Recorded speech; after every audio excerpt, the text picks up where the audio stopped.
把头好。行了，小伙子，既然云峰要拉你入伙，那我不好说什么，你以后就跟着我们干吧。就这样，我们团队又添加了2名成员，来到邯郸西部。我们本想直接去邯郸西北赵王宾馆找乞丐刘，但一路奔波劳累，几人也只能先在旅店休息1日。晚上8点，却恰巧碰到了当地的一个床交会，顾名思义，也就是卖古董的地方。能上手吗，大哥？那你轻点，高年份的东西这是。看着手里的观音像，10分钟后我回过神来，然后说道：我从未见过这种造型的观音像石雕，这东西肯定不是传世品，大概率是从某一处盗墓里流出来的。这什么价？28。男人语气淡漠的报了价。豆芽仔一瞪眼，卧槽，才28，这东西我看行，我给你30，不用找了。拿来吧你。不好意思，刚入行的兄弟莫见怪。大哥，我看这东西坑口发干，敢问可是宁夏内蒙一带翻上来的？哟，好眼力，兄弟，我看你年纪轻轻，混哪路的？还不等我回话，豆芽仔立即抢话道：北派王把头，听过没？新兵蛋子，刚来的，大哥别笑话他了，天南地北碰到了就是缘分，要不咱们下楼坐坐，都彼此认识下，看看有没有什么发财路子能合作。行啊。下了2楼，见到把头，双方自报家门后，男人拿出了那具石雕，把头仔细看了一遍，过了许久，突然开口道：这是西夏佛国的东西，好眼力啊！敢问老师傅可是以前见过类似之物？曾上手过一件残器，和你手上这件有异曲同工之象。既然是同行，就实诚点。大哥，你这东西是盗出来的仙货还是干货？除了贺兰山下的亡灵，西夏有规格的墓葬几乎没有听说过。莫非你曾摸过西夏大墓？小兄弟，你知道的不少啊。贺兰山下的西夏皇陵几百个盗洞，早被盗的毛都不剩了。这件东西是我从一个护特人手里买回来的。根据秦兴平自己的交代，护特人算是居住在贺兰山沙漠一带的少数部裔，少数后裔可不是少数民族。我们国家地大物博，说的是56个民族，可真实情况却远远不止。而护特人在沙漠里跟着族群生活，族群与世隔绝。不过平时有一个名叫阿吉的护特人，我也时常跟他做交易，我拿他的东西也不收钱，说你要想要这块石雕的拿手即换。卧槽，还有这种好事？要是能碰上那人就好了，这么好的东西，一部手机就能换到，太爽了。这么说来，你认为这块石雕的出土地点可能有大坑？没错，咱们金哥在邯郸碰上了，这也算是一种缘分。干这活没人手可不行，怎样王把头？敢不敢搭伙劈一车？听到这句话，把头扭头问我：云峰，你觉得呢？我比你小不少，厚脸叫您一声秦哥了。是这样的，秦哥，我觉得事情可为，但不是现在。一来我们把头伤还没养好，行动不便；二来呢，是我们这次来邯郸是有些私事要办。你说想拼车去找贺兰山里的那个什么部落，可以，但我们得先处理好自己这边的事情。互相留了手机号，秦兴平带着那块石雕走了。云峰把头，咱们什么时候出发去盗墓挖土是吧？我手上有的是力气。要是小红在就好了，咱们现在身边什么东西都没有。难。此时赵轩轩正远远地坐在凳子上修指甲，我一把把他拽。他把头，红姐不知道在哪，我们可以让她学着当后勤帮忙，况且她这么小不会引人注意。赵轩轩收起指甲刀，样子有些手足无措。豆芽仔呵呵一笑，摇头道：大小姐大腿还没我胳膊粗，以前跟着老舅跑船我可是见过，这大小姐穿衣服都得有人伺候，除了喂狗花钱啥都不会，怎么能当咱们后勤？你上一边去，谁都不是生下来什么都会的。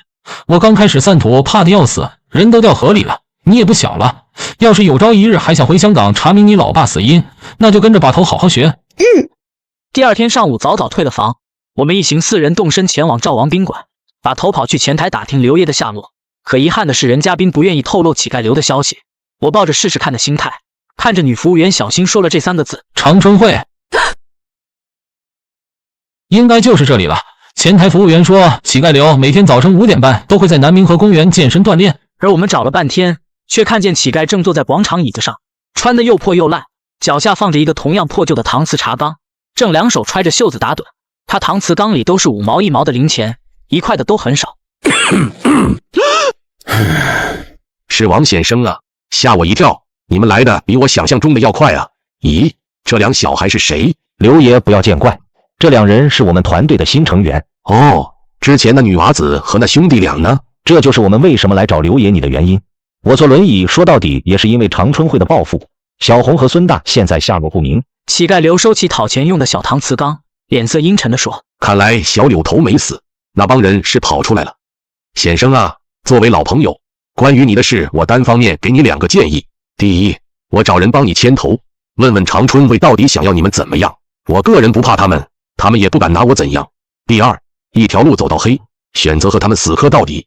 长春会如今已不是50年前了，88年出走的那批人大部分还健在，你们加入他们抱团取暖，总好过自己单打独斗。听了乞丐刘的话，把头看着我点了点头。我看着乞丐刘躬身，回刘爷，小柳头为人阴险，屡次3番迫害我们的团队。红姐一事过后，我们和长春会之间已无和解可能，所以我们选择第2条路。好，好，好，怕他个球！我老乞丐就是喜欢这么有骨气的人。随后的那段日子，我们在赵王宾馆住了下来。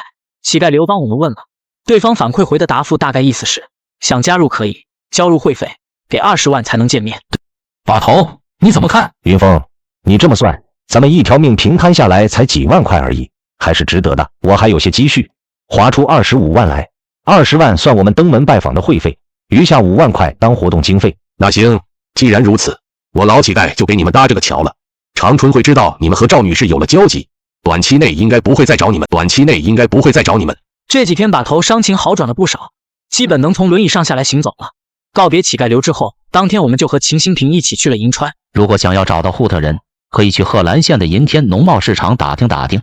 我听说那里一个老板有个小女儿，他小女儿在银川日报社当记者，好像采访过户特人首领。你找到那人问问看吧。那行，等到了地，云峰、豆芽子，这是你们去打听打听，看看能不能找到那名记者。到了银天农贸市场，我找了个卖肉的打听，想寻找老秦口中说的那个人。市场卖肉的开始不想搭理我，我买了2斤牛肉，他态度马上大变样。你打听的是老甘吧？他在西区43号卖干货的，到那里就看见他了。老甘很好认，脑门上有道刀疤。提着肉在市场里转了一圈，豆芽仔突然碰了碰我，示意我往东边看。我和豆芽仔结伴走了过去，我笑着把肉放一旁。甘叔好，给您带了2斤牛肉。你们是？我们是你女儿同事，有点工作上的事想找她。小璇刚通知我说他中午带朋友回来吃饭，你们太客气了，还带肉，正好中午别走了，留下吃午饭。中午吃饭的时候，老甘的女儿回来了，戴眼镜的小女儿叫甘璇，在当地银川杂志工作。我告诉她我们是青年地里的，便要求她为我们指点1、2。下午她就把我们领到了一家咖啡厅。到了咖啡厅，甘记者问我和豆芽仔，加糖加牛奶还是加奶精？不用了，平常我都喝原味的。我也一样，来杯原味咖啡。怎么了？没事没事，咖啡不错，味道正宗。开始谈正事，甘记者包里掏出个信封，他打开信封，里面装的都是照片。照片中的人穿着奇怪草皮衣和兽皮衣混合，脸上还涂着白色颜料，对镜头很闪躲。这组照片是我去年拍的，地点在沙漠里。户特人没有固定住所，每次沙尘暴来袭，户特人都会提前往沙漠深处迁移。当时我们水源竭尽就要放弃了，能找到他们也是运气。要是我们这次想请你呢，请你带领我们寻找户特人部落。请我？平常倒是可以，但现在不行。我刚接手了贺兰山养殖机的采访任务，暂时没时间。我给几位推荐个人，你们去找他看看。说完，他找服务员要来纸笔，写了个地址：义溪驼队，商关明。你们去找姓商的这人，他驼队里有经验丰富的老向导。要是你们出发前我忙完了报社工作，没准可以结伴出发。我们以青年地里的身份去找的商关明，这人对我们很热情。见面后，把头直接挑明来意，想从他们这里找一名经验丰富的向导带路。没问题，小周，把老张叫来。老张，我介绍下，这几位是青年地里，想让你帮忙做向导。等忙完回来，我再给你放3天假。老张，我介绍下，这几位是青年地里，想让你帮忙做向导，我批准了。这几天你工资翻倍，等忙完回来，我再给你放3天假。你觉得怎么样？没问题。商总让我做向导，就是把诸位的安全托付给老张我了。路上诸位要听我的。阿拉善远不像你们想象的那么安全，沙漠里有暗流沙坑，有黄吃人，这季节也有可能遇到沙尘暴，你们一定要注意安全，听我指挥。其他我都听说过，黄吃人是什么？那东西可厉害了，希望我们运气好，别碰上。还有，你们开什么车？水源备的怎么样？我领着他看了我们的后备箱，当然那些旋风产类盗墓的东西没让他看。向导检查了水源和车况后说，瓶装水应该够用，但这种车子不行。什么？这可是越野车，切诺基知道不？怎么不行了？难道不开车，我们光靠脚走路，那不得累死人啊！哼，切什么鸡都不行，那边就是驼场，过去一人挑一头骆驼。我们此行一共选了6匹骆驼组成了驼队，多选的骆驼一来要拉着行李工具，二来也算当个备用骆驼。赵轩轩熟练地骑在骆驼上拽着缰绳，向导老张笑着说：“这位姑娘姿势很标准啊，以前骑过。我家里原先有个马场，我小时候就会骑马了，感觉骑骆驼和骑马也差不了多少，大同小异。”晚上8点多，我们的驼队到了67公路，这里已经是在阿拉善沙漠边缘了。横穿过公路往里走，就正式进了阿拉善。在向导老张的建议下，我们沿着公路扎了棚包，晚上围着篝火吃着热食。按照咱们驼队的行进速度，大概明天傍晚就能到第1站模子坟。张叔，你不看地图能认清方向？沙漠里可没公路，别把我们领岔到了。瞧你说的，我从小在阿拉善长大还不知道这，在这里地图不管用，往往上个月做了标记画了地图，下月沙尘暴一来就会改变地貌，什么都看不清。另外你们晚上睡的时候也要注意，这里常有太攀蛇，注意点别让它给咬了。晚上不敢全睡，得轮着班看守骆驼放风，防止有什么意外发生。我排的班在后半夜2点到4点，在我前面是秦新平、梅让把头和赵轩轩守夜。大概1点半，我准时起来换班。秦新平正看着火堆抽烟，像是有心事。秦哥，去休息吧，换我来看着。我没事，你可以多睡一会儿的。来，抽口。席地而坐，我点着烟抽了一口，有些辣嗓子，和秦新平聊了起来。云峰，你还没女朋友吧？想过什么时候成家吗？哪敢张啊！咱们这种人四处乱飘，指不定哪天就进去了，也没有女孩子敢跟，所以我早就打算好了，35以后再说。那女孩怎么样？说实话，长得挺俊的，我看你俩挺合适。你说赵轩轩，你别开玩笑，我和她只是朋友关系，人家可是大小姐命。哼，切，未必。大小姐能干盗墓这种脏活，我看是大小姐身子，丫鬟命才对。而就在我和秦新明聊得尽兴的时候，他忽然猛地站起来。谁？怎么了，秦哥？奇怪了，刚刚明明看到有个黑影的，怎么眨眼就没了？黑影？什么都没有啊！你是不是看花眼了？可能是刚才困了，看花眼了。那我回去睡了。有什么事直接喊我，有什么事直接喊我。我看着他钻进了棚包，半小时后添了柴。我看着火堆发呆，突然一声尖叫从赵轩轩棚包里传出来。我飞奔过去，掏出随身藏的小匕首，一把拉开了棚包拉链。赵轩轩眼神惊恐，见来人是我，他钻出来一把就拽住我胳膊。刚才有只手摸身上了。什么？摸你哪儿了？摸的屁股。这时把头向导老张和刚睡不久的秦新平也醒了，只有豆芽仔还呼呼大睡。我把刚才的事儿告诉了他们，把头疑惑地看着向导老张。向导老张脸色一变说：“再有2、3个小时天亮了，都别睡了，把那个年轻人叫醒。”才几点啊？豆哥这里开会呢，让不让人睡了？我们有可能碰到沙骡子，这东西以往只听老人说在沙漠深处有活的，可咱们现在是在国道边上扎营，不该呀。沙骡子那是什么东西？是动物吗？我也没见过活的沙骡子，只是在我很小时见过一只死的。我记得当时我奶奶把沙骡子剥了皮卖给商人了，卖了500多块，一张皮比老虎皮都贵。老张介绍，沙骡子是一种生活在阿拉善绿洲深处的猴子，它们会穿衣服，身高1米出头，动作迅速，正常人根本抓不到。赵轩轩知道可能是猴子摸过他，脸色十分难看。至于豆芽仔，则是在一旁骂骂咧咧：“管他什么沙骡子，他们要再敢打扰小爷睡觉，我一刀砍死一个。”年轻人可别这么说，我奶奶活着时说沙骡子心眼小记仇，你说这话万一让他们听到了，不是给我们自找麻烦吗？哼，小爷在此，一帮犊子还敢翻天，再找事弄死你们！不知道是不是豆芽仔的话起了作用，直到天亮，驼队都平安无事。一行人在向导的带领下继续深入阿拉善，随着越走越远，渐渐的，我发现脚下的沙子越来越厚，天气仿佛也越来越热。喂，放着骆驼不骑，非得走路，真搞不懂你怎么安排的。我们才刚进来，现在条件不算艰苦，先让骆驼休息，等到了下一段路程再说。说的在理，咱们听话，先就这么走着。到了，这里就是模子坟。眼前的地理景象很奇特，一望无际的沙漠上出现了很多椭圆形沙丘，远远看过去，这些小沙丘就像是一个个小坟墓。有区别的是，这些看起来像坟的沙堆前并没有墓碑。几十年前这里是矿区，那时候还有很多树，这里出产一种优质玛瑙，叫阿拉善玛瑙。那一排排像坟墓的沙堆，以前其实是开采点，沙子掩埋就造成了这番奇景。市场上玛瑙类宝石价格最高的就是阿拉善玛瑙，人们称这种玛瑙是无根之物。早年都是非法偷采，管控过后，这些模子坟被人简单掩盖了，绕着这些小沙包走，因为里面有可能是空的，要浅一点还好，深的话人掉下去就完了。那行，都绕着走吧。云峰、轩轩，你们注意点，别踩到模子。大头，你没事吧？没事没事，还好这坑不深。云峰，你在看什么？豆芽子呢？人去哪了？刚刚不是在我后面吗？怎么突然就……救命！我操！快去看看！随着豆芽仔的声音的方向，我们走了过去。到了一看，豆芽仔不知道因为什么，竟然一脚踩空，连人带骆驼掉了下去。还看着做什么？赶紧拉我上去啊！等等，先别过去，这是暗流沙坑，先绑上缰绳，不然会连人一块掉下去的。而就在我绑着缰绳准备拉豆芽仔的时候，这是沙坑突然一下子就陷了下去。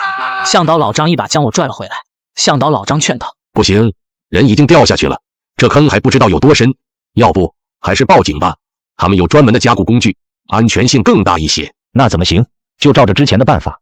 云峰，你下去，小心些，一旦发现苗头不对就给信号，我们把你拉上来。我能猜到把头担心什么，因为我们压根就不是什么青年地里，一下去降落过程中头顶不断往下掉沙子，所以看出来这里的结构很不稳定。坑的深度大概有15米，到了顶，打着手电筒看了看四周，就看见一只骆驼躺在地上，已经摔死断了气，可我却并没有发现豆芽仔。怎么可能？这么高，人跌下来不见了？我叫了2声，没人回我。这时我听到上面把头的喊话声：云峰，人怎么样了？找没找到？下面没人。什么？你再仔细看看，那么大一个人怎么能没了？再找找。云峰，人怎么样了？找没找到？下面没人。什么？你再仔细看看，那么大一个人怎么能没了？再找找。随后跨过骆驼尸体向里走，很快我发现了不对劲，地上有一滩血，有被拖拽的痕迹，颜色鲜红，分明是人血留下的。我打着手电筒顺着血迹照过去，发现了一扇门。老张不是说这里是废弃的玛瑙矿洞吗？怎么会有门？拉开门，里面空间很小，地上零零散散有几个空水瓶，我一眼就看到了地上的豆芽仔。芽仔，芽仔，你快醒醒！别动！谁？说了叫你别动。我问你，是不是老金派你来的？我不认识什么老金，我是研究所的，不知道这里住着人。我下来是为了救我同事。他看了昏过去的豆芽仔一眼，语气带着狐疑，将信将疑的皱着眉头，松开了顶着我后腰的刀子。云峰，你在哪？我们怎么看不到你了？你快上来啊！我没事，找到芽仔了，这就准备上去。大哥，我能不能带我朋友走了？不打扰你了。等一下，你们有没有吃的？有，你让我把朋友送上去。我们驼队带着充足的食物。有什么吃的？有压缩饼干、牛肉干，还有在银川当地买的一些烤馕。我帮你把这人弄上去，作为交换，你们要分给我一点食物，否则我一刀捅死你们2个。就这样，谈好了条件，这男人和我搭伙抬起豆芽仔走了出去。我们一出来，把上面的众人吓了一跳。云峰，这是谁？我解释了半天，只是说在下面碰到了这人，并没有把他用刀威胁我的事说出去。随后前后共分3次，腰间缠上登山绳，把头他们把我们3拽了上去。那男的看着我手里的矿泉水，干吞咽了几下喉咙。给你，这里还有食物，吃吧。你慢点吃，不够了还有，别噎着了。你是干什么的？躲在洞里做什么？这男的看了我一眼，随即开口道：我是干掏工的，半年前我和朋友们搭班子来这里碰碰运气，结果出了事。他又跟把头要了瓶水，断断续续讲了半个多小时才把事情讲清。老张，这人说的是不是真的？我估计这事儿是真的，他连金凤凰都知道。金凤凰和金雷凰是哥俩亲兄弟，这2人是银川很有实力的商人。最近一段时间，阿拉善玛瑙突然开始价格暴涨，金氏兄弟几乎垄断了整个阿拉善70%的玛瑙原矿。我叫阿扎，银川本地人。半年前，我们一个4人组成的小团队，我们偷挖的玛瑙矿就是那个什么金凤凰金氏兄弟的。而近段时间，我们无意中挖出来1块血玛瑙，结果消息走漏出去了，金氏兄弟立马发现了我们4人，我们有2个兄弟被他们活埋了，而我和另外1名同伴侥幸躲了起来，装作失踪，不敢回家。那后来呢？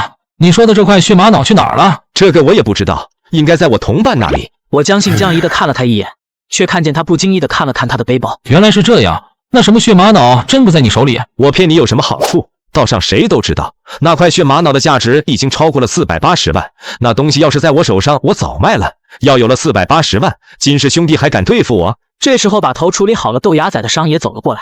阿扎见到把头，便要求把头带着他一起走。把头考虑了2分钟，说道：可以带上你，可以带上你。但等我们找到护特部落时，就该分道扬镳了。那时我们还有别的事要处理。那头骆驼体型大很重，我们拉不上来，无奈只能拿了豆芽仔的东西后遗弃了那头骆驼。老张说骆驼死了，回去后我们肯定要赔偿老板一点钱。我们把豆芽仔的装备挂到了备用骆驼上。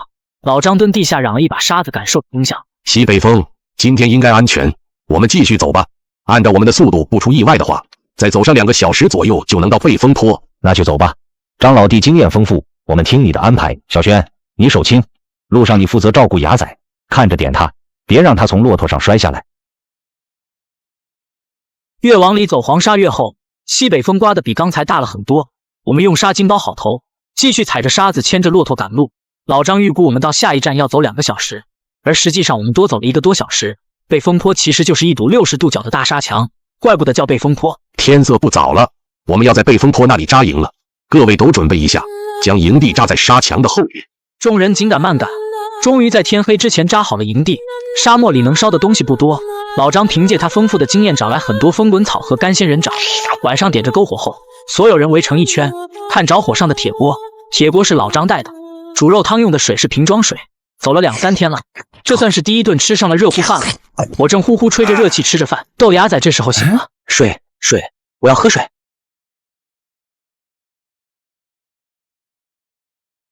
怎么样了，牙仔？没事吧？疼死我了，那一下可把我摔惨了。看来你什么都知道啊，那应该没事了，喝点热汤吧，我帮你泡了半个烤馕。谢谢赵大小姐。吃饱喝足了吧？照惯例要留2到3个人守夜，你们……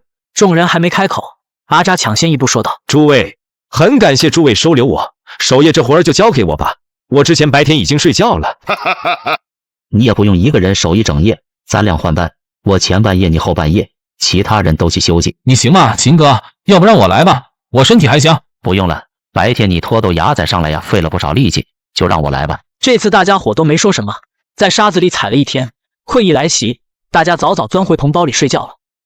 睡到晚上1点多，我起夜小姐出来后，我看到阿扎正背对着我，鼓捣着他那个背包。这家伙在那干什么呢？大半夜的，整得跟个贼似的。干什么呢，阿扎？刚和秦哥换了班，没事儿，口渴了。我记得我包里还有半瓶水来着。困吗？困的话你去休息，我替你。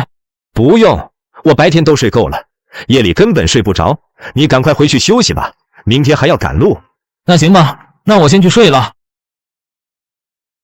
一夜无话，等2天天亮，我是被吵醒的。外面向导老张嚷嚷着什么，声音很大，出来我才注意到，不光老张，把头和老秦一脸铁青，脸色很不好看。我扭头看了一圈，发现了不对劲，我们的骆驼少了2只。骆驼呢？我们的骆驼怎么少了2只？肯定是那个小子，从一开始我就看他鬼鬼祟祟的。再说了，什么样的人能钻沙洞里过日子？肯定是他。这时，秦新平慌慌张张的跑过来，脸色很难看。清点过了，剩的食物和水不到原先总量的1/10，我们这下麻烦大了。那小子是后半夜跑的，离现在不过2、3个小时，要不我们派人去追？不行，阿拉善一望无际，都是黄沙，没有参照物，没人知道那年轻人走的哪个方向。要是风大的地方，骆驼走过留下脚印，15分钟就会被完全掩盖。事情已经发生了，我们当务之急是整合队伍，合理分配剩下的水和食物。是啊，我同意老张说的，吃的先不说，我们5个人却只有9瓶水，照正常的量法都不够1天的。原先可是备的10几天的量。先不管了，都省着点喝，每人先发1瓶，剩下4瓶放我这里保管。得抓紧赶路了，北风坡到月牙绿洲路程是最长的，正常走的话要3天半左右才能到。上午时间耽搁了不少，感觉驼队没走多长时间就到中午。豆芽仔热得口干舌燥，他顶不住，拧开那瓶水一仰脖，咕咚咕咚喝了半大瓶。小轩骑着骆驼离豆芽仔最近，他踢了豆芽仔一脚。你怎么那么没毅力？1瓶水就不能小口省着点喝？没听张叔说吗？我们还要2天才能到。你管我啊？有水不喝，干嘛可着自己？你随你便，不理你啦。你怎么那么没毅力？1瓶水就不能小口省着点喝？没听张叔说吗？我们还要2天才能到。你管我啊？有水不喝，干嘛可着自己？你随你便，不理你啦。这时把头擦了擦汗，看向老张问：太阳太大了，要不我们找地方休息一下再走？我怕大家伙脱水啊。我看怕是不行，这里没阴凉地方，坐着也是热。再往前走走看。也是我们运气不好，往后接连走了几个小时，一直到太阳落山都没找到所谓的阴凉地，众人只好原地扎营。我一路强忍着，此时才敢拿出水喝了点。豆芽仔分的那一瓶下午就让他喝完了，也不知道他明后2天怎么过。随后豆芽仔可能也意识到了事情的严重性，便厚着脸皮去跟老张要。看你是病号，那我就破例一次，这瓶药再喝完真没有了，省着点喝。豆芽仔知道了事情的严重性，这次忍住了。一夜无话。第2天，生生走了1天，除了老张包里还有1瓶半水，其他所有人的水都喝光了。这天起了风，漫天黄沙飞扬，我们驼队在老张的带领下走成一条直线，这样每人都能看到身前的同伴，防止走丢。突然间，头前带路的老张突然不走了。等等，怎么了，张叔？风太大，我记错地形了，我们走偏了。这里不是月牙绿洲的路，我们到了蚂蚁沟。蚂蚁沟，这什么个地方？咋听这名儿不太好？听了老张接下来的解释，众人面面相窥，脸色难看。之所以叫蚂蚁沟，是因为这附近常有行军蚁出没。行军蚁可以在体温高达50多度后仍能保持活力。我们没水了，本来我预估明天能到月牙绿洲，如今到了这里，眼下我们也只能穿过蚂蚁沟了。我可听说沙漠里的蚂蚁能吃人，有小鸡仔那么大，我们不会被大蚂蚁吃了吧？行了，牙仔，快闭上你的乌鸦嘴，专心听张叔怎么说。没那么夸张，行军蚁只比普通的白蚂蚁大一点，但咬到人伤口很疼，只是这蚂蚁有毒。卧槽，还是有毒的蚂蚁，那不更完蛋了？是啊，的确有些危险。行军蚁虽然耐高温，但是耐高温是有时间限制的。它们最怕沙尘暴和大风，只要风沙一起，它们就会躲进巢穴。现在正好起了风沙，只要风停之前我们穿过了蚂蚁沟，就不会有危险。那还等什么啊？赶紧走啊！不走难道等着风停了毒蚂蚁来吃我们？赶紧走啊！不走难道等着风停了毒蚂蚁来吃我们？而走路没多长时间，老张又停下脚探了探，只见在前方离驼队不到3米的沙地上鼓起了个大包，偶尔还有零星几只黑蚂蚁在鼓起的沙包周围钻进钻出。老张用棍子指着那里说：“那是行军蚁的老窝，现在看是没几只，可下面空间大得很，人要是不小心一脚踩踏去，多少万只蚂蚁分分钟把人咬死。”妈呀，这蚂蚁窝比马蜂窝还厉害！大家都小心，下骆驼牵着走吧，别一脚踩上去了。我们牵着骆驼小心绕过了行军蚁老窝，把头抬眼看了看前方，说：“老张，我怎么感觉风越来越大了？现在风级已经接近7级了，沙尘暴的形成条件要3个：强风、沙子、无挡风地带。一旦风级涨到9级就危险了，得加快脚步。”而就在老张刚说完，风力却越变越大。赵轩轩体格最轻，直接被风给刮了起来，拽着骆驼飘在半空中。此时我立马爬上骆驼，拽住了他的另一只手。老张发现事情不对劲，扯着嗓子大声喊道：“不行了，时间不够，走不出去了。”那现在怎么办？老张，你快想想办法，不然大家伙今天就要交代在这里了。天有不测风云，我也没有任何办法。所有人待在原地，不要动，沙尘暴来了。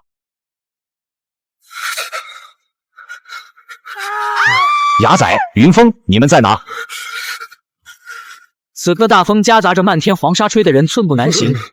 风沙越来越大，我隐约间仿佛听到了把头的喊话声，却看不见他人，因为已经睁不开眼。要是不抓住骆驼，感觉人都要被吹走。突然，我听到身后传来赵轩轩的呼救声。不行，风太大，我快抓不住了。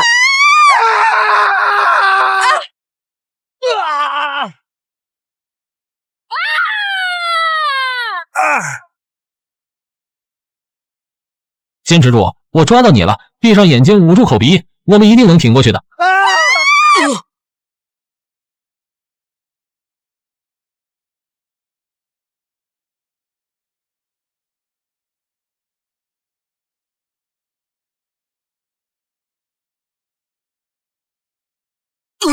感觉过了好长时间，风力变得越来越小，我使劲抖了抖身子，吃力的从地上爬起来，举目四望，周围到处黄沙，把头不见了。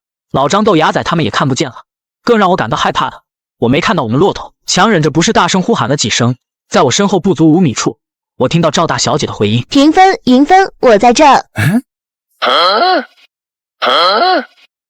在哪呢？我没看见你啊！就在你脚底下，笨蛋，赶紧拉我出来！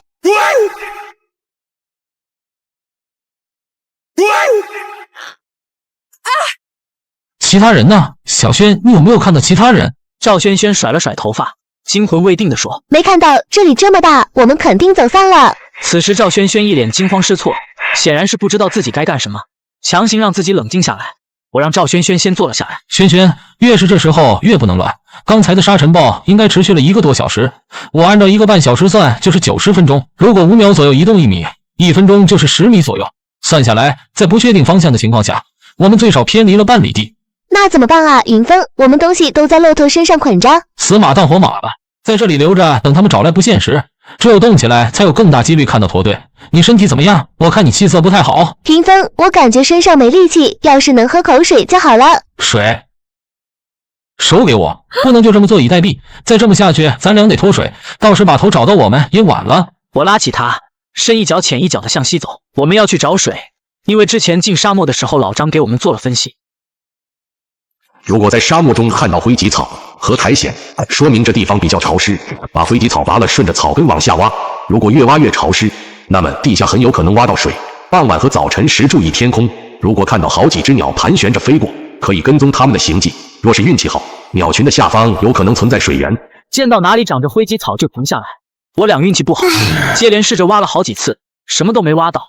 我们又尝试跟着鸟群走，结果是越走越失望，越走越疲惫。赵轩轩毕竟是女生，到最后已经走不动了。我不行了，我们估计要死在这里了。别说丧气话，我们还有一个办法。什么办法？我真的走不动了。我看了看四周，随后尴尬地说道：“我们可以自己喝自己的。”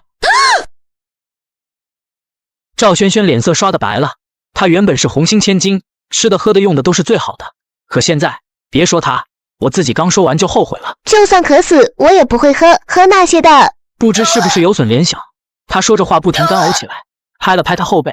我劝道：“你不想回去了，你就打算死在这鸟不拉屎的地方？你想想，等咱们死了，用不了了几个月就会被风吹成干尸，连个收尸的都没有。”别说了，我不听。我叹气一声，平躺在沙地上，静等着夜幕降临，认命了。赵轩轩眼神迷茫，嘴唇干裂，他挨着我躺下，我们俩一直没说话，已经没多少力气说话了。沙漠的夜景不是第一次见，但这天的夜景格外特殊，满天繁星的数量感觉比沙漠里的沙粒还要多。赵轩轩突然抬起手，指着天上一颗星星说：“云峰，我好像看到我爸了，我爸在跟我笑，你看到了什么？”我看到了冰封汽水、健力宝、红宝来，好像还有2瓶北冰洋和峨眉雪，还是冰冻的。是吗？听起来不错，能不能给我1瓶？当然可以，要冰镇的还是常温的？常温的吧，凉的喝了肚子疼。不，还是给我冰镇的吧。我伸手挡在眼前抓了一把，什么都没有。慢慢的，我们俩闭上了眼睛。要冰镇的还是常温的？常温的吧，凉的喝了肚子疼。不，还是给我冰镇的吧。我伸手挡在眼前抓了一把，什么都没有。慢慢的，我们俩闭上了眼睛。不知道睡了多久，等我睁开眼发现还是晚上，可能到了深夜。身旁躺着的赵轩轩一动不动，我轻轻推了推他，没反应。轩轩，忽然间，我眼角余光看到了什么东西，光线不好，全凭着天上的星光照明。眼前，在离我不到1米远的沙地上有几片绿树叶，抬眼看去，前面的沙地上也有几片绿树叶。这里怎么会有绿树叶？难道是有人故意放上去的？不管了，先带他离开这。把赵轩轩胳膊搭我肩膀上，我用力把他拽起来，一步一个脚印，我就跟着地上那些绿树叶走。赵轩轩又摔倒，此刻已经很虚弱。起来啊，只要还有一口气，我们一定能撑过去了。我越走越惊喜，甚至有一刻都怀疑自己是不是已经死了。现在是在梦中，因为那些树叶上的沾着的露珠越来越明显了。步履蹒跚的走了20多分钟，眼前突然出现个大斜坡，斜坡下零零散散落着几片绿叶。由于现在时间是晚上，人的视力有限，斜坡下的情况什么都看不清楚，一片黑。思来想去，我知道这是最后的机会。如果底下阴暗处是个小型绿洲，那我俩就得救了。若是没有绿洲，只有树，也很有可能找到能喝的水源。小心点，慢点下。沙子有流动性，何况还是这种坡度。我俩摸索着才下去10几米就失去了重心，人带着流沙，硬生生滚了下去。这下面是黄土，不是沙子。那是树吗？云峰？好像是。走，过去看看。黑暗中模模糊糊的有棵大树的影子，能隐约看到黑色的树冠轮廓。走过去一看，我吓到了。沙漠里不都是胡杨和沙冬青吗？这是什么树？长这么大？而当我走近一看，我发现无论从哪个角度看，这棵树很像一个瓶子，琢磨了一下，见四周没有其他的树，我便硬着头皮将这棵树的树皮给扯了一块下来。突然间，树干上立即咕嘟嘟冒出来一股淡白色树枝，我沾湿手指放嘴里尝了尝，有些激动。水，这是能喝的水。轩轩，我们有救了。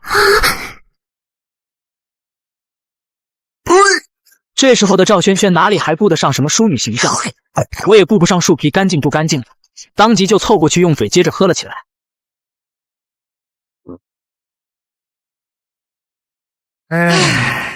你看吧，咱俩这就叫天无绝人之路。等明天天一亮，咱俩去找点存水用的东西，有了水就能赶路。要能看到把头张叔的驼队，咱们就算死里逃生了。云峰，你有没有觉得有点奇怪？奇怪？哪里奇怪了？你看这地不像是有人故意做的，地上也没长其他杂草，难道不是有人修理过的？赵轩轩这么一说，我也感觉有点奇怪，但两人商讨片刻，却也是毫无后续。不要多想了，赶快抓紧时间恢复体力，天亮还有别的活要干。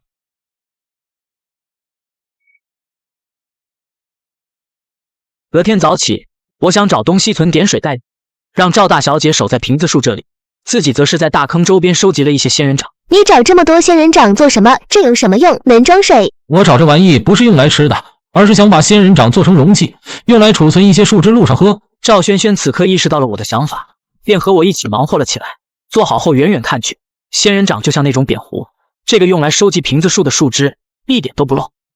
怎么样？感觉如何？还行，不过就是感觉有点重。这没什么，能找到容器就不错了。先离开这吧。那咱们是往西还是往东？还是往西吧。直觉告诉我，咱们该往西。有这些，咱俩3、4天的水足够喝了。可得看好了，这就是咱俩的命。小轩，你发什么呆？有没有听我说话？人，有人，那有人。我顺着他手指的方向看去，只见远处几百米的地方出现2、3个小点，正往我们这里移动。真是人，难道是把头他们找过来了？我和赵轩轩大喊着朝那边挥手，远处那几人停顿了几十秒，应该发现我们了，正加快速度往这边赶来。走得近了我才看清楚，不是把头，这几人也不是我们驼队的人。难道这几人就是我们要找的巴特人？各位，我们是从大城市过来的，在沙漠里迷了路，我们要找护特人部落，请问你们是护特人吗？2男1女互相看了一眼，叽里呱啦说了一堆，我听不懂他们说话，他们说的不是当地银川话。过了几分钟，那戴着大耳环的女孩指了指我，又往沙坡下指了指，伸手在半空中比划了个形状，试图和我沟通。姑娘，你刚才比划的是树吧？没错，那底下有很大一棵树，瓶子树，那树能取水，你们也是来取水的。女孩听不懂我说什么，也不说话，立马拖过我手中的水壶，用手指沾着放嘴里尝了尝。怎么样，是不是挺好喝的？有股香味。干嘛？你们干嘛？放开我！你们要带我们去哪儿？这时我已经意识到了事情有些不对劲儿，赵轩轩也一样，被戴耳环的女孩抓住胳膊拖着往下坡走。等到了瓶子树那里，这几人发现了树皮上的伤口，其中一人忽然对着瓶子树跪了下来，嘴里不断念念有词，听雨。再看他脸上表情，我这时已经意识到一件事，我和赵轩轩可能闯祸了，噼里啪啦拜了一通。随后这几人一左一右的将我们压了起来。云峰，这几个人要把我们带到哪？我怎么知道？走一步看一步了。你怎么不反抗？你可是个男的啊！大小姐，你以为我不想啊？几天没吃东西。再说，你看看那2男的胳膊都快顶上你大腿粗了，1对1或许还有机会。那怎么办？总不能真跟他们走吧？别怕，这其中有误会。看看他们要带我们去哪儿。随后我和赵轩轩被人推进了一间土房，怕我们跑，还被他们用粗藤条捆住了腿。这时候身后突然有人说话：是你们？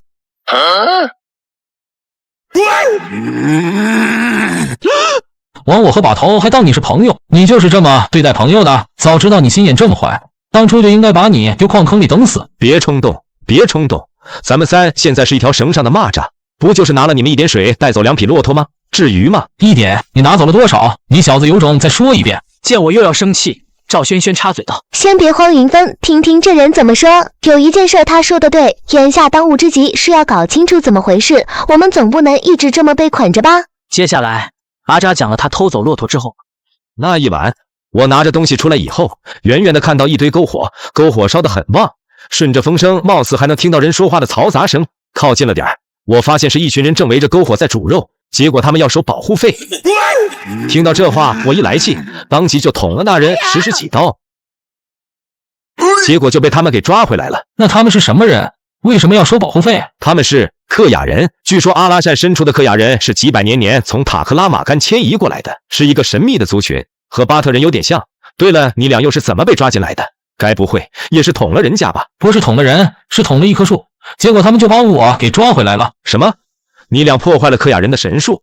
这事的性质相当于什么？你知道不？就好比一个虔诚的佛信徒，有天自己供奉了一辈子的佛像被人砸了，你设身处地的想想，换了你会怎么做？还能怎样？我是砸了他们种的瓶子树，但我同样愿意道歉赔偿啊！光天化日的，难道他们还敢杀人不成？等到了晚上你就知道了。我刚才可是听到一点儿，他们在讨论把你俩在神树点着烧了，怕不是要当做祭品贡献给神树。晚上11点多，门被推开，那个戴耳环的年轻女孩带着4、5名大汉走了进来。2名大汉突然一左一右把赵轩轩架起来，把他双手双脚都捆在了粗木棍上。干什么？你们要干什么？要打要罚，冲我来！树是我捅的，和他没关系。5分钟后，我被人按着把手脚绑在了胡杨树木棍上。走好，我就不送二位了。二位放心，等再过几天，估计克雅人就把我放了。你们要干什么？我没捅你们的树啊，我是捅人的那个。你们搞错了。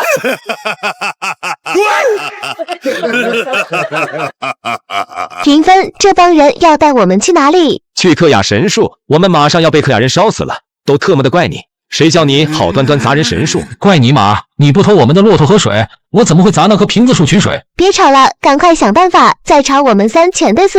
你吼啥？没看我正在想办法？云芬，这帮人不会真的要把我们给烧死吧？你没看见吗？火把都已经准备好了，估计这事是真的没商量了。快想想办法，我还不想死，我还没帮我爸报仇呢。离这么近，热浪烫得我脸上生疼。阿扎破口大骂，小轩害怕的闭上眼睛，他不敢看，因为马上下一个就轮到我俩了。巴格克，住手！巴格克，你给我住手！而就在这时，一个戴着眼镜、穿着现代的女孩气喘吁吁的跑了过来。怎么会是她？云芬，你认识这个人？在银川的时候见过一次。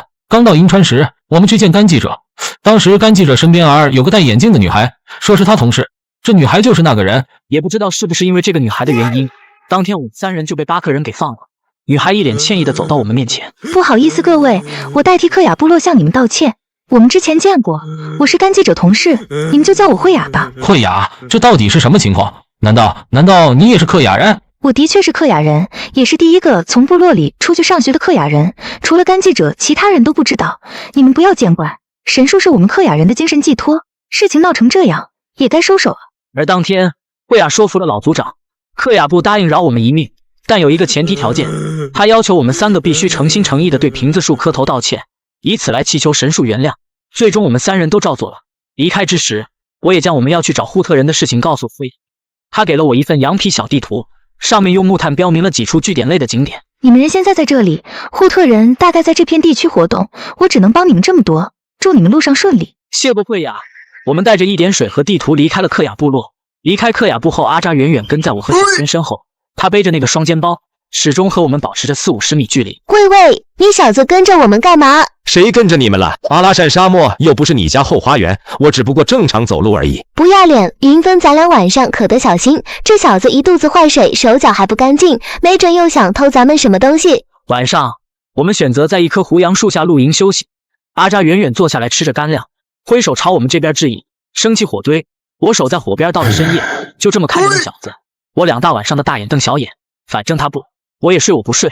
阿扎受不了这样，率先开口喊道：云峰，咱们和好吧，没必要这样吧，多难受。和好？开什么玩笑？和好了，等我们睡着好再让你偷我们东西。其实你不说我也知道，那天在翻你们东西的时候，我偶尔发现了一些意外的东西。你想怎么办？简单，不管你们想在阿拉善里挖什么宝贝，都要算我一个。那我要是不带你呢？不带我玩，那就不好说了。那就不好说了。云峰，你不知道，我这张嘴啊，最近出了毛病，闭不言实，老是想着跟人说点什么。你威胁我？谈不上，但为了表示我的诚意，我给你看一样好东西。阿扎左右看了看，见周围没人，他打开背包，拿出了一块形状不规则的黑石头。这是你们挖到的那块阿拉善血玛瑙？没错，怎么样，够诚意吧？只要你们带着我去挖宝贝，我就承诺这块原石，到时候也有你们的份。行，没问题。但我丑话说在前，要想让我信你，路上这东西得交我保管。没问题，我就知道你会这么说。隔天小轩睡醒，见到我和阿扎这样，揉了揉眼，不敢相信。我没看错吧？云峰，你们俩……美女，我和云峰昨晚已经结拜成了好兄弟，以前的事儿就一笔勾销了。现在咱们三是一条绳上的蚂蚱，云峰答应我加入你们团伙了。小轩人都看傻眼了，我也搂着阿扎点头，但我知道，我和阿扎心里都藏着鬼。吃完干粮，我掏出羊皮图研究了一会儿，已经确定了大概要走的方向。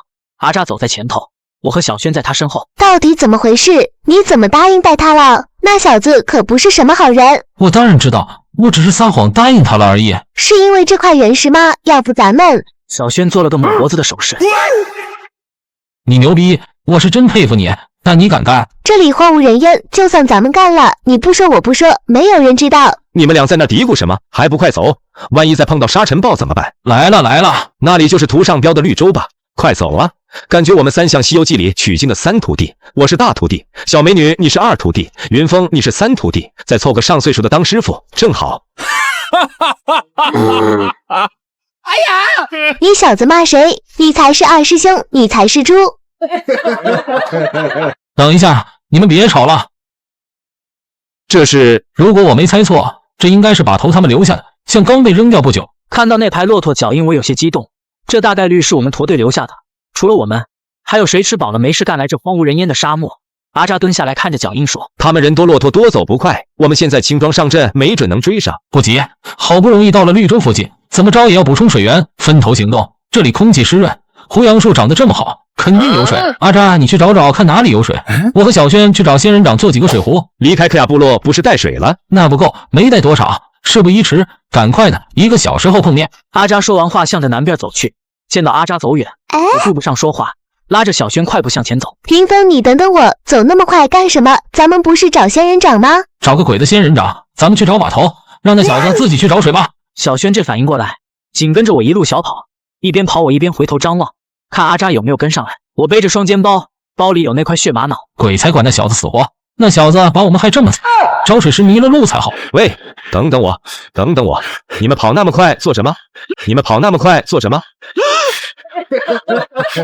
累死我了，云峰啊，怎么还是不要这仙人掌了？我感觉有点扎嘴。我表情恢复平静，接过来仙人掌开始做点壶，在胡杨树林北边取了水。三人继续上路，一路上阿扎和我有说有笑，也是运气好。我们当天傍晚碰到了把头，把头见到我和小轩很高兴，但当他看到阿扎那张脸，脸色瞬间阴沉了下来。年轻人，知道我是干什么的了？那你知道我接下要跟你说什么？听着，东西是我们的了，你可以滚了。你说什么？没听懂？好，那我再说一遍，之前的事我不追究，作为赔偿，云峰包里的东西归我们了。我是云峰师傅，同时也是团队负责人。你不是想要跟着我们去盗墓？我不同意，听清楚了吗？可以滚了。我走了，你就不怕我去银川警察局举报你们？举报可以，去吧，我就怕你不敢在银川露头啊。阿扎忽然笑了，我们几人目送着他离开，等到快要消失在我们视线之外时，阿扎忽然停下脚步，转过身来，对着我们比了个抹脖子的动作。你大爷的，你有本事再给我比一下。送走阿扎后，我们就一路继续前行。几个人正说话的功夫，我忽然看到远处出现2个人，穿着长裤小马甲，正在用鞭子赶羊。那2小孩见我们这么多人还骑着骆驼，当时就吓着了，赶着羊就想跑。别慌老乡，我们没有恶意。牙仔，你一边去，这2小孩啥时候成你老乡了？净说不靠谱的话，你瞧把孩子吓的。走吧，他们要带我们去他们的部落。下次别这么莽撞了。库特人住的房子类似那种北方地区的土窑洞，窑洞口也没门，有奢侈点的在洞口挂着羊皮毯当门帘。这些窑洞一排一排的很集中。等见到部落里找来的会说普通话的这名翻译，情形挺乐。翻译是个20出头的年轻小伙，除了黑了点还挺帅的，五官立体。阿吉，终于找到你了，我跟你介绍下，这些都是我的朋友，他们是青年地理报社的。这伙人想跟你打听个事，做段采访，你看怎么样？可以啊，没问题，你们问吧。小伙子，你以前不是卖给秦先生一块石雕？我想问问，那块石雕怎么来的？那石雕是部落里一个叔叔挖到带回来的，那个地方不好，离这里很远的。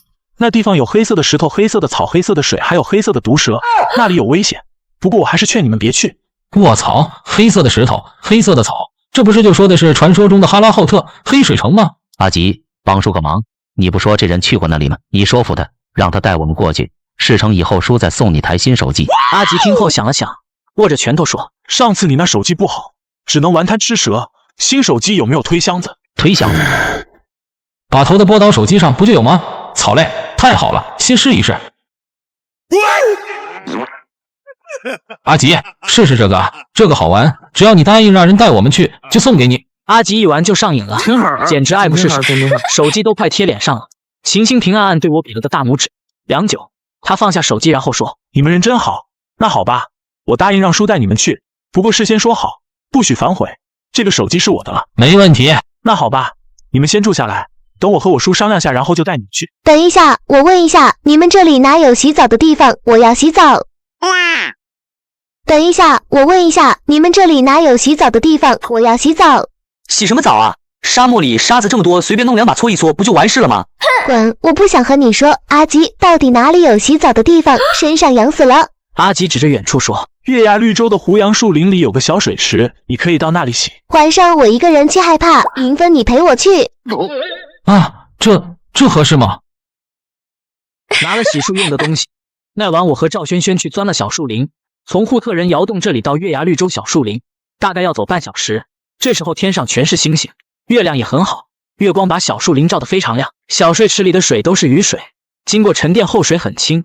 这时小轩说：“你帮我看着点，我先洗，等我洗完了你再洗。”好，你洗吧，我帮你看着点人。他拿着毛巾走过去2步，又突然回头说了句：“你不许偷看。”你洗吧，绝对不会偷看的。过了能有5分钟，身后传来悉悉索索脱衣服的声音，随后有轻轻的入水声传来。我严格告诫自己，别动歪心思。起初我做得很好，说不看就不看，我就像一棵人形胡杨树站那里一动不敢动。可后来就不行了。这时忽听到前面传来一声尖叫。怎么了？怎么了？蛇，水里有蛇！我忙跑过去趴那里看，看了好半天才发现是虚惊一场。原来水底的不是蛇，是胡杨树的树枝，因为月光折射的原因，看着像条蛇。你想多了吧？那不是蛇，那是胡杨树的树枝。吓我一跳，我还以为看到蛇了。你还看？那晚我看了不该看的。小轩脸上疼的一下红了，他转过身骂我耍流氓。可问题是，他转过身子，我还是能看到。我被这件事搞得心神不宁，也没什么心思洗澡，只是胡乱抹了把脸。去的路上开始我俩都没说话，眼看着快到部落了，小轩忽然扭头对我说：“你刚才看到了，你要对我负责。”我刚才真的什么都没看到。他头发湿漉漉的，气冲冲踢了我一脚。那时候还不流行渣男这个词，如果有，我想我应该算是吧。隔天早上，阿吉带了一位年龄大概50、60岁的中年大叔。阿吉介绍过后，便就在一旁玩手机。这时把头也忙着跟这位中年大叔打招呼，我和秦新平则是在一旁商量着其他的事情。那个向导打发了吗？已经打发了，从邯郸带来的东西都在。昨天我和雅仔去打了水，随时都能出发。那行，等把头商量好，咱们就出发去黑水城。黑水城这里的地形是半戈壁半沙漠，地上的草都是淡黑色的。阿吉介绍，传说中哈拉浩特的黑将军住在这片土地上，黑将军的灵魂世世代代诅咒着蒙古兵。这里的草，这里的天，这里的土地和水源都受到了黑将军怨气的影响，变成了黑色。云峰，你先试试下铲子碰碰运气，看看这里地下土层结构。我转身从包里找出来了套杆式洛阳铲，就开始猛戳。不久后，一个优秀的探坑就打好了。看到洛阳铲带上来的散沙，把头皱眉说道：“有流沙层就不用再下了，铲子带上来一点，立刻会被流沙掩盖住，这样永远打不够深度。云峰，要不做个4角阵试试？”4角阵是盗墓贼的一种特殊手段，这种碗埋入地下后传音很强，埋好后人在那头趴地上小声说话，这头都能听到。如果听的声音是往下走了，或者是往别处扩散了，这说明地下存在传音空间。喂，听得到吗？我朝豆芽仔比了个 OK 的手势，又看向另一角，听了半天什么也没听到。我一看，原来小轩正在使劲吹气，人都吹嘘了。小轩，你别光吹气，说句话试试。我没开。这是几个意思啊？算了，反正能听到说话就行。把头，不用再打了，这地下什么都没有，声音不散。听了我的话，把头有些失望，点了点头，没说什么。呼噜叔起身指着前方，他说的话我们听不懂。叔说再往前走能看到一口古井，那块石雕原先当井盖用的，他觉得有意思就拿回来。我和把头对视一眼，都看到了对方眼中的疑惑。现代人谁都不会跑到这种地方来打水井，那肯定就是古代的水井啊。吃过饭后，我们跟着呼叔，没一会儿便来到了枯井这里。随后豆芽仔找来手电，照着古井里看了半天。我好像看到一堆烂铁片儿，我先下去看看。我看这井不算深，里面也没水，觉着应该没什么危险，便同意了让豆芽仔下井。豆芽仔很快拽着绳子滑到了井底。卧槽，这是铁片儿！等豆芽仔把东西送上来，我们一看，这堆铁片生锈的厉害，正上方有个小眼，也不知道是干什么用的。这些铁片以前会不会是串在一起的？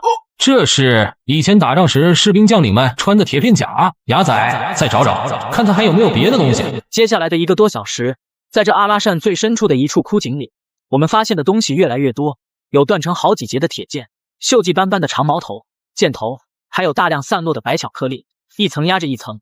这时，豆芽仔忽的大喊：“快拉我上去！这他妈是个死人坑！”把豆芽仔拉上来后，他还显得惊魂未定。不光是他，所有人脸上表情都差不多。叔说这是黑将军战死的士兵，我们打扰了黑将军的灵魂，我们会受到哈拉浩特的诅咒。不要慌，那些白巧克力也不全是西夏兵，因为我们发现的盔甲兵器数量远远少于遗骸的数量。换言之，井下的骸骨大部分都是百姓平民。老头，接下来怎么办？咱们继续下井找东西，还是再找找看吧？除了烂铁片，没准还有值点钱的东西。那牙仔还是你下去。不，刚才我就是装个飞。云峰胆子大，我觉得还是云峰下去比较合适。你小子就是个怂包蛋，我下就我下。我在下面挖了大约半小时，很快便有了新发现。云峰发现了什么？一件玉器，成年人半个手掌大小。我吹了吹玉熊上落的沙尘，放到自己口袋里，果然不出我所料。仔细翻找一番后，又挖到了一些玉器。因为没带桶，呼噜叔借了他的草矿给我们，接连的掏挖，干累了就换人。轮到豆芽仔下井了。对不住了各位，这是乱藏井啊，风水不好，我把你们分批送上去，送你们上去洗一洗，晒一晒，拾掇自己。少废话，抓紧时间干活。豆芽仔忙活了一阵，什么也没挖到。呼噜叔又编了2个草矿，我和豆芽仔在井下搭火干。就在清理工作将要接近尾声时，我眼角余光一瞥，突然注意到有处地方很不一样。我指着豆芽仔身后喊：“等等，先别动！”嗨，吓我一跳，我以为云峰你研究啥呢？原来是块破瓦当。豆芽仔话还没说完，他脚下突然离得距离近，我下意识一把拽住他。叫你小子别乱动，你偏不听。现在好了，疼死我了！阿头、秦哥，你们快下来看看。半小时后，其他人陆续下来，看了一眼被豆芽仔踩踏的洞口，众人都惊呆了。这里原来是个屋顶。我们现在正站在某处古代建筑的房顶上，井底竟然接着屋顶。把头趴着用手电看了看，开口说道：“这底下空间不小，可能是黑水城内的某处建筑遗址。通风20分钟，大伙带好工具下去看看。”下来后，我发现周围是石头墙，有几根6、7米高的粗木棍顶着屋顶。时间太久了，一半的木头已经腐朽。豆芽仔刚刚踩踏的地方，正下方有几截断了的，连线应该是顶着房顶起支撑作用。这好像没啥东西啊，空房子。不对，墙角那里好像有东西。我们走过去一看，是一团黑布，黑布下的轮廓看着像是一个人。我伸手向前一转，布料脆得像豆腐一样，一碰就碎。猛地看清盖着的东西，小轩惊呼一声，捂住了嘴。这是什么东西？这地下怎么会有人？别慌，慌什么？这是干巴巴，只是这么多干巴巴我见多了，一具大肚子干巴巴我还是第一次见。我也注意到了，肚子没塌，鼓得很大，可能是他生前有身孕。就算有，也不会这么大吧？胚胎早就风干缩水了，我看这东西肚子里有古怪。其实豆芽仔说的有道理，若是几个月的胚胎，一旦脱水后肯定会干，干就会收缩，不会像眼前的这样向外人。深呼吸一口，我掏出匕首上前。小轩和豆芽仔紧张地看着我，不傻的都知道我接下来要干什么。小轩呕吐，背过身不敢看。什么东西这么硬？忍着恶心，我将拿东西给夹了出来，是一个20-30公分高的黑色铁塔。我刚才滑到的是塔尖，塔尖恰巧就是三角形的。我勒个去，这么人肚子里藏着托塔天王的宝塔？这是一座佛塔，直觉告诉我这东西很不简单。古代的确有专门做铁塔的，但品种很少，有人把这种类的塔都统一称呼为阿育王塔。那把头，咱们把这东西带回去。虽然他肚子里的这尊个头比较小，但那也是货真价实的真货。这里除了这尊塔，于外没有任何有价值的东西。我们挖坑埋了那些白巧克力，顺便给那具也给入土为安了。明天带上东西我们就离开这里。等这批东西出手后，如果还要来找黑水城，到时再定时间日期。这次收获不小，把这些东西打包好绑在骆驼上，休整一晚后我们踏上了返程。大概3天后我们回到了护特部，这都多亏了阿吉和呼噜叔帮忙。为了表示感谢，把头问阿吉和忽悠叔有没有什么要求，能满足的话我们尽量满足。呼噜叔开口说了一些话，阿吉帮忙翻译道：叔说他想要一个娃娃。啥玩意？娃娃？呼噜叔你还没结婚？叔他孩子都已经3个了，怎么可能没结婚？他是想要洋娃娃，送给他小女儿。呼噜叔一辈子没离开过部落，他平常不用钱，家里也没有钱，也不知道去哪能买到小女儿要的洋娃娃。那次见到了那块石雕板，他觉得这东西不错，便背了回来，说让我带着石雕板去城里换洋娃娃。结果你小子没忍住，当场用石雕板换了秦叔的手机。是啊，为这事回来后我还让呼噜叔打了一顿。阿吉的愿望是想要一台发电机，这毫无疑问，懂的都知道。福禄叔则是想要3个洋娃娃。当天带着他2人的愿望，我们几人便离开了护特部落，前往银川。把头和秦新品要出货，在阿扎手里抢过来的血玛瑙太扎眼，必须得带出银川之后再出售，而剩余的事情就交给秦新平去处理。把头则是带着我们去住了旅店，等待秦新品的消息。这塔看起来好特别，能卖多少钱？阿育王塔是佛类艺术品的至高神物，虽然咱们得到的这尊个头小，但即便如此，能达到这个等级的，除了布达拉里藏的金瓶制签和9眼天珠外，只剩下那8大唐卡了。9眼天珠那是什么东西？那这东西到底还要不要出售？先不忙，先把那些古道的玉器拿出去换钱。这阿育王塔我得先放起来，好好研究一番。至于从阿扎手里拿过来的血玛瑙，等这件事情过了以后再说。那天秦新平找来了3个人，我们把所有东西都卖了，而阿育王塔则是用到后来压场用。晚上大伙在把头房间里聚餐，我们把豆芽仔留在了房间，让他帮忙看着阿育王塔。临走前，豆芽仔还信誓旦旦地说：“放心，人在塔在，你们去吃吧，这东西我来看着。”喝的酒是白酒，老银川酒区流觞系列西北之地产正宗烈酒。我喝了一点就觉得酒劲非常大，老银川泛起来的后劲比蒙岛鱼还大。把头虽然比我清醒点，但也好不到哪里去。秦新平嚷嚷的声音最大，结果他第一个趴桌子上。后来还是小轩扶着我回了房。第2天凌晨，我被砰砰砰的敲门声惊醒了，揉了揉眼，脑袋还疼。打开门，我看到把头一脸寒霜的站在门口，当即心咯噔一下。5分钟后，我们把豆芽仔包围了起来。秦新平眼里布满血丝，朝豆芽仔大吼：“塔呢？阿育王塔呢？”我不知道啊，我不知道啊。旅店房间内气氛压抑，豆芽仔就像个做错事的孩子，手足无措。我们的阿育王塔不见了，眼下怎么办？买主都调上来了，要是明天我们说没货，以后咱们这张老脸在行里都被笑话死。牙仔，你好好想想，昨晚我们喝醉都睡着了，有没有什么人进来过？或者说你有没有听到什么动静？我昨天晚上3点多才敢睡，想着就迷瞪一小会儿，哪知道一觉醒来就发现铁盒子不见了。我们装阿育王塔用的是铁盒子2头挂着锁，和鸽锁都是把头在外面买的，2把钥匙也在把头那里。现在情况是铁盒和塔一块丢失，你是怎么搞的？我错了，你们打我吧，我不还手。打你干什么？打你能把东西变回来了，一天天吊2郎当什么事都干不好。行了，先回房间，都想想办法，看看有没有遗漏什么人。奇怪，把头虽然看着着急，但说话语气却并不像着急的样子，这到底是怎么回事？众人走后，把头急冲冲地将我拉到了他的房间，关上房门，冷静地对我说：“云峰，我想知道你怎么看这件事。”一筹莫展，什么线索都没有。把头叹了声气，他有节奏地不停敲击着桌子。忽然间，把头起身走到床边，拉开了他的床头柜，看着床头柜下层抽屉里的那个长方形东西，看傻眼了。我们的阿育王塔竟然在把头房间的抽屉里。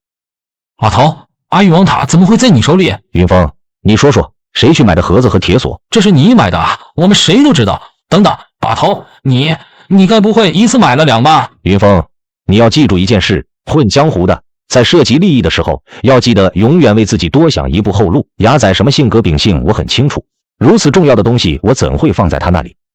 把头，你是不是知道谁干的这事了？你猜？难道是他？听到把头这么说，我心里已经有了结果。而那个有问题的人是谁？结果已经呼之欲出。这行当里卖人背后捅刀收黑钱的人很多。回到秦新平的房间，我看到秦新平正对着镜子整理衣服。我们一路费了这么多人力物力，好几次差点折在沙漠里，好不容易搞到了点东西，结果可好，煮熟的鸭子就这么飞了。不说了，我出去转转，透透气。鑫哥，你不用太担心，把头朋友多，他正在联系朋友，看这次的事情能不能帮上忙。那王把头有什么对策？明天那3个买主要来了怎么办？我回答说不清楚，我不知道把头是怎么想的。好，我知道了。我就看着他这么离开，我猜测他一旦发现那个铁盒里没有阿育王塔，是不会再回来了。事实果然如我所想那样，一直到了晚上也没见他回来。把头，你这是坏了规矩，就这么放人走了？咱们闹翻了，不是应该……我老了，你们还年轻，不知道，我也不是害怕。毕竟孙家兄弟还有红姐和他那帮小兄弟都不在了，不能和此人直接翻脸。你去把这事给小轩和雅仔交代一下，晚上来我房间，我跟你说个事。云峰，你看看这塔到底有什么特别之处？没什么问题啊，把头，这就是那天我们带出来的阿育王塔。再看看，仔细看，如果看不到的话，我这里有放大镜。我拉来椅子坐下，双手拿起阿育王塔翻了个看，轻轻晃2下。就在我上下晃动塔身的那一刻，我听得很清楚，在第4节塔身里传来一阵异物小声，传出的声音很小。我放下铁塔，惊疑不定地说：“这第4节塔身里藏着东西。”没错，之前忽略了，我想不通，这铁塔是一体浇筑的，为什么当年只单单在第4节塔身里放了东西？如果这塔是700年前的党项人信徒住的，那他们会把什么重要的东西封进塔里？九眼天珠？难道这塔身里面藏着的是九眼天珠？这个我不清楚。九眼天珠在布达拉神像额头上镶嵌着，这东西是天珠界最牛逼的存在。天珠以前是圣物，现在成了文玩。但我想了想，从那些东西的大小来分析看，九眼天珠也有可能。在活物里也有一种东西够资格进阿育王塔封藏的，只有一种东西。那是什么？我和把头讨论了一晚上，把能想到的所有结果都推测了一遍。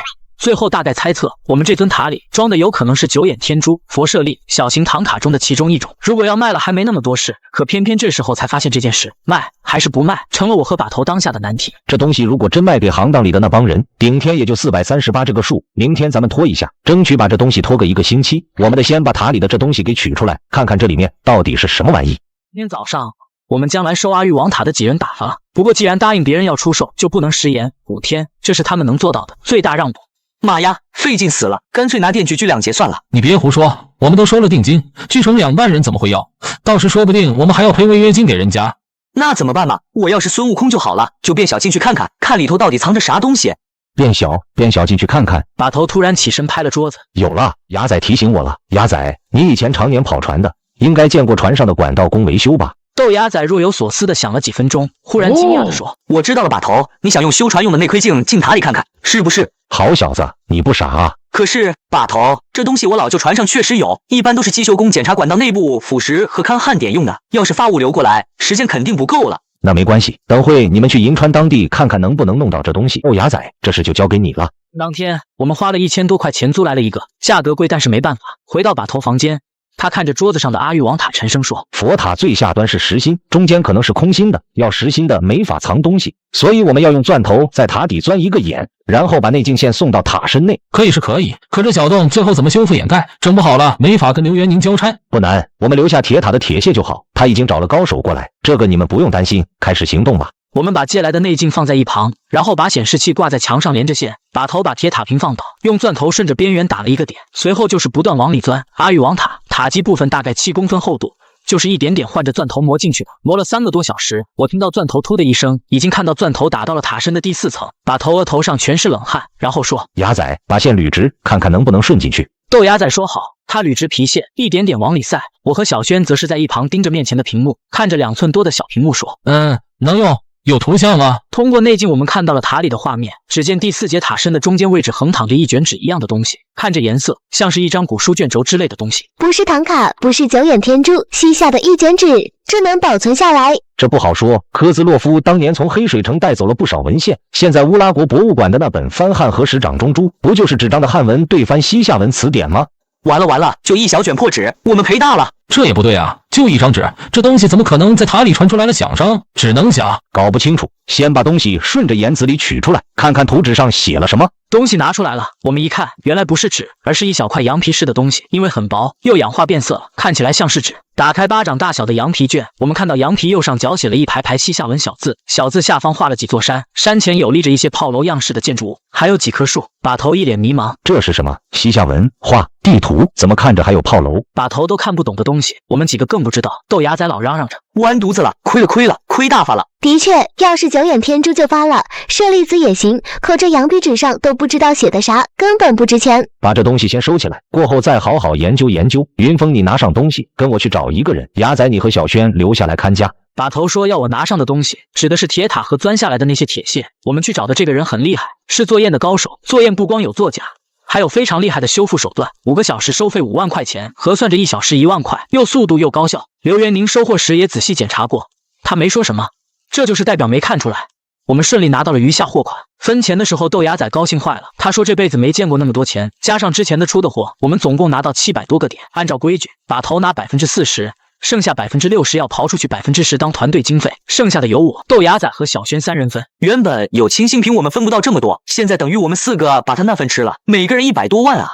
云峰，谢谢你带我入行。豆芽仔亲了我一下。卧槽，你小子恶不恶心？大男人的你羞不羞？怎么样，没骗你吧？是不是比跟着你老舅跑船挣得多？那是，泡10年船都攒不下这么多。过了片刻，豆芽仔又笑呵呵地说：云峰，你是不是忘了点什么啊？忘了什么？你再好好想想咱们在船上的日子。我这才恍然大悟，记起来了，原来是那件事。行了，给你，亏你这小子记得这么清楚。那几天，我们3个在银川玩了个遍，吃驼峰，美食买名牌衣服，逛街消费，想买啥就买。小轩买了好几件手工回族衣服，豆芽仔买了几瓶很贵的枸杞药酒。回来之后，他笑呵呵的给把头倒了1小杯，也给我倒了半杯。才多大点就喝枸杞酒，我也真服了你。你懂什么？这些是我买来准备以后结婚用的。我买的这酒，老板说颗颗都是枸杞王，1颗顶10颗。东西都准备的怎么样了？云峰，玩也玩够了，我们回一趟护特部，把东西给阿吉他们送过去，咱们再去黑水城看看。都准备好了啊，把头。不过那个发电机有点重。没事，我跟商总讲过了，他答应借咱们几匹好骆驼用。没什么事的话，下午去把骆驼牵回来，明天就出发。我们几个去驼园牵了几只骆驼，小轩有心买了一大堆小孩吃的零食，想带过去给送我们去护特部的那2小孩，装满了2个蛇皮袋。这次我们出发没有叫向导老张，因为地形已经记得很清楚了。来到护特部，阿吉兴冲冲的出来迎接我们。他看到骆驼背上捆的新发电机后，两眼直放光。怎样，阿吉？我说话算话吧，大宇牌的，比你那破发电机不知道好多少倍。真是太感谢你了，云峰，我从来没见过这么好的发电机，你这次真的是有心了。扭头见四周无人，我小声说：阿吉，你想不想要个更好的手机？带的新游戏绝对比雷电好玩，我下次给你弄一个。你们是不是还要去找哈拉浩特？你们想让呼噜叔带你们走，还要我当翻译？你太聪明了，怎样？可以？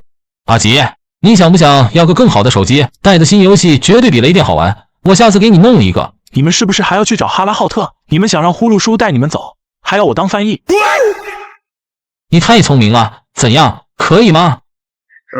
阿吉挺会说的，他又说服了呼噜叔再带我们去找一次黑水城。休整了接近2天，把头和呼噜叔交换了意见，说可以出发了。上次从枯井那里返回来用了3天半，这次再去只花了2天半不到。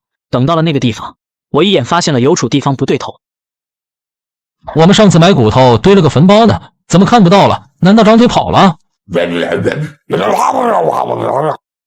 叔说这应该是前几天刮了大风，那些土因为干燥所以流动性强，都被大风吹散了。不对，即便这样，怎么这里一根都看不到？就算土刮跑了，骨头也让大风刮跑了。这可真是怪事，会不会是让野狼野狗的叼走了？那种死了几百年的白巧克力，野狗不会吃的，闻都不闻。牙仔，你怎么没点常识？这时候小轩突然喊道：你们快看，枯井那里怎么又盖上了一块青石板？我们走后，谁又用石板盖住了井？走近一看，这才发现石板上雕刻的题材有所不同，看石雕板的断面风化程度像是新的。这哪来的？呼噜叔，难道说附近有人住在这？叔他说没人住这里，再往下走有一条小河床，7月8月雨季时会有水，现在不是雨季，河床里应该没什么水了。那还真见鬼了，没人住井盖哪来的？这井盖能卖不少，正常人傻丢到这里。大家还是别乱想了，想了也没用，这里还在哈拉浩特地界边缘，再往里走走看。我提议咱跟着导航走吧。哇，云峰，你怎么都用上苹果14了？这是我在左下角领的全新 ETB 的顶配 iPhone 14 Pro Max。那我也能领吗？可以啊，左下角不仅有5000台苹果14，还有5000台 iPad， 都是全新顶配机。刷到视频的点链接进去下载注册都有机会领，都是旗舰店发货的。肯定又是拉人助力砍一刀的套路吧？没有啊，左下角链接点进去注册上线就能看到领取界面，领完填个地址，24小时之内就官方直邮到家了。不信你们自己试试。好，那我赶紧领一个。快走吧，天都要黑了。走了不到1小时，我们看到了呼噜叔说的小河沟，站在这里，人牵着骆驼能闻到一股很重的臭味，臭得呛鼻子。就在这时，我们的骆驼想凑过来喝水，拉绳子都拽不住，绳子带着小轩往前滑。不用管，让骆驼喝吧。水这么脏能喝吗？别把骆驼喝拉肚子了噻。不碍事，沙漠里骆驼多脏的水都能喝，只要不常喝就没事。哇，我刚刚在左下角领的苹果14真的发货了。那你再呱呱唧，还能领个 iPad 呢？看骆驼不停地喝了这么多脏水，阿吉有些忧虑地说：骆驼对水源很敏感，现在喝了这么多，这说明往前很大一部分地区没有淡水了。阿吉正说话的同时，我们发现一个问题，那就是骆驼喝了很多水，导致水位下降。只见水底隐约有些白色长条状物体，水比较黑，不仔细看还真看不到。走近一看，我们发现河底竟然是一堆白巧克力。妈呀，冷不丁吓了我一跳。阿吉，会不会是我们走后你们部落里其他人干的？不会的，我们住的窑洞都在西边，放羊在月牙绿洲附近，平常几乎不会有人往东边这走，况且要走好几天的路程。那就奇怪了，鸟不拉屎的地方没人来，难道那些骨头自己动的？别猜了，这附近地带不像有城址，我们往前走，找处避风的地方吃东西过夜。我们紧赶慢赶，总算在天黑之前搭上了棚包生了火堆，晚上围着火堆吃干粮喝水，捡来的干草树枝烧得噼里啪啦，没人说话，大家都在享受阿拉善沙漠中这片刻的宁静。我看到把头眉头紧锁在发愣，正盯着一旁的石头，觉得疑惑，我就走过去问了问：怎么了，把头？看什么呢？把头回过神来，轻昵了声说：云峰，你把针拿过来，往这里下下看。那是大石头啊，把头，突然下针干嘛？又不是打灌顶。试试看吧，我总感觉这地方有点不对劲。那行吧，我让豆芽仔和我一起过来试试。拿上锤子，我扶着铁柱灌顶用的圆形铲子，豆芽仔定了点就开始了。他经验不足，刚开始几下差点拿我手上。你能不能看准点？我这手差点就让你给整废了，行不行？不行，让我来。没事，刚刚手滑了一下，放心吧，我准头很好的。灌顶针破石头威力大，结果砸了没几下我就感觉到对头。这不对啊，这石头上层硬，下层软，根本不吃力。把头，这是怎么回事？看来我猜的没错，这块石头以前被长时间烧过。烧过？把头，你的意思难道是……我们脚底下这块是沙石，沙石被大火烧过，硬度会降低，过多少年都这样，而软石轻石类就不会。看来这石头当年经历过黑水城那场大火，这块石头当年具体做什么用的我不确定，有可能是当年城内某处建筑的承重墙，也有可能是黑水城东西大道上的铺路石。这说明我们已经踏进了黑水城的范围领地了。都赶快休息吧，明天早些赶路。一夜无话，第二天天还没亮，把头就把我叫醒了。呼噜叔说的那个地方离这里大概30多公里，我们要早起赶路。豆芽仔打了个哈欠，指着天上说：天都没亮，多睡会不行吗？猪啊你，一天天就知道睡，忘了我们来干嘛了？小轩骑着骆驼靠过去踢了豆芽仔一脚，豆芽仔骑在骆驼上嘿嘿一笑。小轩姐踢得真舒服，再来一脚呗。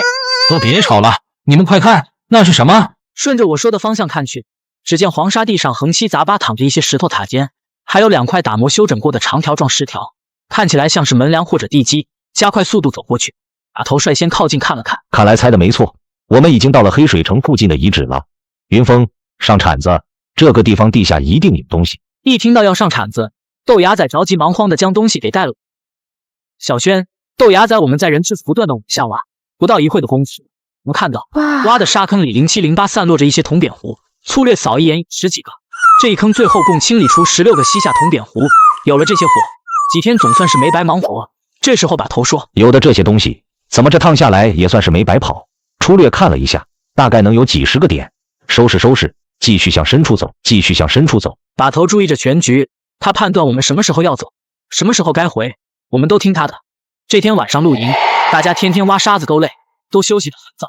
我刚躺下睡着不久，忽然听到棚包外豆芽仔小声喊：喂，云峰，云峰，干嘛？芽仔刚躺下，我又发现了一处地方有宝贝，快起来，咱们去挖吧。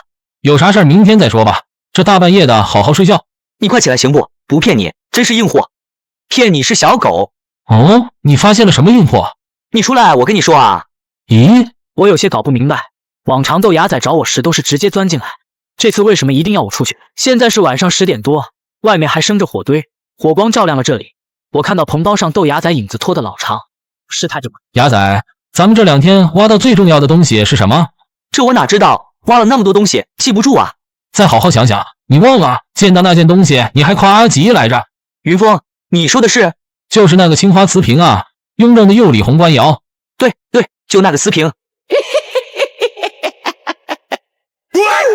豆芽仔在棚包外嘿嘿的笑了起来，我脸色唰的一下白了。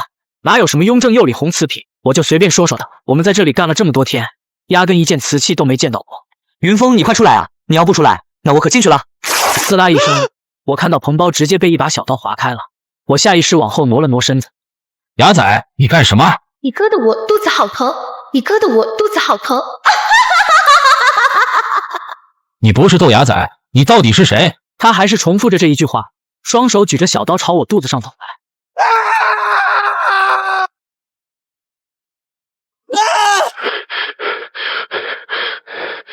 原来是在做梦，吓死我了！休整了半天，下午我们继续深入黑水城遗址。呼噜叔说这地方他只来过一次，阿拉善这么大，至于再往前面走是哪里，他也没去过。我抬头看了看天空，天色阴沉的压抑，地上是干沙碎石，风滚草都少了很多。这里是真正的无人区，大家别走太远，尽量保持在彼此的视线范围内。牙仔，你和阿吉一队；云峰，你和小轩一队，都注意脚下的东西。如果发现有石砖残件，就要仔细留意。随后一人拿上把短柄铲散开了。在阿拉善跑了这么多天，小轩脸上大小姐的气息少了太多。谁说女子不如男？小轩虽然是个混女，但一路走过来没听她抱怨过，不容易的。快过来看，这是什么？这是砖吗？快过来看，这是什么？这是砖吗？是青砖，你等等，砖上好像有字。从地上捡起来仔细研究了一遍，青砖表面有一个刀刻的西夏文字，有些模糊。砖头不值钱。小轩，让开点，我准备在这里下个探洞看看。刚开始洛阳铲前端带上来的都是沙子，又往下探了1米5，见到了土，看带上来的土是熟土，我知道可能有戏。这时候豆芽在扛着短锹跑过来问：怎么了？是不是出货了？没，这不刚打下来吗？再看看。我一边说话一边往坑上扔土。忽然，我手中的铁锹碰到了硬物，我又往下挖，结果铁锹当当当，到处都是石头。这时把头和呼噜叔也过来了。原来铁锹碰到的不是石头，是一个石磨盘。这个磨盘斜着插在地下，估计直径超过了2米。就算有人要这东西也带不走，太重了搬不动。此时我们注意力都放在了石磨盘上，忽然就听到阿吉大喊道：有人！那是谁？谁在那？怎么回事？阿吉，哪有人？所有人吓了一跳。我们顺着阿吉指的方向一看，只见远处几百米远的地方有个人正看着我们。我们看到了对方，对方也肯定看到了我们。距离太远，看不清是男是女，也看不清这人穿的衣服。我们只看到这人好像牵着一条狗。豆芽仔喊了一嗓子，这人牵着狗立马掉头跑。完了完了，我们被发现了！不是说这里是无人区吗？刚才分明是个人。叔说这地方不可能有人住，这里没有水没有吃的，鸟都不会往这里飞。都别猜了，跟上去看看。顺着那人离开的方向，我们骑着骆驼一直追了2-3个小时，愣是没看到一个人影。别说人，狗影也没看到。奇怪了，这里四周开阔，没山没水没树，一个大活人怎么就跑没影了？难道说我们都花眼了？都看错了？要说一个人眼花了还有可能，可一群人这不可能的。都别说，这里不能干了，咱们得赶紧离开。这第2次在阿拉善沙漠里找黑水城，就这么无疾而终。隔天早上，在呼噜叔的带领下，我们一路往回赶，路过护特部也没停留，我们几个直接带着东西回了银川。为了保险，这次我们换了一家新旅馆。旅店房间内，豆芽仔耷拉着脸说：疯子啊，我这2天又眼皮老是跳，不吉利啊。别说丧气话，没准那就是个牧民，他是看到了我们在挖土，可不一定知道我们是干什么的。我说这话自己都感觉没底气。小轩双手托着下巴道：我觉得我们应该买点水和食物，然后藏起来，等过个1年半载的再出来。那这日子还过不过了？我可受不了那种日子。吱呀一声，这时突然间房门被推开了，吓了我们一跳。看到进来的是把头，我松了口气。把头，咱们现在怎么办？还要不要去黑水城附近挖宝了？去，但不是最近。最近我们要老实点，躲一阵看看情况再说。那这次的东西我们还出不出了？原本计划回来就联系买主，但昨天我又想了想，安全起见，这批货先等等，再等1礼拜看看。那1个多礼拜我们很少出门，旅馆窗帘白天都一直拉着，吃饭都是晚上派一个人出去买。旅店房间里有一个 VCD， 我和豆芽仔天天躺沙发上看影碟机，有时也怕陌生人敲门。没曾想到，接下来我们团队第一次碰到了危险，那就是房东的女儿小苗。她在1楼底商房东开了个小超市，小苗放学后会帮她爸看超市。超市除了卖烟酒零食外，还有一项业务租影碟。豆芽仔和我都爱看林正英演的僵尸片，每天晚上下去买烟都能见到小苗，一来二回就混熟了。后来他说小苗背着他老爸跟他好上了。你一个干盗墓打洞的，怎么敢这么干？不要命了？他爸要是知道了，不把你腿打断？这不是一时情不自禁吗？峰哥我不管，这事你得对把头保密。事情就发生在当天晚上，小苗在卧室帮我们扫地，地上有不少烟头瓜子皮。我看到小苗正在打扫床底下，他撩开床单，正鼓捣着我们床下的包裹。床下几个大包，包里装着分解洛阳铲、短柄铲、棚包手电等工具，还装着我们在黑水城挖出来的那批货。我瞬间清醒了，差点就吓尿。别动！你要干什么？你怎么进来不敲门？不知道这是私人空间吗？这么没素质，你是小偷吗？这时候豆芽仔也进来了，发现我拽着小苗，立即意识到情况的严重性。小苗，你进我们屋干什么？这到底怎么回事？我来给你送包子，看到你们房间这么脏，就想着帮忙扫扫地。那你刚才看到了什么？我什么也没看到，我先走了。小苗转身想要跑，豆芽仔一把拽住他胳膊，把人拽了回来。我和豆芽仔把小苗堵沙发上，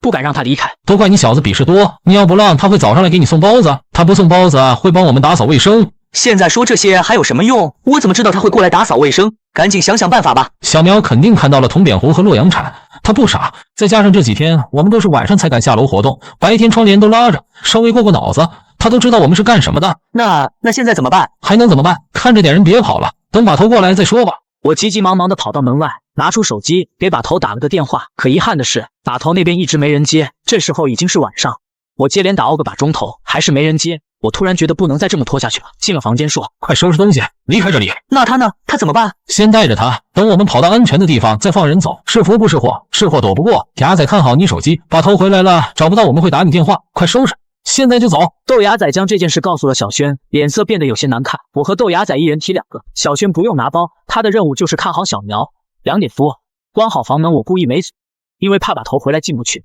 我们跑出了旅馆，豆芽仔提的那个最沉，那包里还放着阿扎的血玛瑙原石。我们提着包一连跑了半个多小时，在公路旁边发现了一个集装箱，应该是废弃的。我指了指破集装箱，随后我们几个人就走进去。怎样，打通了吗？有没有人接？还是没人接。哭什么哭？就知道哭。你们让我走吧，你们不要害我，我什么都不会说，什么都不知道。模糊的光线中，我看到小轩拿起了一条凳子头。不要打我！我冲过去一把夺过来凳子被扔地上。你干什么？疯了你！还嫌事情不够麻烦？你怎么这么牛逼，还想杀人？小轩被我吼了，他蹲地上，双手抱着头，陷入了沉默。突然间，豆芽仔兴奋地举起手机喊：“来了！把头来电话了！”云峰，你们人都去哪了？把头，你快过来吧，我们现在躲在外面，我们被人发现了。具体出什么事了？讲清楚。给我来说。看豆芽仔半天说不到重点上，我把电话拿了过来。我在电话中把事情的原委告诉了把头。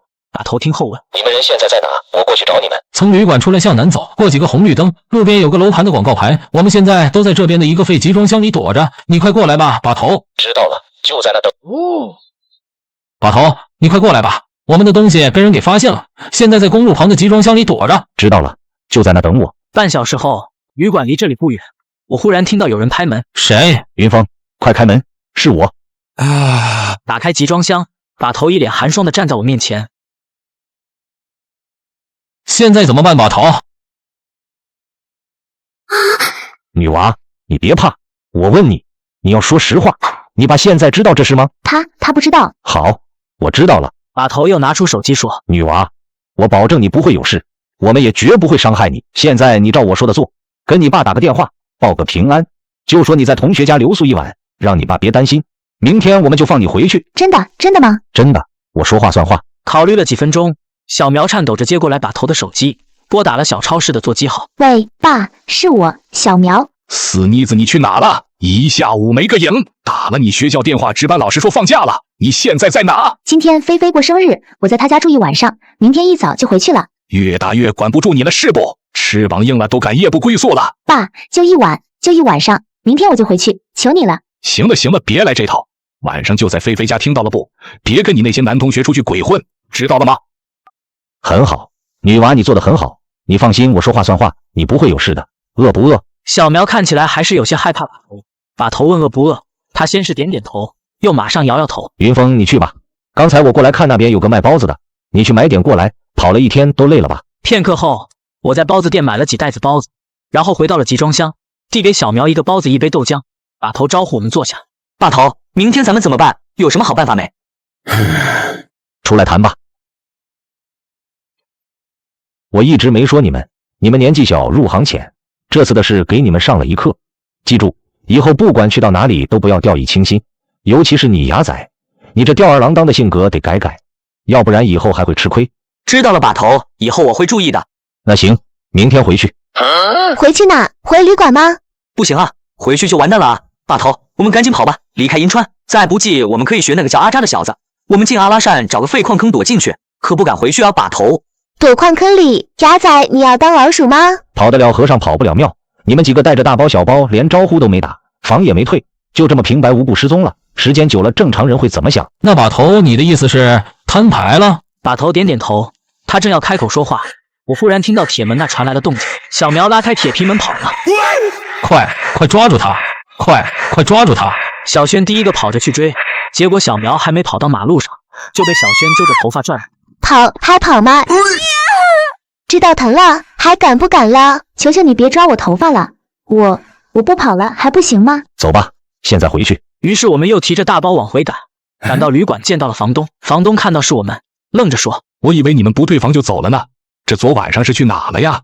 大包小包的。”爸。咦，闺女，你不是去菲菲家过生日了？怎么和这些人在一起？把头笑着走过去，指了指楼上说：“你好，我们楼上谈谈吧，把你女儿也叫上。”谈什么？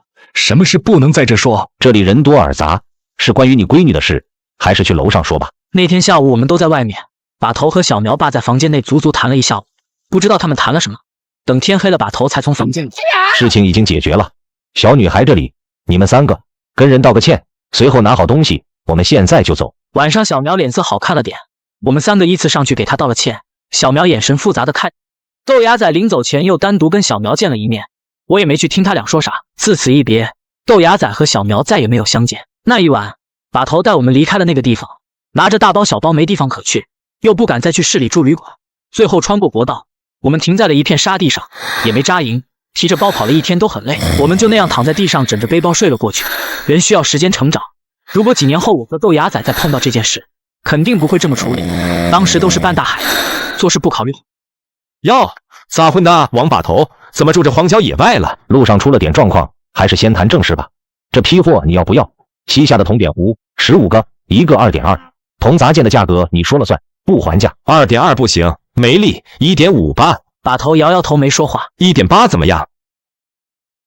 二人面无表情的对视了几分钟，刘元凝板着的脸松开，突然笑道：“王把头，你这次就叫了我过来，看来是吃定我了。行吧，2.2就2.2，我就不讲了。15个铜扁壶我打包给你33，铜杂件我算4行吧，总共37。”皮卡车副驾驶有个塑料袋，刘远宁拿出来10几摞，随后就离开了，带着这30多万的钞票。当天我们才赶进了旅店。把头笑道：“我出去几天，你们这几天注意点安全。”几天啊，把头？不好说，反正事情有了结果，我就会回来，除非有紧急情况，否则你们不要给我打电话，有事的话我会联系你们。又交代了我们几句，随后把头提着小包离开了。小轩，该你做饭了吧？啊，昨晚上是我煮的方便面。吃什么啊？好像没什么菜，就土豆了，还剩1块肉，把头走之前买的。那要不你给炒个菜，就炒个土豆炖肉，再蒸点米饭得了。可以啊，你们等着。1个小时后，小轩不好意思地端来一盆子东西。豆芽仔瞪大眼指着盆说：“这什么？草莓？”小轩，这是你炒的土豆炖肉。不好意思，火太大，我忘放油了。行了，芽仔你尝尝，没准吃起来不错呢。怎么样？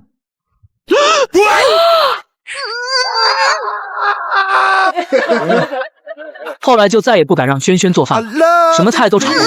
白天我们几人根本不敢出去，只是到了晚上，沙坡头旅游景点那时候人不多，每天6点关门后更没人，我们晚上会偷偷翻墙进去，在广场玩一会。也就是在这一天，把头终于回来了。哼，都多大人了，还玩滑滑梯？是谁带的头？我和豆芽仔轩轩面面相觑，都像是一个做错事手足无措的孩子。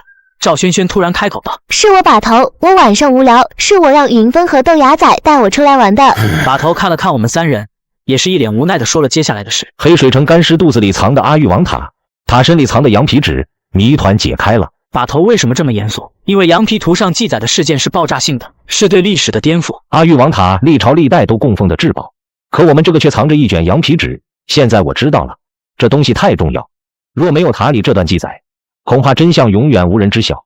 如果羊皮纸上的西夏公文不是胡编乱造，那就说明夏末帝李宪没死。什么？把头，你说李宪没死啊？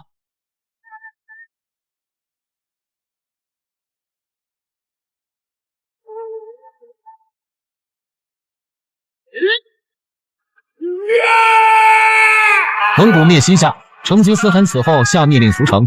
李宪作为亡国之君，怎么可能在重兵包围之下逃走？如果这样，他是怎么在蒙古人眼皮子底下偷天换日的？还有，近40万西夏人被屠城杀害，李现在这种情况下带着几千人跑了，跑哪儿去了？我们在黑水城附近发现的干尸是谁？这干尸怎么跑到黑水城地底下了？谁把这卷羊皮纸放阿育王塔里的？又是谁藏人肚子里的？这个不好说。对了，云峰，那块石头呢？阿扎的血玛瑙在我包里呢。我有个大计划需要用钱，打算把它变现。把血玛瑙变现？可珠宝原石这块我们庄子不对口，看样子阿扎为了这块石头得罪了人。咱们现在不缺钱，为什么要冒这么大风险卖血玛瑙？对呀，把头，上次阿育王塔分了不少啊，把头，我们一人几十个呢，要不咱们凑钱？不用，这次我想玩把大的，我打算回关北派一些高手过来，把黑水城翻个底朝天。啊？什么？不行，把头，你对羊皮卷太执着了，黑水城不找了就不找了，回关坚决不行，这太危险了，很可能我们最后什么都剩不下，还可能被一窝端。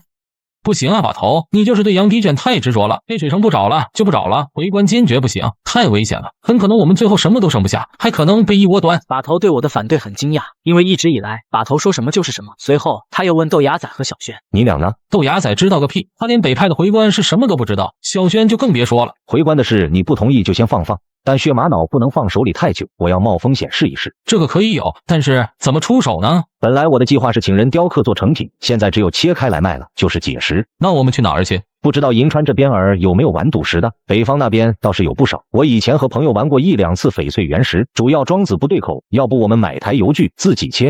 说着，我便来到了银川新兴区的信义市场。我来他这里买过几次水果，店老板是个40出头的女人，她的店门口就有台二手邮具。夏姐，有香蕉吗？小伙子，是你啊，香蕉有啊，1块2一斤。那给我来5斤吧。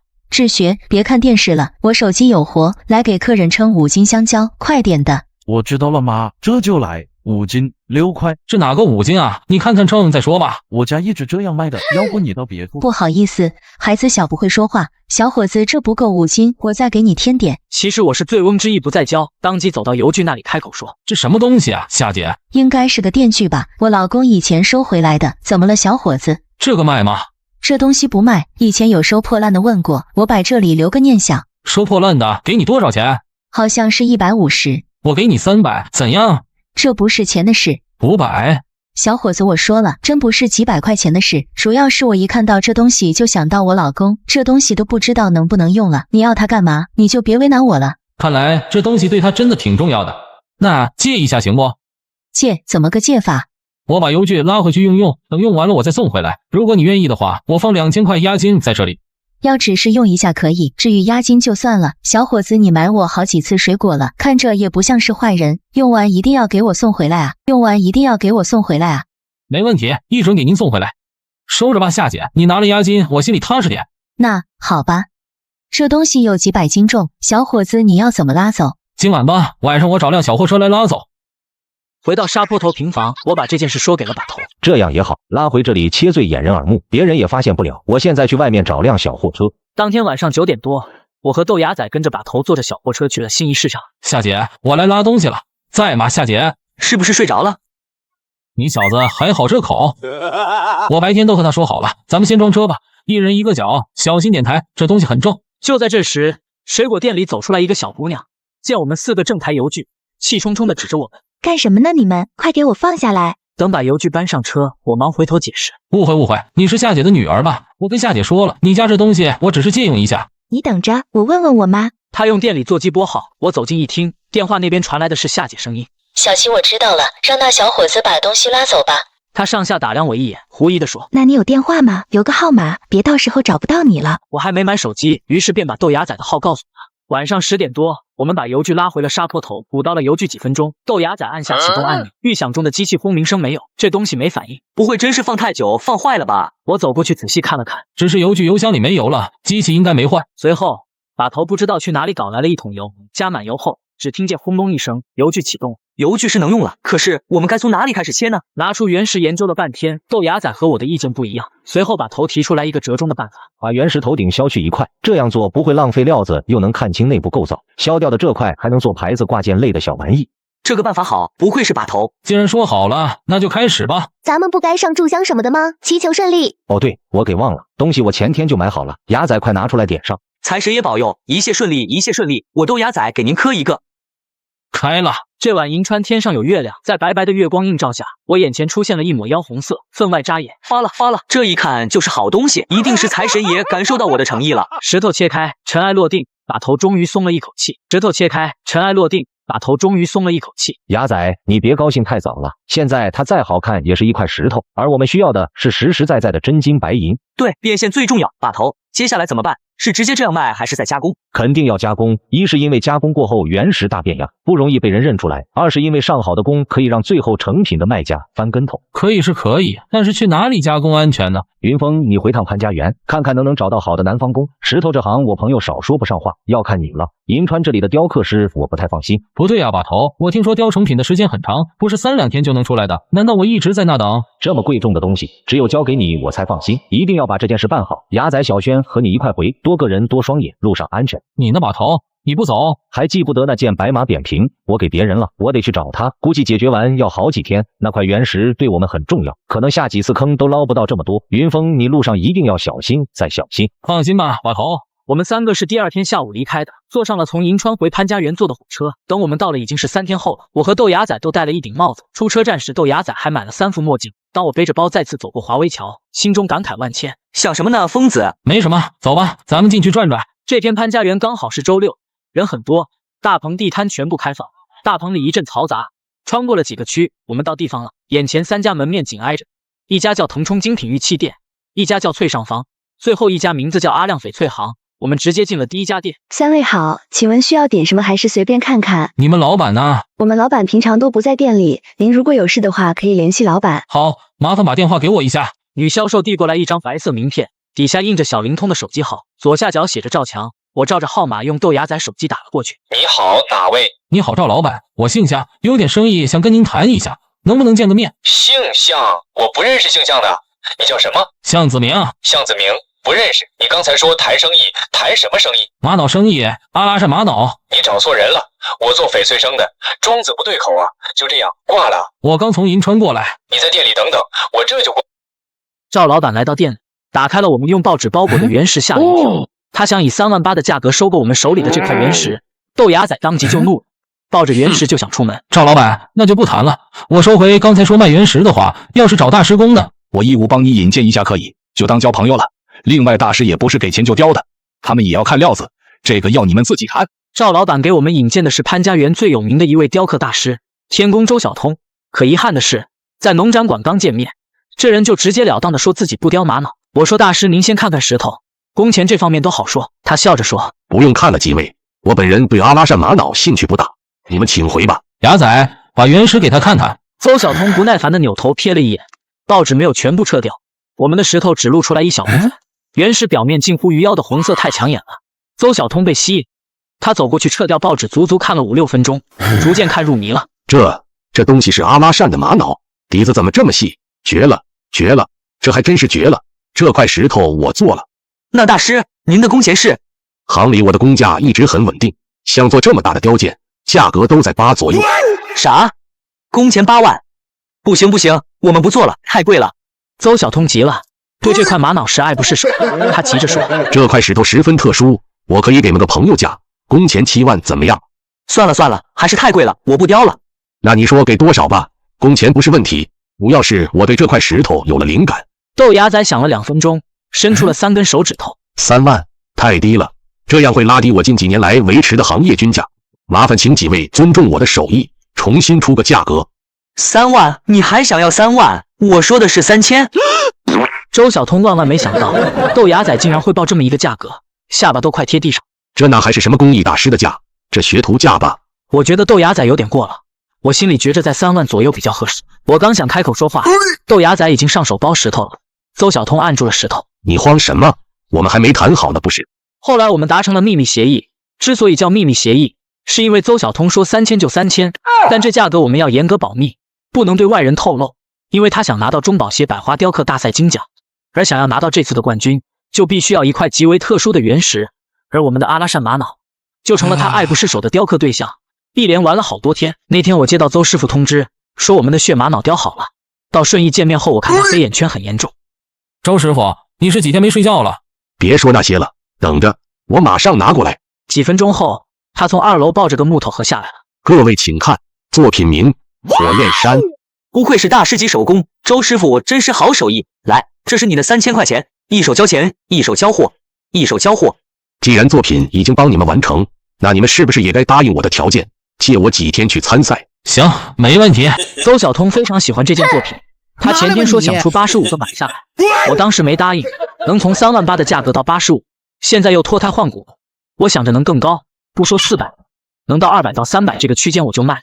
而就在那一天，令人意想不到的一件事情发生了，那就是我们的计划被人知道了。我们3人正乐呵呵地赶往驻地地方3里屯，忽然听到背后有人跟我说话，回过头，这人猛地一手用啤酒瓶子砸了我一下，距离太近，毫无征兆。豆芽仔看到了这一幕，他反应过来后抓起一把台椅，红着眼睛冲了过来。而当我们醒来的时候，却发现被人困在了一个地下道内。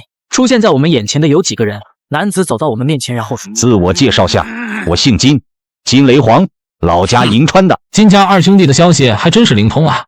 这刚一到潘家园没几天，就被你们知道了。既然被你们发现了，说吧，到底想怎样？我这人不喜欢墨迹，那雕刻师已经供认了，他说东西昨天雕好后就已经交给你们了，所以说我的玛瑙呢？我深吸一口气，开口道：东西在木偶剧院，在一个叫赵清婉的女人手里。当初我们离开邯郸，把头通过乞丐刘烨送了钱，当时是2个穿着蓝天救援衣服的人拿走了钱。自那开始到现在，长春会再也没有找过我们。某种意义上来说，我们交了钱成了小弟，受赵清婉女士的庇护。小子，你说的可是真的？那个叫赵清婉的女人长什么样？40多岁，短发，鼻子上有刻痣，在木偶剧院售票部当经理。行，不过为了保险起见，这几天就要麻烦几位在这里多等一段时间了。怎么样？我这招祸水东引的计划还行吧？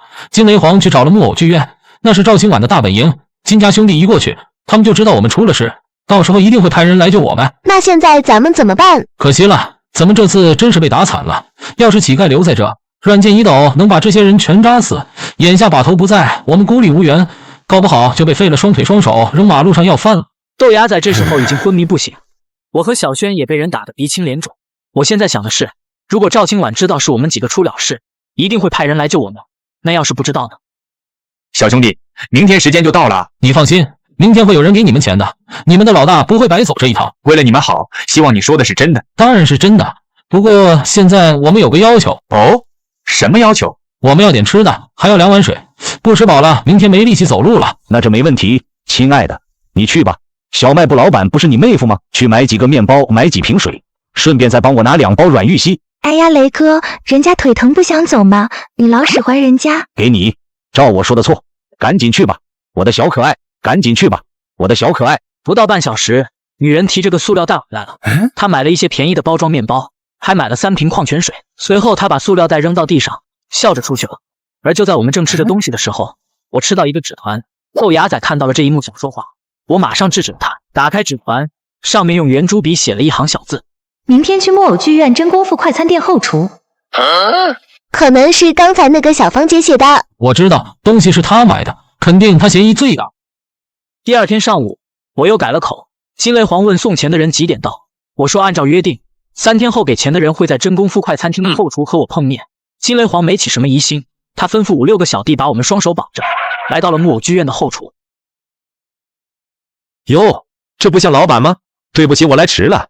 东西是真不错，钱我带来了。走，先出去喝杯茶。男人拍了拍我，我对小轩和豆芽仔使了个眼色，当下就跟着光头男向外走。操，哥几个，咱们这是被无视了。要去哪儿？几位，是不是有什么误会？我们是过来要钱的，你们搞错了。哎呀，没有误会。我问你，你是想要留这只手呢，还是这只脚？小象兄弟无需担心，那些人不会再出来了。你有什么想问的可以问，能说的话我会回答你。那个城中村的小芳姐是你们的人？对呀，是我们的人。能不能见一下赵女士？我们3个想当面谢谢她的救命之恩。这个不行，老板不会见你们的，你只要知道2点就行了。1，你们20万不是白交的。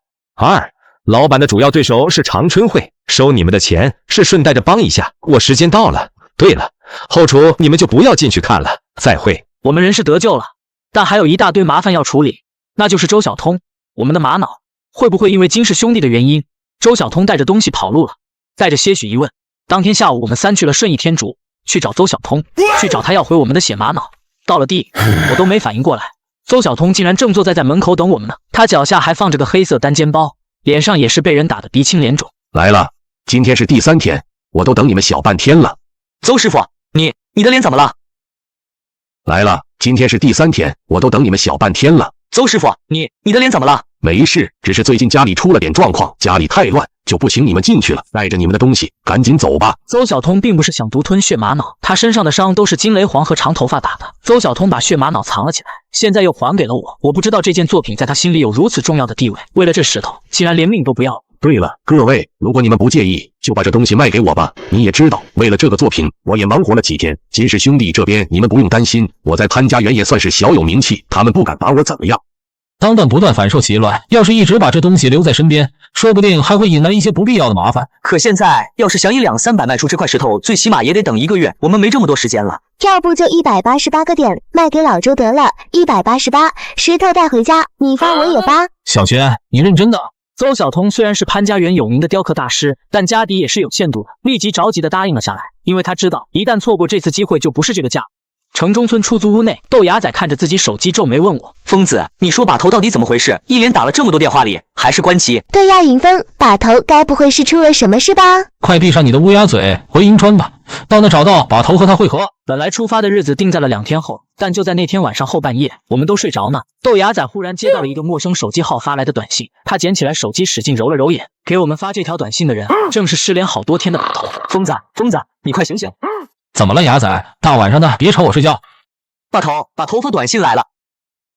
什么？我看看。把头在短信中说：“云峰啊，其实我骗了你们。我之所以让你们连夜带着石头回去，是因为我决定找人回关了。阿育王塔的秘密我放不下，我感觉自己离得很近，就差捅开一层窗户纸。所以在你们走后的当天晚上，我叫了人，来的都是高手。我预感这次能撕开西夏黑水城背后的秘密。这次我们深入黑水城，不知风险几何。你们3个都还年轻，不要来银川找我。如果我们从黑水城回来了，我会联系你们。王显生留笔，勿挂念。”我看完了短信，心里久久不能平静。请回关是真的，缺钱是假的。把头根本就不缺钱，他就是故意说谎支走了我们3。其实血玛瑙卖多少钱，他根本就不关心。把头真是疯了，他已经被西夏公文羊皮图，被夏末地理线，被那个什么虚无缥缈的西乌尔王国迷住了。那疯子，我们上哪去找把头？那疯子，我们上哪去找把头？回银川。事不宜迟，说走就走。现在情况特殊，我们不敢再去找上官冥界骆驼。我突然想到了那辆在邯郸买的212越野车，这车我们一直没动，修好后一直藏在银天农贸市场后。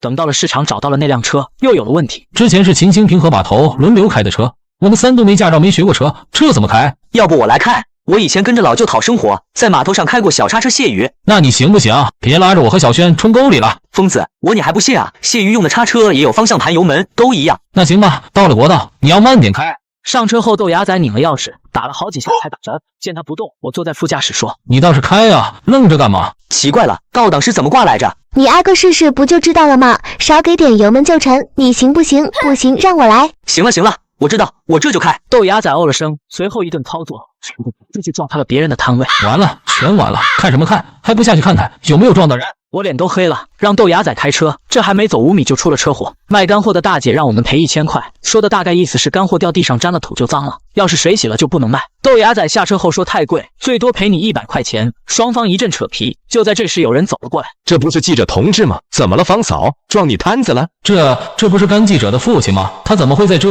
我要1000块，这伙人就给100块。老甘，你给评评理，哪有这样子的？方嫂子，你太过狮子大开口了。我也干这个的，还能不知道？除了碎了点蘑菇，你这些东西就算全卖了，也值不了1000。这样吧，我当个和事佬，200块钱算了。这时候，围观的人也帮忙替我们说话。就是，碎点蘑菇就要人1000啊！你家蘑菇是金子做的，想讹人也用不着这样吧？实在看不下去了。这是在老甘的和解下，我们赔了人200块钱解决。记者同志，你们这是要去哪？去阿拉善搞采访，赶紧走，别让这老头给看出来了。还是去找护特人？你们上次不是找到了？这次不一样，这次去是为了别的目的。这样啊，甘玄刚走没多久，应该没走多远。要不我叫他回来，你们见一见。对了，还有甘记者，可以编个理由拉他一道去护特部。那麻烦你了，正好我也有些私事要甘记者帮忙。甘玄刚离开市场不久，接到他爸电话后，很快赶了回来。我们在市场碰了头。你好，甘记者，有段时间没见，又漂亮了。哪里话？听我爸说你们还要回阿拉善。我们还没回去，等回去了才能出发。什么时候走？水和吃的都准备好了，越快出发越好，最好是现在就走。这么急？你们等等，我得先跟领导打声招呼。过了几分钟，他打完电话回来了。怎么样？领导同意了？怎么样？领导同意了？他笑着点点头，随后拉开车门钻进了车内。我和豆芽仔互相看了眼，也钻进了车内。都看着我干什么？开车啊！你开吧，疯子，我肚子不太舒服，可能昨晚吃的炒面不太干净。我也是啊，哎呦，我肚子好难受。我也是，都怪你阿仔做的什么菜，拉肚子了都。甘记者看我们三个都这样，也没说话，直接下车换到了驾驶位上，一通换挡操作。随后我们的213打着双闪慢慢导出了市场，开往了国道方向。路程有些远，为了解闷，甘记者放了音乐，伴随着音乐声，我靠住座位慢慢睡着了。我做了个很奇怪的梦，我梦到把头处在一片黑雾之中，脖子上套着黑色锁链，黑雾中有看不到的东西在拽着他往里走，把头奋力挣扎，嘴张着不断大声喊话：云峰，云峰，快救我！怎么了？做噩梦了？没什么，只是有点不太舒服。靠近阿拉善的国道边上，蓝天白云，空气清新，车也少了很多。车子靠边停车，甘记者说要找地方小姐下。甘姐，等等我，我和你一块去。看他俩走远了，豆芽仔打了个哈欠说：疯子，你说这时候把头是不是已经进到黑水城了，挖到宝贝了？可能吧，把头回关了高手过来挖黑水城，其中肯定有厉害的土工，虽然我没见，不过80%可能有姓马的。姓马的？马什么？你不知道，大哥没跟你说过。大哥？你说哪个大哥啊？姓马的叫马振海，洛阳人。以前大哥在时跟我说过，说马振海外号入地鼠，这人打洞方式很奇特，他打的盗洞在行业内有辨识度，这人能同时用双手下铲。这么牛逼？那他打的盗洞不用装木板？不一定，还要看情况。如果土松的话，不加木板不行，会塌方。这和他打的盗洞是什么形状没关系。女孩子解手跑得远，时间长，我和豆芽仔左等右等了半天，还不见人回来。这解手解着的都去哪了？怎么到现在还不会来？走，疯子，快去找找，别出事了。跟着小轩和甘记者去的方向，我们来到了一处山坡。我往前面一看，傻眼了。只见甘记者和小轩都在，小轩正拽着甘记者，二人面红耳赤了，正在吵架。干嘛呢？你俩？云峰，甘记者也不知道怎么了，非要报警。卧槽，报什么警？糟糕，甘记者不会是发现我们的身份了吧？这不应该啊！车上我们没带那些工具，路上我们讲行话都是故意避开他的。不行，这事儿我们处理不了。先别慌，出什么事儿了？你倒是先说说。死，我看到了死人，不知道死多久了。死人？真的假的？疯子，快来看，真有死人！我忙跑过去观察情况，在离他解手不远的地方，甘记者发现一个人。时间不长，平躺着，下半身埋在沙子里，上半身露在地面上。这里空气干燥，风又大，风吹日晒的，面部已经有脱水的迹象，靠近点能闻到臭气。我看了几眼就不敢再看了。疯子，这人身上有钱包啊！小轩这时再也忍不住了，直接跑到一边，扶着腰开始吐了起来。黄瓜，这人的名字叫黄瓜。疯子，你看，黄你个大头鬼，叫黄姑，左边的字被盖住了。看地址上写的，这人不是银川本地人，是云南昭通人。他钱包内层除了有100多块钱零钱，还放着2张折叠的纸条。我打开纸条看了看，眉头直皱。9月27进货，羊后腿肉50斤，羊腰子30个，羊脆骨10斤，预估川小串2500百串，纯利润400左右。写的什么玩意？这是云南昭通的一个卖羊肉串的，死在了阿拉善边的荒地里。说白了，应该是一个屠夫剁肉的。我越想越觉得邪门后怕，浑身打了一激灵，扔掉了纸条。报警吧，这是命案！身为记者，我有义务报道曝光这件事。行，甘记者，你和小轩快回车上，我带着手机呢，我来报警。这地方太臭了。说完话，我佯装着掏出手机拨号给他看。小轩理会了我的眼神，他拉着甘记者催促着离开了这里。来到现场，我突然看到豆芽仔要拿钱包里那些钱。他的钱你也敢拿？快放回去！人都没了，不拿白不拿，更何况我可不是白拿。我等下把黄瓜老兄埋了，这总比这么风吹日晒的好。100多块就当我的工钱了。滚犊子，快给我放回去！你又不缺这点钱。行了，疯子你别管我了，快回车上，我等下就过去。算了，随你的便吧，弄完了赶紧回来。我懒得再和他吵了，我先回到了车上，又等了20多分钟，豆芽仔也回来了。你真报警了？我们不得在这等警察来。等什么警察？我们哪有那时间？直接走吧。这天傍晚大概7点多，我们到了地方。直接走吧。这天傍晚大概7点多，我们到了地方。从这里进阿拉善只能徒步或者骑骆驼。晚上露营搭棚包，由于甘记者是临时搭伙的，我们之前买的棚包不够，少了一个。最后本着女士优先的原则，我让豆芽仔睡车上，我们其他人在离车不远的地方搭包过夜。豆芽仔早上车上睡觉去了，我手拿着一根木棍坐在火堆旁，无聊的翻着手机，看火小了就往里扔2根柴。我刚添了柴，忽然听到汽车那边有动静声传来。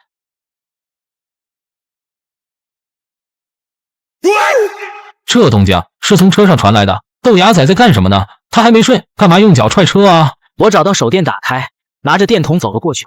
走得越近，拍车的声音越大。我怒了，嘴里骂骂咧咧的说着：“都几点了？你俩不睡觉干嘛？”我敲了几下玻璃：“芽仔，别闹了，赶快睡。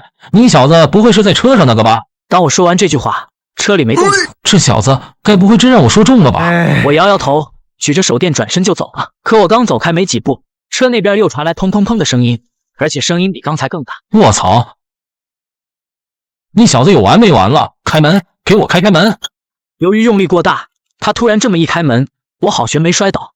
我看着车内的情况，豆芽仔正面对着我，他双腿跪在后座位上，身子起伏不定，不知道在干嘛。芽仔，你干嘛呢？我看到他眼睛睁得老大，嘴巴半张着，嘴唇不停上开下合，动作像是在吃什么东西。我手电正晃着他好像感觉不到刺眼，眼睛直愣愣地看着我，眨也不眨。他嘴巴突然闭上，嘴里叨叨着说：“快坐，你要来几串了？”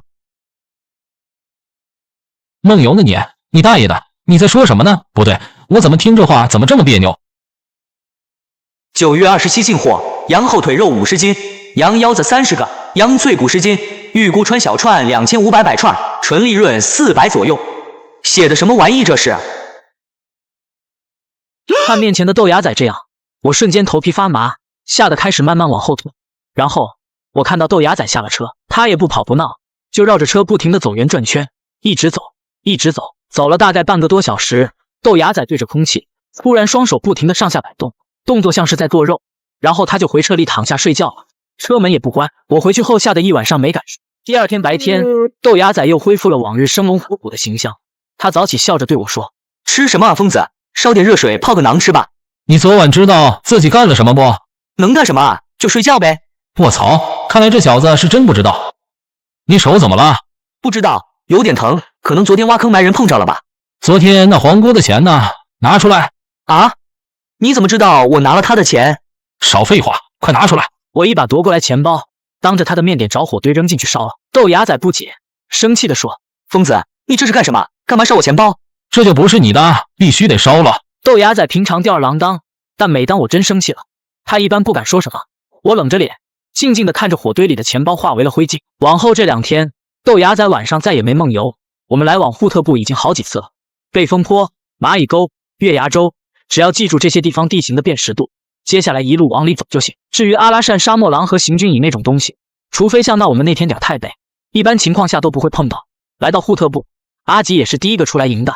阿吉笑着说：“你们来的真巧，要是再晚来1天，我们部落就要去别的地方了。”你们要搬家？搬哪去？这里不住的挺好吗？这是户特人的习俗，等以后再来这里住，就要到明年这时候了。阿吉，我问你个事儿，你这段时间有没有见过什么外人？外人？没有，打你们走后再没有外人来过部落。不过什么？不过我记得呼噜叔说过一件事，半个月前我们晚上点羊发现少了一只，呼噜叔带人去找了，找到羊回来的时候，叔说他在老远的地方看到有人生了火堆，叔不想见外人，就没过去看。在哪儿看到的？我忘了，这你得问呼噜叔去。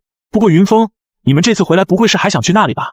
上次你们不是挖了不少，还要去挖？我觉得……阿吉话还没讲完，豆芽仔一把捂住了他嘴。甘记者好像听到了这句话，你们刚才说挖什么？什么挖萝卜？我最不喜欢干活了，要去你自己去，我可不去。户特部窑洞内，呼噜叔小女儿正趴在炕上玩娃娃。叔，你再仔细回忆回忆，你看到生火的人没？他们骑着骆驼还是步行？大概几个人？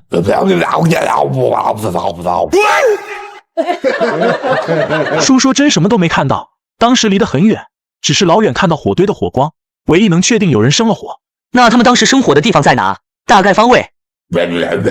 明天我们部落搬家，会路过那片地区，你们要去的话，到时指给你们。户特部搬家有些像草原上游牧民族迁移，沙漠的夜晚有时很长，天上还挂着月亮。大部队就开始出发了，呼噜叔和年轻汉子走在队伍前头带路，妇女领着小孩跟在后头，羊群走在最中间，有专人看管。凌晨5点多离开月牙洲，脚下踩着沙子戈壁滩走了3个多小时。阿吉突然跑过说：“到那个地方了，云峰，叔说就是那里，咱们看着不远，其实有好几公里。当初他看到就有人在那生火。我记住了方位，随后跟甘记者告别。其实昨晚我就已经透露了行程，他也同意了。分别之前，甘记者担忧地问我：“你们要注意安全，水和吃的东西都够吗？”放心吧，昨天阿吉帮我们补充了，吃的喝的都够。那就这样，我们银川见，到时手机会还你们的。路上注意安全。你也一样，路上注意安全。我们3个留在原地，目送着他们越走越远。但我们没有别的选择。如果要是没什么线索，我打算去上次枯井那里看看。这时候豆芽仔正直愣愣地盯着甘记者看。你该不会是喜欢上人家了吧？别看了，人都走远了，快走吧。你该不会是喜欢上人家了吧？别看了，人都走远了，快走吧。沿着呼噜叔给我们指的方向，我们一刻不停，走了2个多小时才到。到了地方后，豆芽仔扫视四周说：“是这里吧？我看呼噜叔指的就是这。这里一片荒凉，没山没水没草没树，附近连仙人掌都没看到，除了头顶上的太阳和脚下踩的黄沙尘土，其他什么都没有。”小轩蹲下来抓起一把沙子，皱眉看着沙子从手指间露掉。10几天前，如果有人在此地露营，他们肯定要吃要喝吧？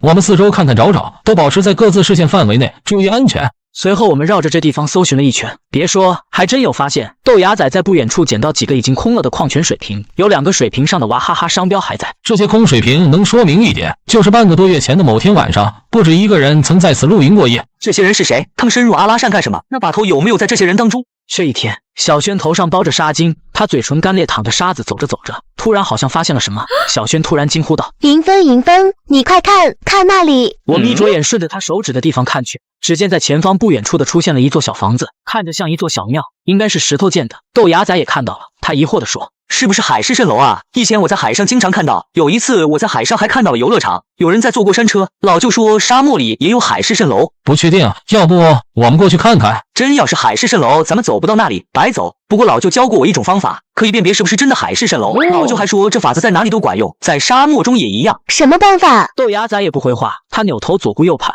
像是在找什么东西没找到。没看到石头，疯子你蹲下，我踩你肩膀上看看。要是前面那石头房子是海市蜃楼，我换个位置站高看就看不见了。好了没？你脚好臭啊，几年没洗了，我受不了。怎么样？看到什么了？石头房还在不在？还真是，石头房没消失，这100%不是海市蜃楼。我们快去看看，确定了不是假的，我们就往小石头房那里赶去。1个小时后，我们到了这地方，不是沙漠中的海市蜃楼，我们眼前真真切切出现了一栋房子，从外面看像是一座城堡，一看就不是现在建筑。我们已经深入阿拉善10多天，早就踏进了无人区。这房子是干嘛的？我们已经深入阿拉善10多天，早就踏进了无人区。这房子是干嘛的？不管了，先进去看看吧。豆芽仔过来一块推，小轩也上手帮忙推开这座石门。随后，这扇石头门被我们一点点向里推开。进去后，里面很黑。我打开手电照明，左手边儿位置有张厚石桌，石桌上放着一个石雕像，石雕像前摆着一只黑陶碗。伸手拿起那只陶碗，我看到碗里有半碗黑色固体状的东西。这不会真是个庙吧？疯子，你快看，石雕上面写着字呢。03、5、26，这是什么意思？在圆圈中心部位分别刻着阿拉伯数字。豆芽仔伸手就要去拿石雕，我打了他一下，皱眉说：“还没研究明白，连什么朝代的都不清楚，你小子是不是嫌命长了？你慢慢研究，我看看别的地方有值钱东西没。”我正研究着眼前的石雕，这时候豆芽仔突然喊道：“快来快来，疯子，你看这是什么？”豆芽仔在西北角发现一个烂铜盆，铜盆里有少半盆黑红色凝固状物体。豆芽仔伸手进去捅了捅，沾到手指上一点，闻了闻，哎，这味道有味道？什么味道？骗你的，什么味道都没有，呵呵。滚犊子，没时间和你闹。这时小轩拽了拽我衣服，小声说：“银芬，咱们走吧，这里感觉阴森森的，待着老感觉不舒服。”那就走吧，我也感觉这里有些阴森。而正当我们要离开的时候，突然间我发现石雕方向有什么动静，仔细一看，竟然是羊头动了一下。小轩这时候捏着我袖子，感觉很害怕。别怕，走，我们过去看看。神鬼之说也只是无稽之谈，我倒要看看到底是谁在捣鬼。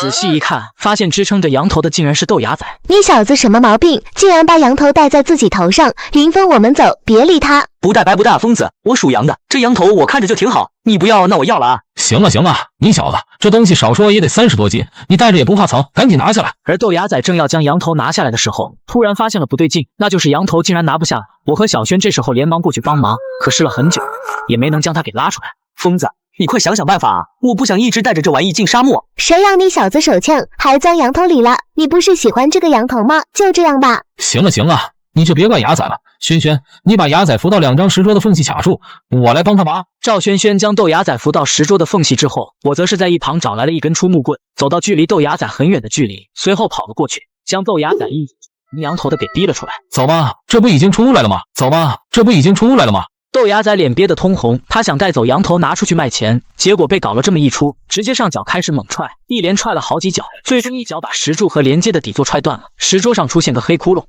怎么这石桌中间是空心的，双层的？石头不是实心的吗？豆芽仔踩着石桌两边，弯腰扒拉掉一些碎石，小心翼翼地用手电照了照里面，里面竟然藏着一本经书。难道说当年某人之所以建这个石庙，就是为了藏这东西？原以为是木板经书，结果一看发现不是经书，这什么玩意？人物图、故事图，这些人物刻画的有鼻子有眼，惟妙惟肖。其中一幅场景让我很感兴趣，木雕板的上方刻画了一幅场景，一群人跪着，只有2个人坐着，坐着的2个人从脸型身材上看，一人看着年长，一人看着年轻着，年轻人的姿态正在弯腰施礼，而坐着的岁数大的这人头顶上刻了4个汉文字，为名囊萧。什么囊萧？你不懂不要瞎念。那你说这个字念什么？我不知道，反正不是念囊。为名是。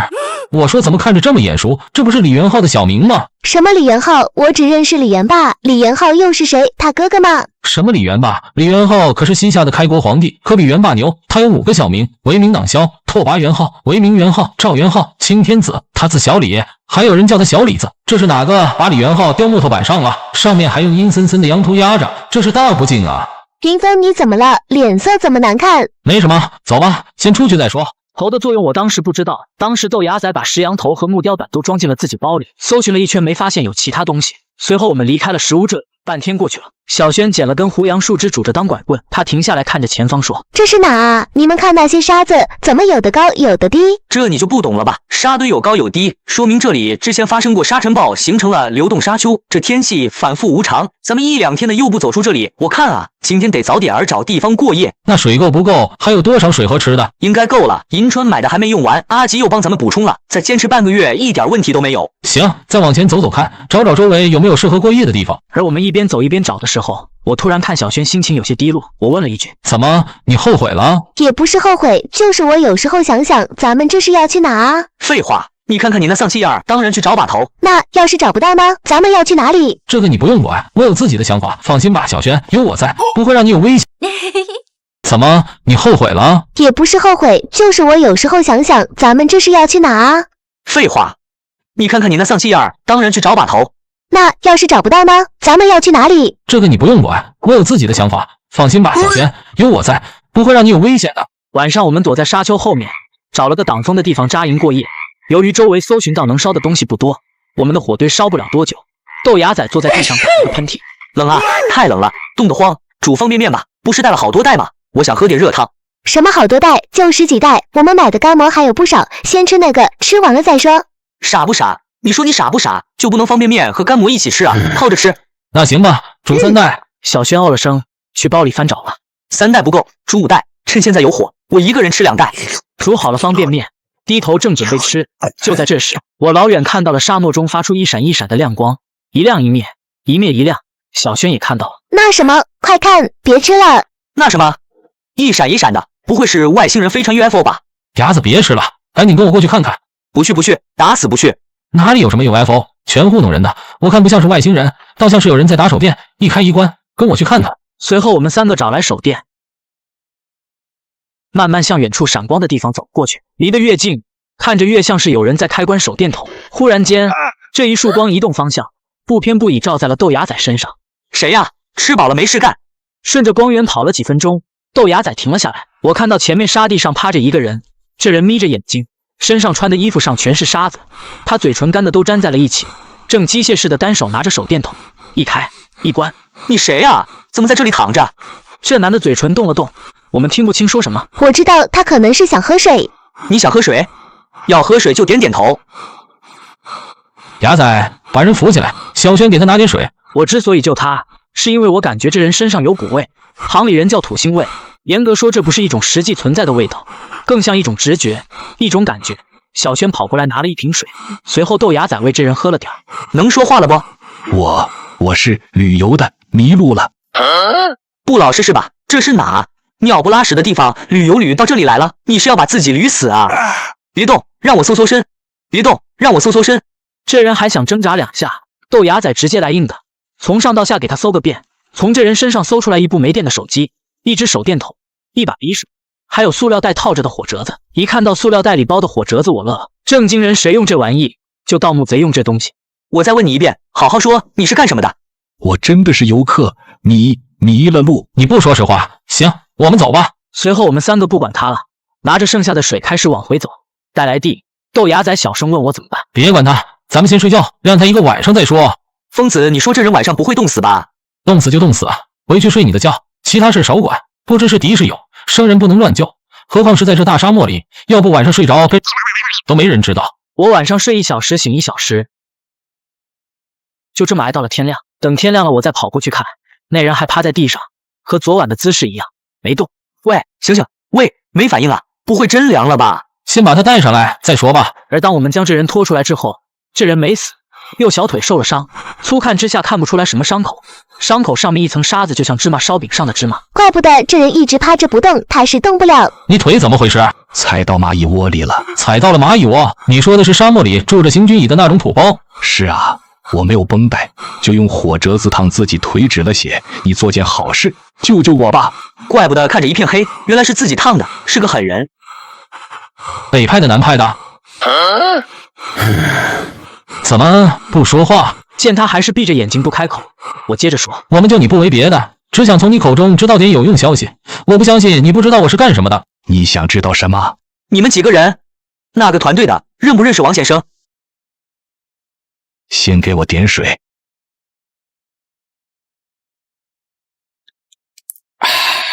没想到在这里能遇到同行，碰到你们是我老马命不该绝。你们是王先生什么人？真是把头！你们是不是一道来的？都是来摸黑水城的？接下来这人断断续续的讲了1个多小时，我不能确定他说的话里有几分是真。这人叫马德明，也是一个可怜人。他自称跟着4代九清水混。刚听到九清水这个名，我着实吃了一惊。这个马德明我不认识，但要说九清水的名号，混北派的很多人都听过。我知道小兄弟你疑心我，但咱们是同行。这次之所以聚在沙漠里，也都是王显生牵的头，所以我没有骗你的必要。我跟的人的确是九清水。我信你说的。我再问你，你一个人被扔在，是得罪了九清水被搭背了？还有，王显生现在的位置在哪里？怎么可能？老大怎么会丢下我？是我自己主动离开的。我们这次接王显生的回关，后果是过来后已经折了5、6个人了。都折了5、6个人了，把头到底碰到了什么？那些人可都是高手，个个经验丰富不说，其中不乏还有九清水这样的人物。看我不相信，脸色发白的马德明又深呼吸了一口气，开口说：那5、6个人连身体都找不到。我干这行业20年，从没有见过如此规模的积沙墓，上万吨的沙子跑都跑不掉。你是说把头他们碰到了积沙墓？他闭上眼，像是回想起了可怕的一幕。没错，而且不是普通的积沙墓，是前所未见的形式。我快挨不住了，小兄弟，能告诉你的我都告诉你了，信不信看你自己。你们有没有绷带？我小腿需要处理。行军蚁没红火蚁那么毒，但这种蚂蚁嘴里也分泌乙酸，咬人后对伤口有腐蚀作用。豆芽仔看过后撇着嘴说：兄弟别包了吧，我没有工具，要不还是切了吧，看着实在闹心。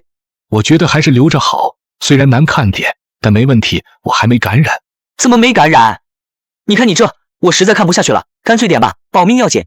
马德明擦了擦汗说：不用，给他洗腿用了整整3瓶水，我看的有些肉疼。我们的水都是用来喝的，用1瓶少1瓶。洗干净后，我们又用纱布帮他裹了裹，包的不好看，但比不包强。包好腿后他就睡着了。疯子，你信这人说的话不？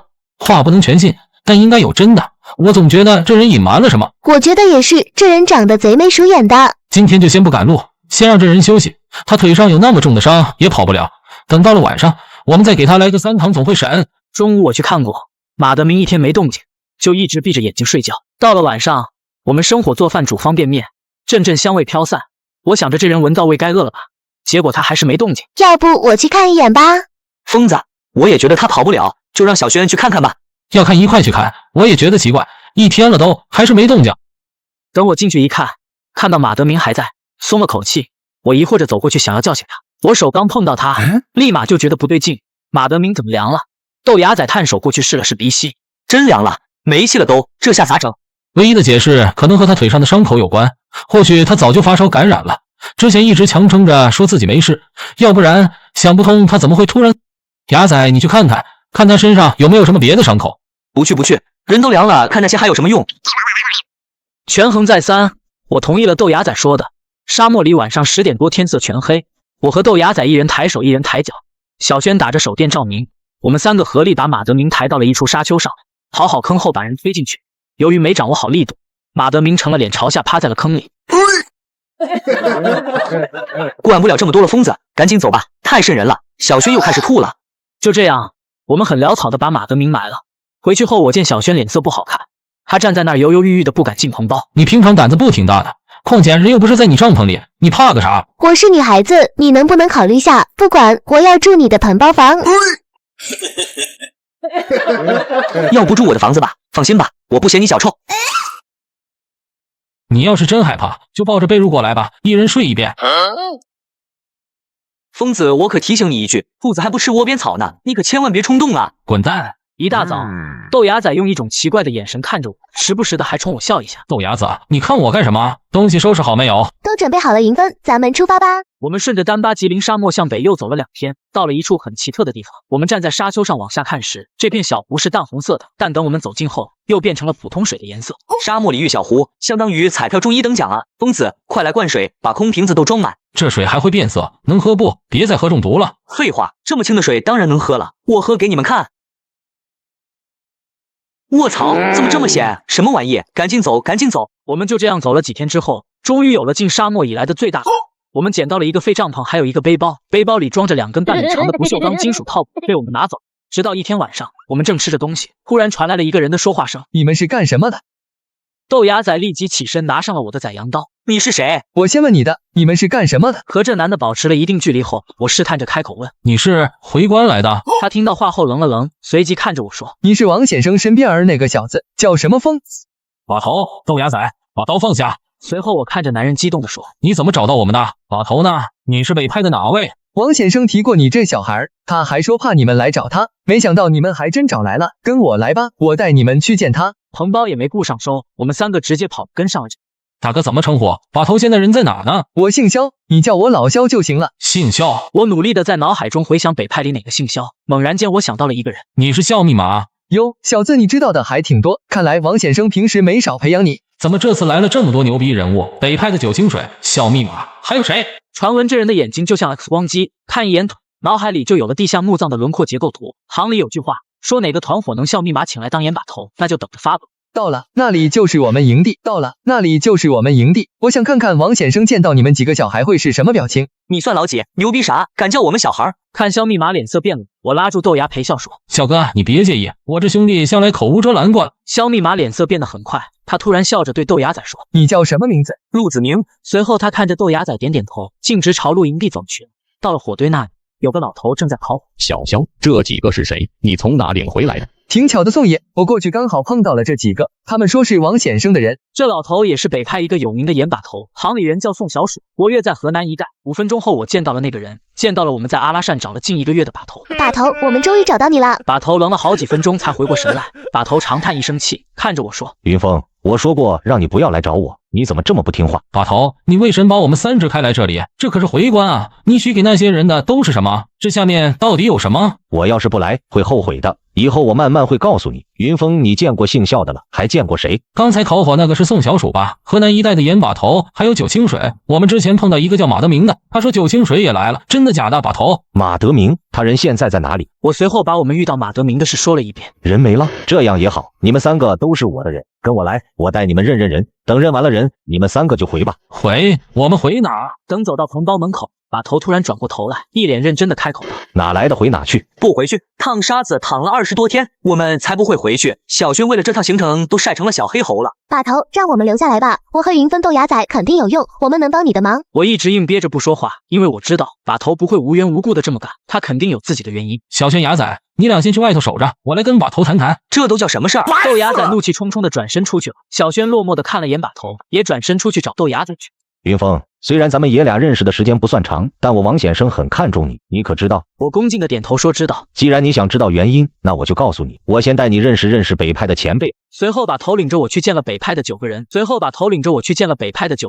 九清水、萧密码、宋小鼠、钻地鼠、朱宝抠、鱼狗子、骆家山、东北小凯、老学究，这几个人到底有多厉害？等看后面剧情你们就知道了。这人怎么坐着轮椅就来阿拉善盗墓了？这岁数，估计连洛阳铲都立不起来吧？那天晚上，把头挨个给我介绍，结果就是这些人对我生意阑珊，爱答不理，他们都没用正眼看过我。我自己也知道自己身份卑微，入行浅，比不上他们在行里的名头亮。但老话说得好，30年河东，30年河西，莫欺少年穷。云峰，你年纪还小，我让你见这些人主要是混个脸熟，他们都是北派里有头有脸的人物，认识这些人对你以后有好处。知道了，把头。那你现在该告诉我某些事情了吧？比如黑水城里到底有什么？云峰，之前我没打算告诉你，不过既然你找来了，我觉得还是让你了解了解的好。此事说起来有些复杂，你刚才见过坐轮椅的那老头吧？他是一路被小凯背过来的。见过，他不就是把头你之前介绍的老学究吗？没错，我说的就是他。老学究和我有些私交，你别看他老掉渣了，他的本事啊。说着话，把头指了指自己的脑袋，都在这儿。王先生，你说谁老掉渣？我刚好准备让云峰请你，你来的正好。云峰，你不是一直想知道黑水城里有什么吗？把头指了指坐在轮椅上的老学究。老伙计，你来说说吧。据我推断，研究黑水城这片黄沙之下还隐藏着一些地宫，而某个地宫里可能放着西夏的3件东西：唐代6部大藏经、流泪佛、05窑雕瓷妙音鸟。随后他像讲故事一样给我讲了3件西夏国宝的前世背景，感兴趣的粉丝朋友可以上网查一下这3样东西，总之很值钱，我这里就不再啰嗦了。等到后半夜，把头把我们3个秘密叫了出来。什么事啊，把头？我之前可说了，我们可不回去，都走到这了，一起发财啊！你小声点，这么大声，不知道隔墙有耳。豆芽仔捂住嘴，小声说：2点多了，应该都睡了吧？我们跑这么远，谁能听到？随后我让小轩去放风，防止有人偷听我们3人开了的秘密会议。云峰、牙仔，你们知道前几天那个叫马德明的土工为什么跑？云峰、牙仔，你们知道前几天那个叫马德明的土工为什么跑了？马德明说自己跟着九清水过来的，我听他的意思是碰到击杀木吓着了，不敢干了才跑的。没你想的那么简单。4天之前，我们在离这里向北30里左右的沙漠中发现了一座小型地宫，有价值的东西总共摸出来4件。马德明说的流沙墓是真的，我们也的确在那里折了人。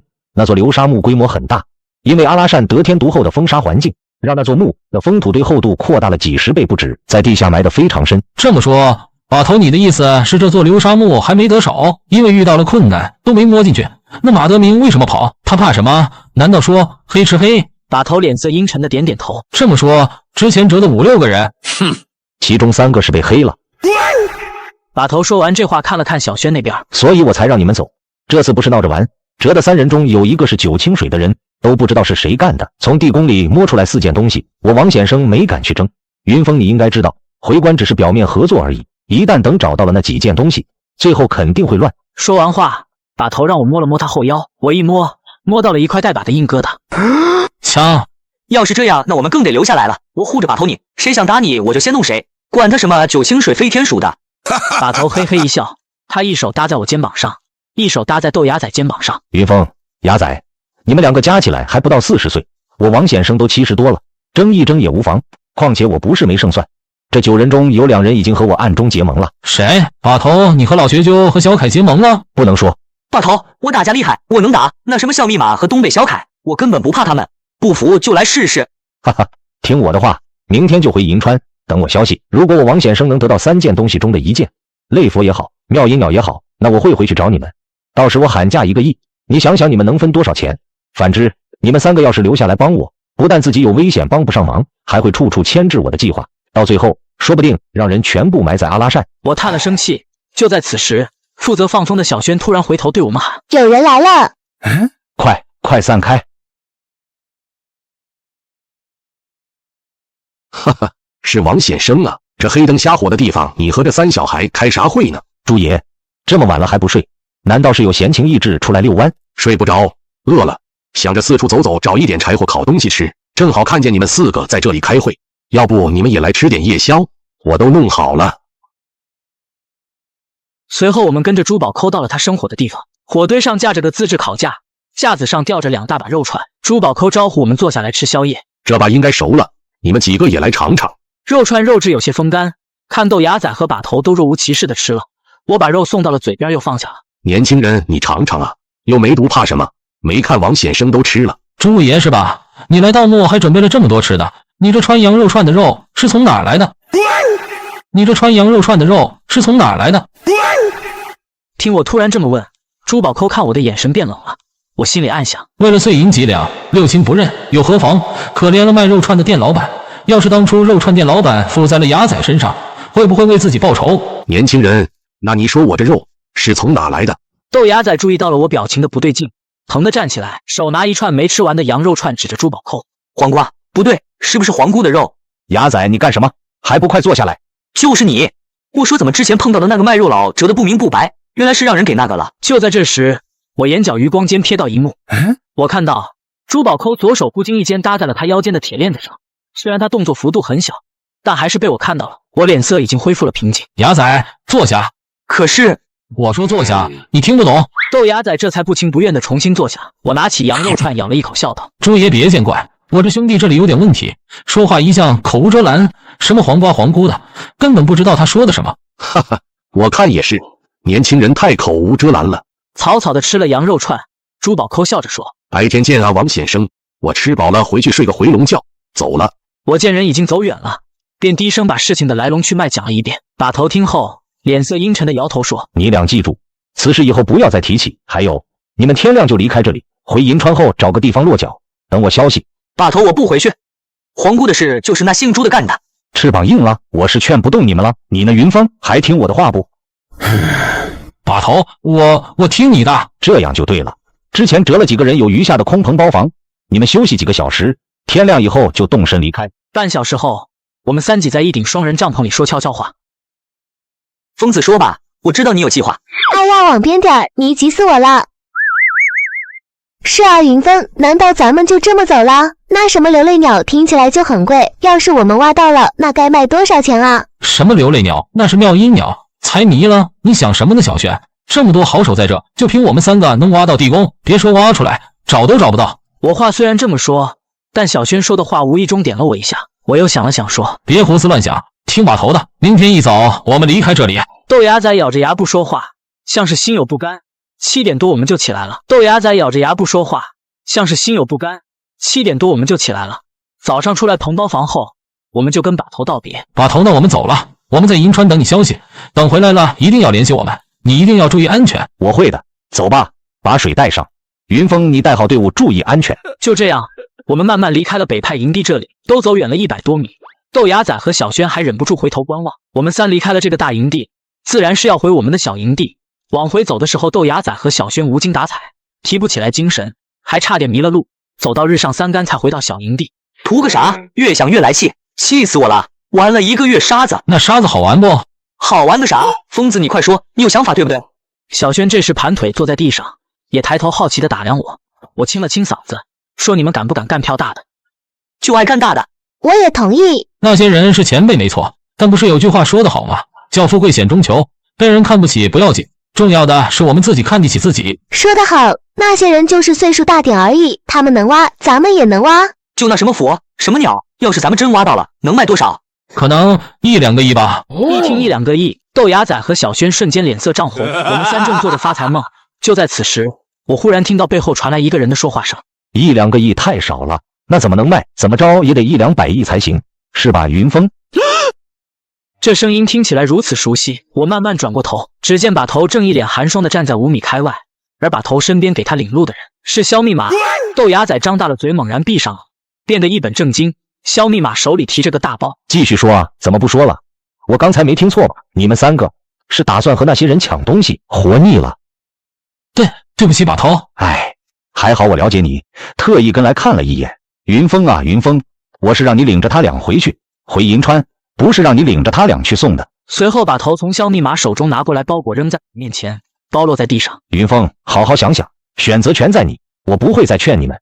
我最后说一句，如果你以后当了团队演把头，那么你说的话，决你定做的事儿，要为你手下的人负责。把头说完话，直接转身离开了。他没回头。把头走后，我低头看着脚下的包裹，出神了。包里装的东西不用打开就能猜到，还能是什么？分节洛阳铲、旋风铲。疯子有工具了，我们还干嘛？我什么话都没说，直接钻进了自己棚包房里。他俩没来打扰我，我晚上一夜没合眼，想了一晚上。我问我自己，要是干的话，为了什么？此时，我脑海里一个声音回我说：为了钱，没钱谁都看不起你。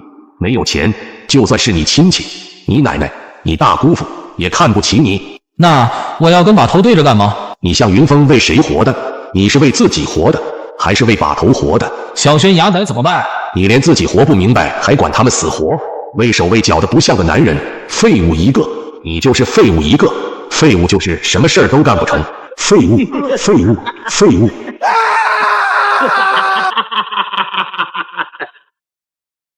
我再次睁开眼睛，这道声音再也没有出现。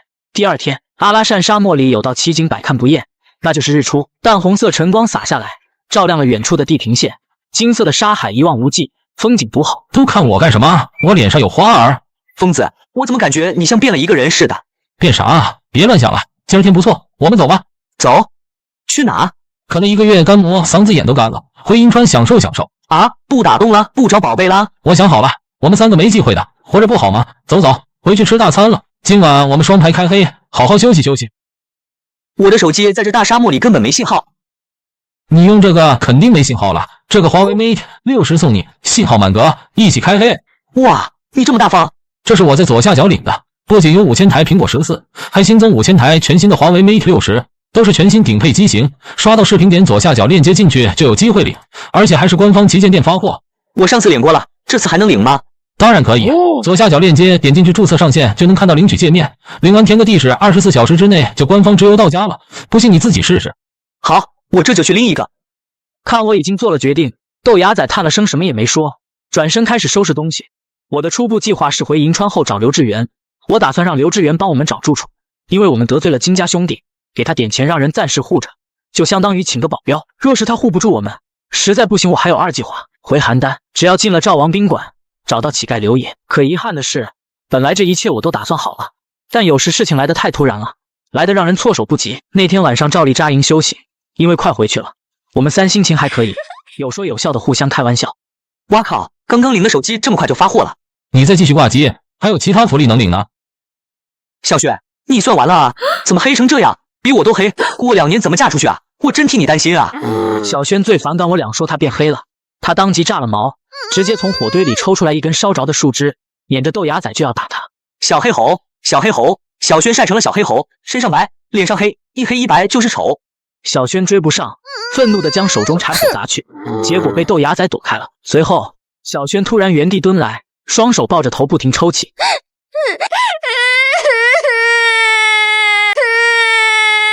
哭了，疯子，我跟他闹着玩的，怎么哭了啊？瞧瞧你小子干的好事，快跟小轩道歉。哦，别哭了，我不该说你黑，小轩你原谅我吧。小轩没说话，而是直接小跑着向远处跑去。远处大概500-600米远，有处凹陷的沙坑被风坡，小轩直接往那跑了。他跑得快，一下沙坡，我和豆芽仔就看不到他人了。看你干的好事，快别说了，我也是受害者。现在怎么办，疯子？怎么办？快跟上去啊！我招呼豆芽仔说过去看看什么情况。快要接近时，我还喊了2声，周围静悄悄的，没回应。到了沙坡下，我看到小轩坐在地上，正用双手捂着肚子。干嘛呢你？怎么坐地上了？都说了是我的错，我给你道歉，别生气了。豆芽仔跑过去，伸手要把小轩扶起来。小轩被豆芽仔扶起来后，他双手捂着自己肚子，脸色惨白，咬着牙齿，嘴唇不停打哆嗦。怎么了？小轩你怎么？云峰快来看啊！小轩有点不对劲。我往下看了眼，发现小轩捂肚子的双手处一大片血迹，捂都捂不住。我顿时吓得6神无主，脸色煞白。快救人！这时小轩哆嗦着嘴唇，慢慢抬手指向了西北方向。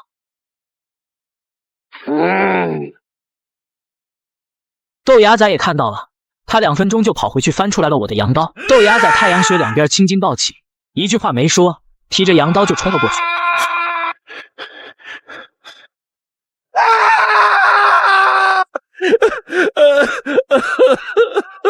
牙仔，你给我回来，拿纱布！豆芽仔一咬牙，直接将背包拉开，红着眼睛噼里啪啦把所有东西一扶脑全倒。就这么点了，扶着。而我刚给小轩包扎好伤口，突然发现小轩此时的眼睛开始慢慢闭上。别睡，睁眼！怎么办啊？云峰，小轩他……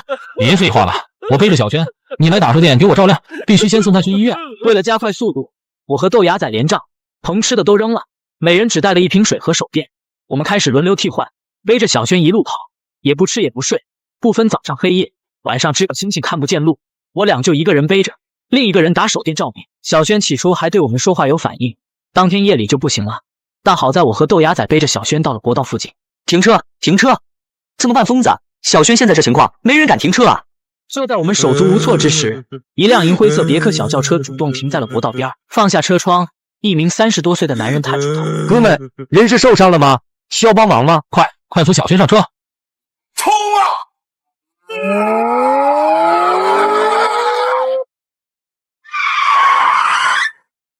你俩是病人的家属吧？是，医生怎样了？命保住了没？命保住了没？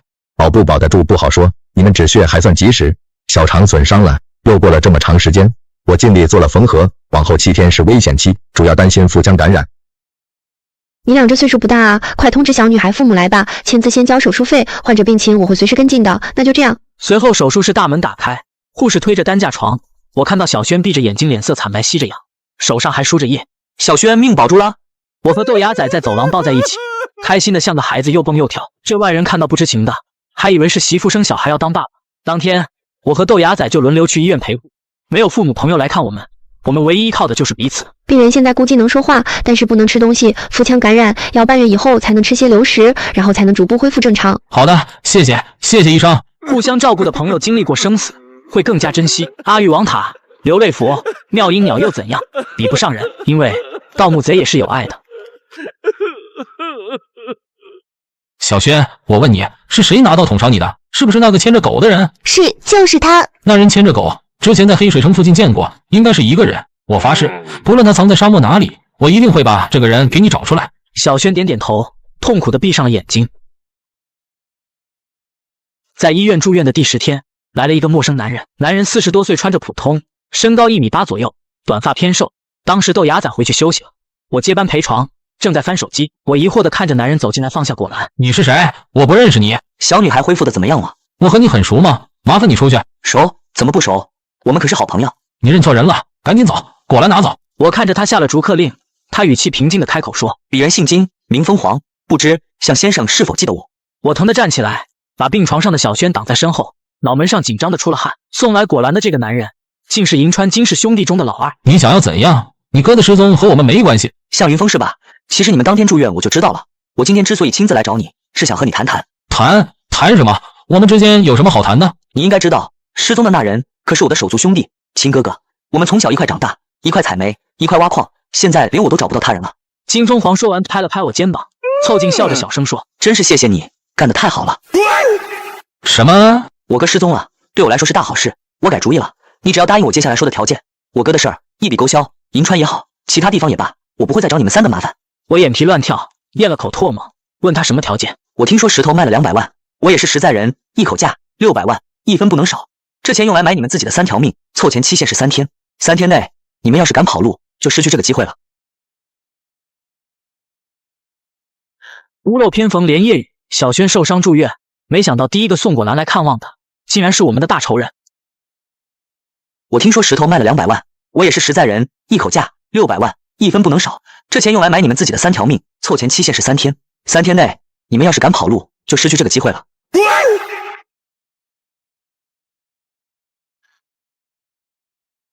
屋漏偏逢连夜雨，小轩受伤住院，没想到第一个送果篮来看望的，竟然是我们的大仇人。金凤凰走后，医院走廊里多了3个男的，一直徘徊不走。我将这事告诉了豆芽仔，豆芽仔听后抓耳挠腮地说：“搭理他干嘛？要我的钱就是要我的命，就嘎了，我也不会给他1毛钱，1毛都没有。”那你怎么打算？金凤凰说只给3天时间，小轩现在这样，难道我们要带着他跑路？对，我看跑路行，我们跑路吧。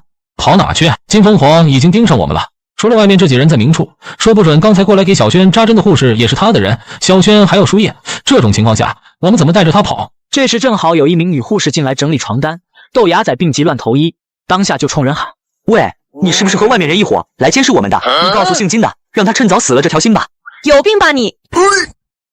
行了，你别闹了。3天后要是给不到他600个，我估计我们3个会被套上麻袋，就矿坑里害了。那现在怎么办？总不能一直这么干等着吧？我和豆芽仔想不到什么好办法，时间就这么过去了2天。事情的转机出现在第3天，就在金凤凰给的最后期限将要临近时，我在医院看到了2个人，一男一女2个年轻人。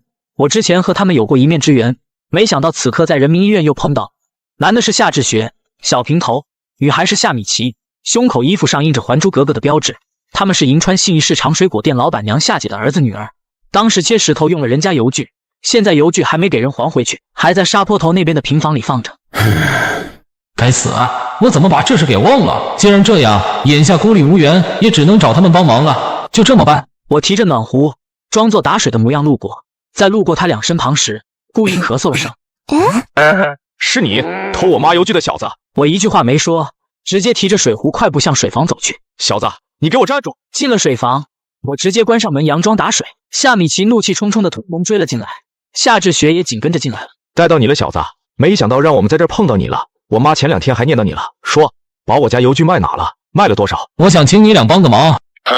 请我们帮忙？小子，你有没有搞错？我们问你要东西嘞，你请我们帮忙？邮具是吧？我卖了。卖了好多？100块。100？怎么可能？上次收破烂的来过，说最少能卖500。就是，最少500。你赶紧把钱拿出来，要不我们现在就把你打爬起，再报警抓你偷东西。500没有，不过要是你们帮我的话，我给你25000。你确定你能给我25000？要是你敢骗我，你以后就不要在银川混了。你们没听明白，我说的不是给你25000，是给你们1人5000，就是1万块，买包买手机都够了。听懂了没？听到1万块这个数，夏米奇咽了咽唾沫说：“你想让我俩做啥子？”随后我让他2人靠了过来，然后我小声的把接下来的计划告诉了他俩。这么简单？我们只要这么做了，你就给我们1人5000。对，就这么简单。我唯一的要求就是你们要准时。兄妹俩对视一眼，还是没忍住包包和新手机的吸引力，答应了。说完，我提着水壶出了水房，兄妹俩没跟过来。走廊里金凤凰的人看他们一身混子气，医院护士也没敢上来劝，其中一人还看着我笑了笑。小子，明天你们就完了。我不闻不顾，回到病房关上了门。小轩盖着被子正输液，豆芽仔瘫坐在病床上正愁眉苦脸。我猜要他的钱比要他的命还难受。我小声说：“今晚不要睡了，有行动，后半夜准备跑路。”疯子，你前2天晚上不是没看见外面的人晚上轮流看着咱们，根本不睡。你意思是咱们硬闯？我把水递给小轩，小梅小声说了我的计划。这事能不能成，除了看夏家兄妹能不能守约，还要看你。10天了，你伤口结痂了还没长牢，缝针线也没拆，你要忍住。我知道了。医院后半夜，凌晨1点多，小轩脸色苍白，从门外看进来，他还在病床上躺着盖着被子，实际上他里面已经换好了衣服。我蹑手蹑脚走到门口，探出半个头向外看去，走廊上2个人靠坐在椅子上闭着眼，正在休息。就这时，走廊里夏米奇扶着夏志学，一瘸一拐的自西向东走来，女孩手里还提着个保温饭桶。来了，别激动，小点声。当走到躺椅那块时，夏米奇哎呦一声，突然失手把保温饭桶打翻了，饭桶里都是冒着热气的疙瘩汤，而且不偏不倚，刚好洒了那人一腿。你找死啊！烫死我了！对不起，我不是有意的。夏米奇掏出纸巾想给他擦，男人一把推开了夏米奇。疼死了，别擦了，赶紧滚！你们干嘛？打人了！大家快来看啊！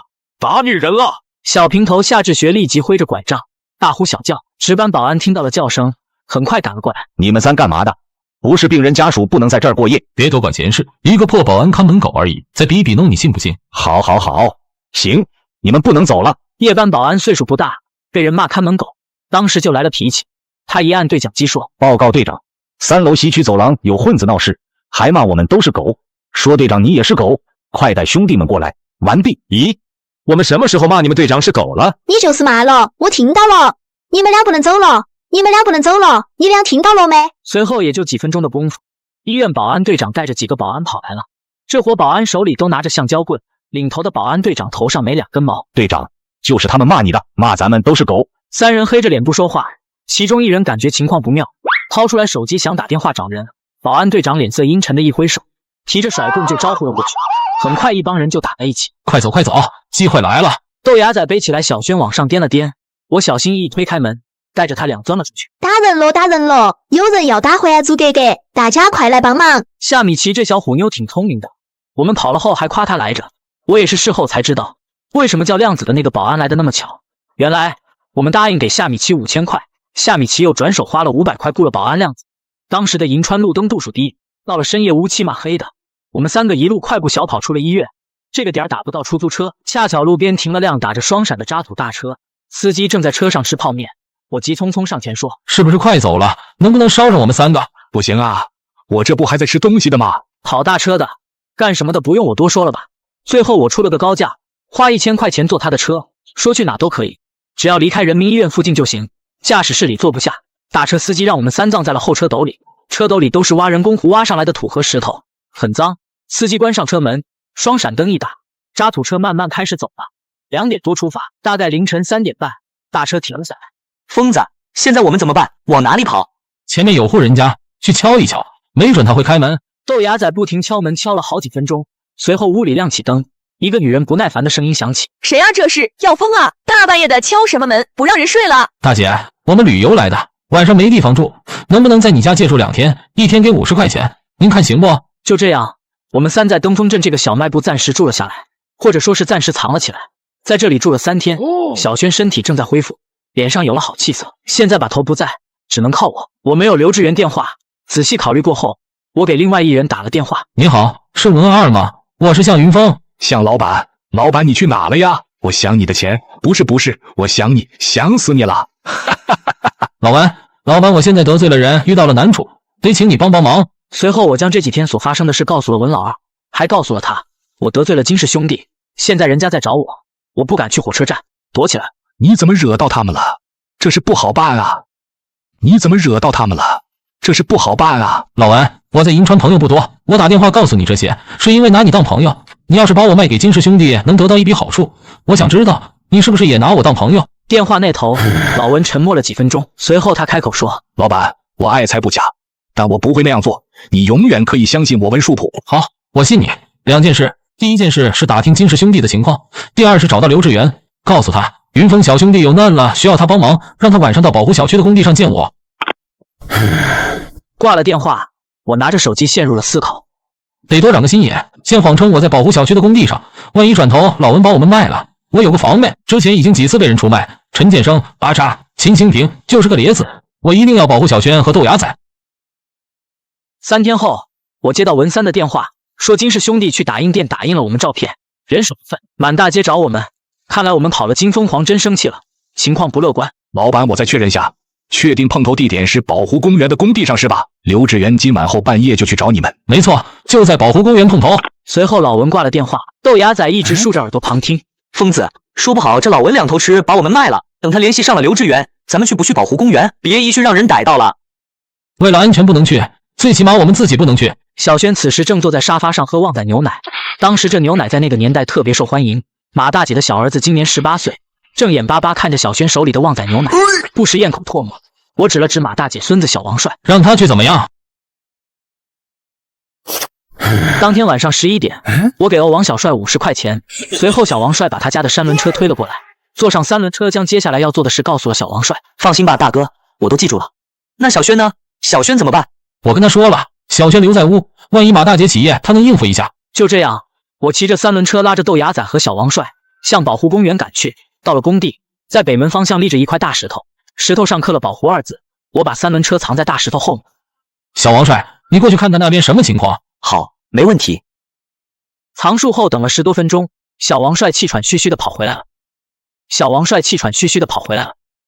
工地上只有2个人，正蹲地上抽烟，周围没有见到其他人，也没有小汽车。豆芽仔折断树枝扔地下，像下军令一样说：“再看。”过了几分钟，他回来摇摇头说：“和刚才一样，就2人。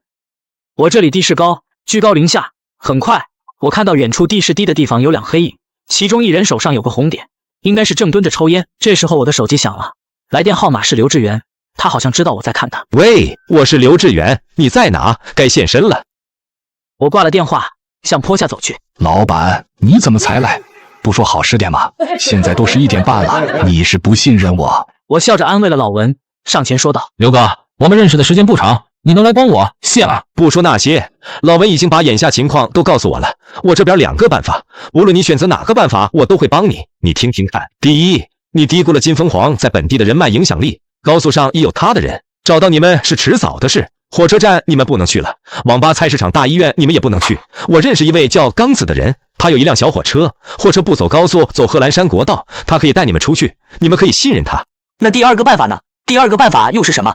第二个办法就是你管出钱就行。我找人，我认识一个小兄弟被金家兄弟整得很惨，他一直想报复，只要你们钱到位了，到时我会暗中帮他，让金凤凰和他大哥金雷皇一样消失了就行。刘志远的意思不用我说，是什么不用猜，就是你们想的那样。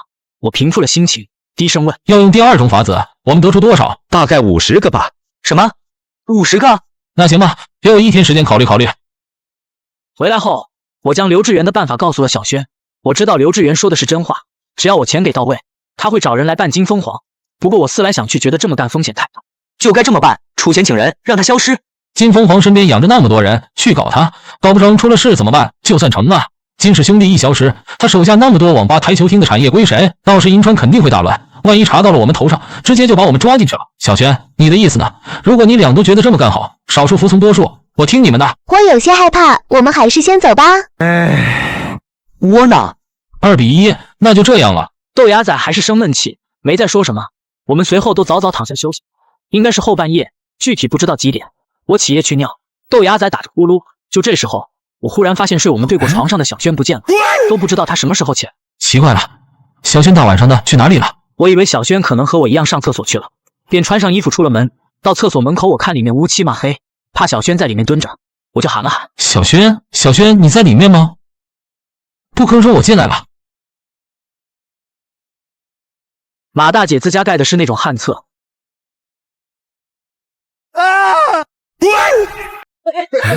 我着急忙慌的跑回去，见豆芽仔还睡着，一脚踢了他床头上。快起来！着火了！哪着火了？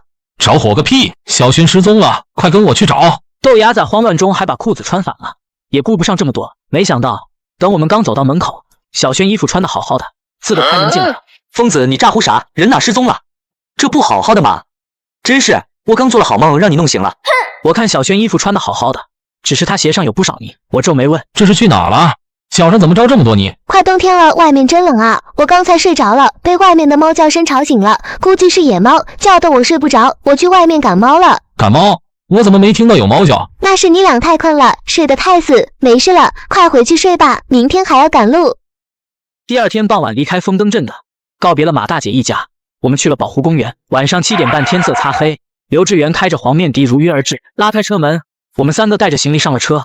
我没看到老文，便说：老文呐，刘哥你脸色不太好看，怎么了？刚才路过前进街红绿灯，有辆桑塔纳跟了我面的，我让老文去挡了，我怀疑是金凤凰的人，你们别墨迹，快关门！快走快走，离开这里！刘志远开得很快，从宝湖路开始走后，一连好几个红灯都没停，他都是一脚油门直接冲过去的。等上了国道，见后视镜里没有车跟来，刘志远松了口气。我特意绕了远路，到刚子那儿还得1个小时吧，应该没事了。慢慢开着，刘志远打开车上音响，放了一首歌。穿越这片沙漠，找寻真的自我，身边只有一匹骆驼陪我。唱的什么玩意这是？对，就这歌好听。豆芽仔靠在后座上，撇着嘴。刘志远突然关了音乐，歌声戛然而止，因为我看到我们身后几百米远的地方，跟着2辆没牌子的黑色桑塔纳。桑塔纳在国道上开得很快，离我们越来越近。抓好，坐稳了。说完话，他一脚油门直接踩到底，车子速度瞬间提高，很快就破了100，而且丝毫没有停的意思。刘志远黑着脸，紧紧把着方向盘。我头一次坐这么快的车，车窗外那些景色嗖的一下就闪过去，我真怕这辆破车撑不住散架。快，再快点，要被跟上了！不能再快了，车子冒烟了都。那怎么办？你快想想办法啊！行了，我先打个电话，让刚子来接我们。刚子，是我，出了点状况，被人咬上了。我现在还在宁夏段，大概10多分钟后到星星湾岔路口，我最多能甩开他们3分钟。你把货车打双闪藏路边儿，等我一到，立即安排他们3个上车。听清楚了没有？刘志远刚说完话，车子猛然提速，仪表指针定格在150迈，已经不动了。我知道现在的速度怕不止150。豆芽仔开始还好几句，几分钟后他的表情和我差不多。车子直线加速甩开了2辆桑塔纳，在接近星星湾段岔路口时逐步减速。下了车，爱丽舍的轮胎一阵烧糊味，这还是拐弯少。就这豆芽仔下车也吐了2口。你们终于来了，志源哥，快直接上车！3个人钻后排非常紧。刚子紧张地说：那就这样，我们走了，刘哥。那就这样，我们走了，刘哥。看着刘志远点了点头，互道了声保重。我和小轩挤在货车的车厢上路了。我拉你们去住的地方，志源哥把你们交代给我了，我可得把你们安顿好。刚子开车把我们带到了一家名叫三游旅馆的旅店，位置离甘肃博物馆很近。刚子和旅店老板发哥很熟。上了2楼，刚子说：“天很晚了，几位，我先走了。秃头发我老朋友了，你们在这里安心的住着吧。金凤凰找不到这里，我还要在兰州待一段时间，有什么事电话联系。”那没事了，刚子哥，你去忙吧。走吧，3位，先带你们去休息。他给我们准备的都是单人间，我和小轩、豆芽仔一人一间。我的房间在靠近楼梯口的位置，小轩的房间靠着走廊中间。那天晚上我正睡着，可能是2点多或者3点多，我忽然闻到一股刺鼻的味道，就跟那种烧皮子的味道很像。这股味道来自门外，很臭，味儿很呛。坐起来，我开了屋门，向走廊看了看，楼梯口那块摆着个公用的绿皮垃圾桶，烧皮子味儿就是从那里飘过来的。拐弯那里还隐隐亮着火光，我拿着手机快步走了过去。谁在那里？听到我在叫他，这烧东西的女人一抬头，我冷不丁看到了她脸，大半夜的差点给我吓死。这中年女人40-50岁，短发，穿着一身红色毛绒睡衣，让人看了害怕的是她那张脸，她脸上密密麻麻的全是红痘痘，可能是痤疮一类的皮肤病。我吓得我大骂了一句，没忍住，一脚踹这女的头上，她被我一脚踹脑袋上，躺在楼梯上哎呦哎呦的惨叫。我这才反应过来这是个人，当即壮着胆子大声问：“吓死人了！你干什么的？大半夜在楼道口烧东西？”我看你们几个快死了，想好心救你们一命，你踢我干什么？疼死我了！你是不是有病？我看你才快死了。哈哈，知道你不信，不过年轻人，我看你以后有牢狱之灾呀！不光你有，以后凡是跟在你身边的人，横死的横死，坐牢的坐牢。如果你想破解的话，明天下午来活禽市场找我吧。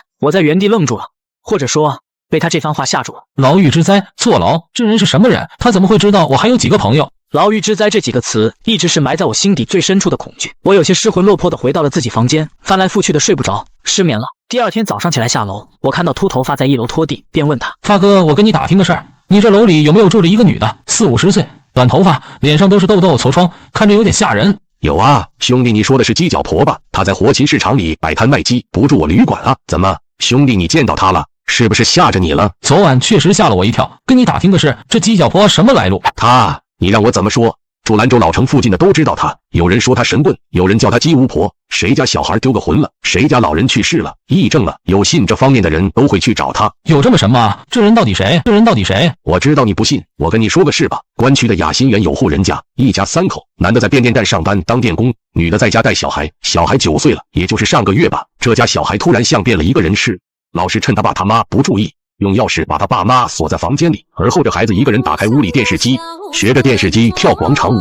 跳广场舞？这什么意思啊？这是后来闹得很大，听说还登早报了，不光雅新园，连西大坝、任家庄那里都传开了。后来那家的孩子越来越过分，不但天天锁门，有时正吃着饭还会突然生气骂人，说为什么把饭做得这么硬，不知道他牙口不好吗？7、8岁的孩子说自己牙口不好，加上之前的种种反常行为，他家父母就害怕了，开始怀疑自家孩子是不是撞到了什么不干净的东西。父母带着孩子去了白塔寺玉佛寺烧香拜佛，结果没起什么作用，回到家还是这样。后来有人跟小孩父母说要不带孩子去活禽市场看看吧，听说那里有个卖鸡的女人，外号鸡脚婆，能看事儿。结果鸡脚婆就看了小孩一眼，当即板着脸说：“这不是你们孩子，孩子脖子上骑着一个70多岁的老太婆，你们不该去寺庙道观耽误时间，来得晚了，孩子早丢魂了。”小孩父母吓坏了，说您可一定要救救，我们家就这一根独苗，只要我们孩子好了，花多少钱都行。最后小孩父母花了6万块钱，这不是一笔小数目，请他帮忙救孩子。随后鸡脚婆用一个木头做的方模具一压，就把一个圆形鸡蛋压成了方形鸡蛋，把这枚方鸡蛋塞到小孩怀里，然后父母开车带着孩子绕着整个兰州城转了一圈，回来后把鸡蛋从孩子怀里拿出来，打碎蛋壳后，鸡蛋表面上出现了2条蜿蜒曲折的小路。这条路附近就是你家孩子掉魂的地方，只要你晚上12点把孩子带到这里，连着大喊3声孩子的小名，你家玩就好了。自那以后，小男孩好了，恢复了正常。事后父母也问他了，小孩说之前的事都记不清楚了。我盗墓下坑，走南闯北，头一遭碰到这种事，当时心里就拿不定主意，加上之前碰到过豆芽仔那件事，我真有些发怵。鸡脚婆她断言说我有牢狱之灾，还亲口说能帮我破解，所以我打算下午去一趟活禽市场找他看看。这事我本来打算瞒着豆芽仔和小轩，但是中午的时候秃头发说漏嘴了。云峰，这是到底是啥情况啊？你是不是有事瞒着他和豆芽仔？我有苦说不出，便支支吾吾地说了昨晚的事。豆芽仔不迷信，但小轩他爸活着的时候老找风水先生算命，所以小轩有时相信这些。我们是干什么的？我们自己最清楚。牢狱之灾太吓人了。于是那天下午2点多，我们3个一道，打车来到了兰州活禽市场，找到了那个人。年轻人，你来了，进屋谈吧。今天来不为别的，关于你昨天说的那些，我就是想过来问问，你说我有牢狱之灾的依据是什么？依据？没有依据，我是不想见死不救。年轻人，你信的话可以坐下来谈，如果不信，门就在那儿，现在可以走了。那就当我信吧。你说这是我的灾，那具体要怎样才能破了这个灾？难呐，你去城关一带打听打听，我李小兰都帮了多少人了。年轻人，你这灾要想破的话，要多少？鸡脚婆咧嘴一笑，满脸红疙瘩都挤在了一起，伸手比了一根手指头。1万。不，你的灾太大了，我要10万。10万？你是不是以为我们傻子啊？我们钱是大风刮来的，你破什么灾是不？最多给你500块钱，办不办吧？年轻人，你又理解错了，我的意思是一个人10万，你们3个人加起来就是30万，我的本事值这么多。哈哈哈哈哈！30万，500我都觉得多给你了。疯子，我们走。3人意见分歧，回到了三游旅馆后，又关上门讨论了个把小时也没结果。豆芽仔气冲，关上房门走了出去。小轩，你伤怎么样了？评分，要不？想说什么就直接说，怎么吞吞吐吐的？我心里不踏实，老害怕。别管豆芽仔，要不咱俩凑钱给了那个鸡脚婆，让她帮我们破了这个灾。鸡脚婆说要30万，你的意思是咱俩一人出15万？小轩看着我点点头，不过很快他又摇头，低着头，有些不好意思地说：“是这样的，银芬，我现在身上只有5万多了，你能不能多出10万？这钱我以后还你。”什么？怎么会？上次分阿育王塔的钱呢？给你分了好几十啊！你钱都花了，买了什么？小轩支支吾吾了半天，一会儿说自己买珠宝首饰了，一会儿又说自己借给香港的一个朋友了，前后不搭。于是我又让他把买的珠宝首饰拿出来看看，结果等我翻开首饰盒看到里面的东西，愣住了。这些都是啥玩意？翡翠？你什么时候买的？花了多少？小轩低着头不敢看我，哼哼唧唧跟蚊子说话一样。我追问，没听清楚，大声点。55万！你这败家！我差点骂出来，我气得使劲揉脸，都快把自己脸戳烂。深呼吸一口，我看着不敢抬头看我的小轩说：“恭喜你，赚大了！这件翡翠进货价不超过100块，你赔了54万9千9，干得好，干得漂亮。”虽说这是小轩他自己的钱，我不该多说什么，但我知道这笔钱来之不易。我越想越气，绷不住骂了他2句，可能话说重了。小轩红着眼睛跑回了自己房间，重重的关上了。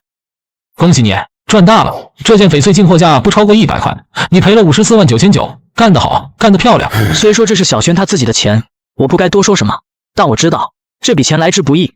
我越想越气，绷不住骂了他2句，可能话说重了。小轩红着眼睛一把从我手中拽过首饰，跑回了自己房间，重重的关上了房门。算了吧，这事先放一放，先哄哄小轩再说吧。隔天早上，我在菜市场买了2条鱼，小轩还在生我的气，见我回来也不搭理，直接把脸扭到了一边。我提起来塑料袋哄他道：“你看我买回来什么了？鱼，等下我去找发哥借点味精调料，晚上我们蒸鱼吃。”谁稀罕吃你的鱼？说完，小轩砰的一声带上了房门。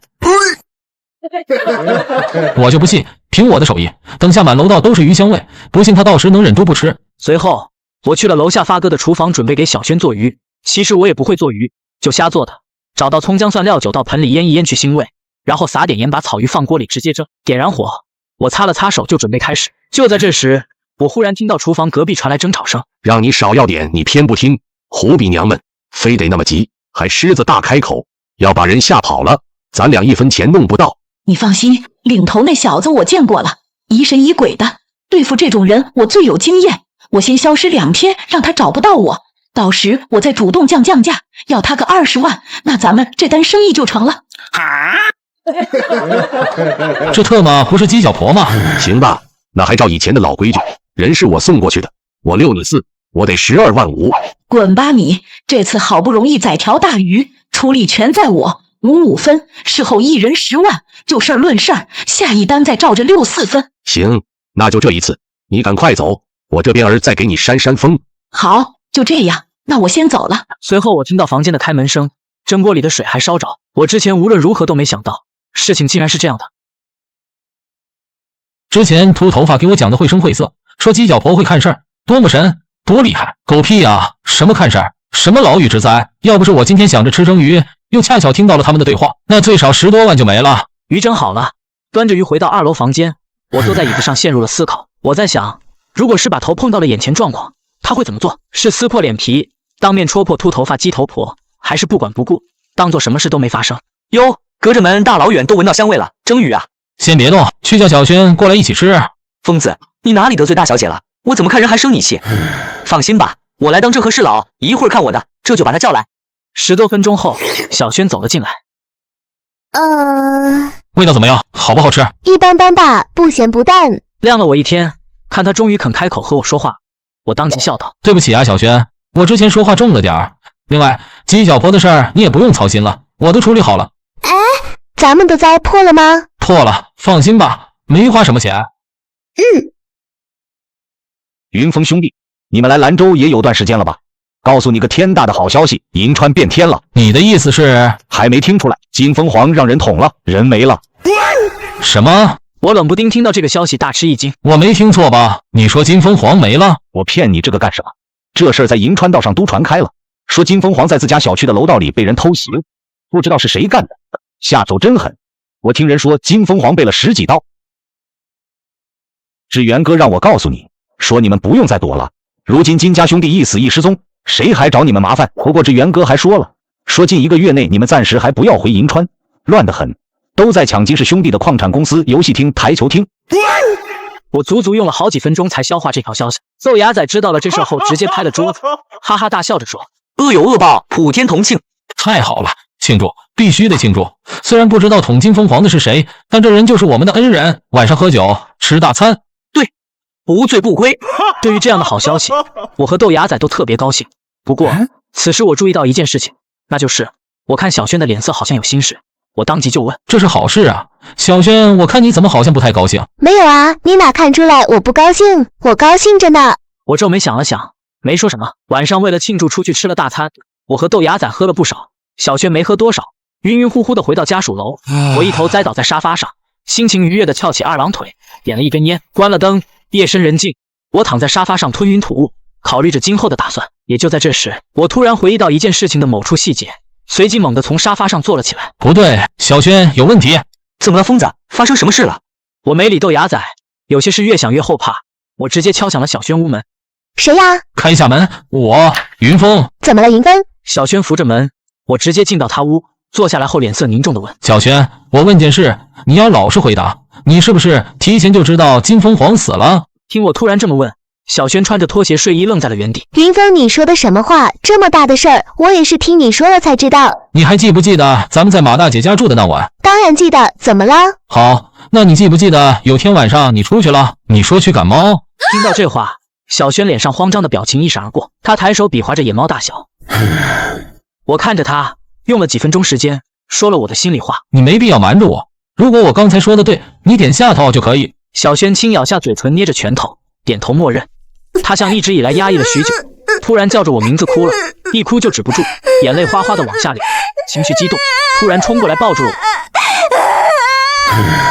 云峰，我怕你什么时候突然死了，我怕豆芽仔有一天突然不在了，我怕有一天把头突然不要我们了。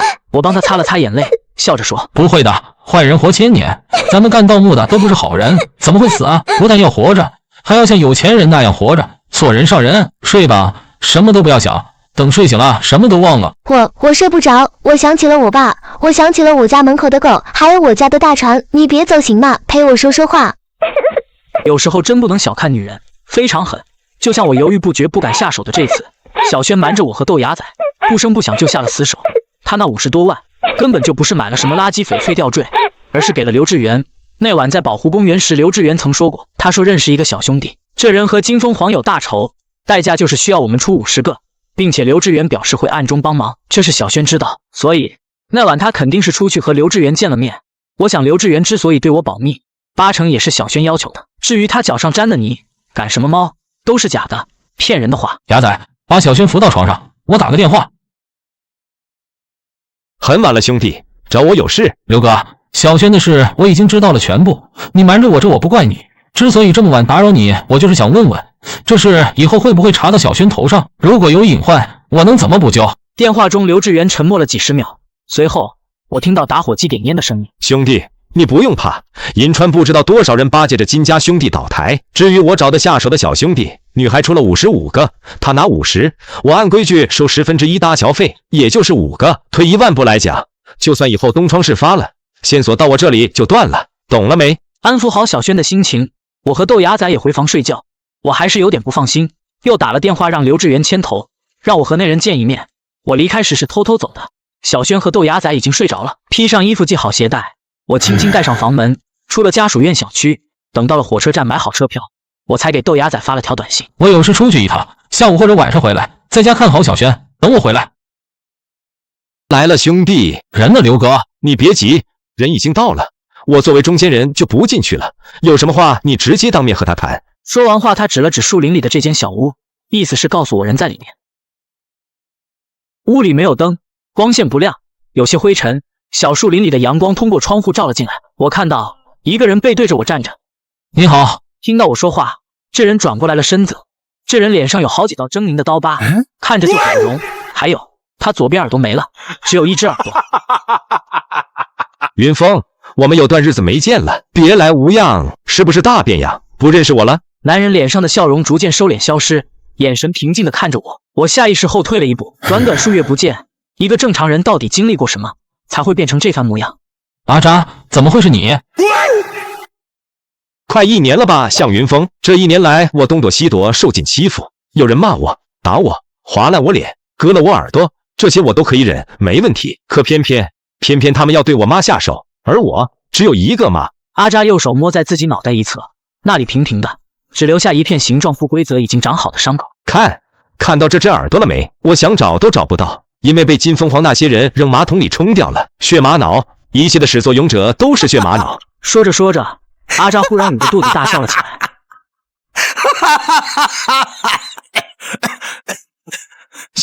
可笑，向云峰，你说可笑不可笑？你们卖石头得了钱揣自己腰包里了，然后你们又把卖石头的钱给了我，请我杀了金凤凰。金老二找了1年石头，最后也因为这块石头死了。你说这难道不是命吗？阿扎，我不知道你之前经历了什么，也不知道金凤凰对你妈和你做过什么。我今天来就是想告诉你一件事，是你杀的金凤凰，和我们和小轩没有任何关系。是我？不是，是你，一切都是因为你，因为你向云峰。我毫无惧色地看着他，然后说：你想怎样报复我？现在的我当然可以杀了你，也可以杀了那个小女孩，但我不会这么做。我要你向云峰活着，亲眼看着我阿扎以后会成为整个银川的王者，银川王。你之所以今天来找我，不就是为了那女孩儿吗？好，可以，只要你答应我一个条件，那女孩买凶杀人的事，除了我们几个，永远不会再有外人知道。我以我母亲的名义发誓，就算以后我进去了，也不会提那女孩名字的半个字。什么条件？阿扎趴在我耳边，除了告诉我这个条件，还告诉了我金凤凰死时的细节。他说刘志远告诉了他金老二家的住址，他埋伏了好几天，终于在一天晚上带到了金凤凰落单的机会。阿扎笑着说，金老二死的时候就像条老狗，只会趴在地上哈哧哈哧的喘气。他一脸微笑说的轻描淡写，我却听得胆战心惊。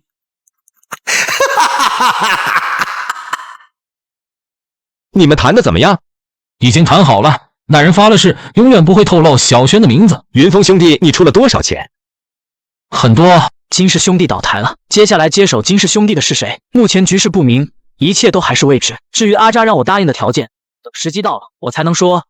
回到兰州已经是晚上10点多，进了家属院小区，豆芽仔给我开的门。一见面，豆芽仔就黑着脸质问我：疯子，你去哪了？吓得我还以为你一个人跑路了。我跑个屁，没事，就是去见一个朋友而已，别乱想。小轩呢？他手机摔坏了，开不了机，下午4点多就出去修手机了，一直没回来。刚才我还去找来着，结果疯子，你猜我在哪找到的人？手机店啊。不，你说小轩去修手机了？他在城关的一家理发店做头发，店老板给他推荐了一款美白产品，说是做了那个套餐就能变白。我劝他都不听，只好一个人先回来等你了。走，过去找他去。城关后街对过，这家店名叫亮妆美发。进了美发店，我们看见小轩抹了满脸黑泥，正躺在大头灯下照脸。店老板是个小伙子，信誓旦旦地介绍说，这是火山泥冷光美白疗法，只要坚持做10个疗程就能看到完全变白，每一个疗程3个半小时，收费500块，那10个疗程就是5000块了。那要多久才能弄好？快了，这位顾客来得晚，明天要早点来，再有20分钟就能洗脸了。哎呀，你们别催啊，等我弄完了就回去。又过了20分钟，店老板用清水帮小轩洗干净了脸。怎么样？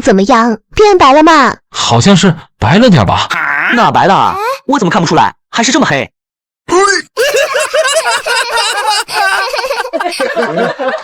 三人哈哈笑着闹作一团。就在这时，豆芽仔裤兜里的手机响了声，他掏出手机一看，是一个陌生的电话号码发来的短信。云峰、小轩、雅仔，还记不记得阿拉善沙漠里那个矿坑？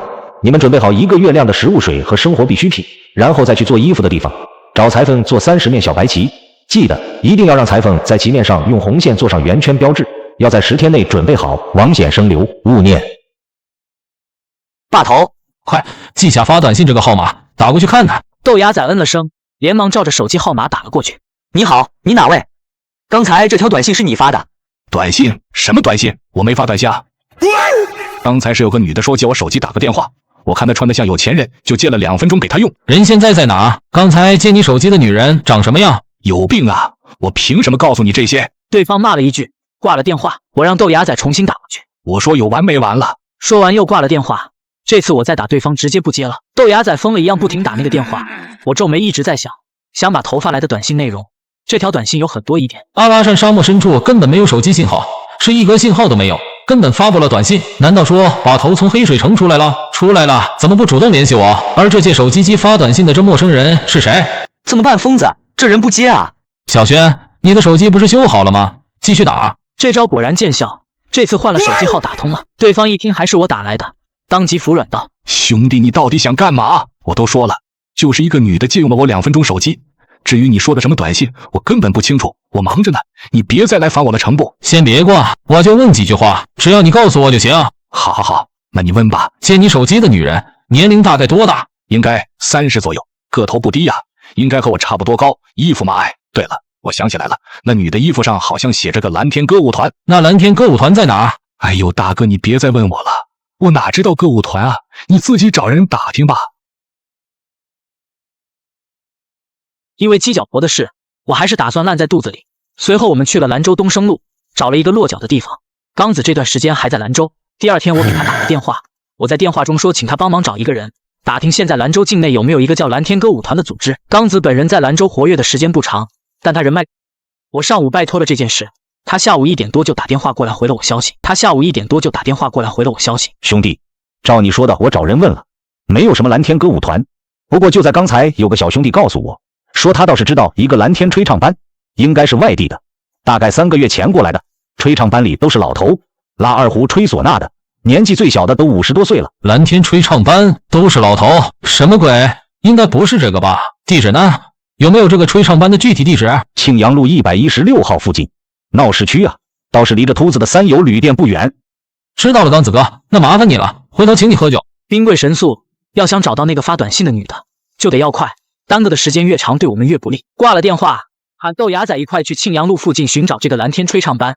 豆芽仔拍了拍铁皮门，大喊：上吧，疯子，我们翻墙进去侦查。随后我扒着墙头翻进了院里，大院里一片漆黑，我脚下都是杂草。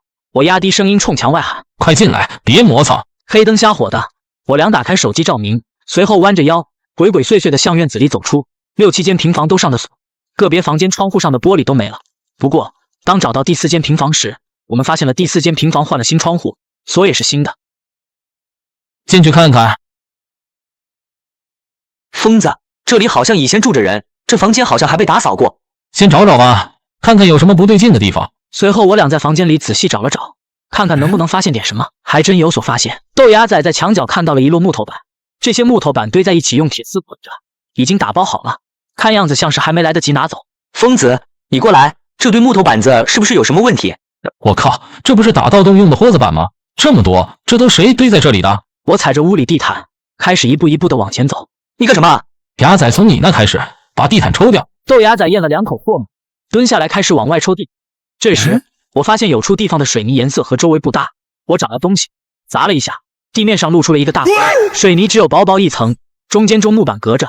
这招在行里叫假埋，是暂时性处理盗洞的办法。豆芽仔拿着手机趴地上朝洞里看了看，太深了，这洞通到哪里了？难道这铺子厂地下有古墓？我已经猜到了大概了，这可是在闹市区，一旦盗洞塌陷，上面马路上走的路人随时可能掉下去，而这伙人的目标……我走到窗户那里，看向西北方向，兰州夜色中，远处矗立的一座实心砖塔看得分外显眼，是白衣寺塔，而这座塔恰巧在兰州博物馆的围墙之内。难道这伙人是要偷东西？疯子，要不咱们下去一趟，看看这老鼠洞通到哪里了？要是人回来发现有人进了盗洞，直接把洞口封死了怎么办？要那样，几年后庆阳路修路，没准会用钩机把我和你给翻出来。后来还是下了坑，纯粹因为好奇心太强烈，我想看看这条盗洞有没有通到白衣寺地基那里，怕那伙人突然回来。下坑前我还特意拽来地毯，简单做了掩盖。疯子，你慢点，土都弄我嘴里了！呸呸呸！豆芽，你有没有听到汽车喇叭声？哪有？别疑神疑鬼的，赶紧走，赶紧走！顺着盗洞继续爬了400-500米，我突然发现前方没了路，盗洞有塌方，被土埋了大，掉下来的土块刚好被豁口板挡住。现在眼前这种情况，人想要钻过去基本不可能，除非重新挖。往回走，牙仔！啊！由于空间小没办法掉头，我俩是一点点倒着退回去的。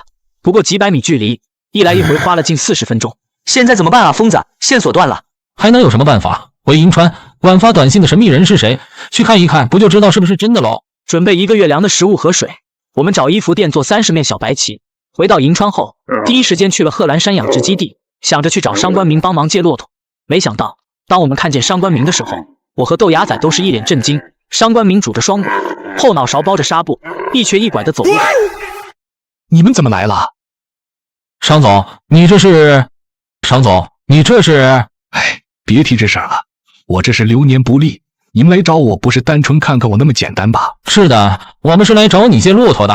借骆驼？你们还要去找户特人？小甘还没回来呀，你们又去，能有什么事啊？行了行了，挑你们的骆驼吧。对于商关明的伤，我们觉得很疑，但也并不想节外生枝，转身就去棚子里挑骆驼。就在这时，远远的一辆崭新黑色奥迪车打着双闪开到了养殖场，直接停到了众人面前。从车上下来一位中年大叔，而当我们看见这人时，我就觉得有些后背发凉。志源哥，他怎么会在这？哎呦，你们怎么又来了？我说了，养殖场的送货业务是不会给你们的，你们就算打死我也绝不可能。我不管那些事，怎么样？答不答应？如果不答应，今天恐怕你还要挨打了。云峰，你怎么会在这？金氏兄弟倒台，而让我们没想到的是，接手金氏兄弟产业的人竟然会是我们认识的。不到1个月的时间，刘志源是如何接管那些产业的，我也不能细说，大概就是你们想的那样。没想到啊，疯子，人都会变，怎么我现在谁也看不懂啊？你管那些做什么？我们3个不变就好了。至于商关明的事情，志源哥也说了，让他一次性拿出6个点就行，也算是给他个一个交代了。小轩望着一望无际的沙漠地带，有些忧虑冲冲，心里好像是在恐惧着什么。这时候豆芽仔说：“放心吧，小轩，只要那牵狗的敢再出来，我非得把他弄死，给你报仇。”看好小轩就行，这次不能再让他有危险。先找找看是哪个坑。豆芽仔牵着骆驼，指着一处废矿坑说：“我记得是那个吧？”你记错了，不是那个，是那个。这地方1年来不了2个人，你们忘了那只掉下去的骆驼了？过去扯开板子看看不就知道了，哪个坑下有就是了。对呀，当时要不是骆驼帮我垫了底，没准我真就摔死了。清理了沙子，我们3个一起用力，慢慢推开了板子。怎么样？有没有？不对，没骆驼，不是这个坑。哎呀，我早说了，不是这个，是那个。于是我们又跑到那处模子坟，推开了盖板。还真是哟，这实在是太臭了。先把这玩意给弄出来吧，不然要怎么住人啊？骆驼太重搞不动，豆芽仔直接用刀割开，然后一节一节的拉上去。清理完死骆驼一刻没停，我又绑好绳子，分批把东西卸了下去。吃的堆一块，水堆一块，30面白旗塞麻袋里放到了角落。搞完这些天都黑了，看着里面的藏身空间，豆芽仔感叹道：“阿詹那小子还整挺好，也不知那小子死了没，是死还是活？”他不但没死，还牛逼的想当银川王。别说，住这下面还挺好，风吹不到，太阳晒不着，晚上还保暖。除了脏了点儿，这里还真算是个好的藏身之地。坑上头呜呜刮着大风，废矿洞下保暖性能很好。我们3个挤在阿扎留的小屋里过夜休息。我起初留了个心眼，没敢睡太死，到后半夜遭不住了眼皮子打架，迷糊过去睡死。快醒醒，出事了！吓死我了你！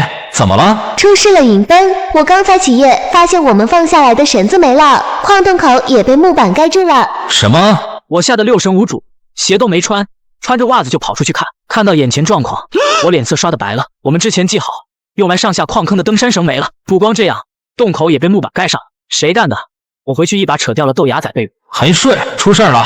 豆芽仔出来后拿手电往上照了照，脸色也白了。快想办法啊！你们2个现在怎么办？别慌，不能慌，越慌越乱。我知道了，短信根本不是把头写的，就是有人想骗我们过来，然后趁我们不注意把我们困死在这里，一定是这样的。狗屁！谁吃饱了撑的没事干这么害我们，还让我们准备这么多的水和吃的，有病啊这人！我相信那条短信就是把头发的，等着吧，阿扎都能在这里躲半年。我们有东西吃，有水喝，眼下暂时没问题。坑下不分白天黑夜啊，我们吃喝睡觉在屋里，方便的话去屋外，方便完再用土埋一下。可能过了5天，或者是7天，那天我和小轩在小屋里躺尸，豆芽仔在外头拉屎。忽然间，我听到豆芽仔大呼小叫的喊：“有人，这有人！疯子，你们快出来看啊！”我忙拉开门跑出去查看情况。豆芽仔屁股都没擦，裤子也没兜，穿着小裤衩抬头挥手，大呼小叫。我抬头往上看去，外面是白天，木板缓缓被人推开。我抬头看到矿洞口有3个人影，其中有个人中长发，应该是个女的。这3人都戴着面具做了伪装。豆芽仔都上裤子朝上喊：“你们谁？是不是你们把绳子收走的？你们……”豆芽仔话还没说完，上头的人就扔下来了绳。先别动手，阁下是谁？如果我没猜错，那条短信就是你发的。听了我说的，这戴面具的女的顿了顿，慢慢把手放在了面具上。我紧张地注视着她手上的动作，阳光照射中，她慢慢拿掉了脸上的面具。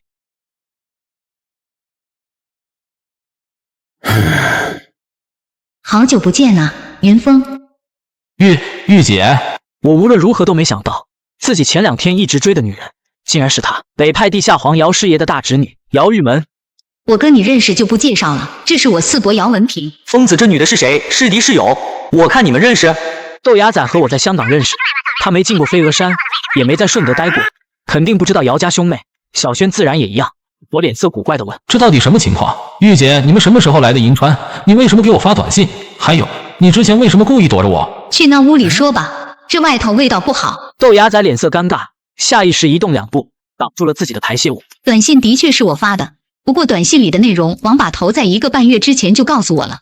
之所以保密到现在，是因为有些事你们不方便知道。1个半月之前，玉姐，你1个半月之前就和把头联系上了？如果没记错，那个时间段我们正在卖阿育王塔，应该刚从黑水城回来不久。没错，我们其实3个多月前就到了银川，而且这次我叔叔也亲自来了，姚师爷也来了。云峰，很多事你不知道，王把头处心积虑的做局，相信我，他是为了你们好。厮杀已经开始了，你们唯一能做的就是守好这里，因为这个地方是王把头计划中最重要的一步。那把头要那么多小白旗做什么？临近傍晚，玉姐他们离开了，走时她对我说，将小白旗顺着旗面朝着西南方向下，每隔1公里插1面，直到插满30面为止。她说和我们接头的那个人就是之前帮我们修阿育王塔的那个人廖伯，如果廖伯没来，就证明环界出了岔子，让我们3个要赶快回银川躲起来。这么放行吗，疯子？不行，要埋深点，露一点头在外面就行。可以了，用沙子堆进。疯子，我就搞不明白了，为啥他们还要牵走我们的骆驼？咱们回去怎么给上官明交差啊？咱们团队里就你分的钱最多，2只骆驼而已，回头你把钱补上不就行了？加快速度吧，都晌午了1半还没整好。就这样，我们大概往前走1公里就埋1面白旗，顺着西南方向一路埋，也是够幸运。这天阿拉善没刮大风，紧赶慢赶做完了这些。等我们回到矿坑小屋，已经晚上8点多了，出了一身汗。豆芽仔咕咚咕咚连喝了2瓶水，打了个饱嗝。疯子，你说廖三丁能找过来吗？不知道，不过白底红字的小旗晚上看着显眼，只要他能看见我们埋的1面旗子，应该能顺着路找过来。小轩打着哈欠缩了缩身子，我也很困，强忍着让自己打起精神来。时间到了后半夜，凌晨3点半，突然间坑上有人敲响了木板，深夜时分，哒哒的敲击声听着分外刺耳。9下，不对啊，玉姐跟我说的是10下，怎么少了1下？不知道这人是不是记错了。到第9下时停顿了片刻，我紧张的手心都出了汗。是不是串门的？是，对上了，是廖伯。在我们帮助下，廖三丁背着个大包，慢慢顺着绳子滑了下来。他下来第一句话问：“有水吗？”有。廖伯，你不是修东西的吗？怎么？难道你大老远的跑来也是过来修东西的？年轻人，你只说对了一半。我们老廖家不但会修东西，还会做东西。做东西？我们把头让你做什么？哈哈，其实我也不知道要做什么，具体的还要等王显生把东西拿过来才能定。阿拉善起了夜风，我们在矿下小屋里点上蜡烛，守着蜡烛围坐在一起。我看着廖伯慢慢打开了背包，他从包里拿出一团泥、一个卷尺、一把刀、一张白纸、一个小瓷盒，依次排开放到了地上。廖伯，你拿这堆东西做什么？这是祖传的秘密吃饭的手段，我就是不放心拿出来检查检查，还好东西没少带。那晚深夜时分，我们睡下后把头是偷偷来的。他背着小包，拿着手电，一路踩着沙子，跟着那些小白旗找过来。那晚深夜时分，我们睡下后把头是偷偷来的。他背着小包，拿着手电，一路踩着沙子，跟着那些小白旗找过来。那些白旗路标不单是给廖博领路的，还负责给把头领路。当再次见到把头，我很激动，但怎么说，当时把头给我的感觉是他整个人高度紧张，脸色凝重，整个人的状态就像一根绷紧的绳子。于峰、雅仔、轩轩，你们白旗路标做得好，让我没走冤枉路。如今没时间家长里短，我过来只有15分钟时间。把头说这话，慢慢的从他背包里拿出来了这次想要修的东西。背包里是一尊雕瓷，类瓷类陶，雕瓷造型是一只鸟，长着2扇大翅膀，但是有人脸人手，脑袋上戴着一顶宝冠，宝冠上有处小孔，在小孔周围刻了一圈类似万的符号。卧鸟人脸的开脸，眼眉低垂，嘴唇浅笑，身上有尚未完全脱落的红彩、绿彩，这就是西夏国宝05妙音鸟。好漂亮啊，神了，真是神了。从左侧看是一只鸟，从正面看就是一个人鸟合身，稍微有一点偏差都会有破绽。险生啊，此等国之重器，我们能亲眼看上一眼已是3生有幸。秦宫里都没有的东西，乾隆爷都没见过的东西，你我却上手了，实在不虚此行。行了，廖伯，这事就交给你了。廖伯亲手放下，随后他拉开卷尺，仔细量了每一处尺寸，接着很潦草的在纸上画了一张草图。他用小刀小心的从妙音鸟断手处刮了一点粉末，放入了盒中，最后又掏出包里的小相机拍了细节照。15分钟后，把头将妙音鸟放进背包，转身准备要离开。把头，你要去哪儿？还回去干什么？你带着国宝鸟跟我们跑吧，卖了钱咱们就藏起来。是啊，把头，你还回去干什么？哈哈，云峰，你们3个照顾好自己，有些事你们以后会慢慢明白的。我走了。把头就这么走了。他出现的时间前后不超过15分钟，而他所有的安排都是为了那晚短短15分钟的会面。廖伯，你有多大把握？不好说，只能尽力一试。高级的文物仿造涉及到方方面面，烧好后要覆盖上原彩原土，以前的矿物质颜料需要不断选配，不光要骗过人眼，还要尽力做到骗过机器检测。那就麻烦你了，这是我电话号码，回头做好了记得通知我。那行吧，我先走了。如果东西做好了，我会联系你。我本来想着玉姐把我们的骆驼送回来，但他们一伙人一直没冒错，于是我和豆芽仔一合计，整理了剩下的东西，决定回去。回到银川后，我把临时落脚点选在了之前住的那地方，就是靠近沙坡头那餐平房小院。重新入住之后，我发现邮具还在小院里盖着，扇布上落了一层灰。一看到邮具，我突然想起来一件事，糟了，我把答应给夏米奇的尾款给忘了，还有一半的钱没给他们呢。别给了吧，咱们在这藏着，等廖伯和把头电话。夏米奇又不知道咱们藏在这，咱们赖账吧。你要这样，以后这样谁还跟咱们打交道？几千块钱而已，别让人背地里戳脊梁骨，我们要言而有信。我下午取了钱装口袋里，兜兜转转来到了老信义市场。走到市场最后一排，我看到水果摊前一个女人正在忙碌。大姐，小象，你来了呀，我还以为你不来了。哪的话，我今天来是专门过来给您赔礼道歉的，就这2天，邮局我抽空找辆车给您拉来。那行，午饭吃了没？来都来了，吃顿便饭吧。死你！看夏姐进屋了，我偷偷把夏米奇拉到墙角。我下午取了钱装口袋里，这是好的。1万，多给你们点算违约金了。听到口袋装有1万，夏米奇脸色立即从阴天变成晴天，他快手把口袋塞怀里。走啊，请你去我家吃饭。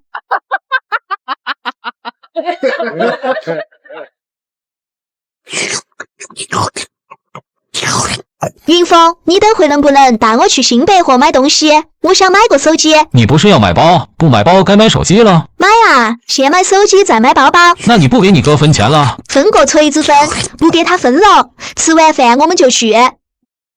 吃完饭以后，夏米奇就领着我去帮他买手机。机器不多，他挑来选去买了一款翻盖带一圈跑马灯的手机，应该是杂牌子，整1000块。老板收了钱态度立即大变，还急冲冲的让我们赶紧离开，别在他那停留。你这什么态度啊？刚才还那么热情，你要再这样，我不买了啊！哎呦，姑奶奶，你快走吧，人要来了。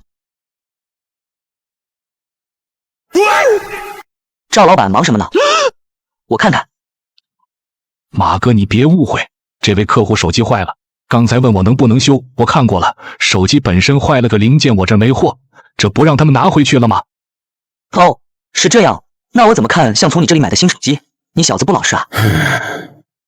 小妞，把手机拿过来让我看看。你说看就看，这我的手机又不是你的。马哥，我错了，这台手机卖了1000，这是200，您拿好。老板肉疼的掏出来200块递了过去，却被那男的扇了2耳光，脸都扇红了也不生气，就在那杵着。这次要记住啊，下不为例。老板，刚才咋回事？你卖手机为啥要给他们钱？他们勒索你了？哎，日子不好过呀，日子不好过呀。上礼拜的新规定，我们档口卖一台手机要抽成20%给那伙人，不给就会挨打。3楼有家同行，前2天就是因为没给钱才被砸了，本也打坏事了，现在还在医院。生意这么难做，所以我刚才趁着功夫让你们快点走，就是想省了这笔。怎么这样啊？还有没有王法了？不喊我就不信这事儿没人管，我要去报案。你举报什么？你不要命了？听我的，这事千万不要管，要不然你出事了，你妈该多伤心。等把夏米奇送回去了，我想了想，还是掏出手机打了个电话。喂，志源哥，是我，是云峰啊，找我有什么事？志源哥，那些事是你下令干的，新百卖手机收抽成，信义市场租金涨价。他在电话中沉默了几十秒，开口道：没错，是我让的。志源哥，你这样不行啊，哪有这么干的？金凤凰在时也没敢这么干，你要再这样下去，肯定会出事。云峰，你不知道，我现在的处境很艰难，只有在短时间内补了窟窿，我才能坐稳。算了，咱们不聊这个，我有个好消息要告诉你。好消息？什么好消息？告诉你，云峰，小霞怀孕了啊！嫂子怀孕了？刚子哥，你什么时候回来的？我上午刚到，嫂子有喜了。志源哥非得让我过来，人不多，就来了5、6个人，都是朋友。进屋啊，门口站着干什么？刚子把我领到刘志源的屋内，只有修理厂的6哥、志源哥、嫂子、刚子。我忙起身和人打了招呼。这顿饭从下午5点多持续到了晚上10点多，没敢多喝，但也晕了。刘志源喝不服。散场后，刘志源把我和刚子先送出来胡同，胡同外冷风一吹，人的酒味也消了2分。刚子，我还是那句话，想回来随时找我，帮你买房买车都没问题，我不会让当初咱们这帮兄弟寒心。那行吧，志源哥，我先送云峰回去了。好，我和老耿还有事要谈，那就这样。当天晚上，刚子不知道是不是酒还没醒，骑车拉着我在大马路上滑舌，有2次差一点就窜绿化带里，把我吓够呛。我直接从电瓶车上跳下来说：换换吧，刚子哥，我来骑。就这时候，刚子手机响了，刚子摸了摸裤兜，骂骂咧咧的掏出了手机，是志源哥打过来的。怎么了，志源哥？我可不回去喝了。话还没说完，我看到刚子脸色唰的一下白了，变得惨白无比。怎么了，刚子哥？发生什么事了？出事了，走，快回去。刚子瞬间清醒，拉上我就掉头往回赶。电瓶车能跑多快？拧到底才跑30多迈。刚子急得出了一头汗。出了什么事，刚子哥？你倒是快说啊！有仇家找上门了，老耿挡了2分钟，应该不行了。志源哥带着小霞嫂子跳窗户跑了，他们还在被人追。什么人呢？志源哥和嫂子现在人呢？跑哪儿了？我特么不知道，刚才电话没打完。小胡同里一片漆黑，不知道哪家的狗一直持续叫个不停。刚子贴着墙角，带着我小心靠近。刘志源家门大开，门外一地的碎玻璃碴子，地上还有一滩血。我们刚进来，一眼看到了老耿躺在地上，身下一大滩血，他满头血顺着往下流，头上受了重伤。老耿，到底发生什么事了？救我！刚子正在问，老耿突然一下子就断了气。刚子一脚砸在墙上，他双眼冲醒，当即拨通自己手里的电话，接连几次打了6个。刚子打完电话蹲在墙边，过了几分钟，忽然听到了轻声的哭泣声。我没想到，刚子一个大老爷们竟然蹲地上哭了。我就知道迟早有这么一天。我劝过他，他不听。如果他好好开面的，如果6哥老实开修理厂，就不会出事。为什么还要走老路？我就知道迟早有这么一天。我劝过他，他不听。如果他好好开面的，如果6哥老实开修理厂，就不会出事。为什么还要走老路？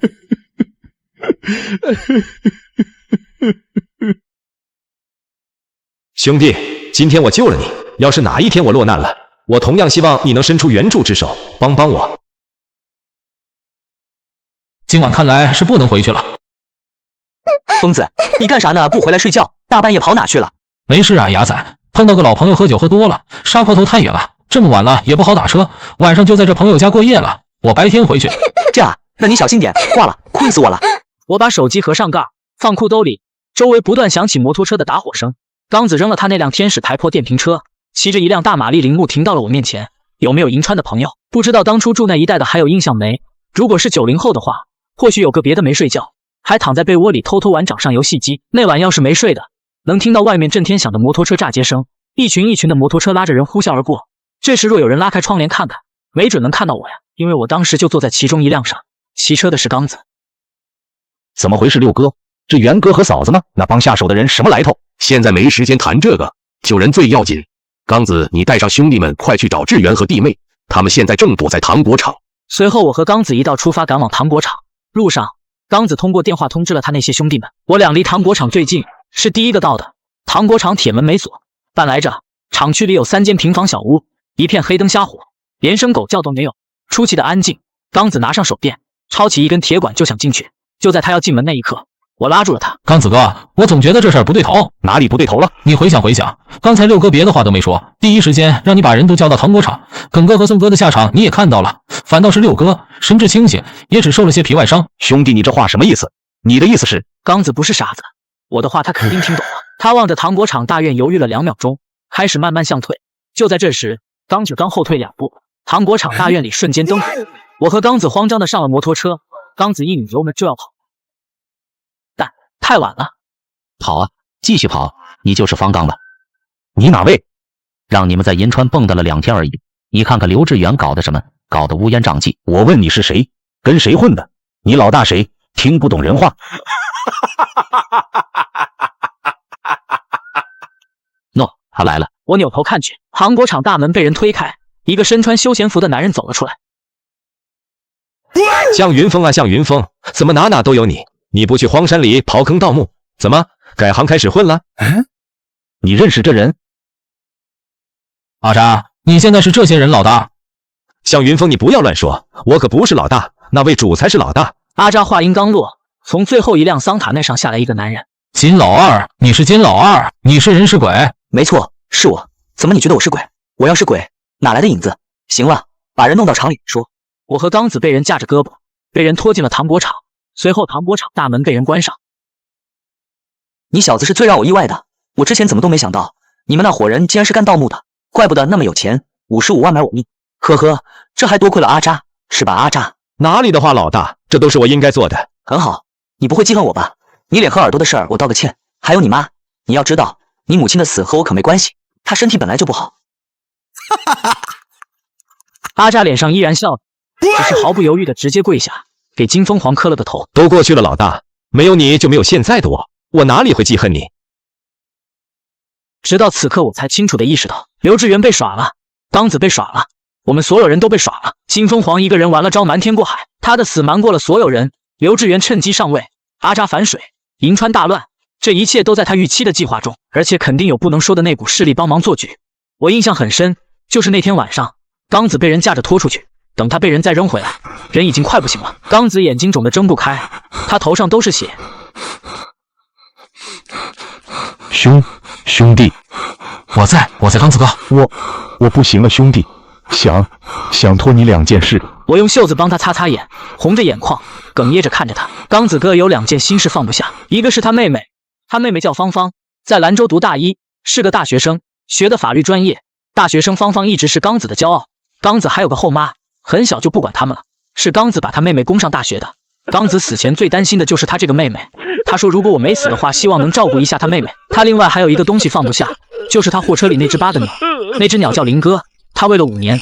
那一刻，我感觉我的命运和志源哥、小霞嫂子一样飘忽不定，我现在能不能走出这个厂都是问题。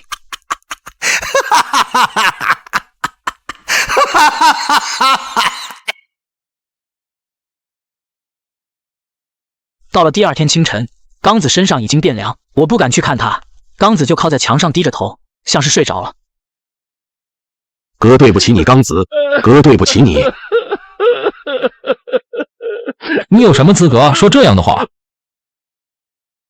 你可以恨我，你不知道我的苦衷，你才认识刚子几天，我和刚子的感情比你更深。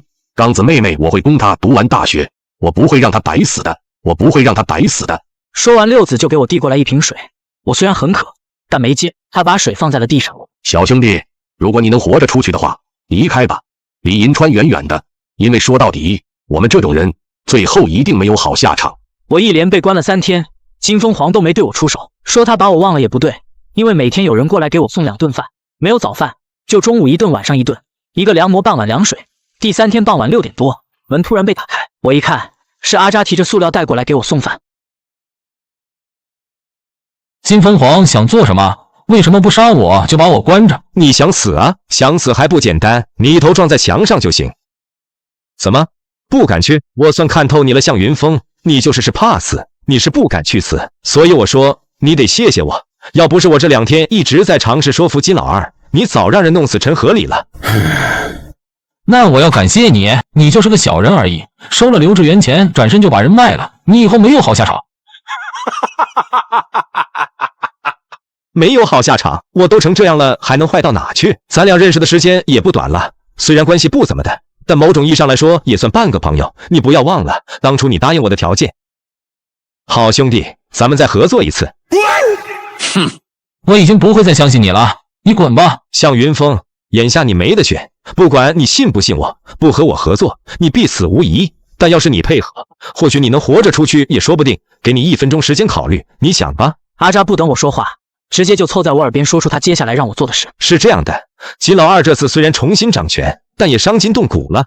你别看金老二产业多收钱多，他得到的那些钱一大半都不属于自己，要给别人的。他重新上位后必定拉新人入队伍，养这么一大帮人要花多少钱你知道？然后呢？然后我就推荐了你啊，要不然你以为你凭什么能活到现在？你想让金老二去盗墓？完全正确。你就不怕我把这些都告诉金凤凰？怕，我当然怕，我怕的要死。不过结果你看到了，就是刚子那样，我死你也死。阿扎临走时还告诉了我另一件事，那就是他发现市里也有古墓，但需要时间来找。第2天，金凤凰信誓旦旦地走到我面前，说让我带他去盗墓。我紧张地开口说，想让我带你们去也行，不过我需要一张罗盘。那行，从明天开始，我就给你1天时间，1天内你要是让我发不了财，后果你自己清楚。第2天，我被一伙人推上了一辆货车车厢内，身上被几根铁链牢牢锁住。阿扎就在我身边，他小声开口说，我们现在还是同一条船上的蚂蚱，记住，还没到山穷水尽的地步。你碰到我算你运气好，这事很多人不知道。我知道一个地方可能有古墓，而且还没被发现，我只是告诉你，有没有也不一定，要碰运气。什么地方？我上初一那时候，本家一个二大爷给建筑队当小工挖井做灵活饵，二大爷在平吉堡那里挖到过一堆铜钱，我见过，都锈成了一大块铁疙瘩。听说还有人翻到了铜镜，最后东西都当废铜卖给了废品站。后来也没听说有人再去挖。平吉堡这地方我知道，那片儿的在银川西夏区西南方向，一片荒凉，没几栋房子。不过现在我不知道具体位置了，你能找得到？会有古墓我吃不准，如果阿扎说的真话，他二大爷挖到过粘连锈蚀到一起的铜钱疙瘩，那地方可能有窖藏也说不定。阿扎怕金凤凰起疑心，也不敢待得太久。向云峰，我知道的就这么多，你眼下反正是死马当活马医，试试看吧。第2天，我照例将金凤凰带到了那个地方，平吉铺奶牛场。金凤凰对这些人不管不问，转身问我古墓在哪？都把我绑成这样了，我怎么给你找？他一摆手，有人过来帮我解开了身上的绳子。我深呼吸一口，拿起组装的洛阳铲，向前走去。阿扎此刻没在，他带着不少人还在找志源哥。按照他给的提示，如果这里地下有古墓或者窖藏，应该就在厕所附近。我一铲一铲被带上来，估摸着深度已经超过了5米。就在这时，我发现最后一铲带上来的土层颜色有了变化。我忙摆正头灯，伸手抓了一把带上来的土，5米之下的土层有些偏红，其中夹杂着一点白色杂色。用手来回一捻，感觉有些沾手。这是活土，地下真有东西。看来阿扎这次没骗我。怎么有了？有70%把握。如果地下有古墓，眼下我要继续探，直至确定古墓的边界、形状、大小，这么干才能选准地方开挖。那要挖多久？只有我一个人，最快也2到3个小时。随后，金凤凰将几个混混集结开挖，几把铁锹，也不讲什么节奏配合，不时叮当的互相撞一起，动静声闹得很大。这是在奶牛场，要是在城里早被人发现。没过多久，金凤凰终于看到了他们想要的东西。坑里有20多个大碗，碗用土封着，有2、3个破了，里全装的是铜钱。他指挥着手下的人把破的、所有的大陶罐都拿上来了。他冲我招了招手：“小子，快来看看，这么多！”这一看，我脸色顿时不好看。怎么全是这些？宋代时期银川这地方是西夏领土，怎么会有个宋钱地窖？基本上全是小平钱，有个别少量的折五钱、折十钱，见了鬼了！难道是当年某位来回通商的商人留下来的？怎么样，值多少点？我要是如实说，1个3毛，100个30块，1000个300块，那我肯定直接就被活埋了。于是我撒谎道：运气不错，你们挖到了北宋的专事窖藏，这些全都是宋代铜钱，距今有800年了，数量如此多，具体值多少钱我不敢估。金中皇一听这话，连忙叫人过来装车。不错不错，阿扎推荐你是对的，你有大用。怎么样？我现在正缺人才，跟着我干吧。这不算什么，都是小打小闹。现在你信我之前的话了，如果你见阿拉善沙漠能找到那些古墓，到那时才是真正的发大财。金凤凰想了想，看着正在装车的小弟们问我：这些有没有100万？没有100万，1万块钱都不知道有没有。就算几千块钱，人还不一定有，应该差不多8、9不离10。好，干得不错，等卖了钱自然有你好处。只要你以后继续这样帮我干，以前的事既往不咎。那这样，我是不是能回去了？当然，你可以回去，不过这2天记得过来找我，到时商量商量下一个墓的事儿。盗墓来钱这么快，金凤凰初次尝到了甜头，已经颇有些迫不及待了。那天，我带着浑身是伤的身体离开了平吉堡，天刚蒙蒙亮，上班族还没起床，路上冷冷清清。我这次能死里逃生，除了阿扎没坑我，是运气占了很大成分。回到沙坡头小院，我看到了许久不见的伙伴，小轩正焦急在院子里来回踱步，豆芽仔脸色也不太好看。时隔几天再见到我，豆芽仔激动地将我一把抱住。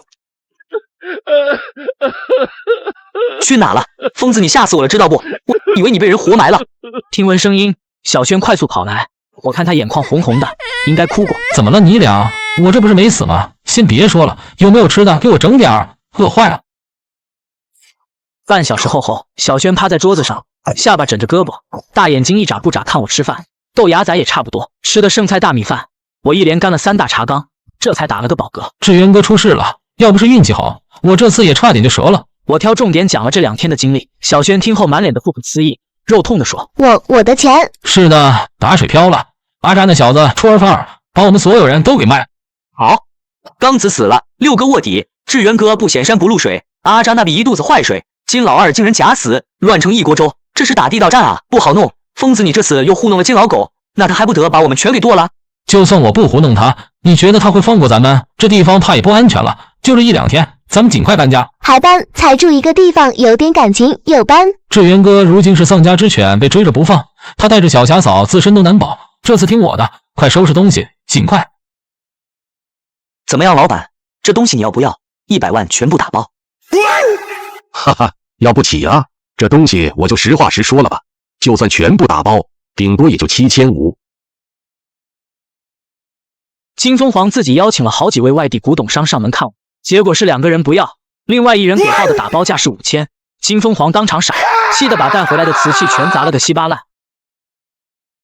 这天傍晚，我和老文在沙坡头公园北门秘密碰了头，坐在公园躺椅上小声说：沙坡头这边住的时间不短了，眼下我们几个还不能离开银川，所以需要找个新的落脚点。金凤凰肯定要找我，所以我不能太抛头露面，旅馆、酒店、人口密集的小区都不能住，麻烦了。没问题，放心，我这次帮你们找的地方，别说姓金的，连老鼠都找不到。还有，老板，明天还有个惊喜，你到时可别吓着喽。惊喜？什么意思啊？现在还不能说。隔天凌晨，沙坡头这边天还没亮，我们3提着3大包行李站在公园北门。老文骑着3轮车如约而至，上了车，老文带我们到了一大片矮房棚户区。老文指着那一大片破旧矮房子介绍道：这是银川最后一片蜘蛛巷了，以前这里是老城，到处都是这种密集的矮房子，所以老银川人叫蜘蛛巷。这地方没水没电吧？现在还有人住这里？我感觉也不是很安全啊，还不如去矿坑。矿坑？什么矿坑？废矿坑据点是我们的秘密，可不敢随意说出来。我忙岔开话题说：就听老文你的安排吧。哈哈，放心吧，我说保你们地方安全，可不是让你们住没水没电的蜘蛛巷破房里，跟我走吧。放心吧，我说保你们地方安全，可不是让你们住没水没电的蜘蛛巷破房里，跟我走吧。拆迁区蜘蛛巷地形复杂，老文脑袋里就像装了定点雷达，他带着我们左转右拐7走8绕，走了快半个小时，把我们都绕晕了。老文终于在一处废水池旁停了下来。废水池正后方是一餐小院，院墙塌了，2扇破木门就形同虚设。下来车，我们提着行李就跟着老文走了进去。我介绍下，这是我中学同学老葛，葛大明。别看老葛现在混得不咋的，那头10年也是个富户，号称西北破烂王，银川马未都。哪里，都过去了。是不是以为老文领我们过来，就让我们住这破院里了？偷偷告诉你们，还真不是。这参小院里原来别有洞天，进了破院东屋，屋里有道破木门，门前挡着一顶大水缸。老葛招呼老文帮忙挪开水缸，随后伸手拉开了木门。开门后能看到一条小路，顺着这条小路走50米一拐弯。你们猜我当时看到了什么？防空洞，上世纪40、50年代建的防空洞。这才哪到哪呀？瞧你这表情，走，带你们下去看看。老葛和老文顺手点着准备好的火把头前带路，我们3个跟着他俩进了防空洞。这洞牛逼，走一段就有拐弯，要没人带路铁定迷路。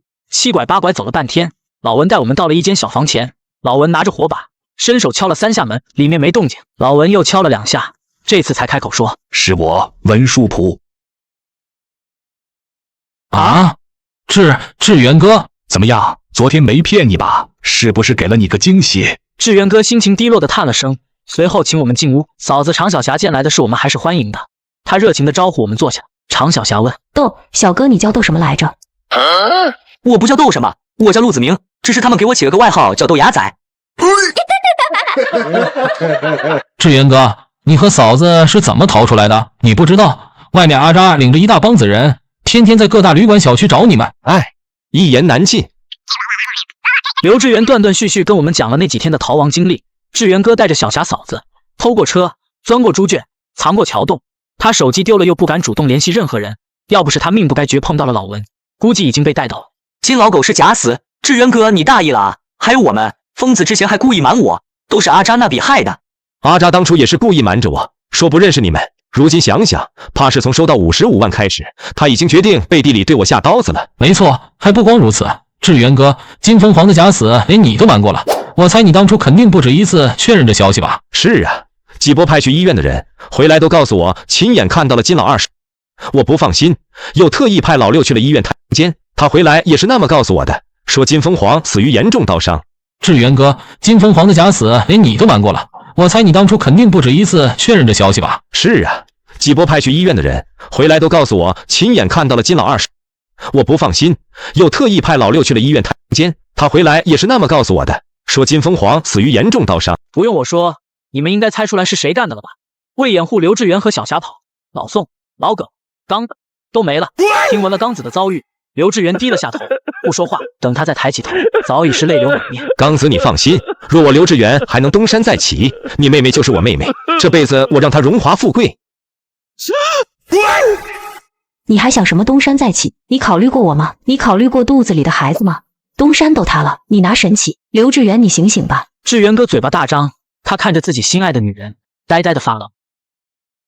算了吧，怎么进来后竟说些不开心的？你们都是有钱人，再看看我，穷光蛋老光棍一个。但我相信，只要我努力，以后一定能成为有钱人，然后再娶个比我小8岁的老婆。到时不漂亮，我文老二还不要呢。说完，老文他又看着我说：“还有老板你俩算是完犊子了，被人满银川撵着跑，刚好凑了一对难兄难弟。”那段日子一直藏在防空洞里，我们住的洞和志源哥紧挨着，我没事了就过去串门，用的电视直接顺着发电机接过来的。老文为了给我们解闷，从二手市场买了个12寸卫星小彩电，防空洞下看电视要找信号。豆芽仔天天抱着电视往外跑，他大部分时间都坐洞外看《西游记》和济公，等到饭点了再抱着小电视回来，一连住了10几天吧。那晚我正研究风水讲述这类书籍时，忽然门被敲响了。小兄弟，你过来，我跟你说个事。怎么了，老葛？兄弟，我老葛对你们怎么样？怎么突然这么说？兄弟，你在这儿都待半个多月了，不闷得慌？今晚刚好有活动，我来叫你一块去玩玩。这不行啊，我如今在躲仇人，不能在大街上抛头露面。这我知道，我让你去大街上抛头露面，就在外面，在这蜘蛛巷里，1月有4次活动，不去后悔呀。我还没细问，就被老葛又拉又扯的拽着走。银川老城晚上的蜘蛛巷里一片漆黑，老葛硬推着我到了一处秘密地点，那是一处用红白雨布搭的大棚包房，很大，从外面看里面灯火通明，拉着灯泡，很吵，估计有很多人。一进去，里面空气烟雾缭绕。不是吧，老葛，你把我带这来干什么？别怕呀，兄弟，这里绝大部分都是外地人，根本不认识你那个仇家。放心吧，来都来了，不如陪老哥我玩2把。我感觉来了，感觉能赢钱。算了吧，你晚，我外面等你就行了。我黑着脸甩开老葛，老葛在落难之时给我们提供了栖身之所，这是我欠他的人情，但我甩开他不是不给他面。不怕一万就怕万一，万一认出来了，小轩、豆芽仔，包括志源哥和常小霞，全都会受到牵连。这一等就等了近2个小时，12点多，老葛一脸着急，急匆匆跑出来找我。兄弟，你身上有没有300块钱？先借我用用，过1、2天我就还你。那行吧，打完这一把就跟我回去，不能再拖了，我得尽快回去。还不到20分钟，老葛又出来了，看他那屌样我就知道肯定又输了。今天怎么这么背？我黑金上家就是李金，我拿456拖拉机就有个678拖拉机，背死了。玩也完了，回去吧，再借钱没有了。我叫上老葛就准备回去，结果我们还没离开这里，忽然听到雨布棚里面打起来了，能听到各种嘈杂骂人、砸东西的声音。老葛输了钱，他听着那边动静，幸灾乐祸道：“呵呵，打吧，使劲打，估计谁出千被带到了，要不就是谁他妈输急眼了。别慌走，兄弟，咱们看热闹。”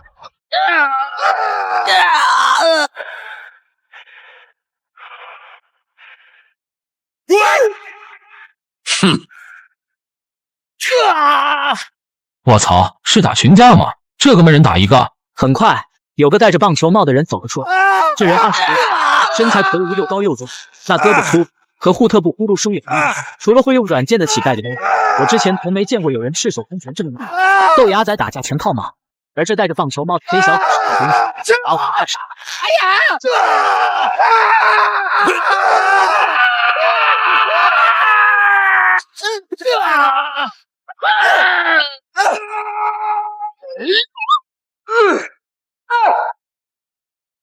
还有谁？老葛，这人谁？认识不？不知道啊，以前也没见过，听口音不是我们银川人，这不是在拍电视剧吧？怎么有人这么猛？走，过去问问。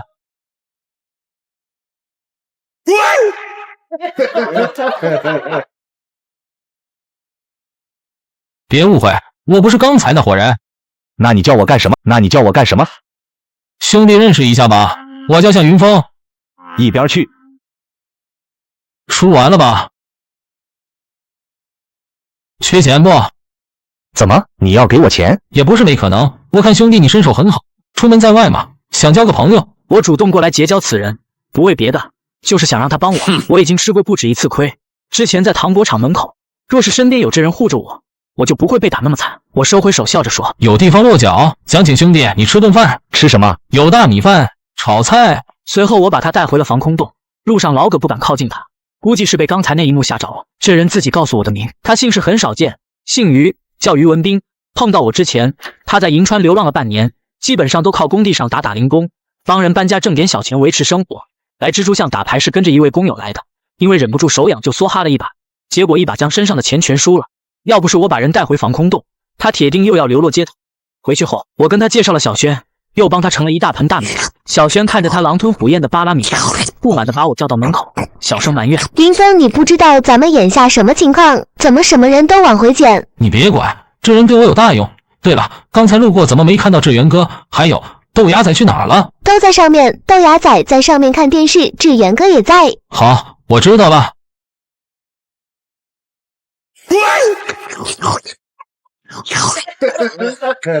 吃完了没？吃完带你去认识2个朋友。差不多了，7分饱了。我带着他出去，爬上了防空洞屋顶。志源哥正一脸犹豫地看月亮，至于豆芽仔，他正盘腿坐在地上，怀里抱着小卫星电视，天线拉出来老高，正聚精会神看电视。志源哥看到了我们俩，我指着人介绍：“云峰，这位是志源哥，这我刚认识的朋友于文斌，带过来和你认识认识，放心，可以信任。”哦，这样啊，兄弟你好，我叫刘志源。吃人嘴短，于文斌吃了我一盆大米饭，也没再摆之前的架子，他很正常的跟志源哥打了招呼，又跟豆芽仔聊了几句，算认识了。这时我把志源哥悄悄拉到一边，小声跟他说了于文斌的事。云峰，你说的这种人我见过不少，能打是能打，但只是一个人而已，翻不起来什么浪花。那不是，我见过的这类人也不少，高手也见过，他给我的感觉不一样，是高手中的高手。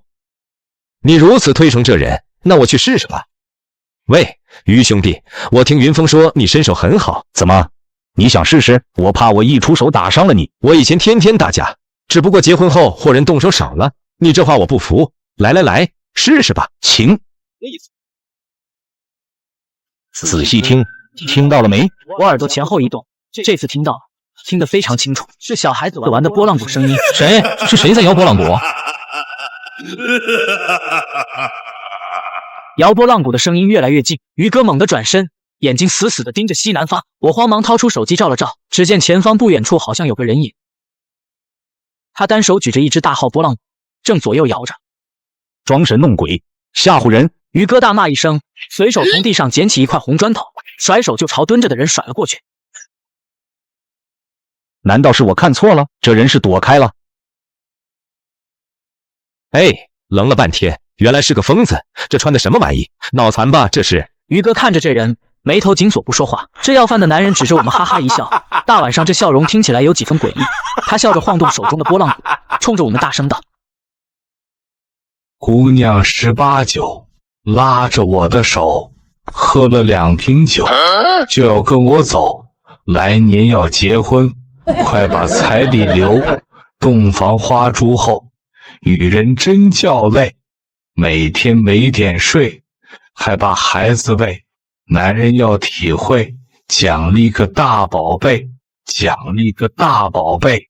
我以为他要说什么，结果听了半天后松了口气。走吧，还真是个傻子。哎，别走啊，你是叫向峰峰吧？向峰峰？向峰峰是谁？怎么和我名这么像？我叫向云峰啊。哦，那我记错了，就是你叫向云峰，看来是了，我找对地方了。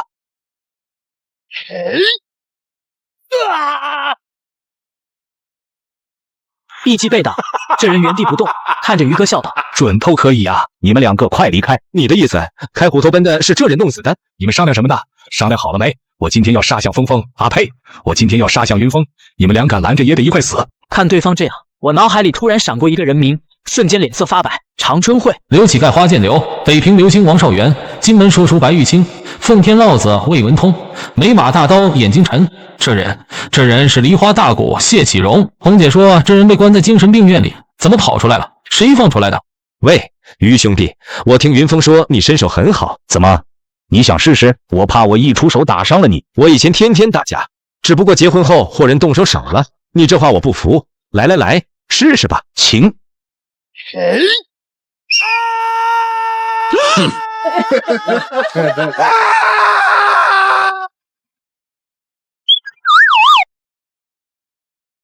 志源哥会打架不假，但和功夫小子于文斌不在一个量级上。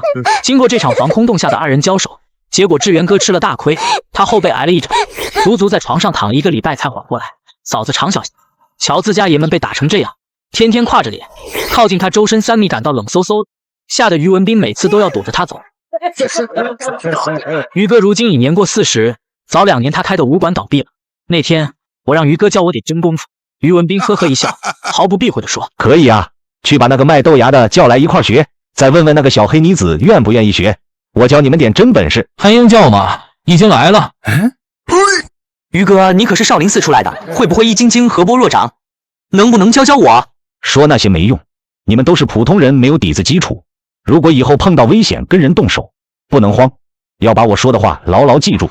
打蛇打7寸，打人打关节，踹、踢、掰、咬、拉、车，你们只要记住5处关节5处要害，和人打架时要看准，就找这些地方下手。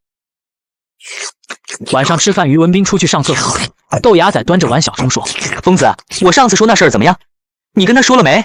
先别慌，想要拉人家入伙也得慢慢来。他已经答应我，给他1个月2000，让他当咱们的保镖，这样咱们出去就不会搞得这么狼狈了。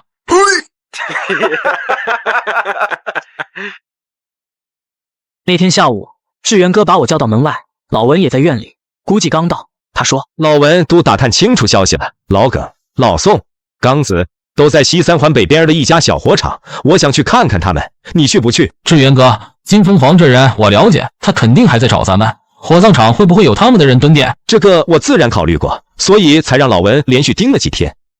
根据我这几天的蹲点观察，那家火场老板是个胖女人，姓孙。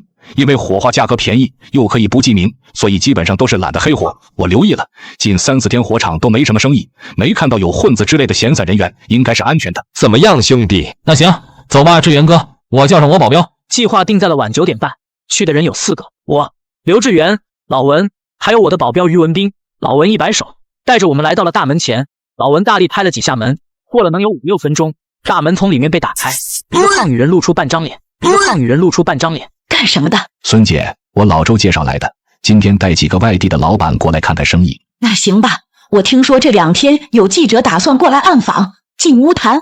老文和胖女人交谈了几分钟，也不知道在聊什么，好像说什么钢丝球子类的东西，我也没在意。我和志源哥则径直走向展示厅，火葬场打工的2个年轻小伙拦住了我们。干什么？你们不来买货的？我走过去拍了拍其中一人肩膀，小声说：买货肯定买，不过还有一件事，兄弟能不能帮忙？帮什么忙？有3个人前段时间过来火化了，大概1个月前，男的，年龄30岁到40岁，应该是一道送来的，有印象没？想起来了，的确有3个这样的，早烧了。怎么了？你认识？听到早烧了，志源哥下意识握紧了拳头，他咬着牙又松开了。骨灰在哪？我们来取那3个人的骨灰。这种没身份的、没认领的，一般情况下只保存7天，一旦过了保存期限，就没必要留着了。我们为了腾地方，一般都冲下水道里了。听到骨灰冲下水道里，志源哥额头青筋隐现，牙齿咬得咯咯直响，他整个人气血上涌，处在暴怒前奏。暴怒中的他2个大跨步上前，一脚踹蹬到了伙计胸口处，伙计仰躺着向后倒去，志源哥又追上去，抬脚就跺，专门朝着这人脸上跺。身后突然传来女人的呵斥声，我回头一看，是火葬场老板胖女人和老文过来了。你们干什么？闹事是吧？等着！坏事了！火葬场这些人可能没见过金老二，但肯定认识金老二手下的人，我们怎么办？伙计，那3个人在哪烧的？带我们过去。用4号炉烧的，哥你别打我了。不知道是不是没扫干净，火化台一处角落里还残留有一点粉末，看得比较明显。志源哥扭头问：角落那一点骨灰是谁的？这段时间生意不行，4号炉就上月用过1次，后来熄火了，再没点。好像是你们找的那3个人的。说清楚，具体是谁？好了，志源哥，管不了这么多了，带着刚子他们的骨灰赶紧走吧，那胖女人要醒了。不用，人早醒了。喂，醒！你要再不醒我可就生气了。胖女人一声没吭，一动不动。挺能忍，算了，把人丢炉里得了。别杀我，规矩我懂，要菜要色我都给。谁他妈要你的色？不看看自己那猪药！志源哥从兜里掏出10块钱，丢给了胖女人，随即带走了骨灰坛。落叶归根，故人要有个容身之所。蜘蛛巷北边有处土山坡，我们就把骨灰坛埋在了那里。老耿、老宋、刚子，你们先暂时住一块，等以后我刘志远一定替你们风光大葬，我欠你们的。于文斌还替刚子他们抄了度，念的地藏经。就在于哥念经的时候，我无意间瞥到了一幕，不远处好像有3个黑影站着看我们，模模糊糊看不清，揉了揉眼再看去，又什么都没有。难道是我眼花了？志源哥可能要在这待几个小时，先过去看看吧，到底是什么东西？顺着这条小路往前走，正走着走着，忽然不知道从哪飞来一只黑色的小鸟，这鸟扑棱着翅膀落到了我肩膀上。这不是刚子养了5年的那只8个鸟吗？怎么会在这？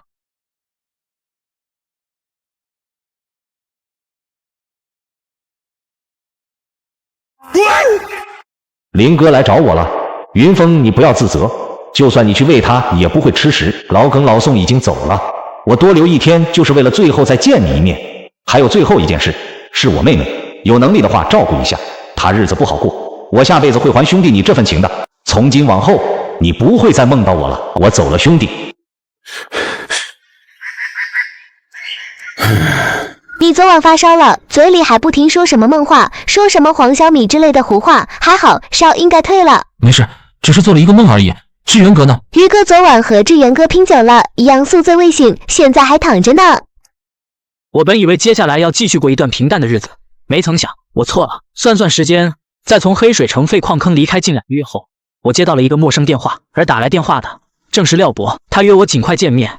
我把见面地点定在了蜘蛛巷这里，怕他找不到这地方，我让老文去接他一程。我记得那天大概晚8点左右吧，老文骑着3轮车回来了，廖博没在车上。不过老文回来时车上多了个大号迷彩双肩包。老文，廖博人呢？他怎么没来？你不是让我去接人吗？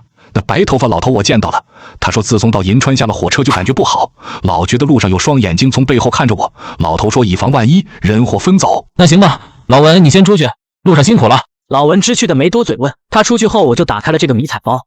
这时小轩端着我，好奇的凑过来看，拿开泡沫箱盖子，等看到包的东西，小轩手一抖，当晚掉地上摔了个粉碎。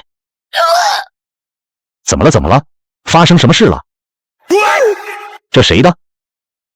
老文，我问你，谁让你拿回来这个包的？不照你说的呀，那个手机号在车站打过去是个老头，我在2号出站口接到了他。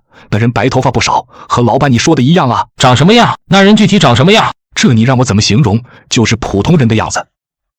小轩，豆芽仔呢？卫星电视没信号，豆芽仔一大早就跟老葛出去修电视了。我给他打过去了电话，豆芽仔那边听起来在马路上，能不时听到汽车呼啸而过的声音。怎么了，疯子？正往回走呢，需不需要给你们带点东西回去？先别回来，你快去趟车站，看看能不能碰到廖博。如果见到了，别打招呼，直接给我回电话。如果没看到，就快回来。好，好，好，我马上去。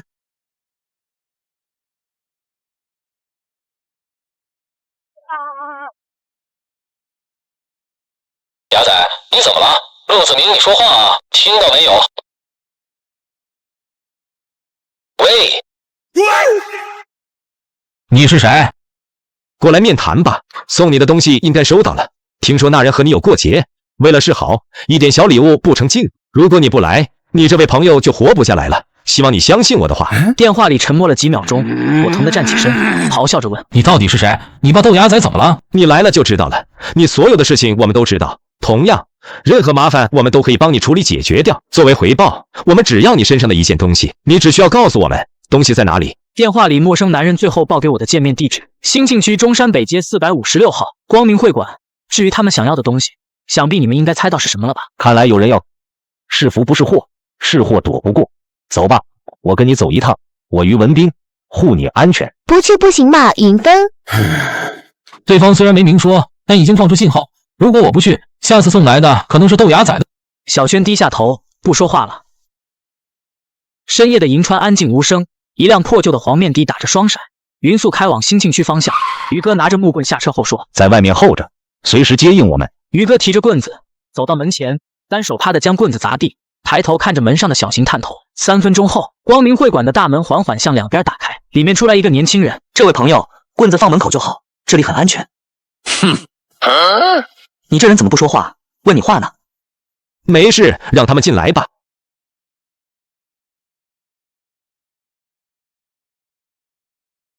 向云峰小友，你和我们素有交集，顺德之远，飞鹅山下一别，已过年余了。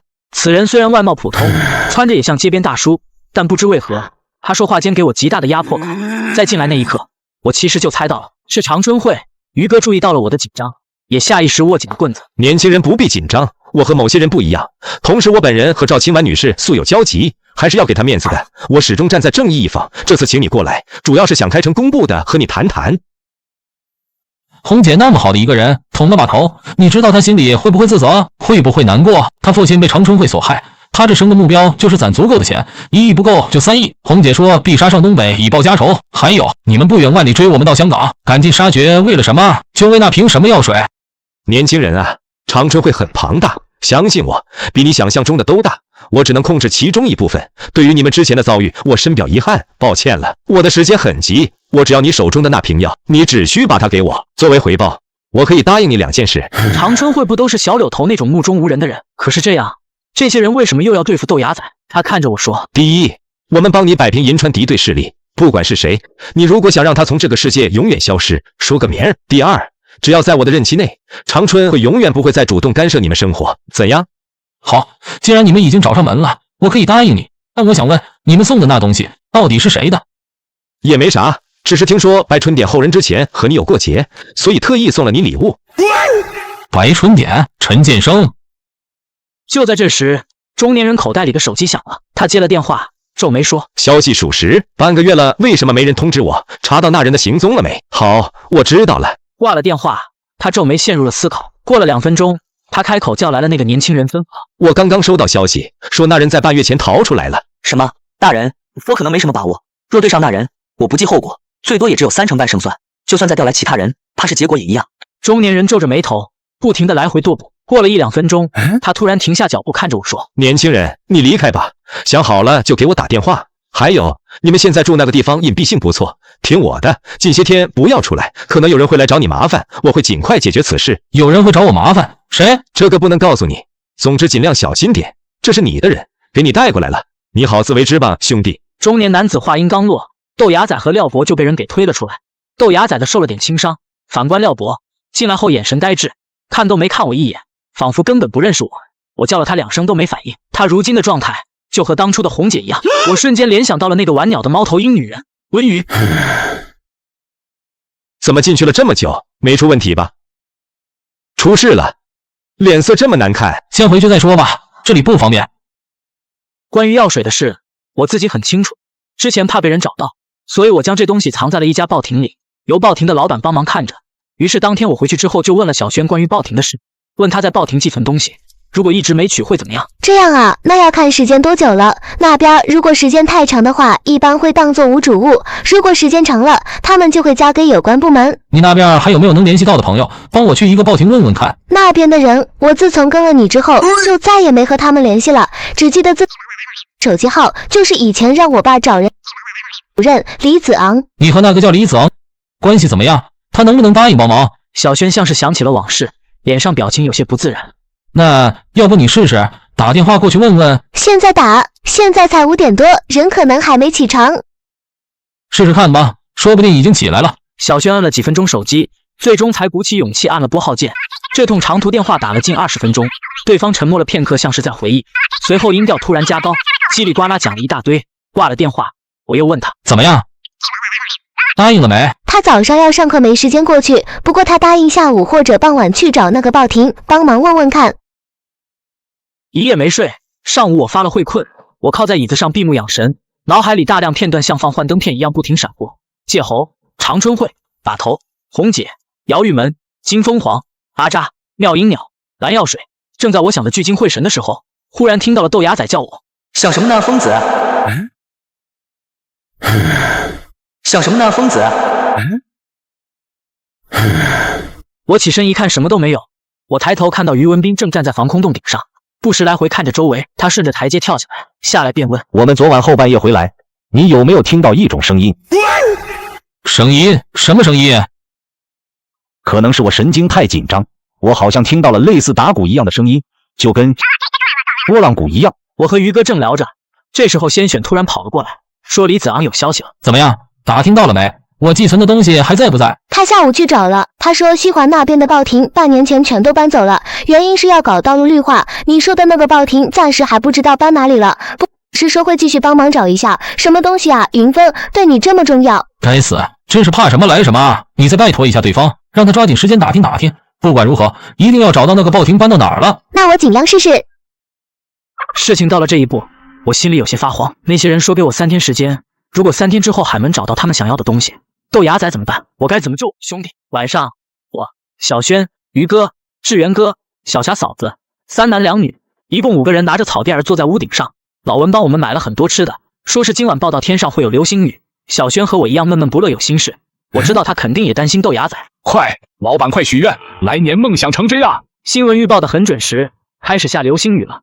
这年这场流星雨下得很大，几乎照亮了一半夜空。我们站在高处，蜘蛛像都能看得一清二楚，甚是壮观。老文已经开始许愿了，我正考虑许什么愿，忽然听到于哥沉声说：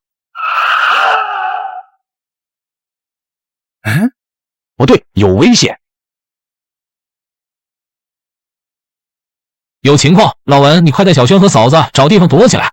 我留下一句话，忙喊上志源哥跟过去，距离不远，快跑几分钟就到了。于哥二话没说，哈啦一声，直接一棍子打碎了虎头奔前挡风玻璃。没人，这是什么情况？于哥紧张的四处乱看，在离虎头奔不足200米的地方，我们发现了一个人。我仔细一看，是昨晚光明会府给我开门的那个年轻人。没气了。其实昨天我就注意到了，一直有人跟着我们。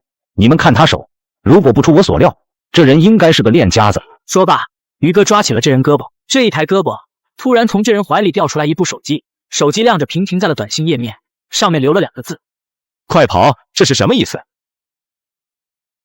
仔细听，听到了没？我耳朵前后一动，这次听到了，听得非常清楚，是小孩子玩的拨浪鼓声音。谁？是谁在摇拨浪鼓？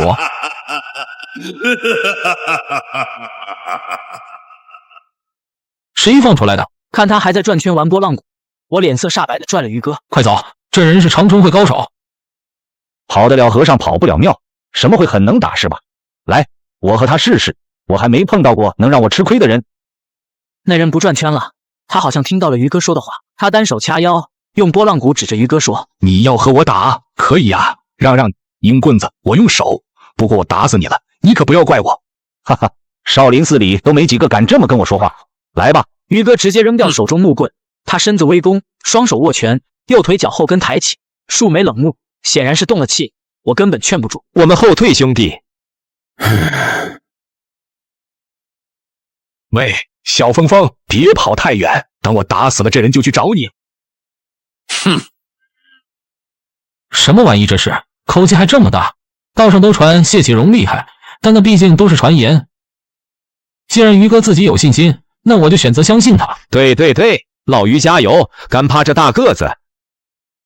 哼，来吧，大个子，你不是很牛气吗？动手啊！说时迟，那时快，眨眼的功夫，二人就赤手空拳交手。我看着他们的近距离交手，看得都分不远，不是我想象中的那飞檐走壁，风阵阵，起手就是直攻下关。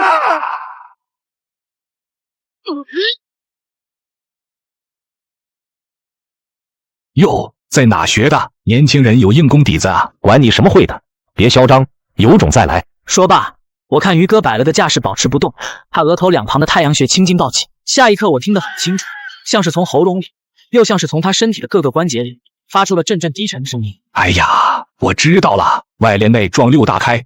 你在少林寺待过，金鼓齐鸣，这是虎豹雷音啊，吃过不少苦吧？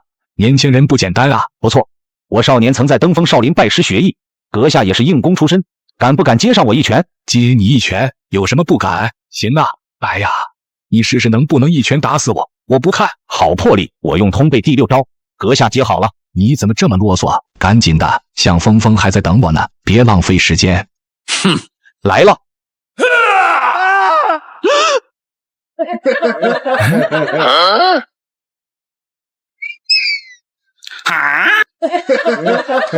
于哥刚喊完来了，突然拽着我和志源哥掉头就跑，还边跑边回头看人有没有跟来。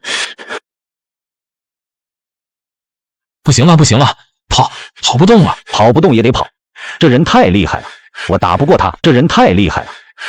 他。估计就算教我打拳的师傅也没这人厉害。于哥，你师傅在哪？已经拜拜了。真不好办，你怎么会惹上这种人？我哪知道，我今天第一次见这人。等等，我想起来了，如果说那手是陈建生的，陈建生是剑哥的人，剑哥干爹又是谢启荣，难道说为了替陈建生报断手之仇，剑哥找了他干爹来银川杀我？不行了，我要回去，我不放心我老婆。不能回去，老文带着你老婆跑了，他们应该躲起来了。你贸然回去找，肯定扑个空。一旦碰上刚才那个精神病，绝对是死路一条。打电话联系看看。对，我有小轩的电话。对不起，您拨叫的用户正在洗澡，电话在裤包中。就在我们说话的功夫，不知道从哪又响起了拨浪鼓的声音。小峰峰，我来找你了，你可要藏好了哟。快走！蜘蛛巷里的环境错综复杂，许多院子平房早已倒塌，各种小路小巷子也很多，就宛如老鼠洞。我们三就像老鼠一样在蜘蛛巷里钻来钻去，跑到最后，实际上自己都迷了路了。而谢启荣就像一只猫，一只几天没吃东西的野猫。大晚上路况这么复杂，不知道这人是怎么咬住我们的。一听到拨浪鼓的声音，就知道他跟来。不跑了，我真跑不动了。兄弟，你们先走吧，打死我也不跑了。别说丧气话，前面是赌坊，咱们进去躲一躲，里面鱼龙混杂，那疯子肯定找不到。赌场这次人很多，我们躲进去后直接装成了赌客坐下，还特意戴了个面具。而坐在我们前面的这个人，竟然是老葛。喂，老葛，别乱看，快低头。我们这桌也是玩的炸油条，我往桌上扔了5块钱，随后佯装着抓起牌，用眼角余光看了看门口。喂，该你说话了。我根本没心思，连牌也没看，兜里摸了100块，直接扔到了桌上。看我底气这么足，对方脸色一变，忙小心的看了看自己的牌，犹豫再三后丢了牌。点真背，不跟了，什么玩意？我一看，他丢的牌是对 A， 另外2人见对 A 都跑了，也连忙丢了手中的牌。我一看我的3张牌，抓了个235，还不是一个4儿的，是最小的牌。我们这桌和谢启荣站的地方，中间直接距离大概隔着7、8桌。他起初不断扭头来回寻找，可是过了一会儿，他就像突然把我们忘了，开始眼睛一眨不眨的盯着眼前的牌局。出 K 了，丫呀！黑桃 A 留着干什么？会不会玩？会不会打牌啊你？不会玩就让我玩。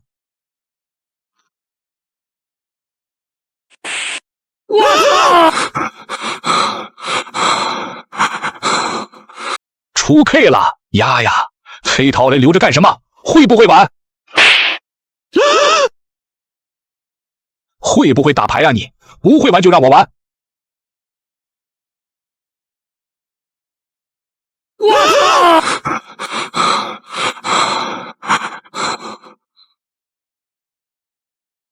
干嘛呢，老宋？你看他穿的女人衣服，摆明是个傻子啊！你打要饭的傻子干嘛？这拨浪鼓不错，不锈钢的吧？不知道从哪个垃圾桶翻来的。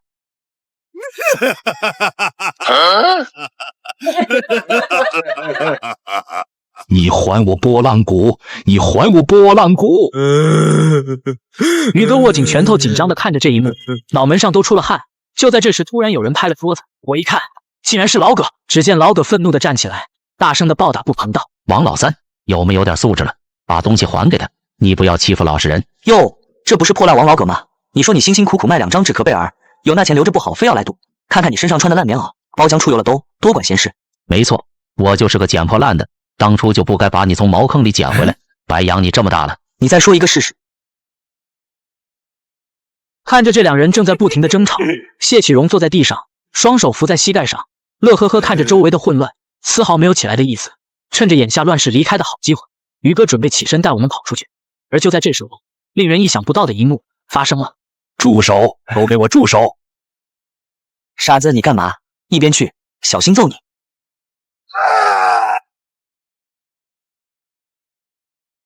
哥们，你下手真狠呢！我帮你纯粹是因为看不惯王老三。好朋友，你刚才帮了我呀！哈哈，没错，好朋友都应该的，不用谢我。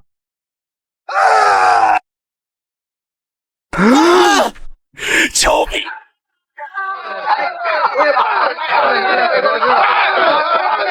快走快走！这时候天短夜长，天还没亮，外头也是黑乎乎的。后半夜天上出了月亮，我们借着月光一路快跑。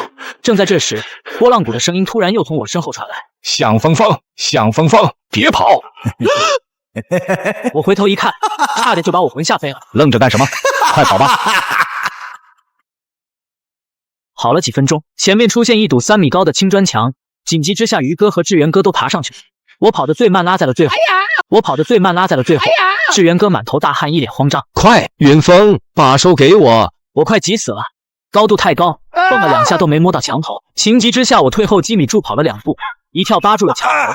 志源哥和于哥一左一右抓住我，想把我拽上去。就在这时，他一把拽住了我双手，使劲的想把我薅下去。我疯狂大叫，志源哥和于哥拼命的往上拽我。我大叫不光是因为怕一，还有疼，我感觉自己要被扯成2半截了。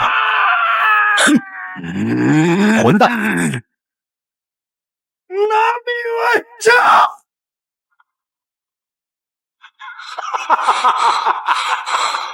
走！跳下墙头后，我们面前是一个澡堂。于哥带着我们没有丝毫停留，直接跳上了2楼，一脚踹开门锁。我们躲进去后，匆忙关上门，不敢动，都靠在墙上，大气儿都不敢出。吓死我了！这个疯子！别说话，他好像又过来了。我来了呀，小风风，你们可要藏好了。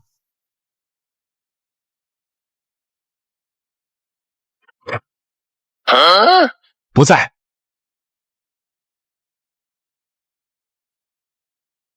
谁呀？这个时候打电话？手忙脚乱的掏出手机，看都没看就挂了电话。结果我刚挂了电话，又收到一条短信。发这短信的是陌生号码，没有备注。我是吴乐，告诉我你现在人在哪里？我马上反应过来，他想要我手工的蓝药水，就不能让我死。那个开虎投奔监视我们的就是他的人，不光监视，还负责保护，应该是个和于哥一样的高手，只不过碰上了谢启荣这种异类。想通了其中关系，我马上用衣服挡着光，编辑短信回过去。找到蜘蛛巷赌场，向北走，翻过一顿墙，有一间2层的废弃澡堂，我在这里，速来。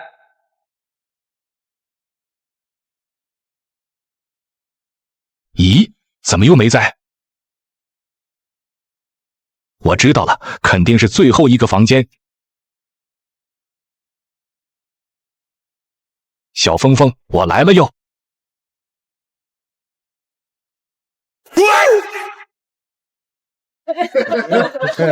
跑哪去了？怎么又没有？实在没地藏，我们就躲进女浴室，跳进浴池里蹲下去，靠在那儿藏着。就这么过了差不多20分钟，周围一直静悄悄没动静。走了？我们是不是躲过去了？再等等看，不怕一万就怕万一。而就在我们等了将近半个小时，突然间，不知道从哪掉进来一小块碎玻璃，玻璃掉到浴池里摔碎了，玻璃掉到浴池里摔碎了。起初我以为是房顶年久失修掉下来的碎片，没有去理会。可又过了几分钟，又掉进来摔碎一块。我慢慢起身，探出半个脑袋，向地面上看去。我看到一个穿羽绒服的男人坐在地上，他脸上笑着，正无聊地捡起碎玻璃往我们这里丢。他奶奶的，我忍不了了！你别冲动个什么劲，不怕被他拍死啊！让开！于哥站起身，脸色凝重地看着谢启荣，开口说：“我于文斌从小不说假话，我打不过你，但为了朋友，我愿拼死一战。”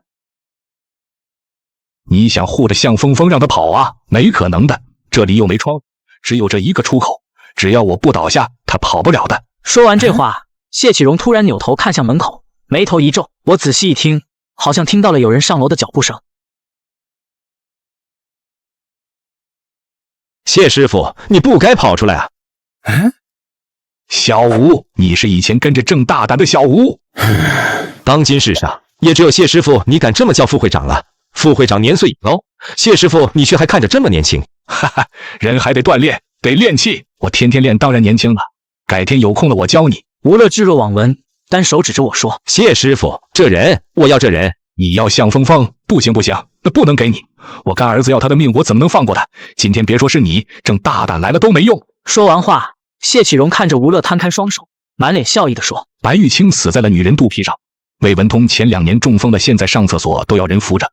马登炮远在千里之外的郫县养老院。如今会里，我天下第一，谁人能挡？”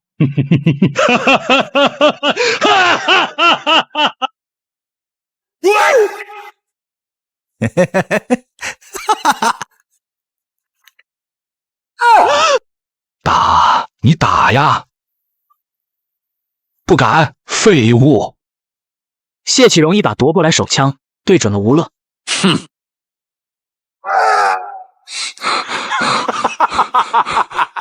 好用好用，这玩意就是比我的鼓好用。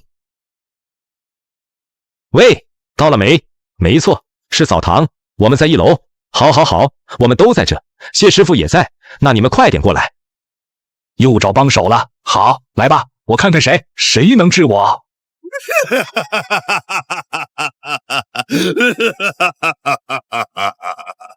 3分钟后，一共有3人进了浴室，是吴乐找来的人，2男1女。走在最前的女人穿着奇怪，她一身白大褂，戴着口罩。谢启荣看到了这女的，笑容瞬间消失，脸色唰的一下白了，变得极其难看。76号，你好啊！我不要治，我不要治，我不要打针，妈，我错了。什么玩意？我没听错，精神病杀人狂魔，现今长春会第一高手，叫眼前这个年轻女孩叫妈。76号，你好啊！我不要治，我不要治，我不要打针，妈，我错了。什么玩意？我没听错，精神病杀人狂魔，现今长春会第一高手，叫眼前这个年轻女孩叫妈。我不要回去，我不要回去。李医生辛苦你了，这么急把你叫来。不麻烦，没能看好他是我的失职。另外，你们也知道那人的危险性，会里还是要早做打算。这是自然，医院那边我会打招呼。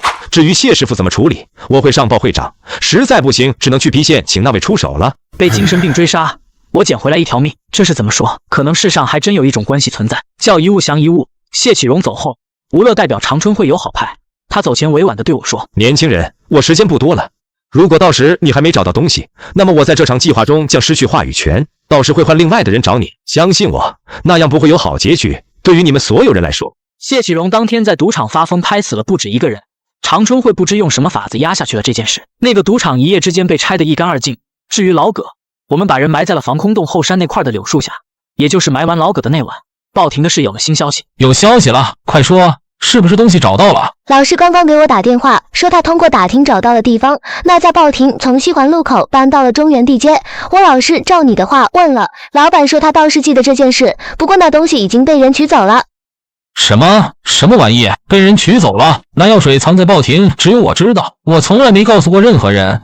不是我本人，怎么能取我的东西？你别慌，听我把话说完。那老板回忆说，就在你藏了东西的第2天，来了个男的，说是你朋友，说来代替你取东西。因为人描述的都准确，报亭老板当时也没多想，代取东西这事在他报亭一直有，所以当时就把东西给他了。我瞬间面无血色，是谁取走了我的东西？我在脑海中快速回忆当时发生的事。李征，我第一时间想到了这个人。东西现在被人取走，而且明天就是最后一天，要是拿不出来，豆芽仔该怎么办？不，我一定要救我的兄弟。猛然间，我想到了一个不是办法的办法，我自己造一瓶蓝药水怎么样？除了我，没其他人见过那东西长什么样，他们最多只知道是蓝色的液体。于是我喊来老文，问他附近有没有药店。最近一家药店离蜘蛛巷6公里左右，好像只营业到晚上8点多，8点以后就没人了。老板，你这是要做什么？你先别管，带我去就行了。长春会不是傻子，尽管没见到人，但我知道他们的人应该盯着我。我思考再三，还是选择走一招险棋，那就是从下水道出去。但我掐着点紧赶慢赶还是晚了。等找到那家药房，人已经关门了。眼下没有任何办法，直接用砖头砸了玻璃窗户，爬上窗户跳进了药店，寻找我想要的蓝色药剂。在哪呢？我明明记得我以前用过一种蓝色的药，怎么就是找不到？眼下既担心被人发现入室偷盗，又眼睁睁看着12点越来越近，我急得满头大汗，手忙脚乱。就在这时，老文喊我过去。老板，快来看，你说的是不是这种？对，就是这种天然的淡蓝色药水，盒子上写着哈药6厂，葡萄糖酸锌口服液。小时候有印象的就是这个。这东西真的管用吗？老板，感觉跟闹着玩似的。我也不知道，不行就拉倒。药房内光线昏暗，距离长春会给的时间还有不到2个小时。蓝药水闪着微微蓝光，让人心魄。我转过头问老艾，你觉得咱们这次从蜘蛛巷跑出来配药水，有没有被人发现？怎么可能啊！防空洞厕所那条路，除了我和儿时的几个玩伴，绝对不可能再有人知道。这点自信我老文还是有的，除非他们在天上长了眼睛。好，老艾，我想再拜托你件事，需要你出趟远门。出远门？去哪？你把东西拿走，拿去邯郸，出了火车站去赵王宾馆，去找一个姓刘的乞丐，找到他后，让他帮忙通过宾馆伪造1分1年左右的开房记录，户主写我的名儿，然后你把东西锁保险柜里，密码就定成老葛死的那天。啥？跑那么远，不是要把东西送到光明会馆救人吗？相信我，照我说的做，他们的目标不在你，最容易忽略，拜托了。别啊，老板，你怎么还要给我磕头啊？我担心的不是路途远，就是什么？钱啊！你看，开1年房得交钱吧，找保险柜得交钱吧，这么远的长途，来回车费也得交钱吧，吃饭也得要钱吧。你先垫着，这个点我没办法取钱给你，等你回来，我实来还你。那你什么时候出发呀，老板？现在就出发，路上机灵点，蓝药水保护好，别丢了，小心可疑人员。我本来就是个蹬3轮拉货，怎么跟老板你混了2天，感觉自己变成敌后武工队了？你就是敌后武工队，而且还是大队长，赶紧走，别浪费时间了。就这样，在夜色掩护中，我们兵分2路，老文向北，我向南。12点半打车到光明会，我看着头顶上的3个字，深吸了一口气，迈步而入。来了，东西呢？你知道我并没随身携带，我来银川之前就把东西放好了。那东西真的如此重要？我怕到头来只是一场虚幻一场空。就不需要你费心了。他敲了2下桌子，很快2个人头上套着黑布，被人推了进来，是豆芽仔和廖博。芽仔、廖博，你们没事吧？人已经给你带过来了，东西呢？在哪？告诉你可以，但你得先放我们离开。等我们到安全的地方了，自然会把位置告诉你。你这是在跟我讨价还价？不敢，只求活命。等我们离开，天亮后就告诉你东西在哪里。那好吧。天亮后就告诉你东西在哪里。那好吧，你别忘了谢师傅，如果你敢和我耍小心眼。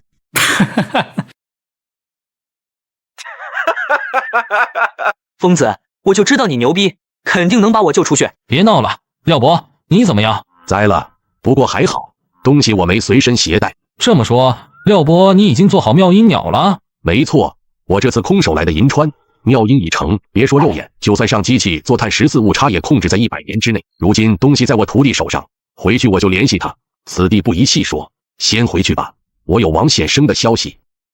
带着他俩回到新防空洞，老远一看洞口守着个黑影，吓了我一跳。我走近一看，原来是于文斌。几点了，于哥？你怎么还不休息？不敢睡啊，我都2天没敢合眼，谁知道那疯子会不会再来？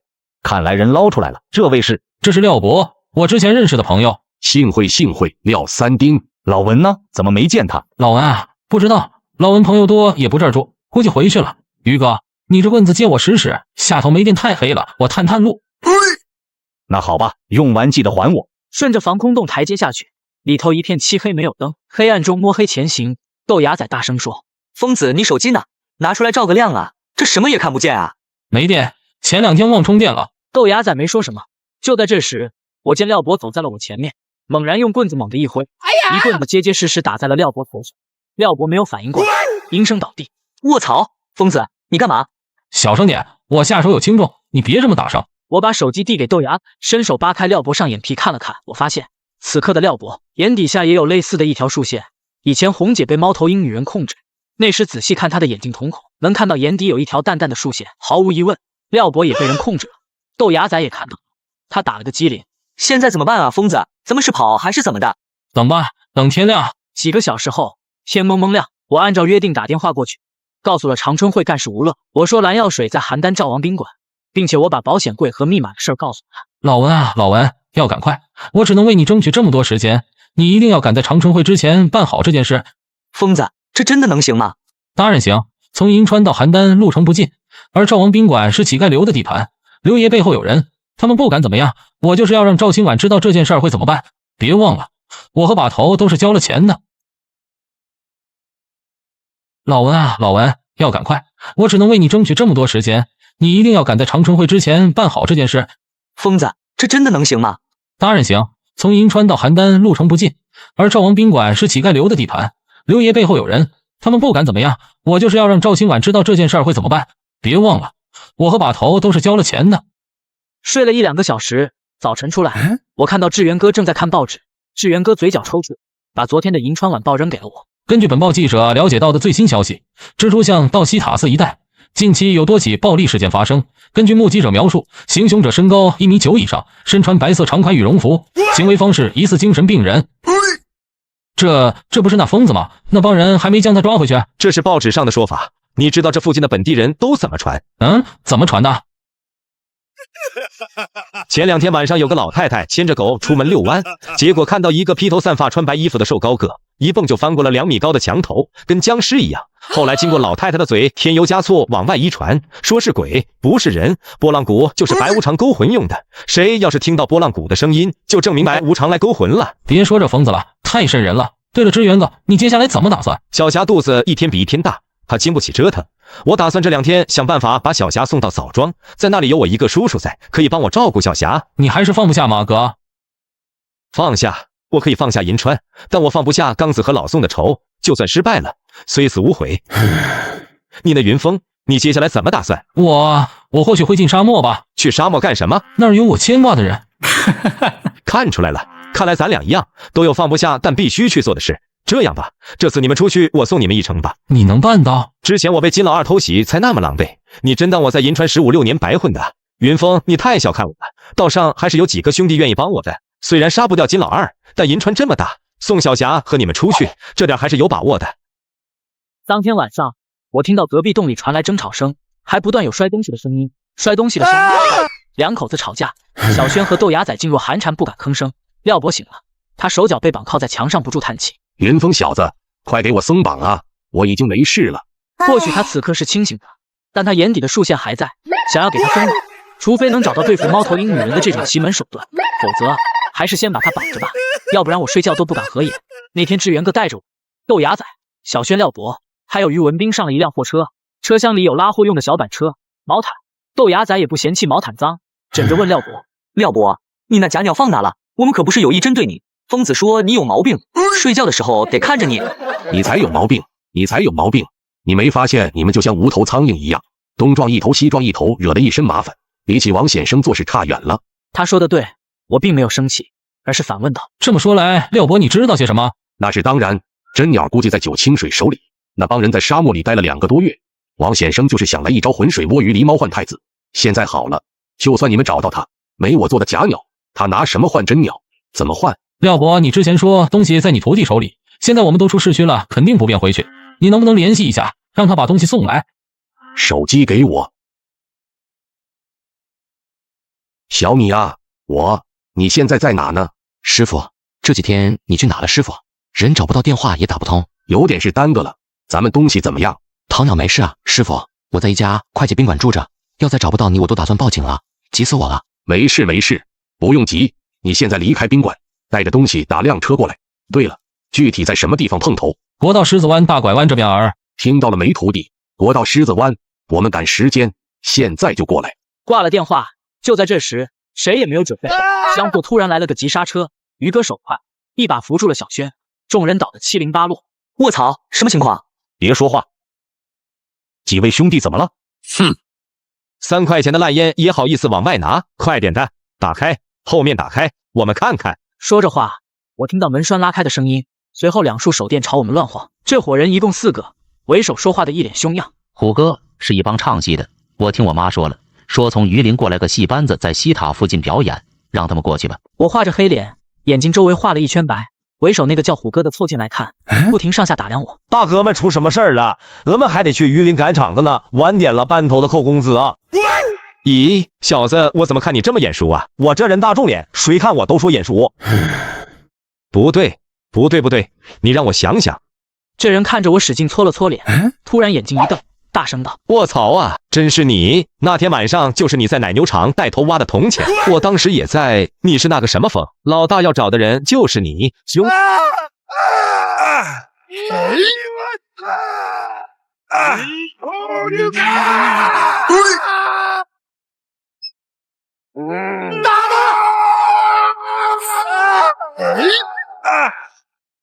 哼！救命！快点，兄弟们！哼！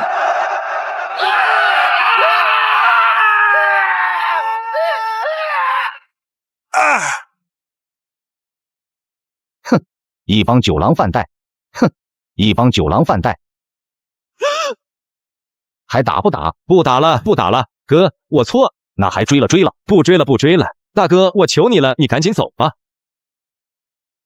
银川国道狮子湾段，一辆货车关了车灯，停靠在路边。都半个多小时了，人怎么还不到？之前那3个二流子电话打出去了，我就怕金分皇突然带着大部队人马赶过来。先等等，应该快来了。又过了半小时，黑暗中，一辆黄大发打着双闪，靠近我们，慢慢减速。车门打开，从黄大发上下来一名17、18岁的秀气少年，他身后背着个黑色双肩包，是个男的。秀气少年跑过来，一把抱住了廖博。这是个男的，怎么起了个名叫小米？听起来像个女孩子。师傅，我可找到你了。你看看你这孩子，让你留在家多好，非得跟着我跑。师傅，你要去哪？我跟着你一块去。别闹了，东西带来了没？少年脱掉双肩包，廖博拉开拉链看了看。那行，趁出租车还在，回去收拾收拾，先离开银川。少年立即不乐意，无论廖博说什么都不肯走，非要跟着他。喂，你们到底走不走？再不走要算表钱了。廖博眼中也有几分不舍，他转头看向我，我一直盯着大马路，当即放话说：“不能再耽搁，赶快离开。”就这样，为了赶时间，这一趟又多了一个叫小米的少年。大概后半夜吧，司机到地方后把我们放了下来。从这里徒步进沙漠最近，司机又从驾驶室拎出来3个背包，里头有志源哥准备的东西。于哥会陪我们来，是因为事后我答应给他一笔钱，这笔钱足够他在老家开一家武馆，所以于哥想也没想就答应了。小米脾气很好，脸熟了以后他叫我峰哥。廖博作为黑水城事件的参与者不是外人，所以我也没拿廖小米当外人。带着一群人，我们进了阿拉善沙漠。是这里吗？疯子，我怎么觉得不太像啊？是不是走岔道了？我也感觉奇怪，之前的那些坟包呢？怎么没了？之前埋的白旗也一直找不到了。这月份风大，个把月时间，一场沙尘暴就足以改变地貌。你再仔细想想，我们真有可能走偏了。我茫然地看向四周，试图寻找曾经熟悉的参照物，结果连个树毛都没有，全都是沙的。我们没有指南针，不管怎么说要确定大方向，必须保证队伍向西方走。我想起了在呼特布市呼噜叔教我的办法。往那儿走，就算走偏1点多花了时间，往西走一定能到。这月份风大，个把月时间，一场沙尘暴就足以改变地貌。你再仔细想想，我们真有可能走偏了。我茫然地看向四周，试图寻找曾经熟悉的参照物，结果连个树毛都没有，全都是沙子。我们没有指南针，不管怎么说，要确定大方向，必须保证队伍向西方走。我想起了在呼特布市呼噜叔教我的办法。往那儿走，就算走偏1点多花了时间，往西走一定能到。确定好了方向，众人又迈步前行。这时候气候条件比2、3个月恶劣得多。这天晚上，众人早早休息，外面刮风呼呼的，跟鬼叫一样，风越来越大。我们扎的小帐篷左摇右晃，摇摇欲坠。我不敢睡了，便用衣服蒙着口鼻。见风沙越来越大，我忙招呼豆芽仔收帐篷。什么？疯子，你说什么？我说让你赶紧收帐篷啊！你没看见廖小米被风吹得直往前跑，廖伯一把拽住了他。卧槽，这廖小米什么情况？飞这么高？我暗自祈祷老天爷别刮了，再大就成了沙尘暴，那完蛋了。不知道是不是听到了我的祈祷，这阵风持续了半个多小时，逐渐小了起来。风一小，扬沙也小了，人总算能睁开眼。就在这时，我忽然听到一种奇怪的声音，音调不高，起初像是老鼠的叫声，过了几分钟又好像青蛙的叫声。我以为自己耳朵里灌了沙子，出现了幻听。可当我看到于哥一脸惊讶，就知道他肯定也听到了。这什么地界？这里是干得冒烟的腾格里，一点水都没有，怎么可能会有青蛙？走，过去看看。这怎么回事？奇怪了，难道沙子里住着一窝青蛙？咦，这是什么情况？我知道了，这是不是响沙丘？我以前听别人说过，说腾格里有响沙丘。所谓响沙，就是只能发出响声的沙子。这种沙丘发出的声音会受到外力影响发生变化。这种声音的形成众说纷纭，科学家们说的也都不一样。大概意思应该是和沙子内部的流动放静电有关。我们一伙人在那玩了老半天，脚踩进去能听到飞机飞过的声音，坐进去还能听到像驴叫的声音。玩着玩着，众人脸上的疲惫也一扫而空。等风停了，沙丘周围逐渐静止，这种奇特好玩的声音就再也没有了。正想着心事，身后一道声音传来：“峰哥，原来你在这，我给你送水来了。”水不结冰了吗？是我捂着化开的。好兄弟，我的呢？不好意思啊，没有了。哎，小敏，你是哪的人来？我呀，我广东潮汕一带的，老家在饶平县上饶镇上坑村。咦，廖伯不是说是在河南捡到你的？怎么？小米脸色开始变得难看，我连忙拉开豆芽仔，责怪他口无遮拦。小米，你别生气，谁都有秘密，不想说就别说，况且河南多好啊。再说了，我像云峰也是捡的，都不知道爸妈长什么样的，但你现在看我混得不比同龄人差吧？把头曾送给我一句话，我送给你，人不可妄自菲薄，咱自己必须得看得起自己。快拉倒吧，疯子，没准过2年你就得置办床铁窗泪，一天3顿窝窝头。哼，一边去。打闹了一番，大伙都各自回帐篷休息了，蜷缩在帐篷里睡了一会儿。腾格里这里没有银川的勾心斗角与武战，有的只是平静死一般的寂静。我睡觉轻，正在迷糊着，忽然听到帐篷外有人走路的声音，就是脚步声，很轻。这么晚谁在外面走？是不是起夜解手的？出去看看。宇哥，这么晚了，你怎么不睡觉？小声点儿。什么情况啊，宇哥？发生什么事了？跟我来。我跟着他往前走了几十米，停下了脚步。出现在我眼前的是一个小沙坑，坑里不知道什么时候被人插了3根骨头，3根骨头对在一起立着，形成了一个倒三角形的形状，而且沙地上还留下一排走向远处的脚印。目光看去，大概不到200。这什么东西？谁弄的？别摸了，那是人骨。什么玩意？人骨？这里怎么会有人骨？大概在12点半吧，我听到了一点轻微动静，像是风刮着矿泉水瓶滚的声音，所以就没太在意。后来我想了想，不对劲，今晚根本没风，空矿泉水瓶怎么会自己跑？结果出来后就发现了这个人骨倒三角，像是某种标记，应该不是我们队伍里的人。你的意思是有其他人一直在看着我们睡觉？有这种可能，但也不一定，说不定这东西之前就在这儿，不过体积小，我们没发现。那一排脚印是怎么回事？隔天我早早起来，喊大伙收拾营地，继续赶路。关于昨晚那个突然出现的人骨倒三角，我只字未提，说了没用，怕影响队伍。豆芽仔胖着沙子走在队伍前头，他走着走着忽然停了下来，先别走，前面有东西。等走过去一看，发现地上有一些零零散散的黑色小圆球。豆芽仔捡起来一看，用鼻子闻了闻，啊，真香！哎呀，这什么啊？山楂丸？哼，狗屁山楂丸，那是骆驼屎。多长时间了，都干成球了。什么玩意儿？这里怎么会有骆驼？我第一时间想到的是下落不明的姚玉门，他1个月前借走了我们的骆驼，那几头骆驼在废矿坑外饿了好几天，还是我找商官明借来的，都没去还人家。难道是姚家兄妹曾路过这里了？恶心死了！还好疯子，你提醒我了。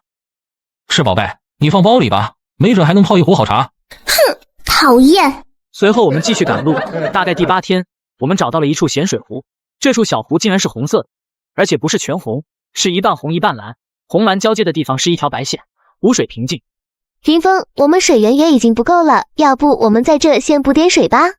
你不记得上次我们遇到的这种红色湖水了吗？这是咸水湖，不能喝。那怎么办？要是再找不到水源，咱们估计3天都撑不来了。我想起了呼噜叔教我们的一个办法，呼噜叔的这办法非常好用，蒸馏咸水的办法，有火也行，没火也行，就是慢。亲眼看着我的办法试验成功，豆芽仔喜出望外，只要有水，我们就能多走很长的路，能更容易找到把头。白班是廖博、小米、小轩，夜班是我、于哥、豆芽仔。取水的第3天，他们都睡了，就剩我一个人看着火做蒸馏。我当时正揣着双手打瞌睡，忽然背后传来一阵哦呜的狼叫声，随后就是哗啦哗啦的声音。我惊慌的四处乱看，这一看不要紧，当时把我魂都吓飞了。一块木头板正飞快的向我这里滑来，2匹沙漠狼拉着木头板飞快的跑。更恐怖的还不是这，我看到木头板上坐着一个人，本来就黑，这人脸上还耷拉着一来白布，根本看不清长相。快起来，快起来，有情况来了。怎么回事？你们看，那是什么？沙漠狼怎么会跑到这儿来？于哥咬着牙，握紧了棍子，拉着木头板跑的那2匹狼好像受人控制一样，在离我们10米开外停了下来。黑暗中，这2头狼一动不动，就那么盯着我们。这时候刚好刮起了风，风吹着木头板上坐着的人，这人脸前的一块白布被风吹得上下摆动，风力渐大，最终吹落了白布，露出了这人的脸。怪不得一动不动，木头板上坐着的不是个活人。这人脸上的肉已经脱水，身上的衣服破破烂烂，右小腿上还缠着大量纱布。小米，小米，这胆子也太小了吧！亏你还是个男人，连小轩都比不上。我强忍着害怕，又看了眼这具接近风干的尸体，顿时一股凉气顺着天灵盖冲了下来。怎么会是他？豆芽仔慌乱地捂住小轩眼睛，不让他看到尸体正。于哥手中木头标枪高高举起，脸色阴沉入水，蓄势待发。忽然一声低沉的哨音响起，从远处传来，拉木头板的2头沙漠狼听到哨音后立即夹着尾巴掉头就跑。于哥手中木头标枪高高举起，脸色阴沉入水，蓄势待发。忽然一声低沉的哨音响起，从远处传来，拉木头板的2头沙漠狼听到哨音后立即夹着尾巴掉头就跑。徒弟，徒弟醒醒！廖博轻轻拍打他脸蛋，又掐了人中。廖小米这才慢慢睁开眼，仍是一脸的惊魂未定。这人你们认识？认识，这人小腿被蚂蚁咬烂了，感染发烧死了。后来我们把他埋在了沙漠里。感染发烧？哼，看来你们当初没检查，他可不是发烧死的。过来看。我壮着胆子走过去，于哥伸手从尸体后背处拔出来一根铁钉。我看到这一幕，除了感到惊悚，还有恶心。回想起那天情况，马德明下午还生龙活虎，到了晚上8点多却突然没了气儿暴毙而亡。原来是被人暗算了，真是老马！有人把他刨出来了，这干嘛？专门过来吓唬我们？是不是九清水清理门户了？不对，不是那样。那个时间段，九清水和把头正在处理击杀墓地工。如果是九清水做的，基本上不会多此一举把马德明尸体送来。不管是谁这么干，我总觉得是在向我们这伙人释放某种信号。看来你们几个仇家不少，猜来猜去没用的。正好现在没风，跟着拖行过来的痕迹找过去看看，看看从哪来的。于哥一番话点醒了我，要想搞清是谁干的，必须抓住眼前线索有所行动才行。就这么等着，太被以防万一。牙仔，你拿好刀看好营地，看好小轩小米，我怕调虎离山。等我们回来。放心吧，疯子，我晚上就不合眼了。走。留下一句话，我和于哥跟着地上的痕迹一路小跑。哨子声我们能听见，证明这人绝对跑不远，很可能在10里地之内。一路小跑了近个把小时，我眼前突然出现个大沙坡，追到这里，拖行留下的痕迹突然消失了。小心点，下去看看什么情况。好。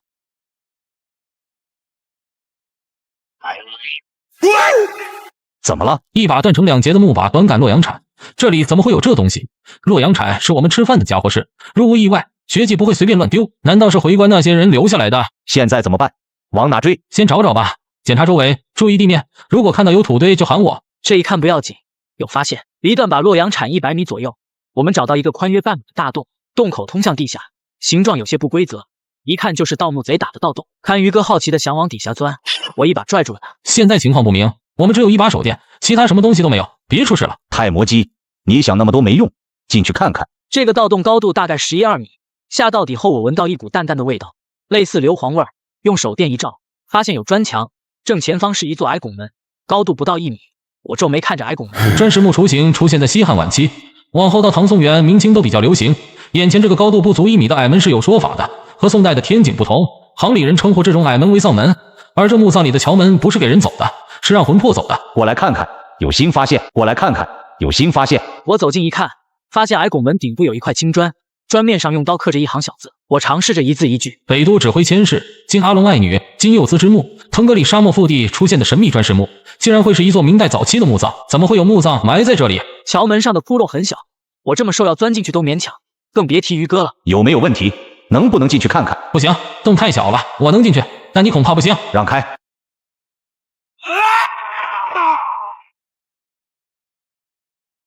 走吧，进去看看。我和于哥顺着桥门钻进去，进到了墓室里。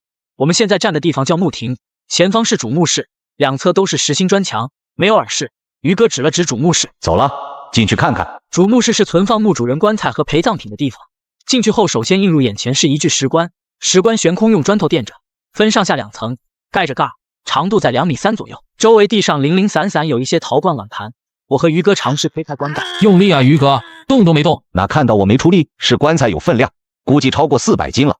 再来，我数到3，一起发力，1、2、3，推！打开石棺，我用手电往棺材里一照，愣住了。这都是什么玩意？墓主人尸骨呢？陪葬品呢？怎么只有个枕头、一床被褥、一些干草？银川第3中学，这是有人住棺材里了？有人！于哥赶忙拉着我藏在了石棺底下，我在下，于哥压在我身上。等人进来，我们刚刚好把脚收到棺材里。于哥体重180多斤，他压得我透不过气来。我强忍着屏住呼吸向外看去，竟然直接躺进去了。原来这人是住在这里的。怎样，行不行动？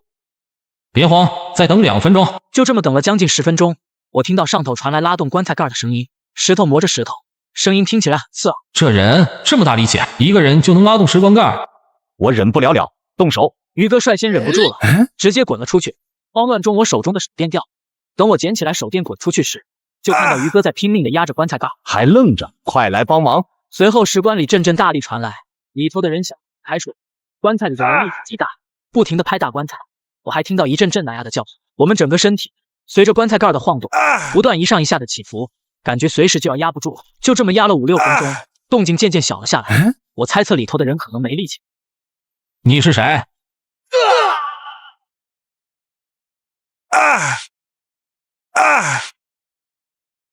什么玩意？这是手电。我捡起来手电一照，照到了这黑影。这人眼睛发红，跟得了某种眼科疾病似的，而且对手电光的刺激没止。于哥冲过去挥拳便打，他像是看不见，又像是能看见。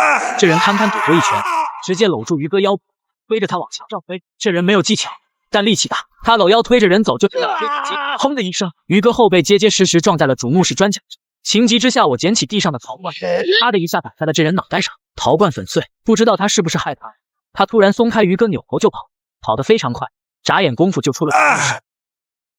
怎么样，于哥？大爷的，闪着腰了。我扶着他慢慢向外走。你腰怎么样，于哥？能走不能？刚才那一下太猛，我得缓缓。你先松手。我松开手，他尝试着走了几步，虽然表情有些吃痛，但看样子应该没什么大碍。墓里又没什么有价值的东西。我带着断成2截的短柄洛阳铲和一床被褥，回到了营地。疯子，你俩可算回来了，没有逮到人？没有。那你手里的被褥从哪捡的？我没正面答复，问他刨坑干什么？还能干什么？老马都干成了那样，半夜看着能吓死个人，赶紧埋了算了。我也不敢看马德明的尸体，也就没拦着他，而是去看了廖伯和小米。我把被褥扔过去说：廖伯、小米，你们用吧，这里晚上太冷。谢谢。不用谢，应该的。怎么样，暖和点了不？峰哥你人真好，还这么体贴。不知道是热还是怎么回事，他脸突然就红了，把头埋在被子里不敢看我。看他这样，我嘴角一扯，当即整个人都感觉不太好，胳膊上也直起鸡皮疙瘩。隔天，腾格里天上出了大太阳，这里昼夜温差非常大，到了中午又能感觉到一丝热意。疯子，你确定这里真有古墓？不确定，猜的，有可能有。于哥他扶着自己后腰，扭了扭腰，看过来说：“昨晚上太黑了，看不清。那人只是一把蛮力而已，要是再碰上，我铁定能把他干趴下。”是啊，哥，你是谁？都能和长春会梨花大鼓谢启荣打个平手。过奖了，过奖了。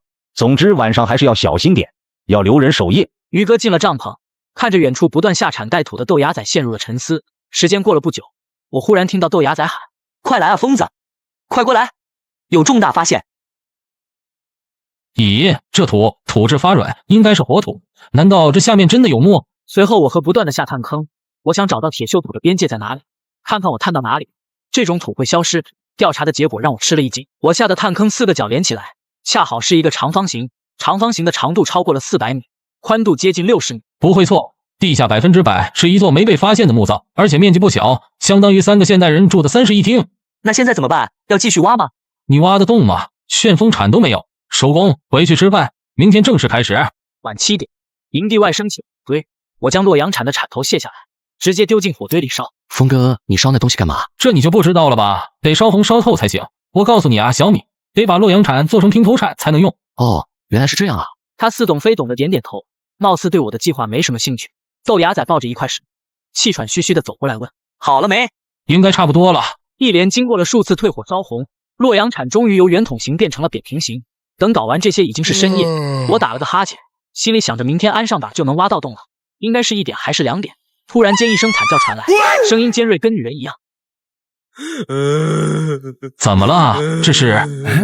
你被子呢？小米表情都快哭了，他又惊又怕，颤抖着手指着西北方向，手电打过去，一个人披头散发光着脚，他怀里紧紧抱着那床印着银川3中字样的被子，跑得飞快，可能感觉到了手电光，这人抱着被子飞快跑着，还回头看了我们这里一眼，是红眼睛。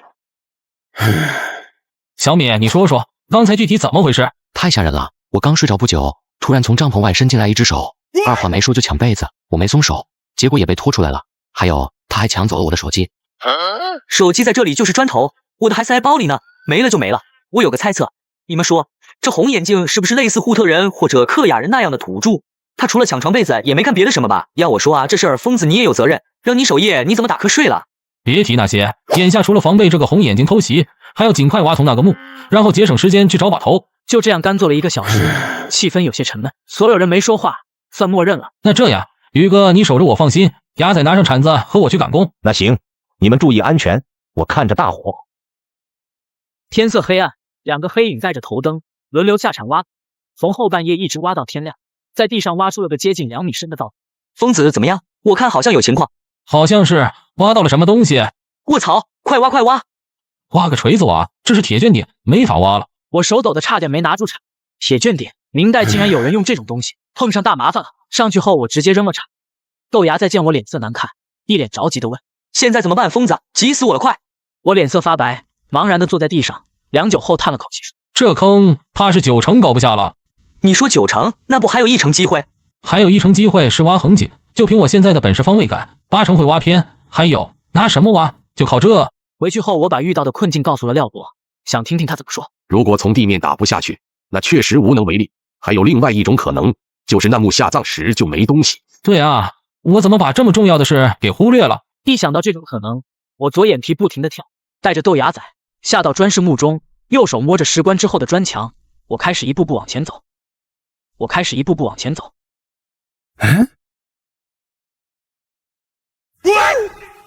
果然有些门道。我顺着小口继续，伴随着大量灰尘落下，小口不断扩大，最后在我眼前出现一道1米多高的小木门，而且在门楣上歪7、8扭，用红朱砂笔描刻了4个大字：死者门禁，进门者死，搞得怪瘆人。这墙后头藏个小门，干啥的？不干嘛，吓唬人的。推开几百年前的一道木门，随后露出了一节长长的甬道。我用手电照了照，看不清甬道里的情况，有的只是一片黑暗，甬道尽头的黑暗。进不进疯子？这黑的真有点吓人。钻进去看看。卧槽，怎么我先钻？你先钻，我给你垫后。少废话，把头让你听我的话，你听不听啊？让你钻就钻，胆子这么小，怎么干盗墓？这扇黑漆小门才1米的高度，人钻进去后只能用胳膊撑着，靠双腿膝盖跪着往前爬。豆芽仔在我面前撅着屁股一动不动。突然间，我瞬间闻到一股臭鸡蛋味儿。对不起，对不起，我没忍住。滚犊子，快走！再放我找东西给你堵上。随着不断向前爬，这条甬道渐渐有了坡度。这条甬道走到尽头，挡着一块破麻布，跟个不闻连似的撩开白布钻出甬道。眼前出现的一幕吓坏了我和豆芽仔，是一处开阔的地下空间，不大也不小。我们钻出来的甬道位置就在这里的西南角，上头是4层青砖卷顶，离地高度10几米，有数量不少的木柱子顶着青砖顶。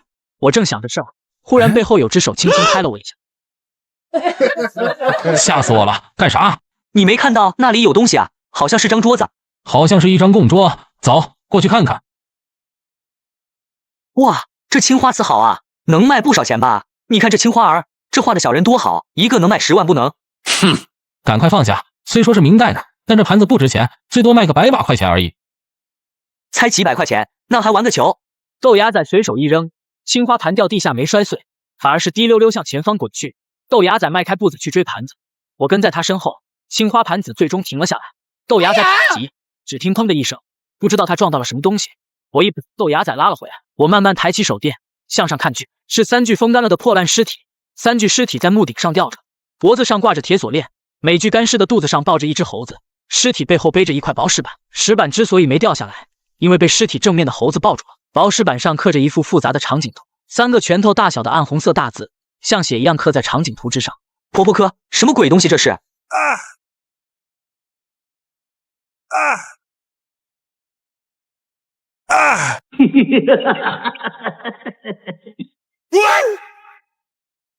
疯子，疯子，你别吓我，说话。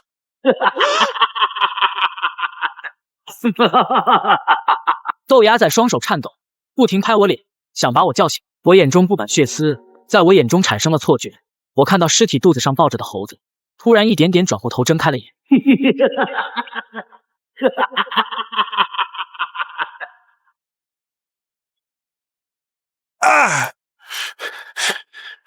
你刚才怎么了？刚才眼睛都快瞪出来了，你不知道刚才有多吓人。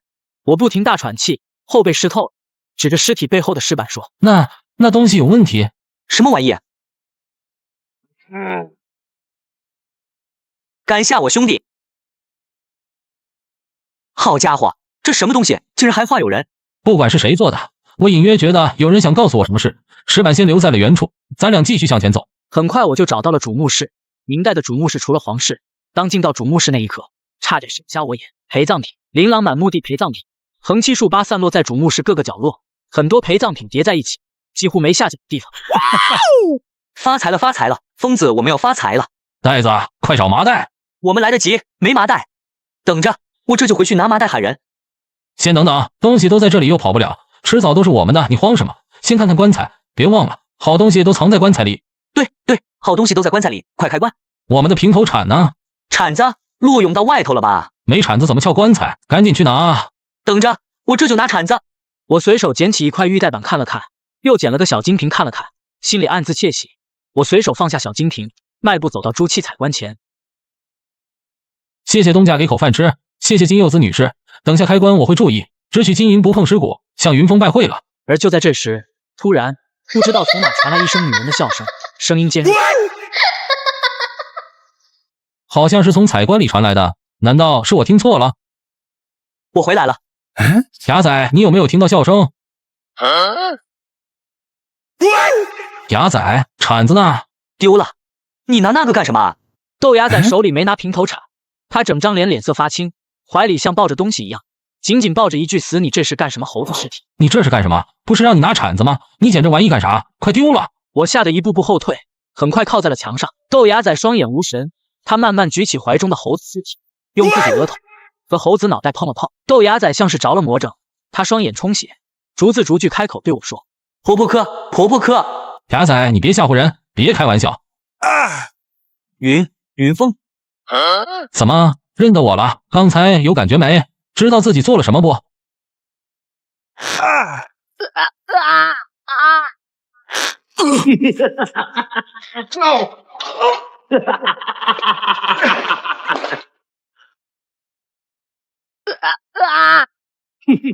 豆芽仔手上传来的力气越来越大，离了距离近，我清楚地看到他的眼底，血丝像一条条蜘蛛网蔓延开来。我抓着他的手想要移开，双腿拼命地乱蹬，挣扎幅度越来越小。有一瞬间，窒息而死是什么感觉？我体会到了。没想到害我的人是我的手足兄弟。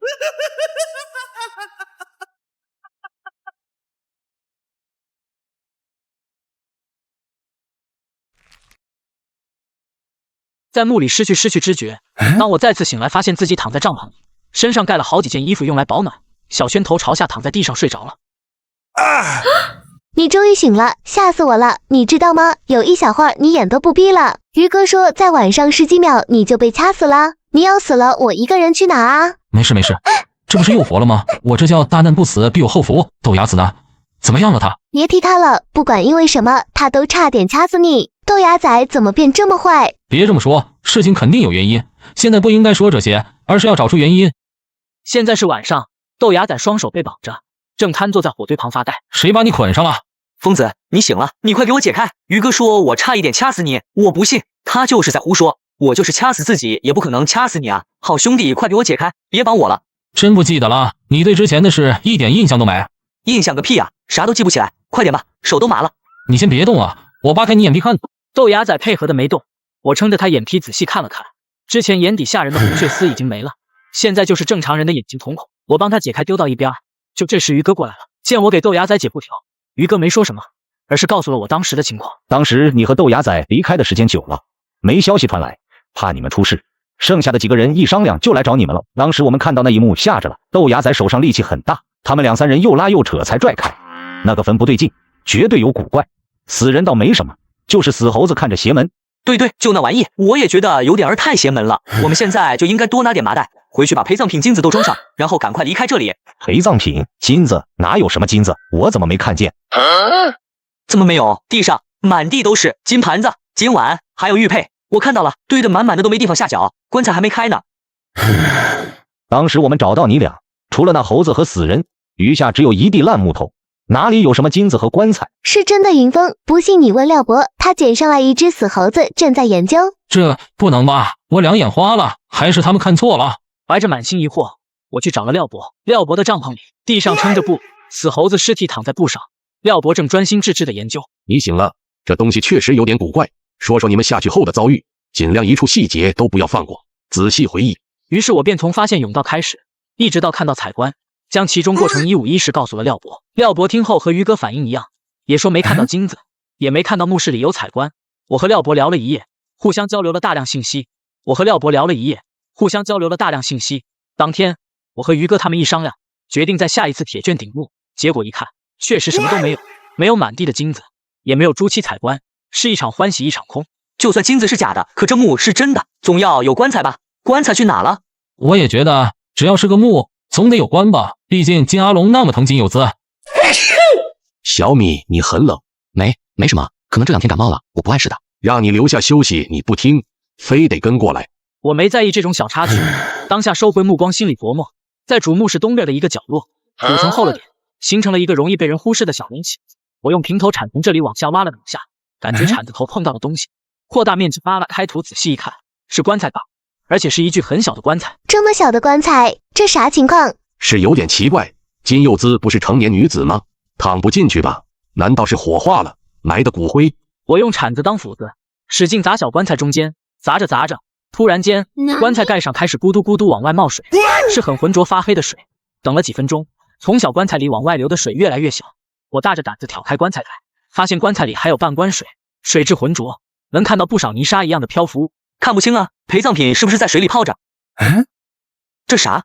豆芽仔一连从水里捞出了10几枚红五通宝，有大的有小的。他当下喊道：“快来帮忙，肯定还有东西。”随后我们好几个人围着棺材，伸手在棺材底部乱掏。这谁的手？你拽我手干啥？除了铜钱，陆陆续续开始有被我们捞上来。小轩捞上来一个圆形的铁质粉盒，于哥捞上来好几件玉器，我也有收获。我摸出来一块手机大小的白板子，只有廖小米2手空空，没找到东西。干啥呢？你在那儿洗手啊？真是废物！哇，你这是什么？怎么这么大？我也不知道。快看看，快看看，这盒子是不是千倍玻璃做的？千倍玻璃？廖伯，你说琉璃？是的，汉帝曾经赏赐给霍光一件高等级陪棺葬具，这种特殊的葬具就叫温明，是专门用来放死人头颅的。这种葬具，国博好像有一个，陕博好像也有一个，是一种在汉代时期发明的葬具。这东西非常少，应该很值钱，具体能卖多少，我心里也没谱。豆芽仔笑呵呵的把盒子拿过来，开始夸奖小米运气好，出了件大货。众人心情好了不少，准备带着东西离开。而就在这时，谁？你们听到没？这都被你听到了，我刚才偷偷放了个无声屁，不好意思。不是，是有动静。摸着墙出了主墓室，没看到有人影，但是我当时就闻到了一股烟熏味。于哥啪的打开手电，往前一照，只见砖墙西南角的甬道中正不断冒出浓烟，烟雾越来越大，已经开始呛死。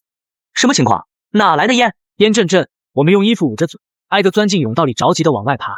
众人不断咳嗽，小轩跟在我身后，呛得他眼泪都流出来了。越靠近出口烟越大，我往洞口看了看，看到甬道入口处亮着火光，有个人影蹲在一旁捂着鼻子，正用木棍捅着火堆的时候，这人发现我多出来，当即拿一根长棍往一棍子一头削得尖尖。妈的，有人想用烟把我们堵在洞里。这人是谁呀？他为什么要这么做？先不管这么多了，再出不去，咱们一伙人都要全军覆没。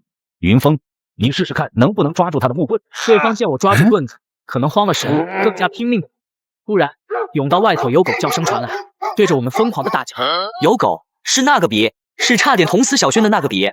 退后，退后！在如此狭窄的甬道里，人动作再快也没有狗快。大狗冲进来，那一瞬间，我和大狗缠斗了起来。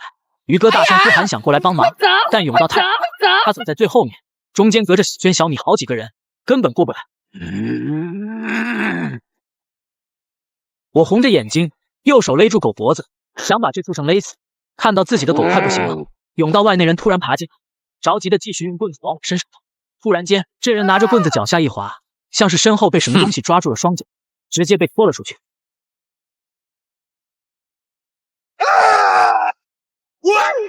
怎样？没受伤吧？刚刚外面那个人是谁？好像被人给拽出去了。是那个住使馆里的红眼睛。红眼睛探进头来看了看，好像对我不感兴趣，转瞬便消失在了甬道口。走了？别管走不走，都得出去，还冒烟呢，快走！我将死狗尸体往边一推，带头慢慢爬出了甬道。红眼睛不见了，那个放狗咬伤我的人也不见了。这趟经历了危险，但也算有所收获。豆芽仔背包里的东西只要带出去就能变成钱。你们都去休息，晚上我看着。你守夜行吗？要不我看着，别我们还没睡你就先睡着了。我说不睡就不睡。再说了，我一个大男的怎么也比你一个娘们强啊！让你去睡你就去，磨磨唧唧的。哎呀，你才是娘们，你妈也是娘们。豆芽仔又被骂，他呵呵一笑也不生气，仿佛早就习以为常。晚上我确实很累很疲倦，借着这股暖意我慢慢睡了过去。就在这时，峰哥，你睡着了吗？是我是小米。小米，你不睡觉干什么？我能进去吗，峰哥？我不敢一个人睡啊，峰哥。就刚才有人用石头子丢我帐篷，丢了好几次。起初我以为是风吹的，我不敢睡了，才过来找你。你确定？确定是真的。小米住的地方离我这里有10多米远，走过去要路过营地中间的火堆。我一看，豆芽仔正坐在一块石头上，低着头一动不动。我走过来，他都没。谁？有情况？谁？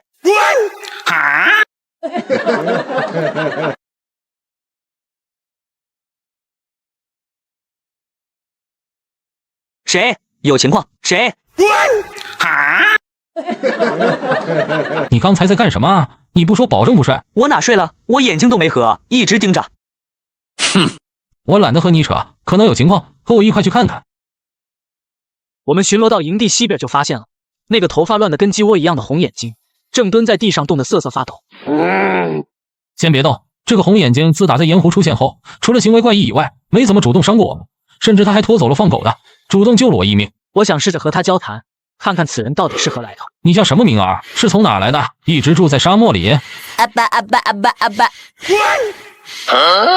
你讲的什么？听不懂。你是国内人？红眼睛急了，随后他掏出来一部白色手机，这手机我知道，是他那天晚上从小米手里抢走的。峰哥，我能听懂他说话。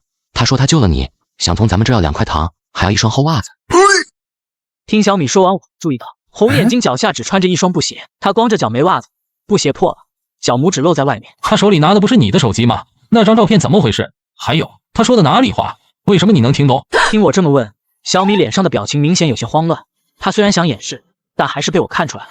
你不会是特务吧？长春会的特务？要不你就是回关那些人的奸细？你潜伏在我们身边，想要干什么？我什么都不是，我不是特务，我也不是奸细。照片的事我不知道。别吵，小米，你跟我过来。看小米要跟我走，红眼睛像是意识到了什么，他突然起身，一把从身后拽住了小米，不让他走。你干什么？放开！东西我拿给你。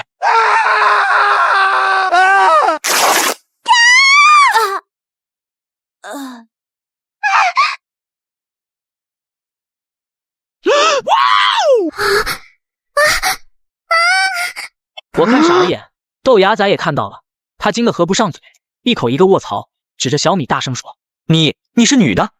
臭不要脸！”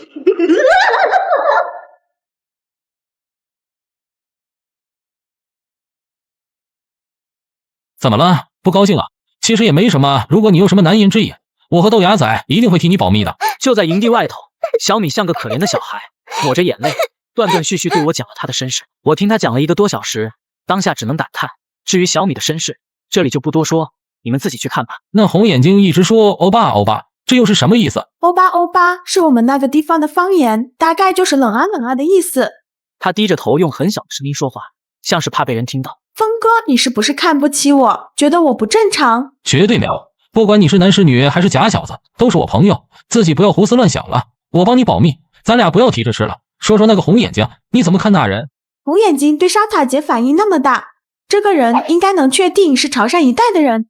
可潮汕一带有厉害的盗墓贼？我皱眉考虑了半天，那片地区我只想到了一伙比较出名的盗墓贼，是南派的，只知道姓黄，有几十个人，算是一伙类似盗墓家族势力的盗墓贼。和小米一块到了地方，我一看就剩豆芽仔自个。人呢？人去哪儿了？你慌什么？人又没跑，那不在那儿吗？我一看，看到远处红眼睛正蹲在地上，裤子退下来大半，光着屁股正在方便。喂，给你袜子，穿上吧。他伸手接过袜子闻了闻，随手就拿了一只袜子开始擦屁股，然后他把袜子穿在了脚上，把我人都看傻了。小米隔老远看到这一幕，当即开始干呕，我嘴角抽搐，不知道该说什么好。我感觉他应该和谢启荣待在一块儿，没准能成为朋友。谢启荣是东北，红眼睛是潮汕的，一南一北，卧龙雏凤。怎么样？是不是脚趾头不冷了？红眼睛兜着裤子站起来，向我伸过来一只右手，还说了2句话。小米，他说什么？峰哥，他想和你握手。我看他那手又黑又亮，指甲缝里好像还有黄颜色的东西，当即就委婉的拒绝。握手就不必了吧？你是不是姓黄？他说他忘了，好像是又好像不是，他只记得和好几个人一起来这里的，他的朋友们不知道去哪了。那晚你从甬道里拖出去的那个人在哪儿？这总该知道吧？小米帮我问过后，红眼睛转头就走，那意思是要带我过去。我和豆芽仔小米跟着他去了一个地方，那地方离我们营地有2公里左右，是一个沙坑，沙坑底部有块破木头板，木头板子上放着那床银川中学的被褥。没看到放狗咬我的人，人呢？人在哪？角落里有一个人的脑袋露在地面上，脖子以前全埋在了沙子里，正耷拉着脑袋一动不动，不知道是死是活。卧槽，怎么把这人活埋了？还有气儿，没死。先把他弄出来。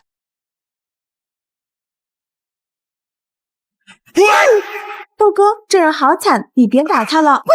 可怜他，可怜谁都不可怜他。他当初怎么捅小轩的？小轩那么好一女孩，让他用刀捅的肠子都露出来了，多疼！现在小轩肚子上还有刀疤，一会儿我就打死他，给小轩报仇。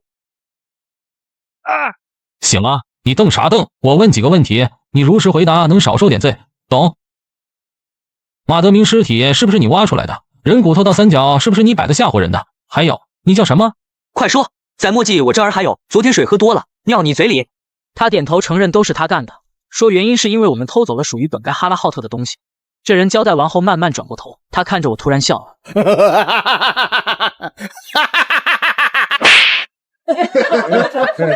我看到了，我的祖先们骑着马来接我了，我华修未藏，没丢掉党项一族的荣耀。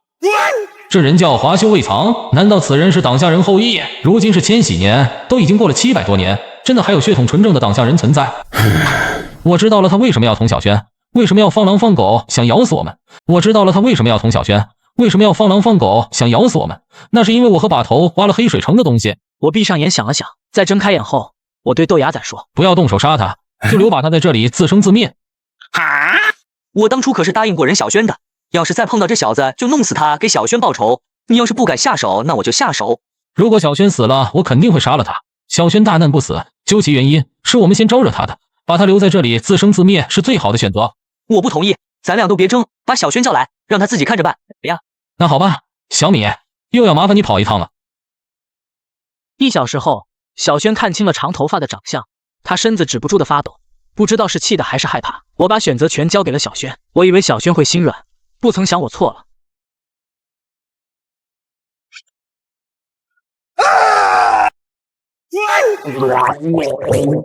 7月爬回为我报仇，党项的万万阴魂诅咒你，诅咒你今生。话没说完，这人嘴角滴着血闭上了眼睛。小轩脸色煞白，他胸口止不住的上下抽泣。我挡在尸体面前，别看了，小米，你快扶小轩回去。哼。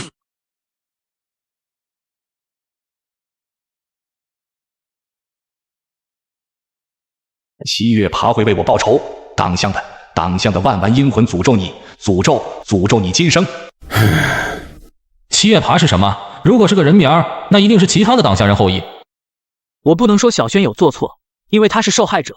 我并非怕事，而是我知道，如果还有其他党项人后裔存在，那双方之间已经结下了死梁子，而且是不死不休。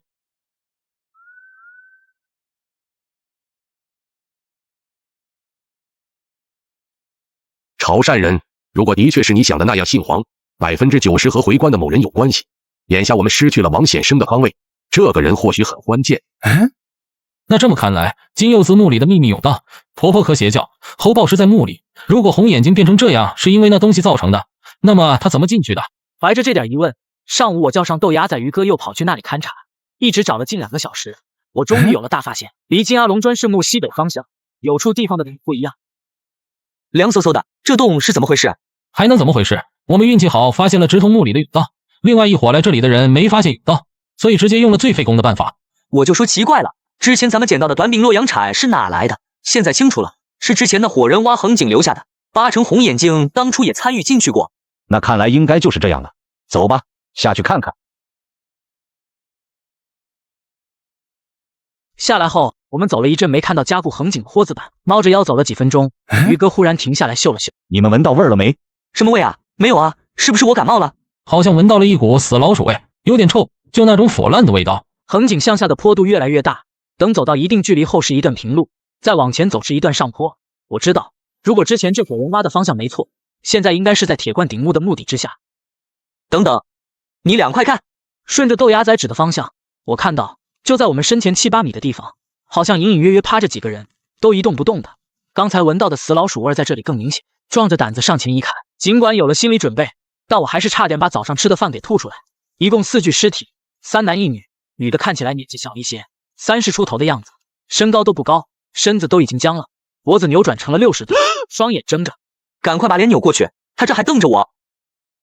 黄浩、黄志强、黄小南、骆小波，3个人姓黄，1个人姓骆。看来这帮人来这里应该是遇了难。年纪最大的这个应该是他们的支锅。翻开他的笔记看一看，黄志强小笔记本上记录了很多东西，我挨个翻页查看。很快，一条笔记吸引了我注意。9月22，接到洛伊邀请要去沙漠，庄子不对口，但这是打开名气的好机会。最终大宝劝我说此事可行，当去。大宝好像以前听说过。这是鳐鱼，大补的东西，浅海有深海也有。要是在浅海区想抓这种鱼，人得有水猴子那种水性才能抓到。咱们行里也有这种水性好的高手。我知道这2年有个叫黄天宝的，外号大力猴。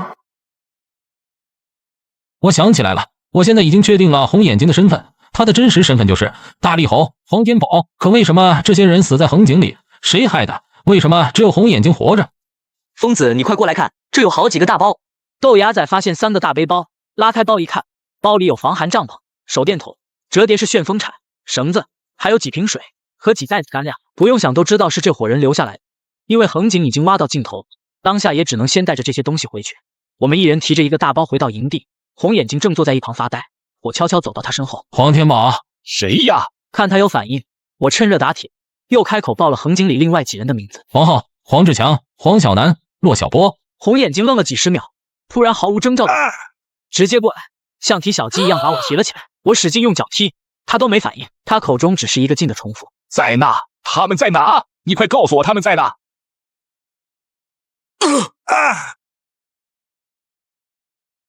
想起来了，我都想起来了，我就是黄天宝。你们支锅叫黄志强，都死了，全死了，他们怎么死的？鬼，是鬼，有个鬼杀了他们，我藏在棺材里才活下来。这里有鬼，晚上就会出来吃人，我得藏在棺材里。不行，我得藏在棺材里。走，过去看看。到了盗洞那里，他直接钻进去，我和于哥追着进去后，他已经躺进了石棺里，还自己把棺材盖给盖上了。我拍拍棺材盖，朝里喊道：黄天宝，黄天宝，走走，都死了，全都死了。我找不到他们是因为他们都死了，这里有鬼。你冷静一下，先出来行不行？我们不是鬼，你忘了我还给你袜子穿了？想想。过了几分钟，石棺的棺材盖被人从里面推开一条缝，他露出半个脑袋，偷偷打量我。你还见过其他人没有？知不知道他们在哪？记不记得一个叫洛仪的？知道。那你知不知道路？能不能带我们去找这个叫洛仪的？红眼睛跟着我们回了营地，他和小米关系很好，有些话我问不出来，换小米一问他就肯说了，因为他对小米有种保护欲。而当天我们离开了盐水湖，又走了3天，在红眼睛的带路下，我们到了一处地方，这里有扎营后留下来的痕迹。此人虽然脑子不太好了，但记录和方向感非常好。疯子，你坐上来啊！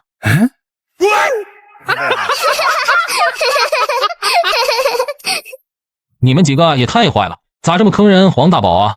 什么叫坑啊？有车不坐是傻子。是他说要拉着小米走，小米又叫了我和小轩，都走了个把月了，我人都瘦了10来斤。以后回去人家不叫我豆芽仔了，改叫我金针菇仔了。起开，你压我脚了！哎呀！我无语的看着这一幕，摇了摇头。就在这时，于哥忽然拍了拍我：你看前面那些。人，前面有人，有人生火烧饭，那不是海市蜃楼吧？不是，不是沙漠里的海市蜃楼，是真的，真的有人在生火做饭。快走快走，争取天黑之前到那地方去。我不到5点看到了冒烟，6点多了才靠近那片区域，而这时候已经是傍晚。等靠近那些人时，于哥招招手，随后我们都躲在沙坡上，偷偷打量前方。怎么这么多人？疯子，你还记得吧？上次咱们过来一共就几顶，怎么现在这么多了？都哪来的这些人？我也不知道，感觉不太好，先别露头，看看情况再说。豆芽仔眼神直勾勾的看着一处地方，不停的用手晃我。疯子，那个人，你看那个人。说完我定睛看去，瞬间定格在了原地。我看到一名70多岁的老人慢慢走到了一处火堆旁，火堆刚升起来没着大，我听不到对方说话，只看到有2个不认识的年轻人推了老人一把，把人推着踉跄了2下，以致他手里的铁饭盆掉落在地。把头，等等，你干什么？你瞎了？没看到吗？把头让人推了。现在对方没注意到我们，暂时不要轻举妄动。以我对王显生的了解，他就是一头老狐狸，再差也不会混成这样，这其中肯定有什么我们不知道的隐情。你们太小看王显生了。老学究、东北小凯、珠宝扣，还有九清水。九清水也在，看来这趟是真不好搞了。北派的这次回关最早是把头发起的，我当初就知道，回关一旦发起来，把头最后就会控制不住局面。现在怎么办，疯子？先在这里藏着，等深夜人都睡了，我们派人偷偷将把头找过来，具体行动等我们和把头见了面后再做打算。本来我们都藏得好好的，没人注意到沙坡这里，却不想这时走出来一个人，也就是这个人打乱了我计划。一个身材高挑的女人端着饭盆走了出来，看到这女的，之前一直安安静静的红眼睛突然爬了起来，爬起来就往一边跑，因为前面那个人就是他要找的洛伊。有一个男的离得最近，他冲过去想拦住红眼睛，结果被直接推飞了。骆家山冷冷地看着跑过来的红眼睛，神色复杂。既然被发现了，那就没办法藏下去，走吧，下去看看。再次相见，把头看我的眼神有些复杂。九清水见到是我，只是眉头皱了皱，根本没把我放在心上。他一挥手，周围人没有拦我，把头眼神复杂的拍了拍我肩膀，而后我跟着他进了一间小帐篷。你们还是来了。是的，把头，我们来了。你们来干什么？来帮你。帮我？你知道为什么来了这么多人？知道，除了妙音鸟，应该有国宝出事了。没错，是西夏05爻的大类佛。我这次回关已经走到了最后一步，稍有不慎，万劫不复。妙音鸟如今在九清水手里，现在这里属他人最多，但如今九清水也在怕。怕什么？怕成为众矢之的。他想要争。随着北派南派的人马陆续到来，局面已经失去了控制。华头，当初我就说过，回关到最后你一定会控制不住局面。如今看来我猜对了，因为你身边没有厉害的帮手，只有我们这伙撑不起台面的人，所以你在这里才会被人看不起。我都看到了，你受了委屈。云峰，你啊。把头身边因为没有厉害的帮手，在这里已经被边缘化，很多人都无视了他这个回关的发起，而就是被忽视的把头秘密隐藏了一枚超级大炸弹，等时机到了，他就会悄悄点燃引线。这晚11点，所有人都聚集到了营地外的空地上，九清水、朱宝寇、老学究、骆家山、小凯、杰克马，他们各自为营，站成一排，跟在把头身后，站在不起眼的边缘处。九清水走到了中间，诸位都来自天南地北五湖四海，你们为什么来这里？想必各位心里都有数。我九清水身为一介女流，能混到今天，全凭道上兄弟们支持。一旦乱了，有死有伤。而你们终将有人永远留在阿拉善，再无可能和父母相见，再无可能和儿女团聚。我们父辈那代先不谈，我这一代，我九清水半件文物都没有往国外卖过。他说完这句话，大手一挥，伸手抓着红布一指，猛地一扯。这就是西夏佛国的国宝05类佛。今晚你告诉我们的人，绝对不能睡，感觉可能要出事。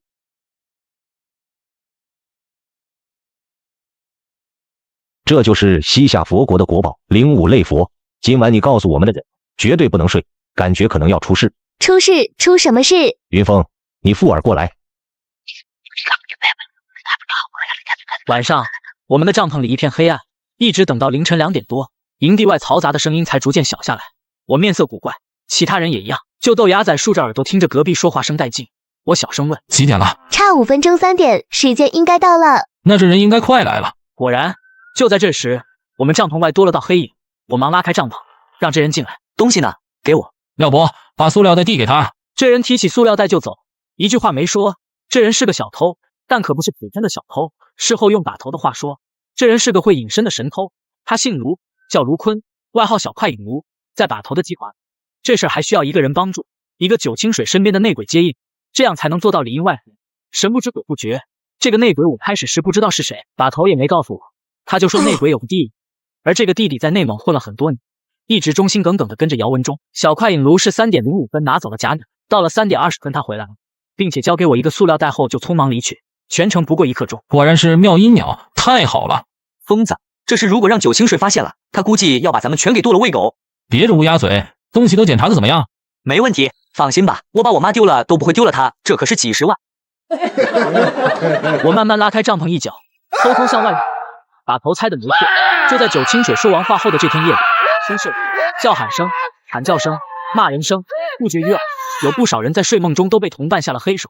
有个男的我有点印象，这人想偷袭我，结果被险喧慌乱中扎成了马蜂窝，一连几次不知道哪里有人开了枪。我背着包一边跑一边在混乱中搜寻把头的身影，一把黑洞洞的枪口对准了于哥，而拿枪的人一脸冷意，正是九清水身边的辫子男。辫子男忽然一枪打在了廖伯腿上，廖伯站不稳，直接倒在了地上，捂着自己小腿一脸痛苦。小米见状像疯了一样就要冲过去，被我死命拉住了。九清水，你也太不讲道上规矩了，东西都是我的，你们拿什么和我争？拿命！你敢杀我们，你全杀了，以后看你在道上如何立足。没错，我的确不想杀你们，你们要是全死了，那我在道上会背上骂名，但我不想杀，不代表我不敢杀。话音刚落，辫子男一枪打在了朱破肚子上。做完这一切，辫子男又把枪口平移，对准了坐在轮椅上的老学究。别，你们也知道，我都没找人，自始至终都没想过要争东西。我一把老骨头了，要再多的钱也花不上。你们放心，我回去后什么都不知道。你们好想想，东西已经到手了，杀了我对你们没有半点好处。九清水皱眉想了片刻，最后没有选择动手。天亮时分，九清水的人离开了，这伙人带走了类佛，而我们最终换得了真正的妙音鸟。先生啊，事情虽然出了点岔子，但结果和我预估的差不多，我们的协议依然有效。另外，年轻人，希望我活着的时候不要再见到你。你们还有1个小时时间，往西走，2个月以后出阿拉善上国道，上国道后可以去兰州落脚，也可以去榆林、银川不能去。既如此，那我们就走了。您保重身体。上午8点，横格里某处，把头满头大汗，一直在催促。快走，快走，赶紧的！把头，休息10分钟吧，真的快不行了。不行，不能停，不安全，不敢停啊！那咱们现在去哪里？去据点。据点是我们之间的秘密代号，就是说的阿拉善那个废矿坑。我记得那天是接近中午到的，天上有大太阳，比较热。我老远看到废矿坑那里搭了个蓝色的棚子，棚子周围拴着几头骆驼。我们步履蹒跚的一步步靠近过去。棚子底下，姚文忠和姚文策戴着墨镜躺在躺椅上，正在闭目养神。旅途怎么样？口渴了吧？还行吧，谢谢你，玉姐。矿坑里物资丰富，有吃的喝的，还有冻着的牛羊肉，烤串用的炉子。你们先进去休息吧，这段时间辛苦了。把头从最初开始早就计划好了一切，一直想到了最后一步。姚师爷这帮人根本不是来帮我们挖土打洞的，而是成了我们的后勤。只有极少数人知道事情真相，而这些人后来给把头起了个外号，叫他银狐。最终结果，这场持续了数月的黑水城回关之战，把头骗了老学究在内的所有人，成了最后的赢家。于西河贯穿榆林，摊煎饼的是个40多岁的大姐。把头走过去就开口道：“老板，来一套煎饼。要脆饼不？加不加辣条？还能加鸡蛋王中王？一套煎饼果子，给我加88个鸡蛋。”一听要加88个鸡蛋，大姐表情立马警觉起来。加不了88个，加66个行不？哼，我就要吃加88个鸡蛋的煎饼。大姐不动声色的点点头，擦擦手，跑到一旁打电话去。在河边等了10多分钟，过来一条小船，靠岸后船夫招招手，我和把头跳上行船。冲啊！二位请，老板早已恭候多时。走了，进去吧。王把头，这次咱们定下来了，上次那个数我再加10%。钱老板啊，你也知道，这10几张嘴等着吃。这样吧，再加20%，尾数凑个8，图个吉利，你发我也发。我不喜欢发，我喜欢顺，尾数凑个6怎么样？6不好，我觉得还是8好。 6好，8好，6好，8好，6好，8好，6好，8好。算了，王把头，咱俩也别争了。小象哥，你觉得6好还是8好？都不好，太俗了，就7吧。就7，给我1天半时间，一次性这么大笔钱在榆林流动，保险起见，我分10张卡转换。讨厌。那一段时间我得到的消息，九清水的人几乎全军覆没，但传言说他自己跑掉了。骆家山好像藏在一个小洞里躲了好几天，朱宝扣没死，他的人都被抓了。杰克马跑，红眼睛不知道去哪，我多方打听都没收到红眼睛的消息。至于流泪佛去哪里了，想必诸位应该已经猜到。去了他该去的地方，以后永远丢不了。下午钱老板取走了妙音鸟，第4天把头陆续给所有人分钱。小米看到自己卡上突然有了这么多钱，都呆了。峰哥，我要1点就行，给太多了。行了，别说了，你这就是个猪尾巴，安心拿着花吧。猪尾巴？那疯子，你那个是不是个猪蹄子？猪头谁拿了？你这不是废话吗？猪头当然是把头。于哥呢？怎么一整天没见到他人影？你不知道，于哥这2天晚上一直在迪厅喝酒，他认识了一个女的，已经开了好几。我操，这么快？真的假的？修行有无不回去宾馆修行？我都看见了，那女的小不点，还没小轩高，才够到于哥肩膀。不过长相确实不错，你要是不信，等会儿我带你去看看。当时在榆林一中附近有几家迪厅，我和豆芽仔来到了那个地方，远远看到一个人影坐在高脚椅上，正是于哥。他前面是一位年轻女孩，这女孩有点矮，穿的也不多，一直和于哥有说有笑，两人时而碰上一杯。看到了没？我没诓你吧？还有，这女的腰上有2只米老鼠纹身。你怎么知道？难道你？女孩是调酒师，叫李倩文，22岁，榆林本地上。这女的除了个子矮点，身材长相都属于一流，关键是她会说话，知道说什么话男的喜欢听，把我于哥唬得一愣一愣的。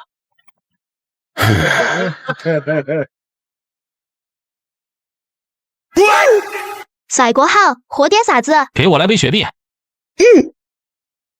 你们怎么来了？来看看你啊，顺便问问收到把头给的钱了没？卡号我前天给王把头了，钱收到了。然后把于哥拉开吧台，到了一处相对安静点的地方。我还没说话，豆芽仔一拍手说：“我的哥，我们都知道你是不是和女酒保在一起了？”什么酒保？人是调酒师。那有什么用？哥，你相信我，我阅人无数，这女的肯定不是省油的灯。作为好兄弟，我提醒你一句，你可不敢当真啊！豆芽子，你真是萝卜吃咸了净操心。我和他有缘，这是我在红尘中的一场不可缺少的修行。如果我不修行，就没法圆满；我不圆满，那就对不起佛祖了。于哥，你境界太高了，能不能带我，让我也修行圆满？这个没法带，要有慧根才行。你没有慧根，修一辈子也圆满不了。那你晚上还回桃园小区不？于哥看了看酒台那边，摇头说：“你们先回去吧，晚上我不回去了。”正说着话，突然有人拍了拍我肩膀：“你怎么在这？你不是那个叫什么风的？”我回头一看，西北这么大，这也太巧了。拍我肩膀的这女的，穿着一身保安服，这不重要，重要的是这人我认识。你没有慧根，修一辈子也圆满不了。那你晚上还回桃园小区不？于哥看了看酒台那边，摇头说：“你们先回去吧，晚上我不回去了。”正说着话，突然有人拍了拍我肩膀：“你怎么在这？你不是那个叫什么风的？”我回头一看，西北这么大，这也太巧了。拍我肩膀的这女的，穿着一身保安服，这不重要，重要的是这人我认识。这女孩就是在兰州活禽市场卖鸡的小鸡脚婆王慧丽。当初在银川的时候，就是她妈妈鸡脚婆，差点骗了我30万。后来在活禽市场，当时我正看见她被一群小混混骗取营商，我帮她解了围。为了报答我，还是她告诉了我鸡脚婆的骗局。是你？你怎么跑榆林来了？怎么变化太大，认不出来了吧？疯子，这人你认识？快给我介绍介绍。真巧，那我介绍下吧。王姑娘，这两个是我的好兄弟，于文斌于哥，豆芽仔豆哥。你俩这名可真怪，一个姓豆，一个姓于。我叫王慧丽，兰州的，道上混的人叫我一声小王姐。豆芽仔贴着脸皮笑着说：“小王姐好。”闲聊中，我问小子：“怎么不在兰州卖鸡，跑来榆林当保安了？”卖鸡能有什么前途？我以后是要在道上混出名堂的，当保安只是我的垫脚石而已。你们呢？要是没活干，跟着我混吧。我跟队长说，把你们安排在巡逻队，1个月900块钱，不少了，包吃住。不用，反正又饿不死啊。一看你就不上进，你是不是还花家里钱？看到这个了没？我这虽然是2手的，可也是名牌3星的。看他手上的破3星手机，豆芽仔鼓着腮帮子憋笑憋得难受。我有点好奇，这个跟我们同龄的女孩，要是知道豆芽仔卡里有多少钱了，会不会吓着他？小鸡脚婆上班的单位是宇鑫钢铁，当地人都叫于刚。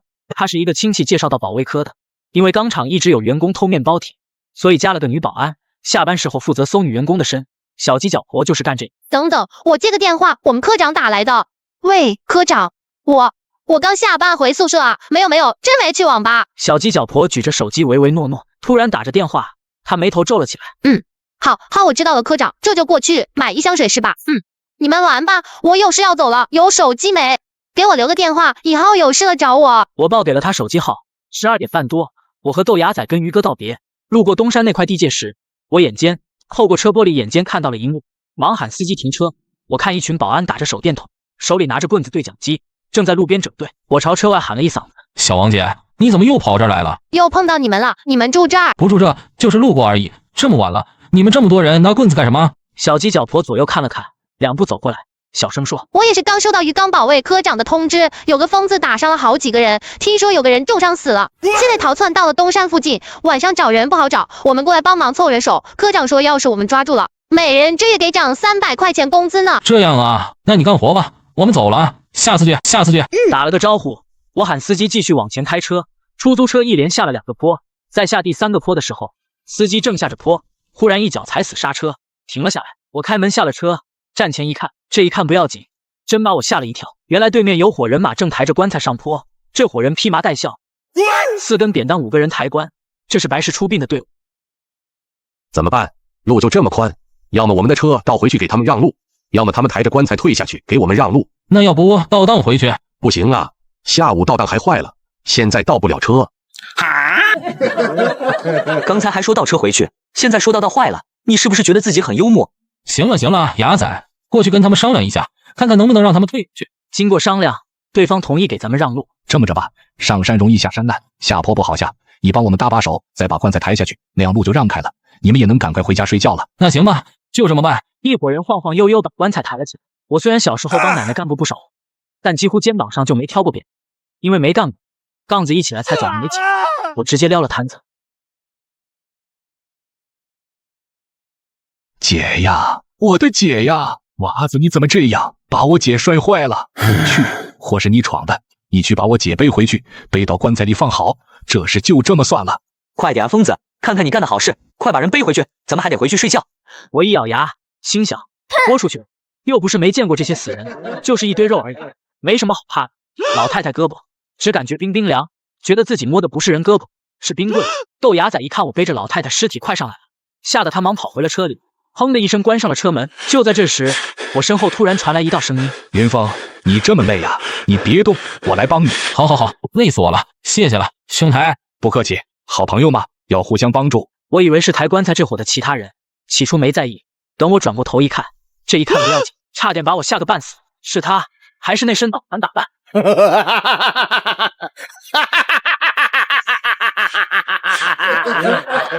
我吓得连忙后退，是连于哥都打不过的长春会超级高手谢谢。这疯子什么时候从银川跑榆林来了，还跑到了榆林东山？你背我姐干什么？谁让你背我姐了？快给我放下来！你姐就是我姐，你爸就是我爸，我们谁跟谁呀？是吧，姐？我叫你把我姐放下来！你个混蛋！你这个坏蛋！打死你！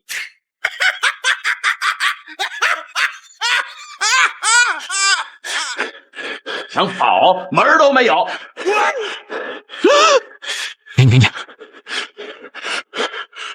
停，疯子，你看那是什么？啥？我操！小鸡脚婆怎么带这么多保安过来？这是要找死吗？你小子抓我干什么？快放开！你快松手！这就是我们保卫科要抓的人！你们抓个屁！当年长春会为了把这人活着抓到精神病院关起来，你知道费了多大劲？还你们保卫科？你们铁厂的保卫科在这人面前就是个屁！夏云峰，你说什么狗屁东西？我混到上的会怕这，我2、3下就能把他抓住。小鸡脚婆挣开了我胳膊就往坡下跑，随后我看到坡下那一幕，看得我眼皮直跳。10几个保安，还有抬棺材的那帮子人，撵得谢启荣满坡乱跑。谢启荣疯疯癫癫，一直哈哈大笑，局面乱成了一锅粥。乱了，全乱了，榆林要乱了。小鸡脚婆呢？你不管他了？他不听我劝，要挣钢厂保卫科的300块钱奖金，我能怎么办？王慧丽，你自求多福吧。我和豆芽仔一路小跑，最终跑到了东山南边一处土窑洞里。豆芽仔小心朝外张望，东山的深夜漆黑如墨，奇异般寂静。疯子，那人就是上回你说的谢疯子，长春会的。是啊，所以我才害怕。你忘了老葛怎么死的了？那我小王姐呢？我小王姐会不会出事？不知道，咱们是泥菩萨过江，自身难保。你小王姐吉人自有天相，希望不会出事吧。我和豆芽仔躲到早上才赶出去，回到桃园小区。把头这2天心情不错，我去找他时，他正听着收音机。我给把头说了谢启荣在榆林的事。谢启荣，云峰，你确定谢启荣在榆林？是啊，骑着一个拨浪鼓，背着老太太尸体到处跑。这个人很难办。都这样了，长春会还不管？管是肯定要管的。谢启荣没封史，和80年代长春会大会长是磕头兄弟，2人是过命交情。只要郑会长还在世，会里估计不会下死手，只能想办法活着把他捉回佳木斯。云峰，你交代好大伙，绝不要主动接近此人。谢启荣已经影响了当地稳定，交给长春会去找人对付吧。和把头正说着话，这时我手机响了，来电显示是个陌生手机号。喂，哪位？是我啊。看把头在喝茶，我小步跑出去。你人有事没有？是不是昨晚后悔没听我的？小鸡脚婆低落的声音传来。保卫科伤了好几个人，有个人伤到了脊椎，可能要坐轮椅了。铁厂要赔家属一大笔钱，科长也被骂了，我被开除了。开除了好，你那会儿。喂，向云峰，你认不认识点朋友？给我介绍个工作，越快上班越好，工资低点都可以。我现在1分钱都没有。怎么？你要借钱？哼，我才不借你钱呢，我就是不想闲下来，我的存款都投资了，暂时吸引资金短缺而已。你有什么投资？你皮夹子里面都没有1张100的，还嘴硬是不？你豆哥知道不？你豆哥家里是做生意的，他卡里存着上百万，你去找他借点花花吧，我没有。豆哥，就那个色迷你的毛刺头小子，他那么有钱，真的假的？我骗你这个干什么？你不信找他问问。等下我把手机号发给你。10分钟后，豆芽仔火急火燎跑过来，红着脸指着我大声说：疯子，你跟小王姐说了什么？我家哪是做生意的，我没有钱，饭都要吃不起了，10块8块的我都困难，你可不要乱说。10块8块的我都困难，你可不要乱说。这天晚上，小鸡脚婆约我去他住的地方见面。郑红我也有点事儿想问他，便去了。怎么了？不就是丢了个保安的工作吗？就你这样，怎么在道上混？工作再找就是了。小面馆晚上就我们这一桌。小鸡脚婆或许是压抑的太久，想找个人倾诉说话。他抹了抹眼，说了他当下的困境。事情是这样的，他妈不是老鸡脚婆吗？3个月前住院了，在医院检查出来了皮肤癌，还是转移的晚期，基本上治不好了。为了治病上欠医院的医药费，他把活禽市场的摊子卖给了别人，随后就去了鱼缸保卫科当保安。你妈现在怎么样？就那样，在家拖着。医院说再花钱治意义不大，运气好的话还能活7、8个月，治不好了，我姑姑在家伺候。我叹了声，也不知道该说什么。他妈不是什么好人，老是骗人，如今落得这般下场，不知道是不是报应。不吃了，吃饱了。老板结账，26块钱，先给我记着，月底了1块给。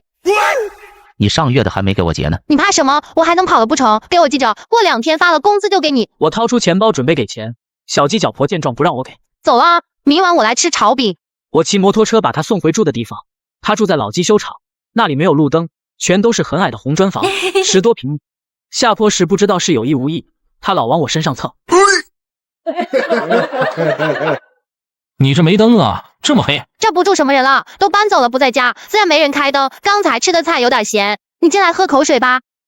还行，不喝水了。你刚才是不是没吃饱？我屋里有方便面，我们煮2包。我不饿，晚上吃方便面不好，你自己吃吧。拜拜，走了啊。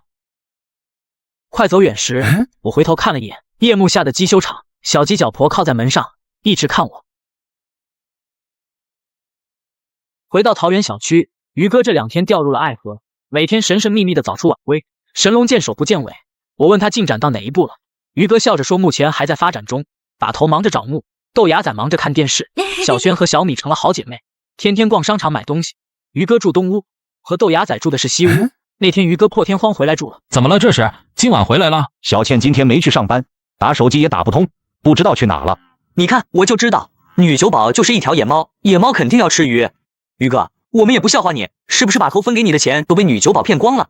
没有，哪有的事儿？那晚是他主动和我搭的话，非常懂我的一个姑娘。你不知道可不要瞎说，他就没在我跟前提过钱这个字。我知道了，你知道为什么女酒保不见了吗？我看8成就是在故意躲你。躲我？为什么？这你都没看出来？肯定是他以为你没钱，接触了几天就故意玩消失，想把你甩了。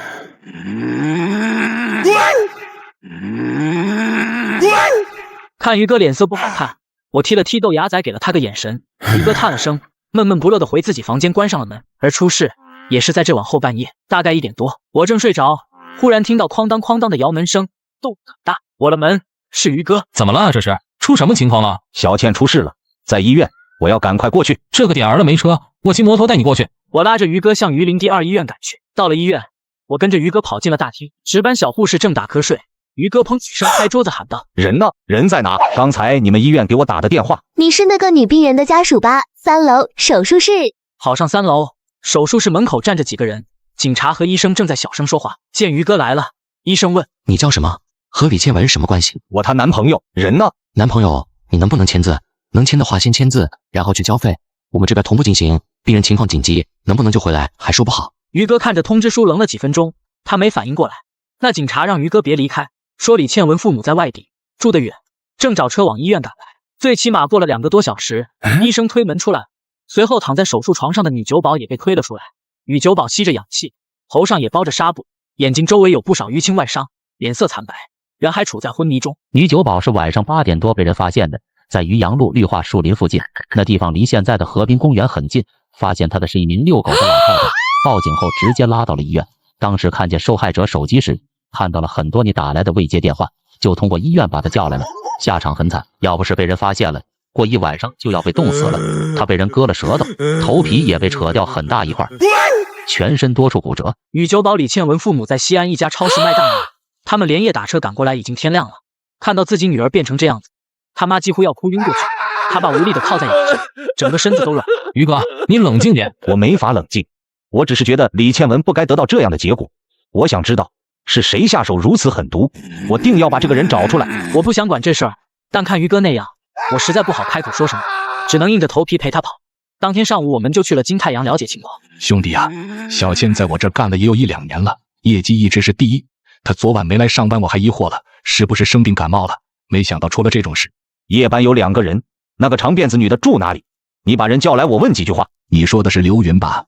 她现在情绪不稳定，吓得不敢来上班，这是她驻地地址，你自己去找吧。刘云老家是湖南人，出来打工也有好几年，租住在离金太阳不远的郑氏街快捷公寓1楼102房。找到地方后，于哥连续拍门，一个女孩透过门缝警惕地向外看，她看到我们2人刚把大，下意识就想关门，被于哥用手挡住了。下意识就想关门，被于哥用手挡住了。刘云是吧？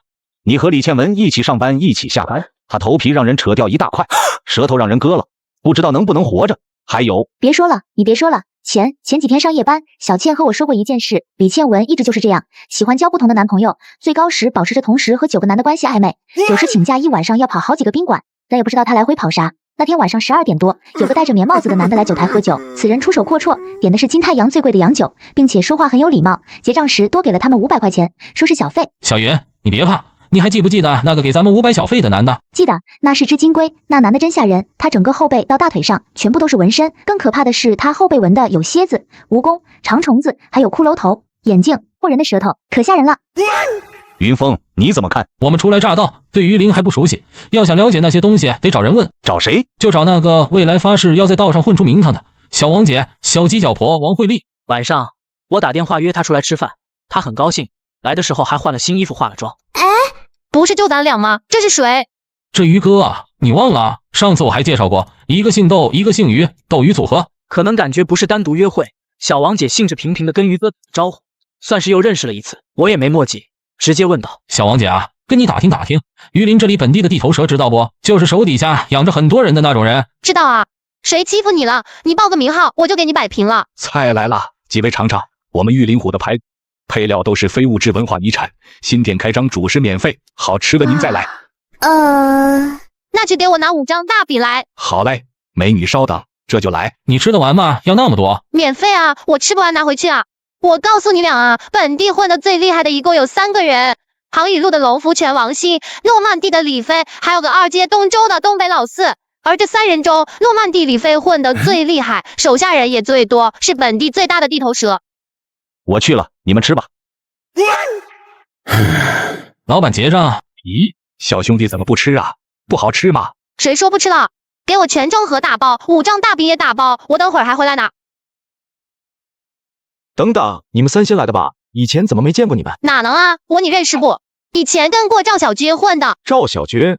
赵小军是谁？你叫什么名？我叫王慧丽，都叫我小王姐。你狗屁小王姐，还没我闺女大。小太妹，这地方不是你来的，快回家看书吧。我操！快来人，门口有人找事。小太妹，这地方不是你来的，快回家看书吧。我操！快来人，门口有人是。于哥面无表情，像是愤怒一直压着没地方发，一拳一脚就放倒一个人，谁都他直接踹开大门打。小鸡脚婆哪见过这种猛人，当场看得下巴都合不拢了。于哥采取的办事方法简单粗暴，打的那个叫李飞的出面为止。停手！兄弟混哪的？我是诺曼底李飞，咱俩是认识还是有过节？哼！老板，飞哥，这人摆摆手，示意手下别动，随后神色平静地看着于哥说：“我不认识你，但我欣赏你。说吧，来我诺曼底干什么？我要你找一个人，前几天在金太阳活动过，外地人。哈哈，小事一桩。兄弟，你太暴躁了。走吧，楼上谈谈。”听了我们要找的那人的条件特征，李飞仔细想了想，然后说：“上个礼拜见过这个人，因为满身都是纹身，我的人特意留意了。这人走时开着一辆帕萨特，是我们榆林本地的。那辆帕萨特我托人找到了，在羊角路一栋老楼后面停着。”于哥握紧拳头，转身跟着李飞去找那个人。你先回去，这里太危险了，回头见。等等，那你小心点。诺曼底离羊角路老楼那里最少30公里，路不近，大概在后半夜3点10几分，我才到了羊角路。你们可以离开，也可以在这等着。云峰，你也是，我自己进去。你别，我还是跟你一块去吧，没准我能帮上忙。于哥拍了拍我肩膀，径直向老楼那里走去，我紧随其后。1楼只有一些简单的家具，没灯，很黑。与酒保李倩文当初说的就是这里。随后我们又上了2楼，2楼没灯，总共有3、4间房，房门都关着没上锁。于哥拿着手电，一间一间推开门找，一连几间房都是空的，破旧的床单上连床被褥都没有。我指着西南角的最后一间屋子，小声说：“有味儿，闻到没？檀香，烧香味道。”伸手慢慢推门，于哥发现别的屋子没上锁，唯独这间上锁，使劲推了推没推动。于哥急了，他后退5、6步，助跑上前，砰的一脚踹开了房门。这小屋不到20平米，像是储藏室，屋里没有人也没有床，只有一张桌子，桌子上点着2根白蜡烛，香炉里插的线香已经烧去了一大半，香炉前摆着个直径超过40公分的圆形铜盘子，这铜盘子好奇怪，有点像南方风水先生用的黄铜罗盘。这还不算最吓人。当于哥拿起铜盘子后，我们发现这盘子底下压着一张照片。是彩色照。照片中的女孩穿着光鲜亮丽，笑得很开心，是李倩文。谁？有人，快跟上去了，别让他跑了。于哥反应速度非常快，那个黑影走梯，于哥情急之下直接从2楼走廊跳到了1楼，顺势滚了好几圈才停下。他起身后直接把那黑影顶在了一处废弃房屋中。是不是你？纹身男看着于哥也不说话，只是对他勾了勾手指头，一脸挑衅。哼，来呀！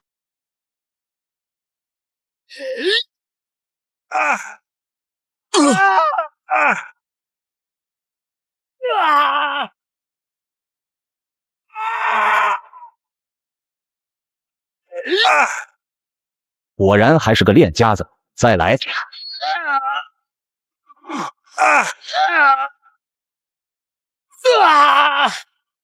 那男的在地上了滚了好几圈，挣扎着想爬起来，但他还是哥冲出来骑在他身上，抡起拳头，砰的砸在这人脸上。纹身男一把搂住于哥后脖子，抬头砰的一声，用头撞了于哥的头，于哥瞬间向后倒去。糟糕，这男的到底是谁？怎么这么厉害？怎么办？他们俩在雪地里追来互不相让，拳到肉。我急了，桑吉在地上捡了一块红砖头，朝于哥大喊：“于哥，接砖！”那人腿扔了2下，慢慢跑。好，当时不过猛将，果然厉害。李飞手下的人搜了纹身男的身，搜出来一个钱包。飞哥，这人不是我们这儿人啊，外国的。哦，哪的？泰国的萨瓦迪卡。什么玩意？泰国的跑我们榆林来干什么？还开着安康车牌的车？兄弟，我本意是让你自己解决的，但我李飞欣赏你，给你提个醒。上月榆林有新官上任，这人不是国内人，你知道我意思吧？把纹身男抬进车里，回了诺曼底。李飞找了间包房，把人扔了进去。去找赵医生过来看看，别让人死在我屋里啊！飞哥，这才几点？赵医生还睡着呢吧？你是猪，睡了不能叫醒。是，我这就去。纹身男躺在包房地上一动不动，他脖子上戴着吊坠。于哥蹲下扯出来看了看，是一个印着外国僧人头像的金属铁牌。翻过来一看，后面还印着一泰。纹身男不是普通人，是个泰拳高手。快，找医生快看看，千万不要让这人死了，飞哥，情况不太好，我建议送医院。不送会死吗？就算不死也差不了。不送医院能撑几天？2天，最多撑2天人就不行了。这还是这人体格好的结果，普通人最多撑半天。行，我知道了，辛苦了。那晚，于哥坐在纹身男身旁坐了一夜，虽然人没醒，但能确定一件事：李倩文的事和这人绝对有关系。李倩文被割了舌头，扯了头皮，为什么要这么做？这里面还有很多我们不知道的，只有等纹身男醒了问清楚才能知道，所以不能让他死。第2天下午，我们让李飞帮忙，用车把纹身男拉到了榆林第2医院救治。也就是在这天下午，有个好消息传来，李倩文醒了，但她不会说话了，开口只会发出呜呜的声音，双手也没法自由活动。她知道自己变成了这样，整个人都受了巨大的打击。李倩文她换了一身大红色衣服，脚上穿着红皮鞋，从榆林第2医院的楼顶上一跃而下，跳楼了。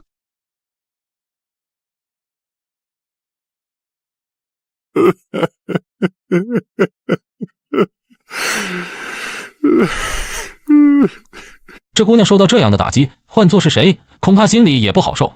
只是没想到的是，她竟然……人都死透了，肯定不会再解救。云峰，我想去看看小倩，晚上你能不能陪我去一趟？太平间门口有个值班小护士，守着专用电梯，我给人塞了200块钱。那咱们说好了，就20分钟，我不登记了，你们看完赶快出来。走吧，于哥。咦，366体，应该是那个吧，于哥。好，打开吧。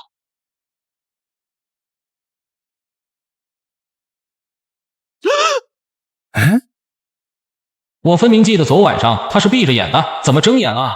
没事，这都是正常现象，把眼合上就好了。于哥好像一点都不怕，他就站在那里，皱眉看着双眼睁大的李倩文。怎么了，于哥？我看差不多了，这里气氛怪不舒服的，要不咱们回吧？把头还给我打电话了。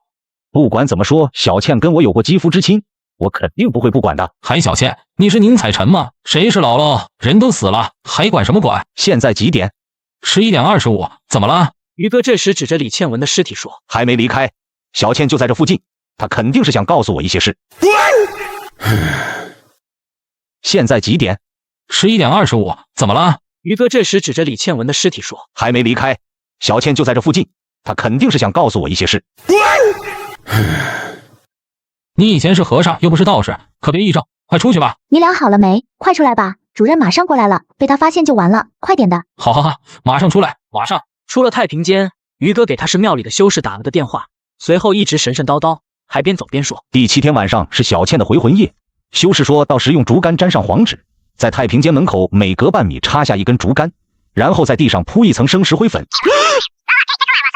于哥这番话我都听傻了，我摸了摸鱼头，只感到滚烫滚烫的，估计都要烧过40度了，连忙拉着他去了急诊室。于哥，你这次听我的，就安心输液，把这2瓶输完，然后我们回桃园小区睡一觉就都好了，哪也别去了，行不？刚才医生给你量过了，41度半，你头顶都要烧得冒烟了，知道吗？于哥坐在医院病床上，吊着药瓶子输液，他嘴里还碎碎念叨着要给小倩头七招魂，估计是发烧把自己烧。第3天，于哥的烧退。我给罗曼蒂李飞打了个电话，这人对于哥来说很重要，我那里还有一大堆事要处理，不能在医院干耗着，你能不能派2人过来看着，等纹身男一醒，立马通知我就行。没问题啊，兄弟，我这里什么都缺，就是不缺人，你先去忙你的事儿吧。医院这里一有情况他们会和我联系，到时我再联系你。走吧，事情都处理完了，该回去了。挂完吊瓶回到了桃园小区，于哥倒在床上沾床就睡。于哥信佛，但我不信。而就在这一天，把头找木又消息了。云峰，你这1天半都去哪了？也没去哪，就是有点私事，陪于哥跑了几趟。怎么了，把头？昨天早上有个同行在西安打来电话，问我愿不愿意买点儿，可我当时手机信号不好。这个给你用吧，刚到的，最新款的啊，你自己留着用吧。没事，不要有负担。这苹果是我在左下角玩游戏领的，没花钱的。该不会是拉人助力的套路吧？哪有那么多套路？这不是左下角游戏找我做推广吗？我就先试着玩了一下，真的领到手机了，我才答应的。而且不光有苹果15 Pro Max 和 iPad Pro 配套送，还有最新款华为。那你领了2台？早领了，只要是从我视频左下角链接下载的，上线就能看到手机领取界面。现在首充1元就送648节红装大礼包，3天只剩500级手机平板，轻松到手。我现在去下载。所谓卖点儿，就是某人发现了一处古墓，发现这墓的人因为种种原因，或是人手不够就自己一个人，或是不想承担被抓的高风险，在这种情况下，发现墓的这人就会卖。在西安什么点儿啊？把头多少钱？糖的，卖家叫皮黄，有印象没？皮黄就是那个挖墓道放雷管放错地方了，炸死人农民好几头牛的那个皮黄。是啊，就是他，把人高碑店一户人家的牛圈炸塌了。这人靠谱吗？把头，皮黄这人我以前在海南见过2次，手上还是有几分本事的。他那次只是喝酒误事，把雷管安错地方了。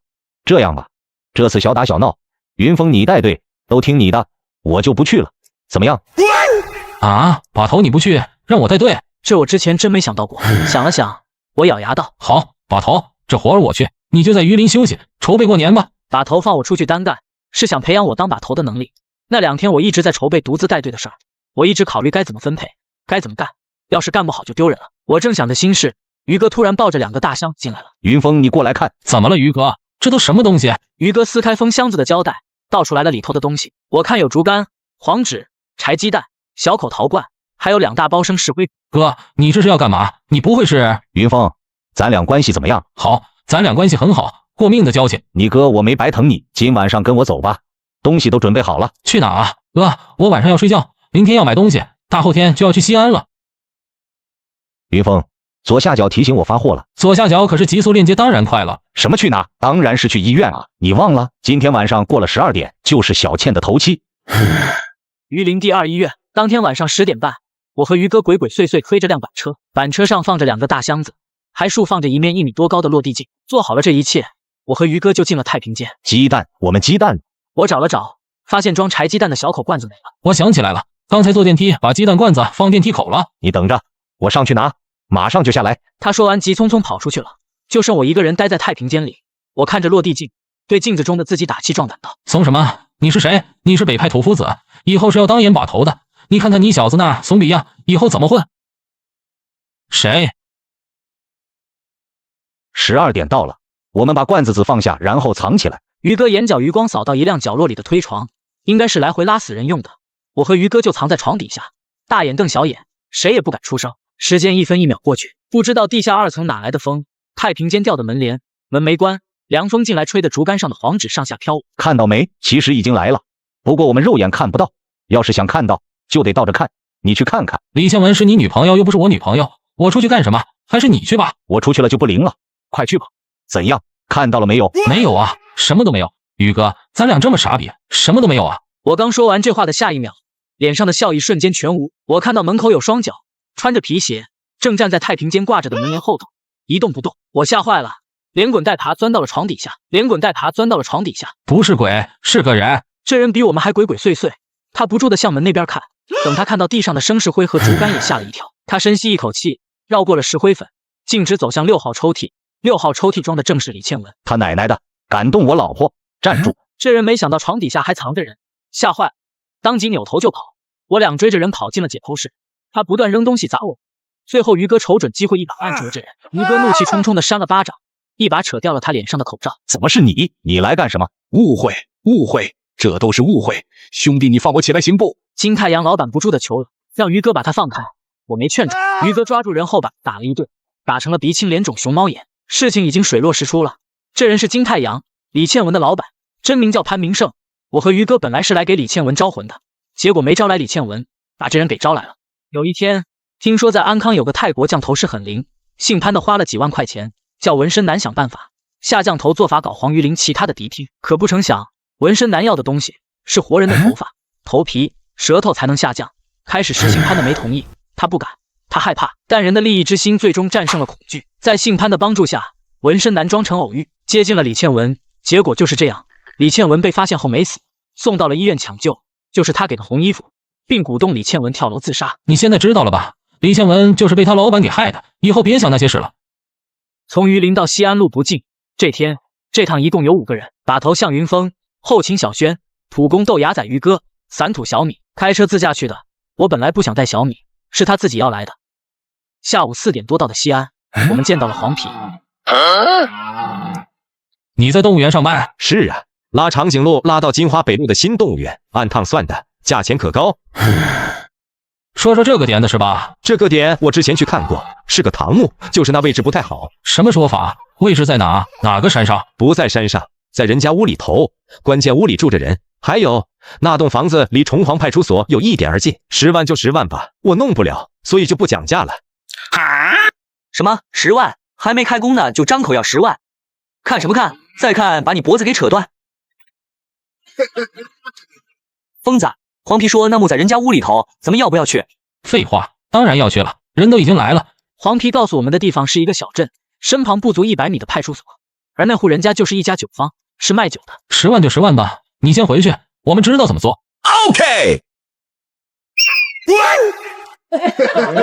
疯子，这人靠谱吗？别到时候进去什么都捞不到。太岁爷脚底下动土，得小心着点，稍微不注意又得吃几年窝窝头。老皮走后，我们在崇黄派出所附近找了个旅店住下了。我答应他明天帮他转账10万。第二天上午我去转了钱，下午我就带着豆芽仔去踩点。二位好，请问是买酒吗？多少钱啊？豆芽仔戴着墨镜，胳肢窝夹着皮包，一身打扮像个大老板。女孩见豆芽仔派头十足。我们家的特色酒是按斤卖的，一斤22块钱。什么？22块钱？西凤一斤才5、6块钱，你这一斤22块钱，你家酒金子酿的还是银子酿的？不能这样说呀，老板，我家用的酒曲都是老酒曲，从山东老家高价收来的，今年行情不好，才卖22，往年都30呢，尝尝就知道了。豆芽仔尝了尝，满意的点了点头，随后伸出一根手指头，要1斤，要不您多买点儿，我们买6斤送半斤的，那10斤。我要1吨。豆芽仔说要1吨这种酒，女孩拿来计算器，滴滴滴一阵按，激动地说：1斤22，1吨2000斤，那就是4万4，你们真买这么多，能喝得完吗？你管我喝不喝得完？喝不完我放着不行啊，你就说有没有1吨吧。女孩见状，急匆匆地将她父亲叫了过来，因为这种土酒是小批量造，所以酿制起来比较费时间，为了能留下来，当天我们便在酒坊老板家住了下来，速便去看了看他们家后院的酒坊，因为黄皮说的这个点就在酒坊下边。晚上2点，我们必须要在老罗睡醒前用雨布盖上黄泥窖。于哥和豆芽仔挖到洞，小轩住在老罗楼上看着他们起夜，小米看着派出所和外头动静。我推小推车，我们来个灯下黑。小米，外头什么情况？可以出来，峰哥，外头没人。疯子，听到了没？说是2层的砖顶，我们下来了，地上有烂陶片，砖墙有一些红颜色壁画，我看壁画上画了几个胖女人。面积多大？没多大，就旅馆厕所那么大。疯子，我怎么感觉我们要亏本了？这样，你和于哥看看，有砖画的墓应该有点东西，况且地上有唐三彩陶片，找找看有没有棺材。你在哪鬼叫什么？没事没事，墙上有一排窟窿，窟窿里放着很多小陶人，都瞪着眼睛，我刚看到吓了一跳。你管什么小唐人？小陶人的全拿上来。收到，这就拿。什么东西？这谁的血？你特么拽我脚干啥？你着急个什么劲？你咋不把我一块塞进去？把装满东西的麻袋拉上来，正准备要推出去，2楼房间突然亮了灯。小轩，什么情况？是罗雪，刚才明明都睡下了，怎么办？要不我敲他门？别，那样更容易出事。罗雪的床头正对着后窗户，她只要一拉窗帘，那后院什么情况都看见了。我不敢动了，因为怕推车发出响声被听到，额头上也出了汗。过了几分钟，我听到了楼上唱歌的声音。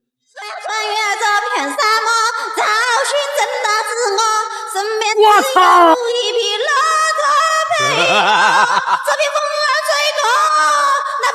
什么玩意这是？唱的比豆芽仔还难听。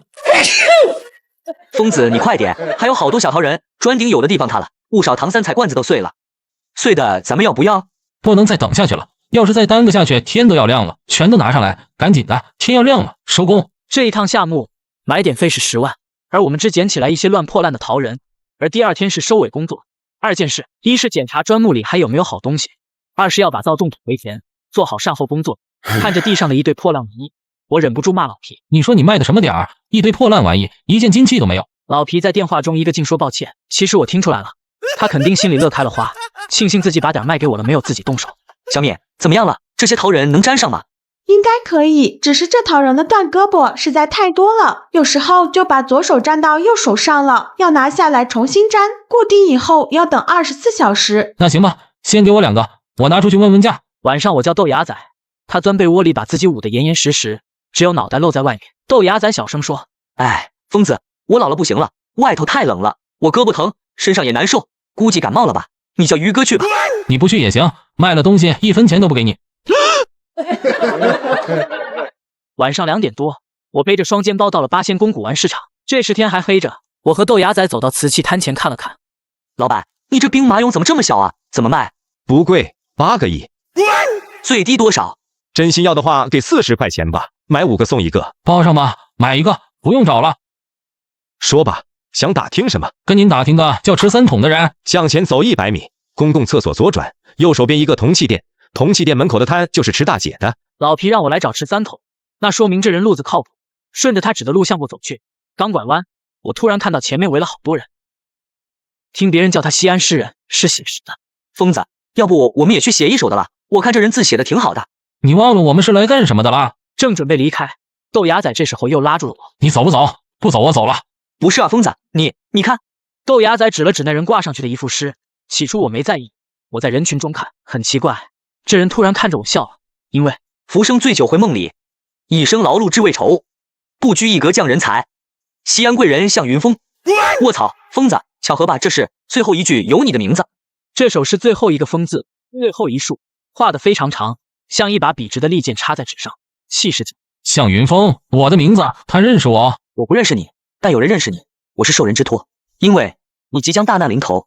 我还没反应过来，豆芽仔听到了这句话，当即哈哈笑道：“地方大了，什么鸟都有，狗屁大难临头，是不是还要收我们钱帮忙破解啊？疯子，你记得吧？兰州鸡脚婆就是这套路，一模一样。我不要你钱，至于你的事，我们可帮可不帮。如果你信，今晚上12点半到这个地方找我，我在那里等你。”雁塔区上八乡富村锦业2路皮鞋店。走了，别看了，这人就是个骗子，别信这些。我将纸条贴身放好，随后去找了池大姐。你好，我们是皮黄介绍来的，来找一个叫池3桶的。知道了，要放什么货，拿出来看看吧。哼，就这个。有多少个？好的有26个，修复过的有10几个，总共数量差不多50个吧。不带彩的灰陶，这种唐代晚期的容我1年能收几百个。你不是说大概50个吗？我也不挑好坏，一共给你25000块钱。25000，一个500块钱，你玩我们呢？小伙子，你在八仙宫打听打听，我给价下来不会乱给。这类东西我仓库里还有好多，收过来也就卖1000块钱，我还要担风险。你们卖就卖，不卖就算了，我还不太想要呢。不卖，我们走。疯子，你别慌，一切都在我算计中，他肯定会出来找咱们的。我们俩左等右等，等了半天，那女的都没来叫我们。豆芽仔瞬间像泄了气的气球，哭丧着脸说：“完了，疯子，10万买的点儿，赔了8万，还要买4万块钱的酒，那就是赔了12万，2天白干啊！我浑身难受。”你难受什么？10万都我出的钱，又不是你的。豆芽仔这才反应过来，说那还好。所以我说盗墓有风险，路好需谨慎，丢死人了。回到桃园小区，我告诉豆芽仔要瞒着大家，因为我想自己垫20万进去，每人分5万，这是我当把头带队干的第一趟活，我不想让身边跟着我干的人失望。可不成想，豆芽仔一回去就说漏了嘴。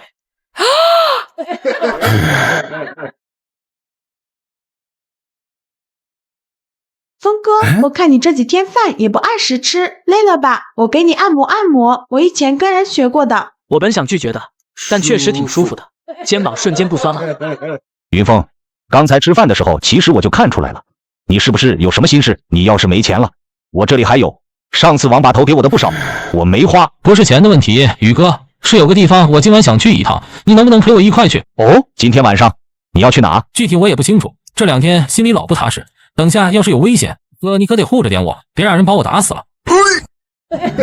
除了那个什么会的疯子，那老东西我干不过他，其他人你就放心吧，谁来我这儿都不好使。西安诗人秦怀虎告诫我会大祸临头，而且给了我一个地址，说要想破解此劫，必须的去。为了查清事实真相，我还是准备带着于哥和我一起。可在半路上，却碰到了一个奇怪的女人。这个女人见我们停了下来，突然转过去了身子，倒退着走了过来，想要拦车。这人有毛病啊，怎么倒着走？难道是脸长反了？喂，快走！你还愣着干嘛？冲啊！我没上车啊！我没上车啊！你们刚才看到了没？是不是我眼花了？看到了，那女人倒着走的，刚才吓死了。我1年跑不了2次这边儿。以前听圈里人讲过，说富村土路这里每年的12月份，不定时就会出现倒着走的人拦车。有的人见过说是你的，还有的说是老人。我原本当鬼故事听，根本不信。看来咱们这是撞邪了。我低头看了眼手机上的日历，今天正好是12月17，正在仔细琢磨。突然又是一个急刹车，我正要发怒，便看到司机脸色突变，又来了！完了，我们撞着鬼了！我们等下一定会出车祸的。我操！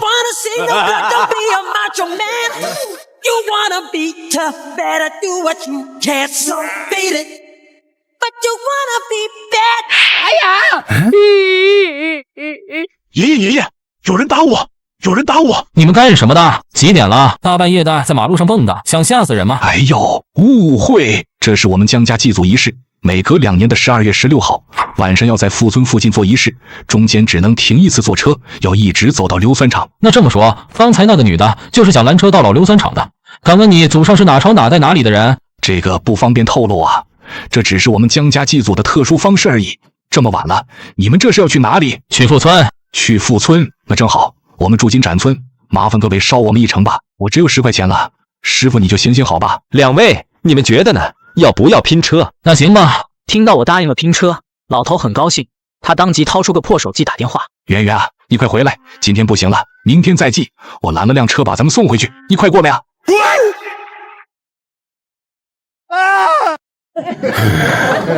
不是我说的，这女的其实很年轻，估计和我差不多大。她上车以后一直低头玩手机，我抓着扶手看了一眼。怎么盗墓？这女的搜这个干什么？我听老头之前说，他们江家祭祖地点在老硫酸厂，那里有很多坟包，她不会是想到自家祖坟吧？爷爷，你快看，我看到了，阿姐又上移动梦网了。圆圆，你怎么就是不听？我问过人了，上1分钟偷100块钱，别找我要钱充话费。你管我？要你管我？都别吵了，到地方了，赶紧下车。路过金盏村，出租车又开了半个小时，到了富村。现在是深夜，村里人都睡了，也没有路灯。司机对这里不太熟，他放缓车速，左看右看后说道：“二位老板，咱们到了，穿过去左拐就能看到那家皮鞋店。二位老板，我就不过去了。你能不能在这里等着？我们还跑反趟。这个嘛，你看这么冷的天儿，这样吧，老板你们把返程车费1块给我结了，就给100块钱吧，我留在车里等你们。我点头，掏出100块给了。富村这条巷道又窄又长，我和于哥打手电才走到一半，忽然听到身后传来车辆打火的声音。我操！他奶奶的，这比收钱跑了。走吧，又不缺那个钱，等天亮了再找车。他给我们指的路也是假的，什么皮鞋店，毛都没有，你自己看。正在我和于哥一筹莫展之际，身后突然传来一人的说话声。我回头一看，是西安诗人秦怀虎站在我身后。你说我即将大难临头，现在我来了，有什么事可以说了吧？没错，我没骗你，你的确即将大难临头。跟我来，我带你去见一个人。这深更半夜去见谁？你连名字都不说，我怎么敢跟你走？我希望你能相信我，如果你没有勇气跟过来，你会后悔。来都来了，不能就这么回去。我一咬牙，招呼于哥跟上去。我奉主命把人带来了。我们没接到通知，请退后。你这人真有意思，是你们叫我们过来的，结果我们到了连屋都不让进，几个意思啊？那男的冷冷盯着于哥，于哥丝毫不惧地看着他，脸色渐冷。秦怀虎额头出了汗，他擦了把汗，赶忙说：“劳烦您通报一声主子，就说秦怀虎来了。”让他们进来吧。哼。而当我和于哥进去之后，里面一共4人，这4人高矮胖瘦都有，身上穿着也是不拘一格。胖子穿着肚兜背心，正一脸微笑；另外有个人很瘦，这人右耳朵上打了一排金耳钉，还有2个高个子老头，这2人长得一模一样，是一对双胞胎。4人站成一堵墙，把一道身影紧紧布着，是个女的，她双手背后背对着我，而就是这女人，看似平平无奇，却带给人一种无法形容的压迫感，气势太强了，强到我都不敢再正眼看。第二，也没听到她说话，我只看到了一抹背影。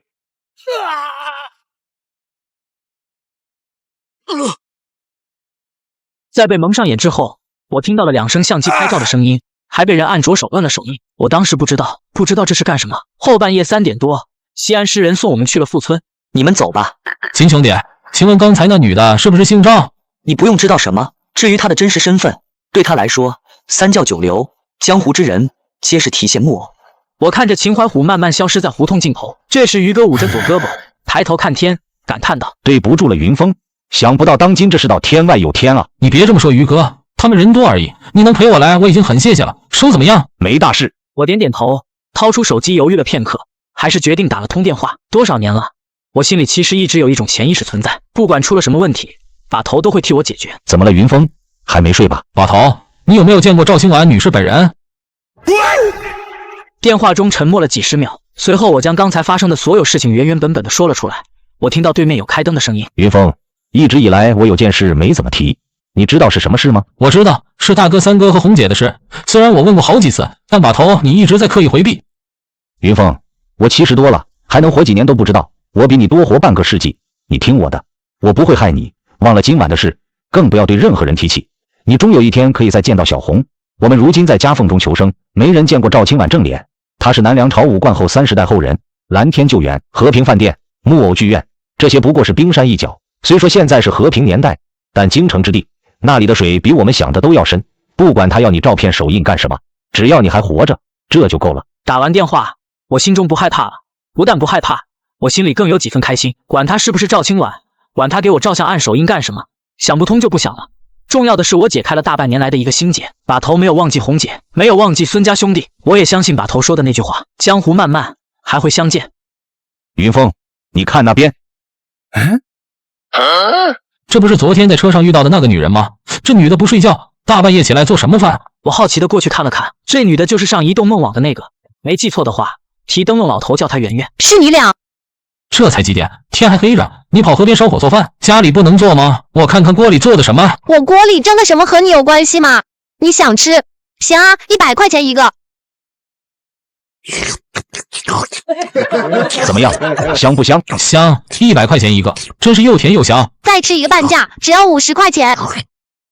你跑河边干什么？家里不能做。家里不让就来这，我天不亮蒸好，早上7点就给我男朋友送去。我又从锅里拿了2块，随手丢给于哥1块道。你叫圆圆是吧？刚才我可是看到了，你上网搜的盗墓，怎么你想盗墓？我花100块钱吃枣糕是假，打听问话才是真。毕竟少女年纪，我又给钱又搭话，这就让他放下了戒心。他左右看了看，小声说：“我有个同学的二叔就是干这个的，前年家里都买了小洋楼。”真的假的？这么挣钱？那你同学二叔现在呢？还干不干？不干了，刚进去判了12年。云峰，别聊了，车来了。离开之前，我看着正在低头烧火的女孩说：“你有手机吧？留我个电话。”我留你电话干什么？我有男朋友，你长这么丑，没机会了。留个号吧，其实你长得也不咋地，交个朋友吧。云峰，别聊了，车来了。离开之前，我看着正在低头烧火的女孩说：“你有手机吧？留我个电话。”我留你电话干什么？我有男朋友，你长这么丑，没机会了。留个号吧，其实你长得也不咋地，交个朋友吧。哼。回到市里旅馆，这2天主要忙着处理陶俑，这么多小陶人不能总在屋里堆着，我看见就烦。要不峰哥，我再修一修吧，有的还能批好卖钱。别修了，还不够功夫钱。之前八仙宫鬼市留了池3桶的号，我直接给他打了电话，东西全打包处理给他了，打包3万块钱卖给他。喂，哪位？是我是江源。哦，想起来了，枣糕女孩啊，给我打电话干什么？你之前不是说你懂一点盗墓？我现在需要钱，我这有个路子，咱们能不能合作？事后9一分，我9你1。9一分？你当我脑袋让驴踢了？那就82，没有我，你绝对找不到地方。江源说的那个地方是硫酸厂。当天，我带着豆芽仔是在富村的硫酸厂门口找到他的。江源对硫酸厂这个地方很熟悉，他带着我们混了进去。可进到厂里，我发现了3个很奇怪的人。走啊，你们不过去了。那是什么东西？一丝金属反光，我怎么看着像是不锈钢旋风铲的钢把？难道这3个人也是盗墓的？怎么了，疯子？有问题？没什么，走吧，先进去看看。跑到硫酸厂东厂区北面，江源指着一栋红砖房说：“就在这个地方，原先就在那儿的，后来厂里买了发电机，盖了栋房子。”走牙仔，我们去探探这坑到底有多深。下去地下3米多的时候，每收上来一铲子，我都会探土，留意有没有花土或者活土。可接连加了几次杆子都没看到，已经打了差不多13米，我急了。不够，接杆子。还不够，打不到，再接。没了，疯子，就带了4根，怎么办？你现在回去拿，1小时送过来，越快越好。那行，你们在这等着，千万别被厂里的人发现了，我现在就回去拿。厂里有夜班，后半夜起了风，吹到人脸上生疼。江源戴上猴帽，蹲在墙角避风。等了不多久，豆芽仔满头大汗跑来了，他丢给我包喘气说：“紧赶慢赶啊！小米还说要来，我没让他来。”别废话了，赶紧干活吧，等会要天亮了。接到第2节我就感到十分吃力，手腕子酸得很，本挥不动，速度也慢了下来。豆芽仔接手了，探洞往下打了2个多小时。当杆子接到第3节，我发现带上来的土颜色不对了。红土？地下怎么会有红土？疯子，这里可是硫酸厂，会不会是硫酸流到了地下，把土腐蚀成这样了？那你闻闻有没有酸味？没有硫酸味，但是有一股红糖味儿。红糖味儿？这我可真没闻出来。那要不你尝尝？呸呸呸！甜个屁！不甜，苦的。天色不早了，今晚就到这里，不算白干，最起码确定了这里有东西。不好干啊，这他妈快30米深，都快打出地下石油来了，咱们就算一个人长了8只手，也打不下去啊！要不咱们找挖机？你傻呀，这里是你家，你上哪儿找去？想正大光明的挖人家祖坟啊？收拾东西吧。豆芽仔哦了声，转身去收铲子，突然间有一束手电照在了我脸上。你们是谁？干什么的？别动！那是什么东西？我这时才反应过来，我们光顾着研究地下，忘了天上了。我犯了大错。8节洛阳铲接起来，立着的高度已经远远超过了红砖房的高度。如果从外头看，因为我们藏在红砖房后，所以看不到我们几个人，但能看到一根金属杆子冒出来。保卫科，有贼，快来抓贼呀！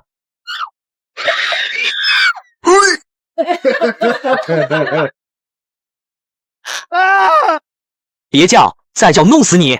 快，先藏起来！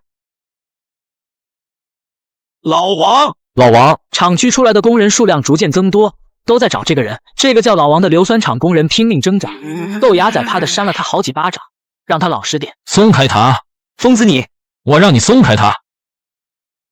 你叫老王，听着，你可以叫人，把厂里所有人叫来，再把警察叫来，最后把我们抓住。但我问你，你能得到什么？只要你支走外头的人，配合我们干，我可以给你一笔钱，这个数5000，不对，是5万。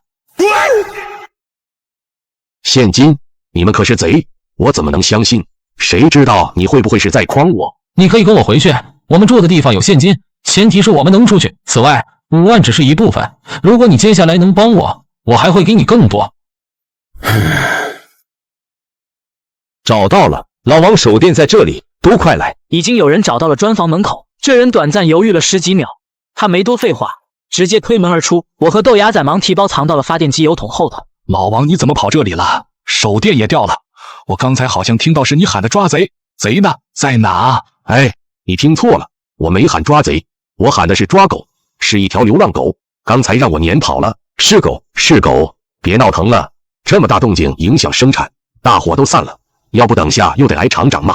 哎，散了，都散了吧。拿着手电的工人陆续散去，周围的喧闹声越来越小，最终归于平静。经历了这一出，我整个人半瘫在地上，后背湿透，全是因为紧张出的汗。你们就在这等着，我还有1个小时下晚班，到时跟你去拿钱。如果我回来你们不见了，没关系，我记住了你们长相，我会立即报警。我说话算话。好，你们在这等着，我下班后过来带你们出去。疯子，我们快跑，连夜离开西安回榆林。不能回，舍不得孩子套不到狼，干就要干到底，你明白我的意思吗？早上6点多，我和豆芽仔穿着厂里制服，跟在老王身后走了出来硫酸厂。刚一出来，就看见他跑了过来。太好了，你们没事啊，吓死了，我还以为你们被抓了呢。你刚才跑挺快啊，眨眼功夫人就没影了。我想着先出来，然后找人救你们。哦，是这样，你在外头等这么久，不会是想看看警察来没来吧？没有，哪有的事，既然没事了，那咱们接下来要怎么干？我男朋友快出国了，催得急，我要用钱。先上车再说吧。回去路上，豆芽仔全程冷着脸，没给江源好脸色，对硫酸厂员工老王也一样。到了旅馆楼下，豆芽仔抢先一步下车，他把我拉到角落，开口说：“疯子，你怎么回事？你忘了？刚才那女的自己跑了。”我没忘，记着。那你干嘛还带她干？踹了她。豆芽仔看着出租车方向，眼神渐冷，他在自己脖子上比划了一刀。别，我们只求财不害命，让他参与进来，他就不会报警。等到出货时，我自有安排，到时1分钱都不分给他。峰哥，你回来了，这2位是小米，我介绍下，这是硫酸厂老王，这是江源，这次我让他们参与进来了。卖陶泳池3桶给了3万现金，我取的活动经费还有小几万，凑够5万后用报纸一补。我直接扔给了硫酸厂工人老王。老王打开报纸看了眼，顿时激动的脸色通红。他当时在硫酸厂工资都算高的，不过才951个月。他把报纸塞怀里，用衣服挡住，转身离开了。真奇怪啊，峰哥，这图怎么是红色的？怎么，你看出来了？你知道这是什么东西吗？我以前跟爷爷学修东西，见过类似的这种碎片，这好像是没完全氧化的丝绸。什么东西？唐代丝绸？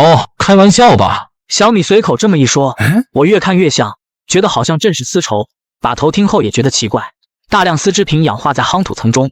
把头说怎么会有这种木，他也没见过。我们虽然干这行，但不可能什么都知道，那不现实。西安作为北方地下文物的集散地，不缺卧虎藏龙之人。我知道一个人，但没怎么打过交道，你去找到他问问，争取把这件事搞清楚。找谁？行里人都叫他吴爷，他也当过北派盐把头，见识甚广，南北通吃。我听说这人在线，这次是你自己带队，碰到了问题自己尝试着解决吧。那行吧，我知道了，把头。小米，你去给哥弄点吃的，饿了。你吃什么呀，峰哥？中午我们吃的饺子，叫你也不行。你们吃的饺子什么馅的？韭菜馅的啊，还有面，就是我包的不太好看。没事，去给我整一盘，能吃就行，好看也没用。小米出去后，我拨通了黄皮的电话，让他帮忙找一个叫吴喜林的人。老皮告诉我，这人在咸阳一家养老院，咸阳市秦沽区同文路老干中心。我记下地址后，这时小米的饺子已经弄好。来了，峰哥，热乎招，快吃吧。这什么东西？韭菜饺子？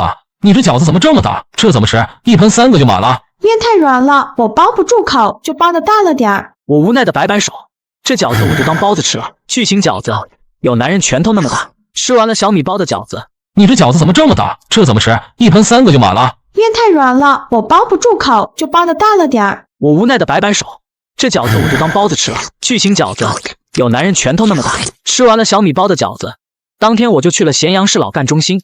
当时银杏养老院规模没现在这么大，就2层小楼。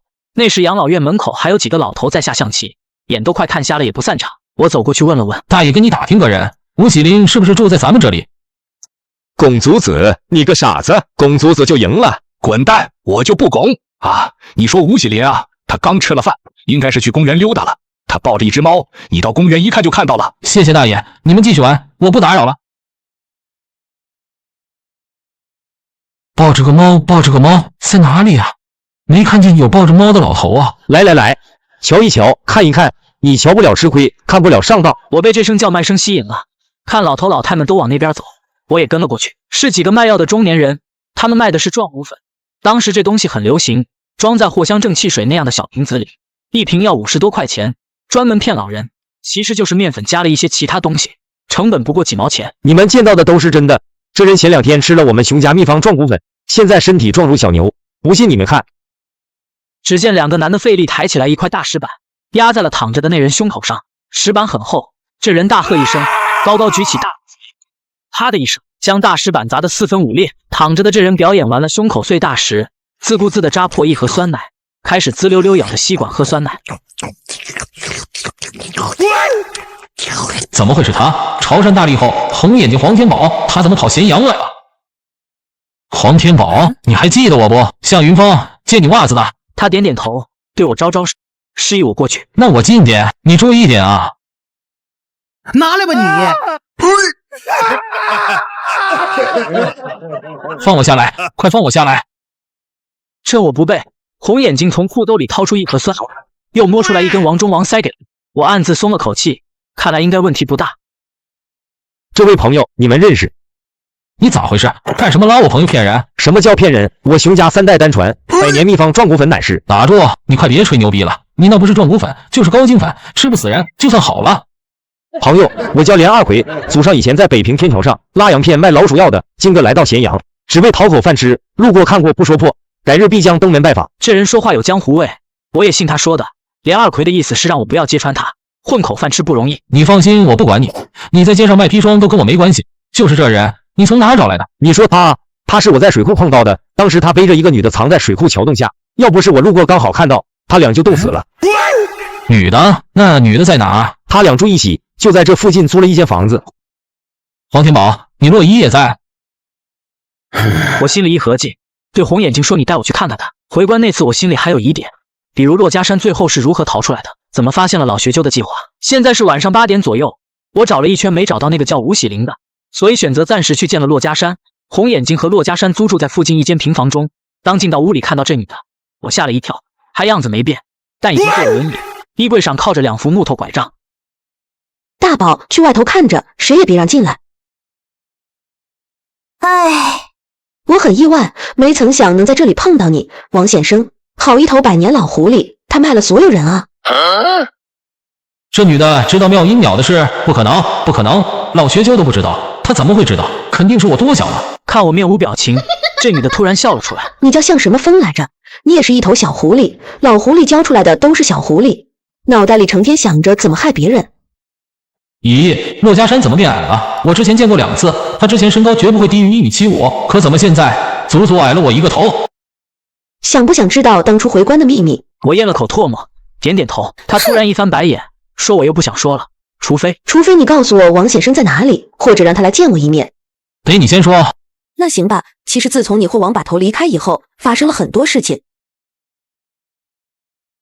还记不记得一个人？这人叫肖密码。当初我还纳闷，为什么回关走到最后时刻都一直没见到这个人？原来他竟然和老学究联合起来，将参与这事的人全给包围了。其他的人像猪宝寇、杰克马，死的死，抓的抓。最后骆家山被逼得走投无路，藏进了一个非常小的沙洞中，那是个老鼠洞，很小。为了藏身进去，他选择用了沧州田家缩骨术中很可怕的一种断骨蛇身。而躲过这次灾难之后，黄天宝最终带着侥幸逃出来，而我又偶然在咸阳碰到他，那或许永远都不会知道。了解了事情的部分真相后，我深吸一口气，只觉后背发凉。再次回到小广场，那里已经空无一人，卖药的早就收摊了。今天是回不去西安了。我躺在公园躺椅上休息，正想着家事，忽然有只大猫跳到了我腿上咬我裤子，吓了我一跳。这时我才反应，原来是我裤兜里的王中王火腿吸引了它。想吃你过来，给你吃火腿。我撕开火腿叫了2声，大猫犹豫了片刻，走过来低头开始吃。我瞅准机会一把抓住。你干什么？为什么打我的猫？我没打你的猫，就是逗逗它。你看我还喂火腿了。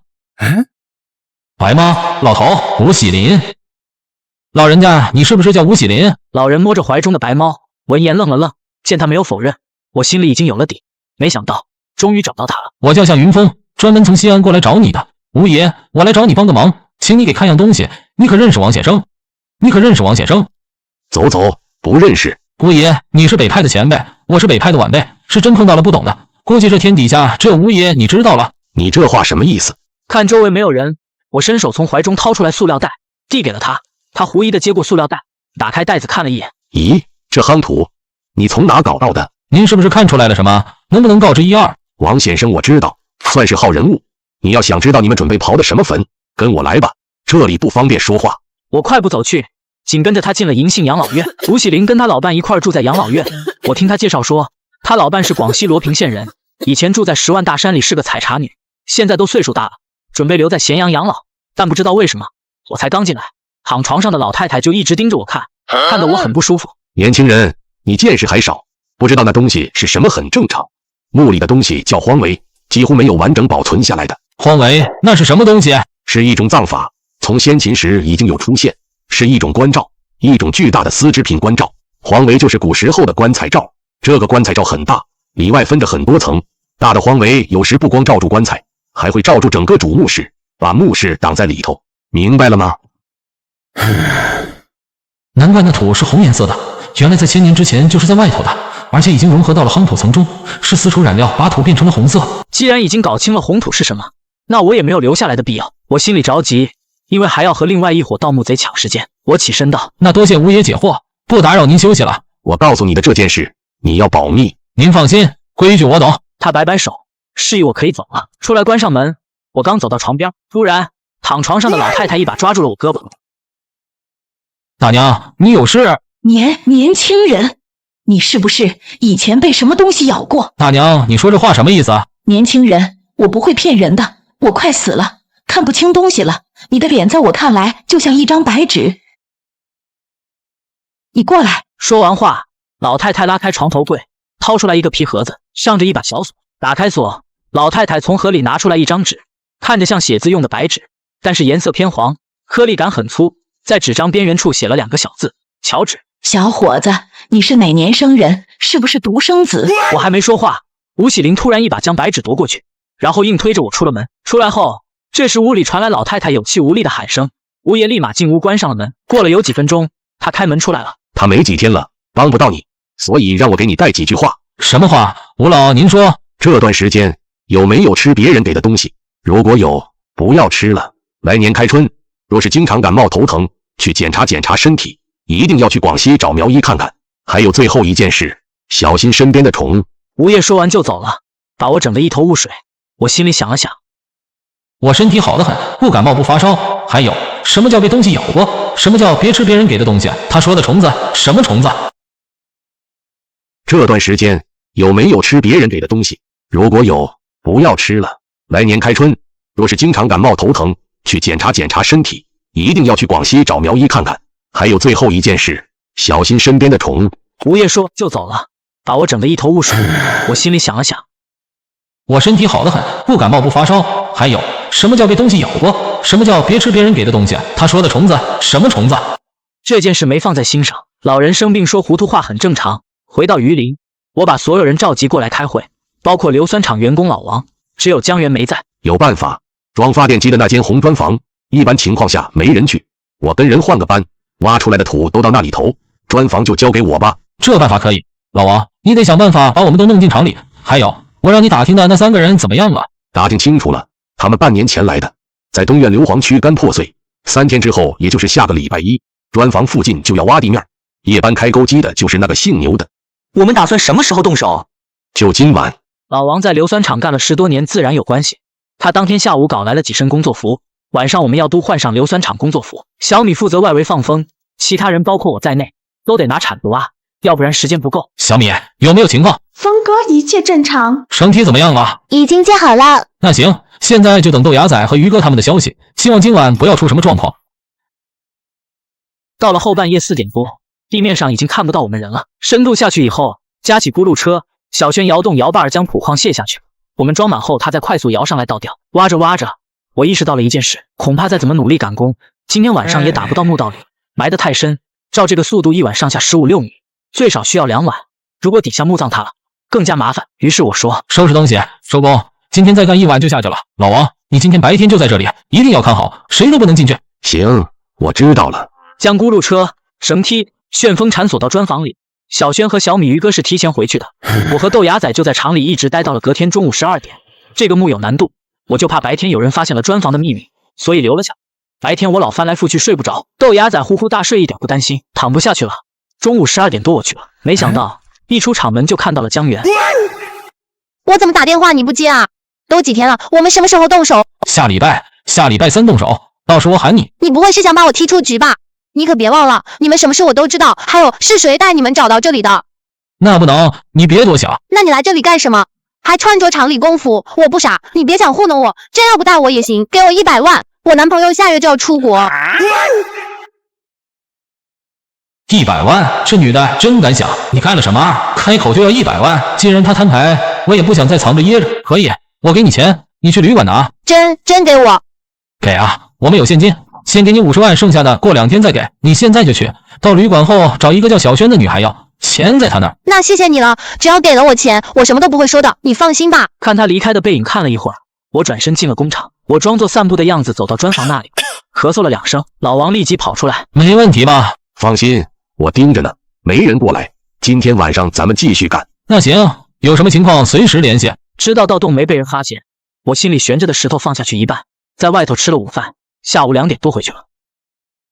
怎么了，小米？你怎么在楼道里坐着？峰哥，我不敢进去，你自己进去看看吧。我疑惑地推门而入，屋里的情况不太好。江源瘫坐在地上，衣服破了，头发乱糟糟，他整个人鼻青脸肿，正轻声抽泣着。要多少钱？说。我不要了，我不敢了。给你脸了是不？敢跟我要100万，再敢过来把你脸划成2半，滚出去！江源鼻青脸肿，吓得花容失色。顿时连滚带爬跑走了。小轩见我进来，对我说：“这种墙头草以后少搭理，成事不足败事有余。”夜幕降临，一行几人又悄悄聚到了红砖房。按照计划，今晚上盗洞就能打到墓。到了凌晨3点多，我和豆芽仔、鱼哥正在洞里挖着，对讲机里忽然传来小米的喊声：“峰哥，峰哥，有小米，小米！”上头一阵动静传来，我看不到坑上情况。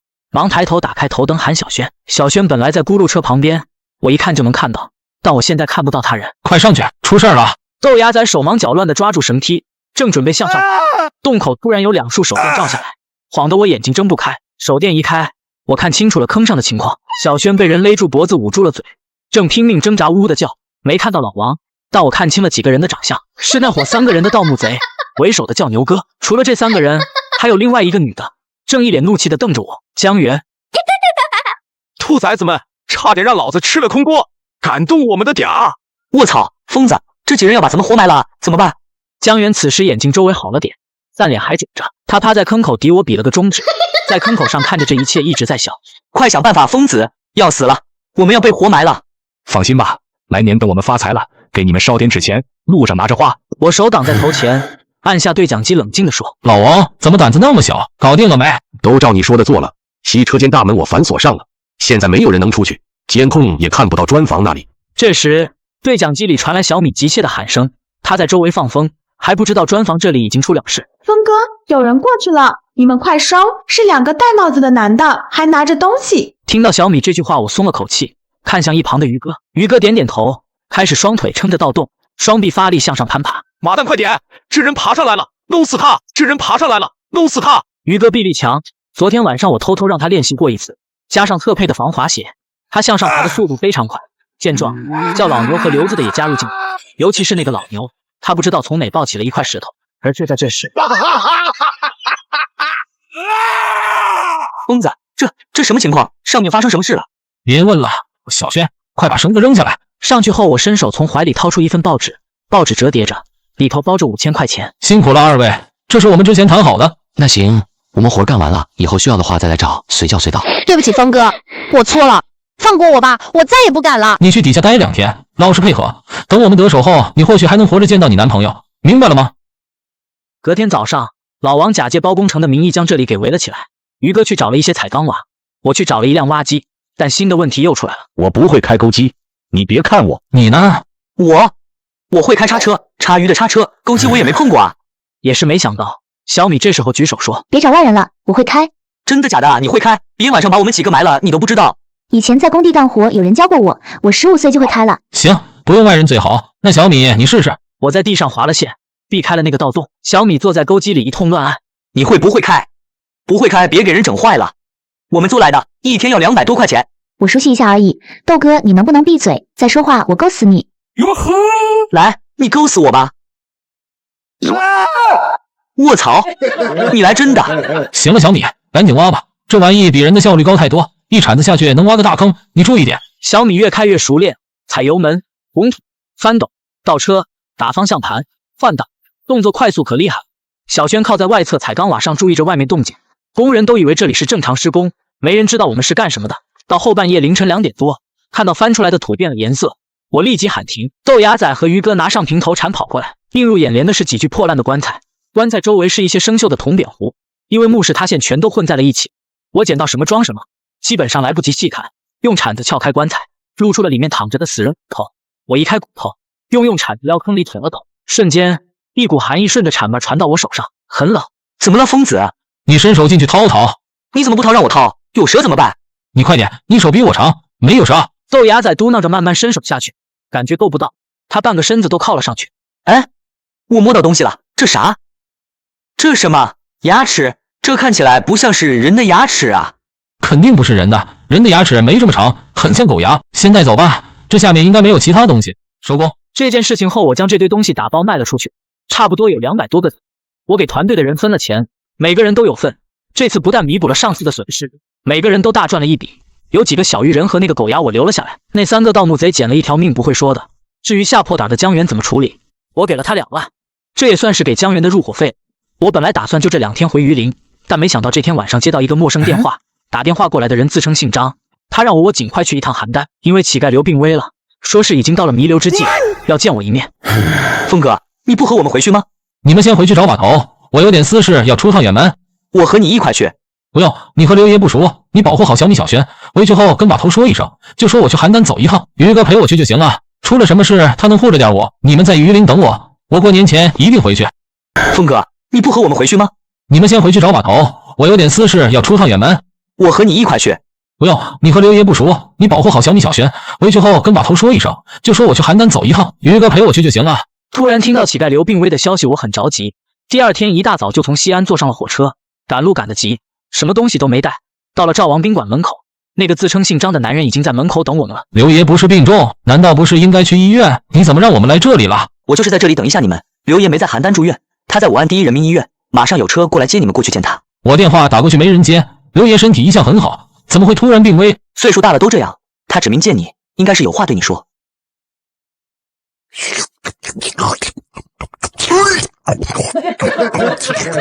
刘爷，你不是病危了吗？来了，小峰峰，快坐。我就是割了个痔疮，没有病危。刘爷，你怎么能这样？昨天我们还在西安呢，要不现在都回榆林了。你知道路上我赶得有多急？哈哈，别生气，我就是想让你快点来。你上次叫一个姓文的过来找我，给了一瓶蓝药水，说让藏起来。是长春会的人，他们拿走东西了没有？拿走了，我还纳闷，后来找人问了问，那个药水和飞鹅山下的老僵尸有关。该我问你了，你为什么把这破东西往我这送？我支支吾吾的没敢说实话，因为只有我和老文知道，那其实是哈药6厂的葡萄糖酸锌口服液。算了，你不说我也知道。云峰，你呀，你差点把我害死，知道不？我害怕长春会报复。刘爷，你不是不害怕吗？谁说我不怕？我什么时候说过这话？小柳头是小柳头，长春会是长春会。小柳头是长春会的人，但他代表不了长春会，明白了吗？我似懂非懂的点点头。刘爷随后冷着脸继续说道：我问你，你是不是见过一个叫吴乐的人？是，他自称是北方3省干事，在光明会馆见的，好像地位不低。没错啊，他地位的确不低，在会里算高层，但也不是最高。你知道我这么着急叫你来的目的是什么吗？不知道。卧槽，向云峰，你小子一肚子坏水，自己知道对付不了，就把麻烦扔给了我，然后你拍拍屁股走了。哼，要不是我还有点本事，早他妈火化躺太平间了。乞丐刘生了一肚子闷气，他这才想起来，问于哥：“这大个子是谁？”你好，我叫于文斌，负责保护云峰安全。哈哈，就凭你，你知道这小子得罪了多少人吗？你知道这小子得罪了多少人吗？长春会的人估计就占一半了，还保护他。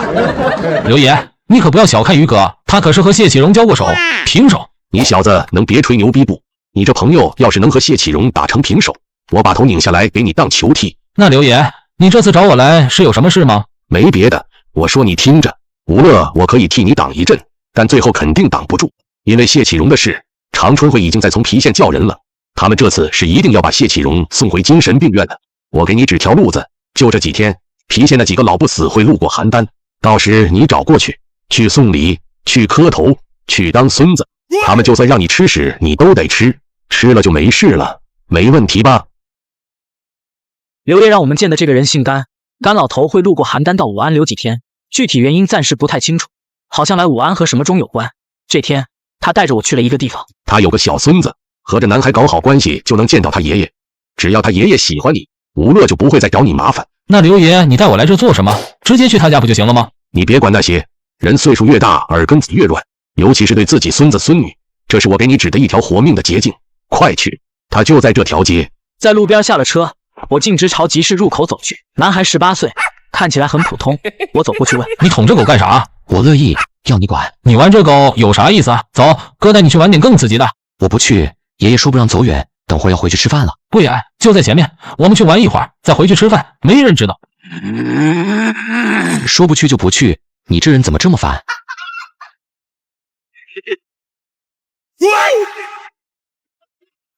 怎么样，好玩吗？好玩，谢谢你啊哥，你人真好。甘龙龙拽了拽我衣服，嘿嘿笑着指了指马路对过的公共厕所，他拉着我走到女厕门口，像划火柴一样使劲一发擦跑，冒烟后丢到了女厕所里。小子，你太坏了，你不能这样干。那咱们去炸男厕所吧。因为有事相求得哄着这孩子，这个公共厕所没有灯，男厕黑灯瞎火没有人，地上又不明水迹都结了冰，他拿在手上点着，走近2步，抬手就丢到了坑里，没成想。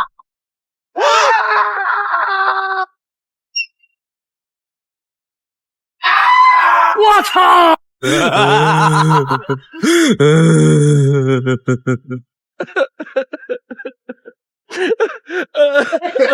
出来一看，我差点吐出来。甘龙龙本来一身新衣服干干净净，现在满身都是卫生纸，还有条状物、块状物、黏不拉几的东西，到处都是，臭气熏天。他坐在地上，一边大哭，一边摘衣服上的卫生纸。卧槽！你别我身上扔啊！快走快走，回去赶快洗澡。哥，我怕我爷爷打我，怎么办？怎么办？走吧，我带你回去。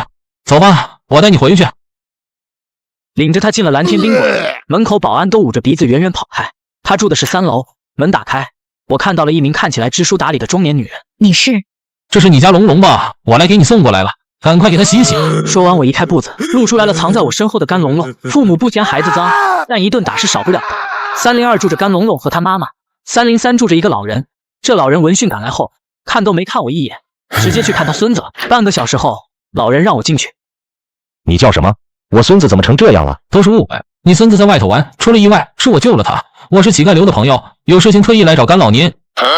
小林，你帮龙龙洗洗，换身衣裳。我知道了，爸。你跟我过来。老人领着我进了隔壁303房间，知道眼前这位老人的真实身份，我不敢摆任何架子，毕恭毕敬打了声招呼。甘爷好。说说怎么一回事？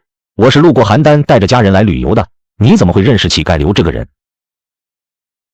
还有这种东西，蓝药水，是吴乐这么跟你说的？甘爷，乞丐刘说您嫉恶如仇，身怀正义。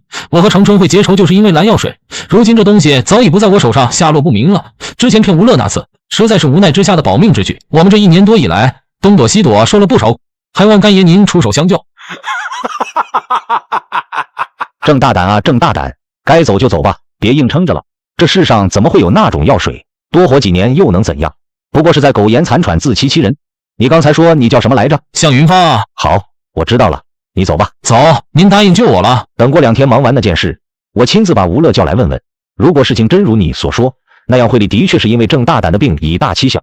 现在我不会答应你。干爷，你说的忙完那件事，是不是要去活捉谢启荣？小子，惠理的事你知道的还不少啊。没错，我们来确实是要把谢哥带回去的。看他比谢启荣大不少，竟然还叫谢启荣谢哥，难道谢启荣比他还大？爸爸，怎么了，小林？龙龙给他洗干净了没？别提了爸，洗头膏一瓶都用完了。我跟妈说了，妈很生气，把我骂了一顿，还要爸你给他回电话。孩子洗干净就成了，你告诉他干什么？干爷老伴儿，也就是干龙龙奶奶在电话中破口大骂，说大过年孙子掉茅坑里太晦气了。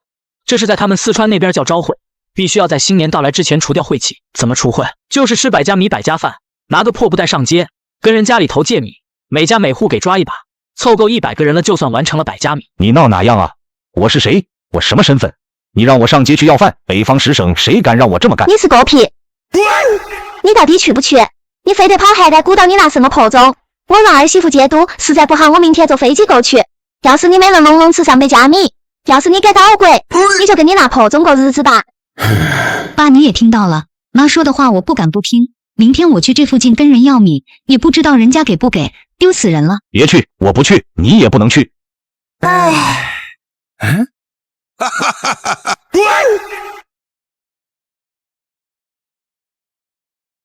看什么看？没见过要饭啊，嫌丢人啊！刘爷，要饭是你的看家本领，这次是真要饭，你得帮我。我见人都不好意思说话，怎么要饭？还不是你小子给捅的篓子。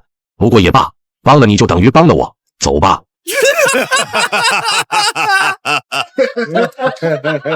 刘爷，要饭是你的看家本领，这次是真要饭，你得帮我。我见人都不好意思说话，怎么要饭？还不是你小子给捅的篓子。不过也罢，帮了你就等于帮了我，走吧。我跟着乞丐刘早上出发，要饭要了一整天，100家的，每家都给舀了一点。干爷还特意派了个人看着，他怕我偷奸耍滑，直接买现成的。等到天色擦黑，要了半袋子大米。晚上9点多，我拿着百家米去蓝天宾馆给送米，没曾想人竟然不在。峰哥，干爷爷在宾馆地下2层，你直接下去找他吧，我给你开门。那好，谢谢了龙龙。地下室空间很大，灯泡度数不高，幽暗空间中摆放着一排巨大的木架，几十个青铜编钟悬挂在木架上。一个年龄20左右的长发女孩正用小木棍敲击着编钟试音。你小子怎么来了？干爷，我是来给您送米的，百家米放地上就行，先出去。你和惠理的事儿我知道了，小美，你再试试上层7号接钟。好的，干爷。下半部分再试一下。音色音调是很接近，但我一听就听出来了不一样的地方。可能我确实有学音乐的天赋，我耳朵能前后左右随便动。下雨天干盗墓时可以试着地下听雷。于是我插嘴道：“不对呀，干爷，好听是好听，但这个音对比上个音不行。”你能听出来？的确是低了半个音。难道你也是学声乐的？我不是学音乐的，但我就是听出来了差一点。你们把音调高点不就行了吗？哪有这么简单？我和小美已经试过很多次，连向师傅也说不要再调了，稍有差池，这7号接钟就报废了。行了，小美，今天咱们就到这儿吧，我下礼拜1就要走了，还有很多事情要处理，先这样吧。干也对青铜编钟很痴迷，但要想修复7号编钟也不是没有可能。我心里想了想，如果要是能帮干爷修好7号编钟的音律，那他是不是就会帮我打着算盘？当天晚上，我约小美出来吃饭，给她说了很多关于编钟的事，并且还告诉她7号编钟可以修好。是啊，干爷除了打拳，唯一的爱好就是这套复制钟。他说过一句话，希望自己死后能把这套复制钟带到棺材里。我听了很难受。我感觉就差最后一点了，要是不是在你包里，要不咱们再去调一下？那要不然我和干爷再说说。不行啊，你说了他肯定不会同意，咱俩合作把最后一口钟调好，他知道了肯定高兴。看小美有点意思了，我不断给她洗脑，最后把她说动了。夜深人静时再次站到这里，我又有了不一样的感觉，说不出来的感觉。找到7号接钟，我解开绳子，双手捧着把钟取了下来。你听过类似的完美音，你说停我就立马停行吗？好，开始吧。小美打开电砂轮，又开始磨了大概有几秒钟，我则是在一旁听着编钟的音律。虽然声音变化很小，但我也能听出来编钟的音律是有变化的。我立即喊停。停，再敲一下试试。正音侧音高了，都高了，太好了。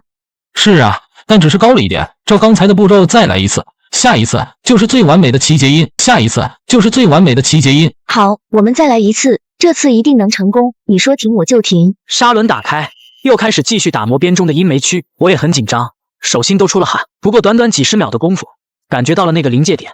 我刚要大喊他停手，就在这个最关键的时刻，我裤兜里的手机突然响了声，这短暂声响让我分神。停，快停手！怎么了，峰哥？先别管了，快用木锤敲一下编钟。小美愣了愣，表情都要哭了，我脸色也变了，声音发闷，回音也没了，变得和敲洗脸盆声音一样了。完了，干爷准备带到棺材里的编钟好像报废了。我怒气冲冲掏出手机看了眼，竟然是小米给我发来的一条短信，内容只有短5个字：峰哥睡了没？小美，干爷知道了会有什么后果？干爷这几天就要走，我们能藏就藏，别让他知道。我问你，干爷知道了会有什么后果？你干嘛？后果？你才认识干爷没几天，不知道他起火是什么样子。他一旦发火了，谁都不敢上去劝。可能是练拳的关系，以前有医生建议他学着调整情绪，适当的听一些古典音乐。晚上回去，想着小美的话，我躺床上翻来覆去睡不着。一想到某种可怕的后果，我就不寒而栗，忍不住了。我给小米打了电话。小米，你在哪呢？峰哥，我们回玉林了啊，在把头站呢。把头刚刚还问你来着，你能不能来一趟邯郸，试着帮忙修一口青铜编钟？去邯郸修编钟。电话中，小米的话音听起来很意外。我说是。当下我把碰到的困难告诉了小米，不知道他有没有办法。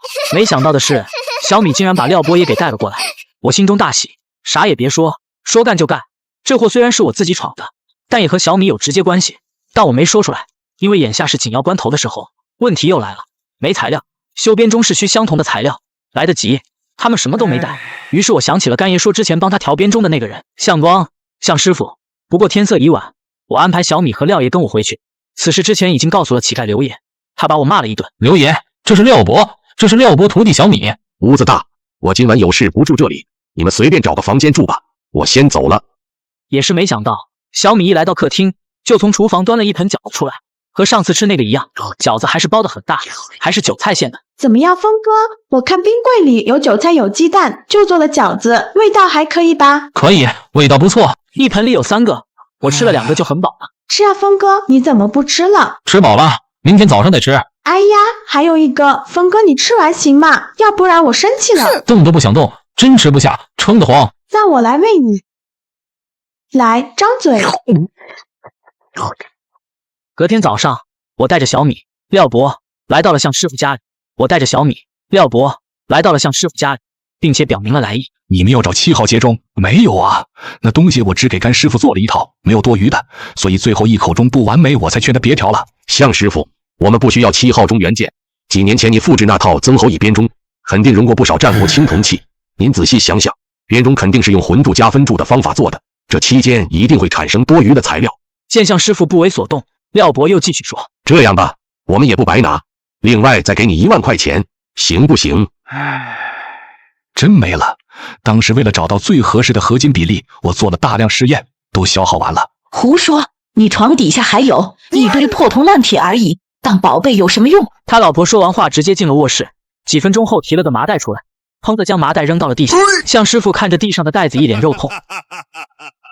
你们拿走吧，就这东西。此行目的既已达到，我们下午又赶了回去。廖伯下午一直在研究称重量、画图纸，他不断和小米商讨。说1天之内定方案，计划是明天晚上修钟。因为小美做掩护，干龙龙做内应，我知道干爷还没发现，这对我们来说是个好消息。也就是这天晚上后半夜2点多，又发生了一件比较奇怪的事。我一个人住在东屋，床上有个兔子布娃娃。我这几天习惯了夹着兔子娃娃睡觉。我正睡着，忽然迷迷糊糊的听到卫生间水龙头开了，流水声音很大，客厅里电视机也开着。难道小米这么晚了没睡？出去看看。客厅没开灯，电视机亮着。我过去关了电视，走到了小米房间门口，房门没有锁。我看到小米躺在床上背对着我，被子蹬到了一边，显然已经进入了梦乡。我悄悄推门进去帮小米盖了被子，出来关好门。这时厕所卫生间水龙头还开着，我以为可能是小米睡之前洗漱忘了关，便径直走过去。廖伯，这么晚了，他怎么还在洗头？洗发水都没放，他这是干啥？卧槽，冷水！廖伯，你洗头很冷啊，别再感冒了。听到了我说话，廖伯洗头的动作停了下来，他也没擦头，突然转过身来看着我，不停的眨眼睛。廖伯就是一颗不停的眨眼，好像迷眼了一样。廖伯，你眼睛没事吧？云峰这么晚了还没睡啊？我没事，就是出来洗个头，洗头膏没找到，哈哈。廖伯，你等等先。怎么了？没什么。那好吧，我先回去睡觉了，你也早点睡。事情还没完，隔天早上，由于昨晚睡得晚，这天早上我快9点了才醒。客厅里飘来阵阵香气，知道我饿，小米喊我出去吃早饭。早餐还是小米做的韭菜大饺子，还有一小碟咸菜。怎么又是饺子？我不吃饺子啊！哎呀，峰哥，人家只会做饺子吗？你是不是嫌弃我？我怎么又是饺子？我不吃饺子啊！哎呀，峰哥，人家只会做饺子吗？你是不是嫌弃我？我硬着头皮吃了一个，结果是真吃不下去了。小米又开始喂我吃饺子，拳头大小的饺子，一口一个，看我吃的香，小米眼睛都笑成了月牙。正吃着饭，屋外传来了敲门声。峰哥，你快吃，我去开。刘爷来了，吃了没？没吃，一块吃点。这位是？这我一个朋友，也是昨天刚到，我领过来，大家认识一下。刘爷介绍，此人名叫白日生，和人握手不是走得比较近吗？靠近握手那一刻，我突然闻到他身上有股淡淡的香味。干盗墓的鼻子灵，有时需要闻土，所以我闻出来了。刘爷，你还没吃吧？要不我再炸点饺子。吃过了，今天就是带白兄弟过来认识下。廖伯这时候喝完了米汤，他放下碗擦了擦嘴说：元丰啊，修编中昨天我已经定了方案，我需要再去看一眼实物，有几处细节还没拿准。且慢，有事儿。师傅，你干什么？你这个坏蛋，为什么要打我师傅？小米，你先等一下。刘爷，这是什么情况？这人或许有问题。刘爷，你说廖伯有问题，难道是？我只是一瞬间的感觉，不能确定，也有可能不是。具体情况还是让白老弟试试吧。白日生，外号叫一柱迷香老海狗，也就是88年脱离长春会的迷香高手。刘爷之所以说昨天有事，其实就是去找这人，因为他也发现廖伯有点不正常。姓白的举着香靠近廖伯鼻子，用手小幅度扇风，等了2-3分钟，廖伯突然睁开了眼睛，也不动，看着天花板不动。姓白的见状，用手敲了敲廖伯膝盖。如果是正常人醒的，敲膝盖不是会弹一下吗？但是廖伯没有，他没有反应。差不多了，如果他近期精神受过刺激，接下来就会有反应。小子，你喊一下这老人的真名试试。廖三丁。廖三丁。白兄弟，这是什么情况？是我感觉错了。刘爷，看来这次你真搞错了。如果他吃过朱家折筋，应该会有反应。白老弟，我听不懂你们要行的话，不过听你的意思，好像是说廖伯近期没有和这姑婆接触过，我这么理解可对？是的，既然问题已经给你解决了，那我也该走了。那边还有事需要我去做，我不便在此滞留。白日生走后，刘爷也跟着一块出去送，我则是在一旁安慰小米。1个小时后，廖伯这才慢慢醒了过来。中午还是吃的饺子，我不知道小米昨天晚上包了多少，吃了2顿了还没有吃完，而且小米变着花样给我做，又是煮饺子，又是炸饺子。到了晚上9点，我、廖伯、小米则是进了蓝天宾馆，我和小美在外头等着。廖伯和小米进了地下2层，等了差不多有2个小时。因为事先准备好的材料，这次廖伯没花多长时间就补好了7号编钟里的窟窿。我正在外头打着瞌睡，这时屋里传来一声清脆悠扬的响声。好了，廖伯、小米，是不是好了？我们能不能进去？好了，峰哥，你们进来吧。快进去看看。我招呼小美一声，刚进到屋里，我闻到了一股糊味，地上几块白膏板上有退火的痕迹，那口7号接钟已经移到了一边。廖伯正在往包里收拾工具。刚才在门外听到了，我能试试吗？当然可以。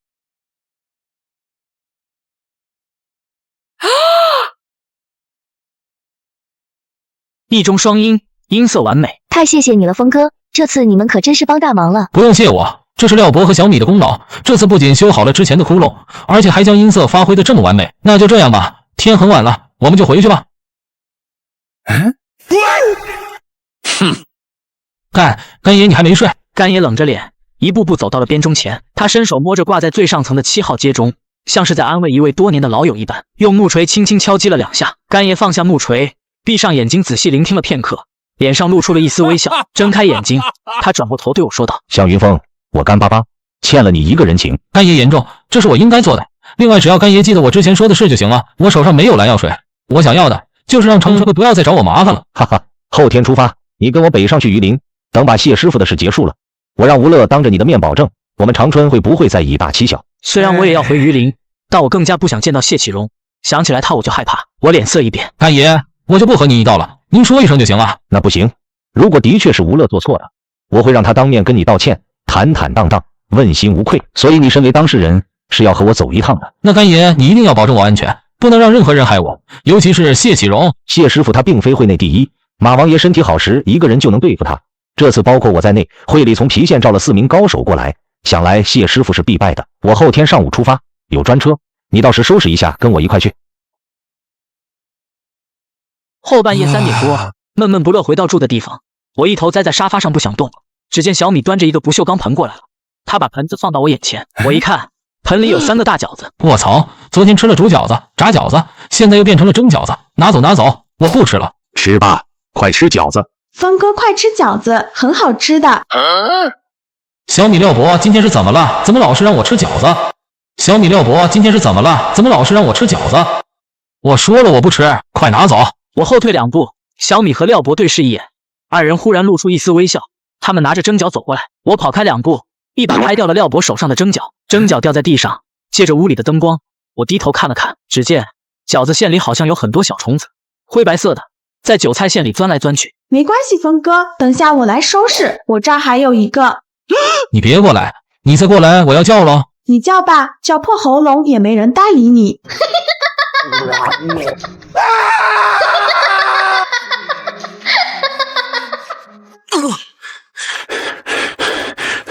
卧槽，原来是个梦。峰哥，你醒了。对了，好像2天都没见宇哥了，宇哥去哪了？你宇哥在邯郸遇到个老朋友，去见老朋友了。小米脸上表情正常，看着小米拿着拖把离开的背影，我看得眉头直皱，走到楼道外关严了门，开始打电话。云峰，打听的怎么样了？宇哥，打听的差不多了。你们在西安分开之后，小米大部分时间和小轩在一块儿。上礼拜周6，小轩说小米回来的很晚，到后半夜3点多才回来。他一个人？一个人。那么晚了，去见谁知道吗？这个我还在查，暂时不清楚。这样，宇哥，你再辛苦一趟。西安离咸阳不远，你去咸阳银杏养老院找一个叫吴喜林的人，吴喜林的老婆是广西人，叫阿兰，你表明来意，帮我问问他们。这2天小米性格有些反常，我看出来了。为什么这么说？因为来邯郸之前，小米是绝不会对我动手动脚，现在他突然放开了很多，时不时会抱我一下。我说了不吃饺子了，他还劝我吃，但就是在离开前的最后一晚，我又碰到了一件怪事。廖伯手机响了，他接起电话喂了一声，我坐在沙发这头恰巧看到一幕，廖伯打着电话，忽然又开始眨眼，一刻不停的眨眼。我走到跟前都没反应，我把他手机放在我耳边，你们猜我听到了什么？我瞳孔收紧，猛然间回头看了眼小米的房间。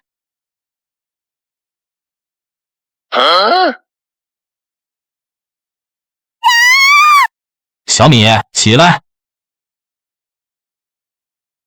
给我。峰哥，你要干嘛？你别管，姨没打电话。小米躲被窝里用手机在上网聊天，我往上翻了翻聊天记录，小米是和一个网名叫伤心男孩的人在聊天。你是男的女的？怎么了？没怎么样，就是问问。我是女的。是吗？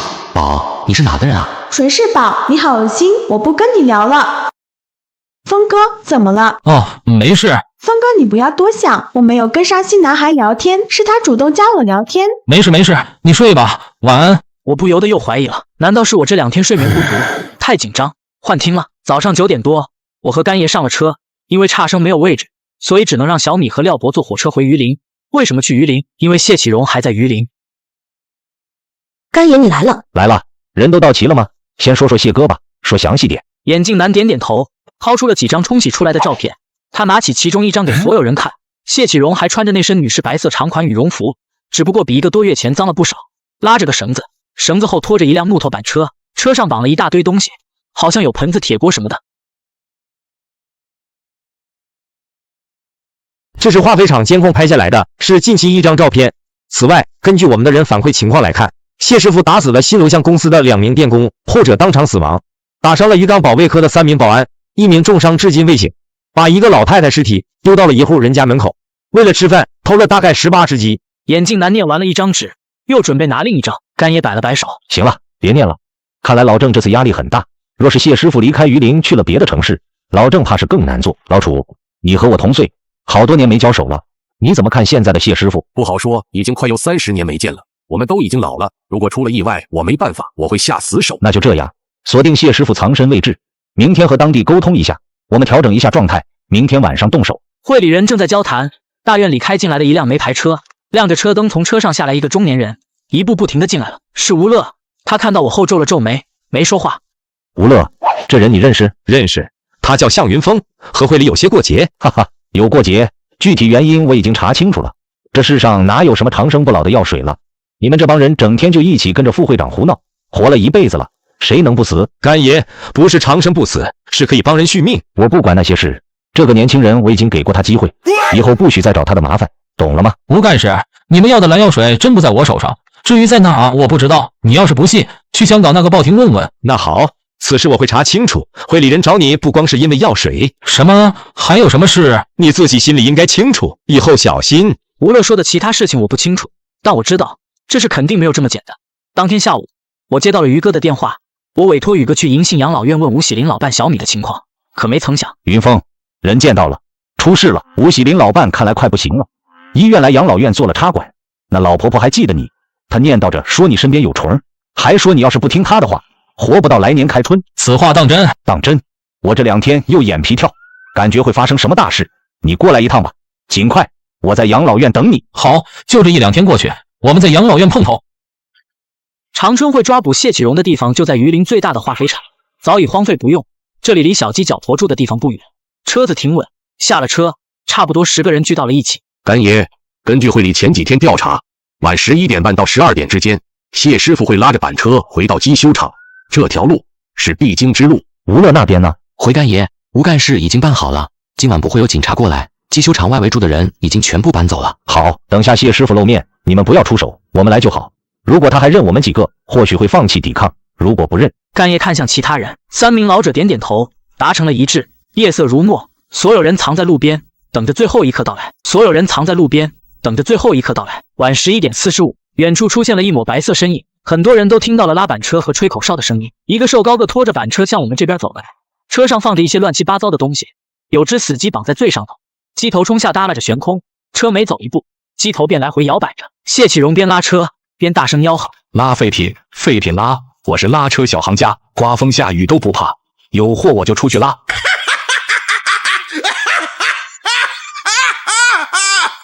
所有人注意，目标已到位，按计划开始。谢哥，还记得我们几个？甘小超、张彪、楚大河、武生。谢哥还是没忘记我们几个，跟我们回去吧。那里有吃的，有住的，有人照顾，有吃有喝，听起来不错。走走，咱们回去。那行，先上车吧。而就在这时，谢启荣正准备上车的时候，眼角余光一瞥，恰巧看到我了。2人大眼瞪小眼，就这么干愣了几秒钟。完了，向风风，哈哈！卧槽！动手！干爷3步上前，一把从身后抓住谢启荣衣服，使劲往回一拽，谢启荣飞了出去，不偏不倚砸到了板车上。你是谁？打你爹干嘛？过来，我教训教训你！姓张的老人助跑2步冲了过去，谢启荣立即站起。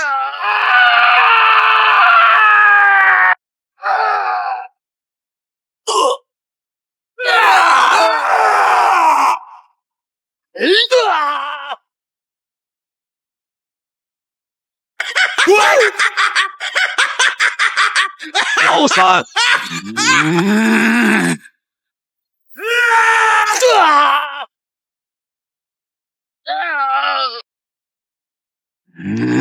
住手！住手！老五，杀不得啊！小心后面！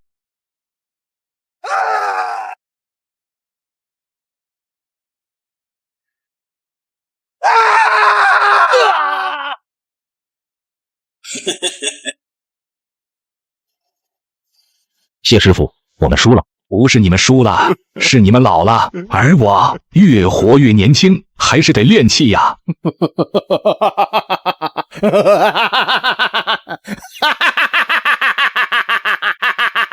不过你们也得死。我要是死了，就没人去救阿妹了。阿妹是谁？阿妹是你妻子，是你老婆，你还有个小孩，他们都住在佳木斯精神病2院，你忘记了？听到这话，谢启荣眼神陷入了迷茫，干叶继续道：你记不记得精神病院地下室有个小门，阿妹和你孩子就藏在里面。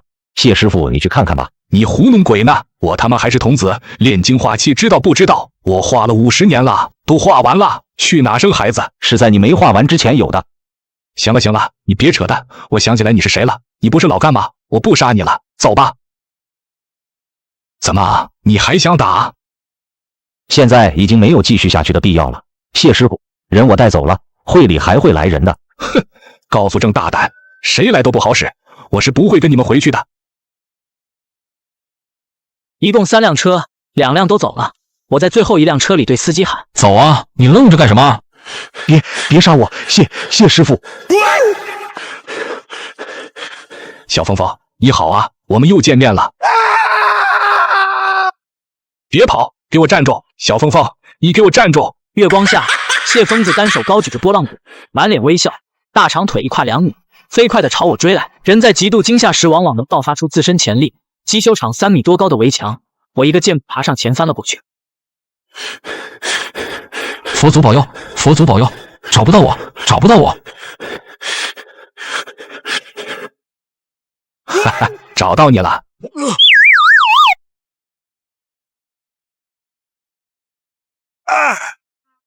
这是什么地方？谢启荣没杀我，这是为什么？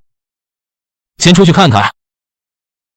看到这一幕，我瞳孔瞬间放大。这女的就是以前在飞鹅山见过的女人，跟在小柳头身边那个，叫温云。你不应该把那小子抓来，我没有让这样做，而你这样做打乱了我精心准备的计划。我干儿子让的，你再敢这么跟我说话，我弄死你呀！哼！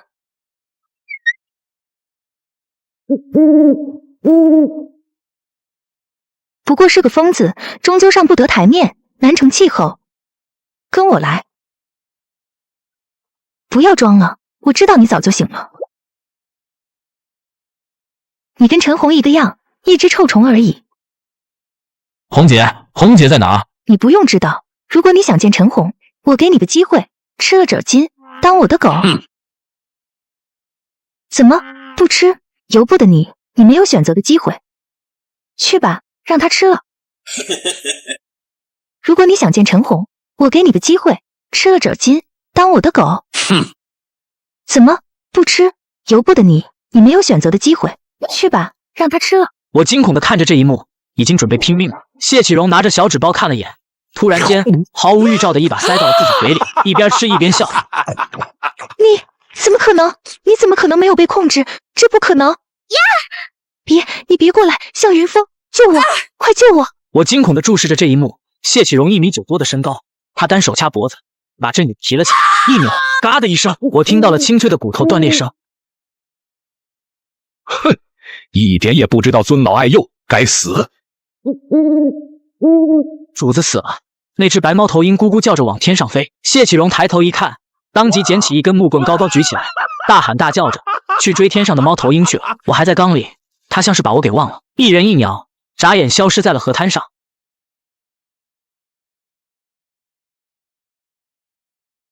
对不住了，云峰，我老婆已经等不到你回来了，所以已经先走一步了。没关系的，吴爷，只要能治好小米的病就行，我无所谓的。阿兰知道没办法帮你了，不过现在要想确定你有没有事，他走之前说给了我一个办法，有30%的成功率。什么办法？吴喜林说的吃鸡蛋黄，起初我还以为很简单，但当他告诉我怎么吃的时候，我已经不知道怎么做了。是这样的，不能咬破，要一口吞下去，而且还要一口气，连吃100多个。吴爷知道我没有办法做到，便在超市买了2包气球，让我把鸡蛋黄塞到气球里，然后再吞下去。不仅是我，小米也要吃。小米犹豫了片刻，慢慢塞到嘴里，使劲一咽就吞下去，表情有些痛苦。吞吧，你俩把这一盆都吃了，过1个小时再吃1盆，都是为了治病。年轻人，你加把劲，我专门用的柴鸡蛋都是小的，蛋黄也没多大，想想这是为了你们自己，不是为了别人。你们明天在屋里上厕所，完事后自己拿样品看看，看看就清楚了。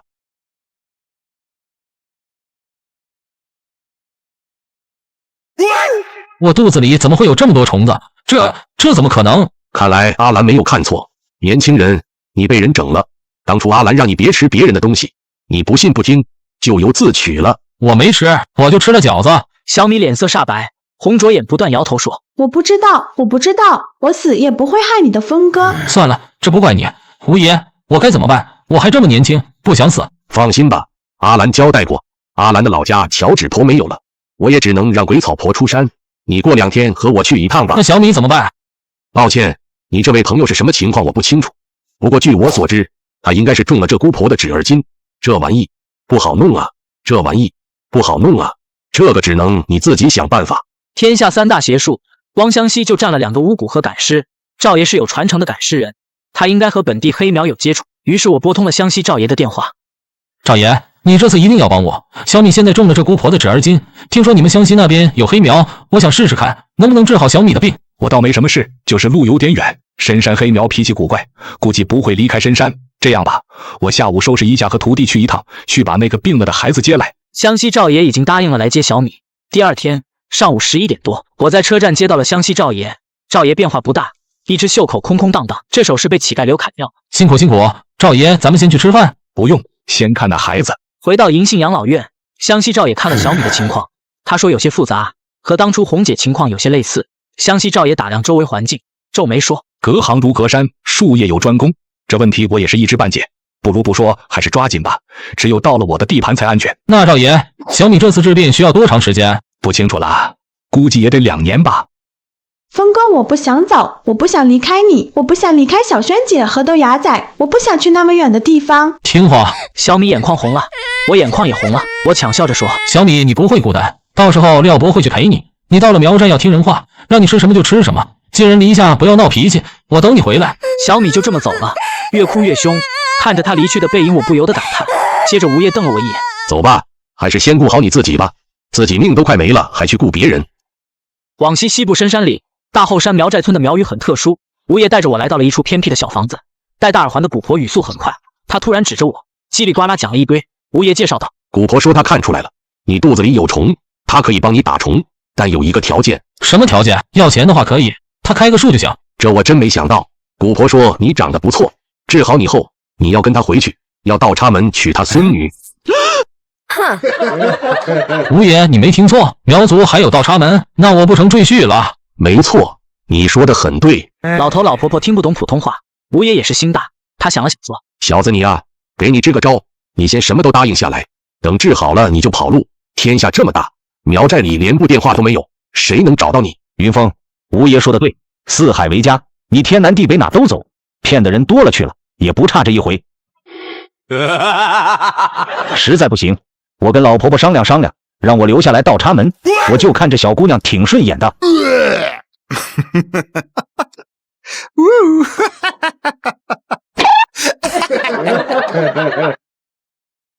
打定了主意，随后不管这古婆说什么，也不管能不能听懂，我都点头说好。好好好，你快点给我治吧。一番交谈过后，房间里的人就剩我、吴爷和那老太婆了。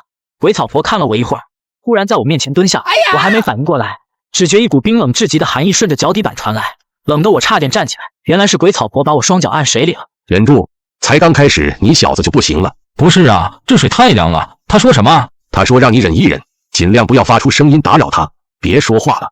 随后他从包里掏出几个玻璃瓶，一排针盒，玻璃瓶外面包着纸，看不到里面装的什么。选了根大头针，他抓着我脚，在脚拇指肚上刺了一下，我忍住了，没叫出。卧槽，还来！阿婆可以了吧？我怎么还流血？再流下去我要死了。他说可以了，让你再等等，还要在这水里泡半个小时。就这样，这种痛觉持续了半个小时。后半夜1点左右，鬼草婆往沸水里倒了另一种不知名药粉，她用杯子舀了点，示意让我喝下去。喝完水，鬼草婆让我回去睡觉。说来有些奇怪，我前2天不睡觉都不困，喝了那水后突然就有了困意，眼皮打架打得厉害，当时就躺在沙发上昏昏沉沉睡了过去。早上睡醒后还是觉得很困，我又睡到了下午。云峰，你可睡醒了？昨天那脸盆里的水你看了没？你快去看看。这水怎么了？不还是昨天那样吗？你拿起来仔细看。我从脸盆里捡起来一小块冰，对着阳光一看，这么对着光线一看，顿时吓得我头皮发麻，后背起了一层鸡皮疙瘩。这时候吴爷进来了。云峰，这次的事情就当是个教训，下自己的不要再吃别人的东西。刚刚我问了阿婆，她说你的病基本上已经没什么大碍。那我现在是不是可以走了？废话，难不成你还要留下来倒插门？趁天黑，赶紧离开吧。吴爷，救命之恩没齿难忘，今后你要有用得着我向云峰的地方，义不容辞。哈哈，这是我老伴临走时最后的心愿，他不忍心见死不救，所以才委托我帮帮你。吴爷，救命之恩没齿难忘，今后你要有用得着我向云峰的地方，义不容辞。哈哈，这是我老伴临走时最后的心愿，他不忍心见死不救，所以才委托我帮帮你。回到榆林，我接到了把头的电话，说骆家山要找我合作，让我陪他们一块去干一票。当天，于哥陪我去了一趟骆家山住的地方，我却发现一个很奇怪的人，这人叫田三九。骆家山看了我一眼，介绍道：“九哥，这人就是向云峰王先生徒弟。”小骆，这事你就别操心，让我来处理就行。若不是当初我在阿拉善迷了路，没有及时赶到，小骆你就不会受这样的苦。九哥，小骆，这人和骆家山长得一点不像，应该不是兄妹，难道是那个关系？回官，这是王把头偷走妙音鸟，这事我不会说，可以帮你们隐瞒作为条件。我这次来回关损失惨重，所以我需要搞一笔钱，我帮了你们，现在你和于小子要帮我，事后我们两不相欠，怎么样？骆姨，具体在哪？计划是什么？要不要我通知把头，咱们合作？不用叫王先生了，你叫他就是看不起我，不是只有王先生会用脑子的。如果当时我在阿拉善，后果不至于那样。这人说话口气好牛逼啊！这人你能对付得了老学究和笑密码？要真厉害，也不至于在沙漠里迷了路。小兄弟，你不用在意，我性格就是这样。我知道前几天你和一帮野路子有交往，你只需要这样干。他走近在我耳旁说了一些悄悄话，说的就是杨坤那伙盗墓贼，他让我主动和杨坤接触，和他们搭伙，不要暴露，剩下的就不用我管了。事后我问了把头这人的来路，把头听后想了片刻，在电话中说：“云峰啊，如果是那几个野路子，我不会让你和他们搭伙。那些人死得很快，但要是田三九这个人的话，你们俩可以干，这是个机会。”把头，骆家山的严把头，就是你说的这个田三九，很厉害，我没听说过这人。云峰，你还太小了，以后你就都知道了。骆家山不是简单人，他的严把头自然也不是简单人。这田三九人称玉面孟尝，行里人说他20岁入行，一次不曾失手，更有人传骆家山之所以混到回官级别的盗墓贼，70%的功劳都来源于这个人。这么牛逼？那把头，你的意思是我可以接着活儿？接啊，怎么不接？有钱不赚是傻子。骆家山不敢坑你，田三九也不敢坑你，知道为什么？我不知道。因为你是我徒弟。计划是定在晚上10点。杨坤介绍后，我记下了这些人的名字，只有一个女的，30左右，是我当时见过的女人当中最丑的一个。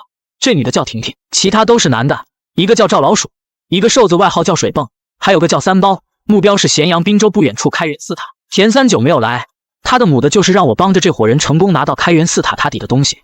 我们在开元寺塔附近租了一个门面，是为了掩人耳目。晚上几个人就聚到一起，在屋内开始挖盗洞。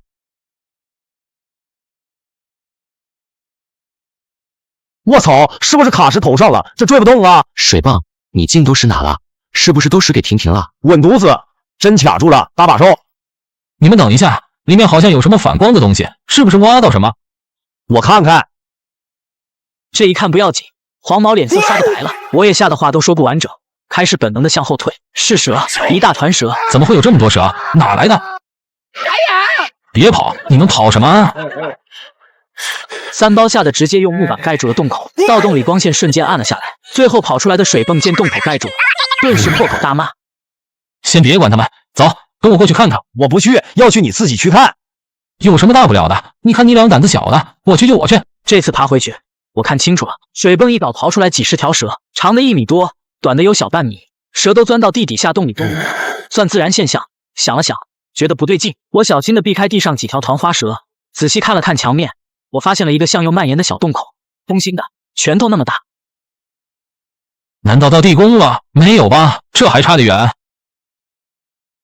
跑得挺快的，你们还回来干什么？我小声骂了句，接着进了这个洞口，里面空间不大，隐约能在周围发现一些盗洞说子板。洞口另一头深不见底，我刚进来没几步，便在前面7、8米远的地方发现了什么东西。走近一看，这一幕差点没把我吓死。这个人是谁？怎么死的？难道在我们之前这里已经有人打盗洞进来，被人捷足先登了？向兄弟，你点子多，现在突然出了这么档子事，依你看，我们接下来该怎么干？不清楚，你让我想想。大哥，我害怕有个死人。别怕别怕，哥在这呢，听听不怕。先别管了，既然这里已经被人挖过了，那我们去看看镜头有没有被挖通。另外，这具尸体不能动，反正又不是我们干的。走到尽头，水泵抬头看了一眼，指着顶部说：“这上头是到哪了？应该接近古塔了。别问了，赶快干，动作轻点，我怕有的板子不稳了。”水泵点点头，他半跪在地上开始刨土。这些土是回填土，之前肯定被人翻过，铁镐一碰便哗啦啦往下掉。就这样反复作业，两班轮流换。我们看到了砖头，砖墙中心部分有个直径不到1米的大窟窿。走，进去看看。而当我们走进来一看，这一幕惊呆了在场的所有人。地宫砖墙上掏了10几个小洞龛，每个洞龛里好像都放着东西，有落满灰尘的佛像，有香炉，还有一些纱布包裹着的东西，可能包的是手抄佛经一类的小物件。这还不算完，在一对水晶舍利塔的中间部位，放着一个青石莲花雕刻的底座，莲花座上盖的黄布已经有些风化，露出来一样东西，是一个巴掌大小的小棺材。杨坤都有些不敢相信，他使劲揉了揉眼。发了呀，我们是不是发了？怎么还有这么好的宝贝？发了呀，我们是不是发了？怎么还有这么好的宝贝？老马，快用麻袋装！老大，快来看，这里还有一个马扎。什么马扎？那是做的像马扎的铁笼子。我操，这么沉！老大，这什么玩意？值钱不？你没看这上头写了，铜钱、金簪、宝珠都葬里头了，这是宝贝，最少也值个10万块。杨坤没有认出来，但我心跳得很快，这可不止10万，这是供养石函，和法门寺出土的石函一样，白水晶舍利塔、迷你金冠银果、皇佑5年供养石函，这些全都是1级甲等文物。但凡敢拿走一件，基本上就得从10年开始谈。拿干净了没？放心，老大，我看了好几遍，没剩下东西。这样吧，我一人再给你们加5000块钱，给你们5万5，就算卖不到这么多，我也认了。5万5？你糊弄谁呢？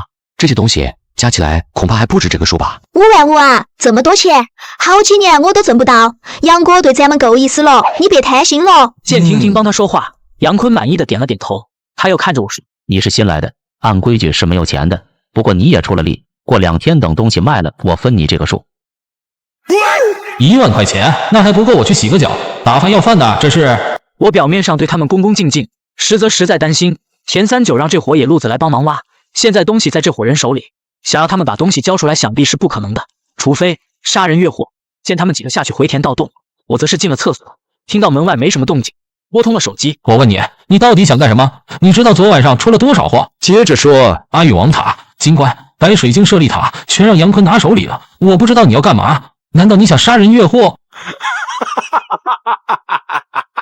看来王先生脑子没传给你啊！杀人越货，你以为我会用这么低级的招数？你不杀人越货，怎么拿到冰塔那些地宫文物？我估算过，光那3件东西价格都要上7位数了，你不可能不了解。是谁告诉我要塔下东西的？你说什么？你不要冰塔地宫的东西？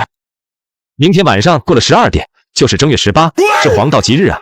按照陕北地区风俗来说，便是诸事大吉，百无禁忌。至于你问我为什么，你很快就会知道。电话里一阵忙音，田39挂断了。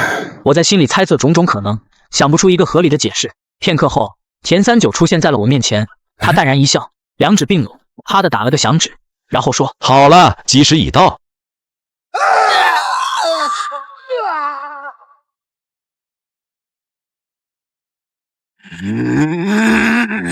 你这个疯子，你干了什么？你用雷管炸了盗洞？向云峰还是太年轻，我看出来王先生想培养你，要想混到这里，你还缺一样东西。你之前是不是很奇怪，为什么王先生同意让你跟着我干？我没说话，只是一旁静静的听他说。你缺的是狠心，没有这东西，你永远推不开回关大门。而接下来所发生的事，是谁都无法预料到的。他掏出手机，按了3个数字，电话接通。他只说了一句话：“喂，我要报警，滨塔广场好像有人盗墓。你们快过来，吉时已到。”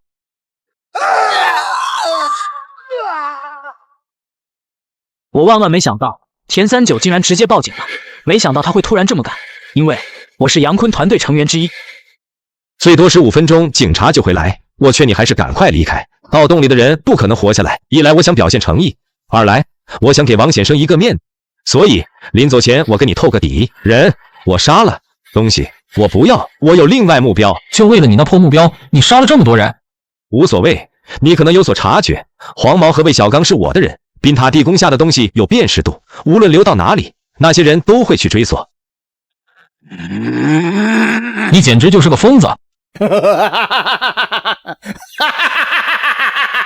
田三九看着被炸塌的盗洞，突然开始疯狂大笑起来，愣了片刻，然后又说：“这批地宫文物就是定时火药，小洛，我最爱的女人，她被逼的折断自己双腿，藏在一个老鼠洞里整整3天，她当时该多疼！如果小洛坐3年轮椅，那我就让整个陕北文物局乱3年。”信息量太多，来不及消化。没过多久，周围传来了刺耳的警笛声。我一口气爬上山，藏在大石头后面不敢动，大口喘气，脸上都是汗。我就一直躲着不敢动。后来才知道，那伙下墓的人全死了，只有我一个人活了下来。田三九的很，我不想学，也不去学。把头是把头，田三九是田三九，我向云峰就是我向云峰。把头，是我。云峰啊，这么晚了，打电话找我有什么事？我原本将整件事情的来龙去脉讲了，有件事我一直想不通，所以才会给把头打电话。把头说：“不用怕，他敢报警就证明处理过了。”田三九不要冰塔地宫下的东西，那是因为他有更好的目标，具体是什么他没告诉我，而是承诺到时候给我们100个点。当天他带着我们去了一个地方。到了，就是这里啊！这里不是一家棉花厂吗？这怎么看出来的？想要找到这东西，没有点准确的消息，我怎么可能来？用探测器挨紧地面，一寸寸扫过去。我们现在站的地方是一个大仓库，房间里密密麻麻堆满了各种杂物，灰尘很大，其中堆放最多的就是棉花厂各种旧设备、旧机器，数量非常多。就在这时，探测器传来了回应：“是什么？先挖出来看看吧。”当看清挖到的东西后，我脸色顿时变得难看，是个锈迹斑斑的烂洗脸盆。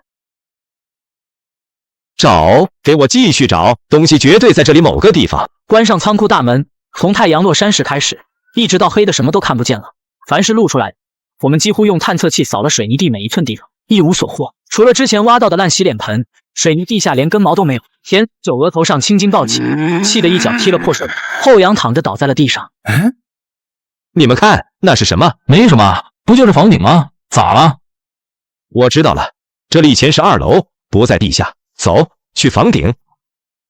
你上去，把绳子送下来。上来。你说的就是这东西，能拿得下来？大宝，给我踹开！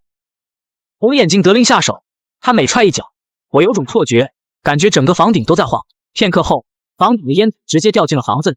下来后，田三九摆手赶了赶灰尘，打开手电向桶里看去。我和于哥也凑过去向里看。明正德13年。埋葬灵济宗月天和尚的铁佛寺塔第7层塔刹，天元地方塔顶，看到了50年前铁佛寺被盗丢失的塔顶，就在眼前。我就知道在这里，当年这东西就没出去，只是没曾想会被藏在这里。先把这东西带回去吧。这东西怎么处理？有没有下家？会不会把东西卖到国外去？这东西，如果你卖给收废品的，值几百块钱；如果你卖给古董贩子，可能有几万块钱。但如果你卖给专门信佛的有钱人，如果这有钱人听说过月天和尚，那多少钱我说了算。我说几十个是他，说100个也是他，懂了？哼，别忘了，你答应我的100万。塔刹只是附带品，铁佛寺的铸铁佛才是我真正要的。只要我能得到，你们该得的那份钱自然会得到。那关于铁佛，你有什么线索？没有一点线索，剩下的只能慢慢去查了。于哥开车开了近2个小时，田三九下车以后，他带我来到了一处自建房，敲了4房门。这是宠物内传来一个熟悉的声音。把头，你怎么会在这？先进来再说吧。云峰，你和文斌跟着田三九去找铸铁佛了？是啊，把头，怎么了？那好，今晚你和我去一个地方，我们去找一样东西。找什么？把头，你不是要找铸铁佛吗？我们必须要在田三九找到之前拿到它。我没听错吧？把头，咱们和他不是合作关系吗？直接告诉他不就行了吗？云峰啊，你知道那铁佛的价值是多少吗？这个我还不太清楚，我没看到过了。不过听田三九说应该在200个点，怎么了？你要记住，世上只有绝对的利益。田三九找你帮忙，最后却只给我们100个点。事后我去查了一下，他给你们的报价只是拿东西的1/10。你俩还这么卖力的给他找东西，那现在怎么办啊？把头，莫慌，既然他不仁，就别怪我不义。既然他不仁，就别怪我不义。事不宜迟，赶紧行动。据把头打探到的消息，铸铁佛被藏在了南厂区牢坊部间地下1层6号仓库。当时2棉南厂区在施工建新厂房，工人们都放假了。3个进去后，他又让于哥把门关好。我拿手电照了一圈，问把头：“这就是一普通车间，哪有地下室？这里面积不小，你们年轻不知道。以前在我们那个年代，大工厂都会建一些地下室当掩体据点，为了防止有什么意外发生。把头没说错，还真有发现。西南角落地上堆着一堆烂破烂，乱七八糟啥都有。于哥发现有块铁板压在底下，挪开，移一边去。你慢点，把头，这台阶有点陡，别踩空了。你开什么玩笑？又不是老眼昏花，赶紧进去找吧。要在田39找到这东西之前，拿走铁佛。都说了叫你小心点，看吧，摔疼了没？疼倒是不疼，只是痔疮被捅破了。你们先找吧，我先休息一会。这里面积大概500-600平米，屋里一垛一垛堆了上百个大麻袋，脚下地面上都是烂棉花。我往下摸了摸，顿时激动的大喊：快过来！把头鱼哥，快过来！我找到了！快，先抬上来。谁？王把头，过年好啊！看来还是你们领先。田39突然出现在地下室，他一边鼓掌一边露出笑容。紧跟在他身后的除了红眼睛黄天宝，还有2个我不认识的男的。铁佛留下，我今天可以暂时放过你们。哦，那我要说不呢？老狐狸，我们都属北派，给你个机会打一场。打架是吧？来啊！我之前就一直想试试。傻大个，我跟你打。红眼睛眼神中闪过一丝挣扎，转瞬消失。我有些于心不忍，跟的主人不一样，但不管怎么说，我们和红眼睛做过朋友，我没忘了他偷偷给我火腿肠和酸奶。别说话，你们退后。来啊，怂比，你个大傻子！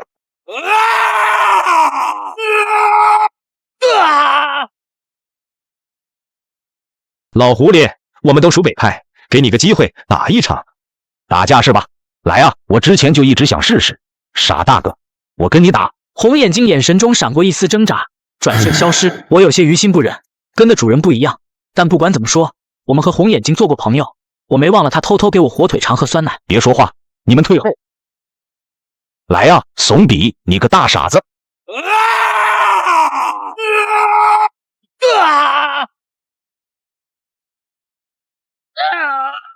于哥，别去，你要相信于文斌。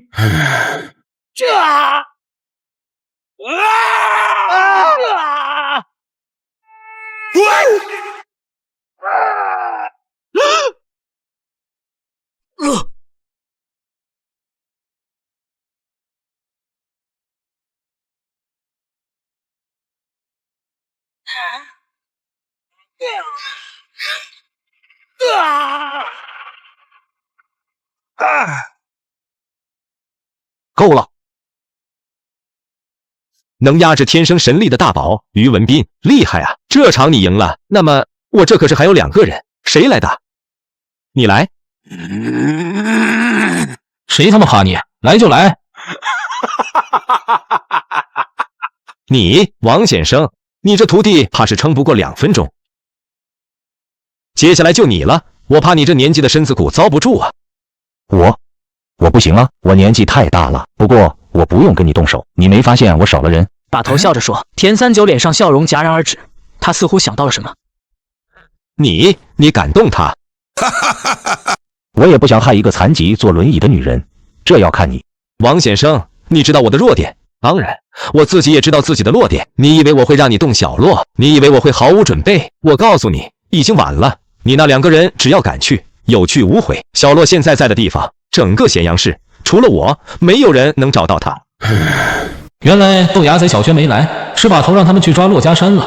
可现在听田39的话，他似乎早就料到了把头会走这一手。怎样，王先生，你可认输？听到这话，把头没有表现出慌乱，他双手背后，一步步走进田39，站在了他面前。我没输，是你输了。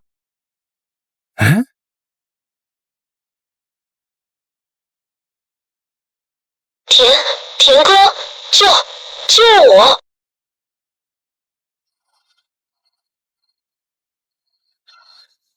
不可能，你不可能找到他，你不可能找到他。哼！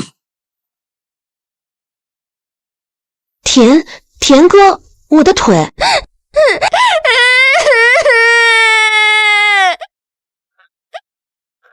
够了，是我输了，我不要铁佛了，你别动他。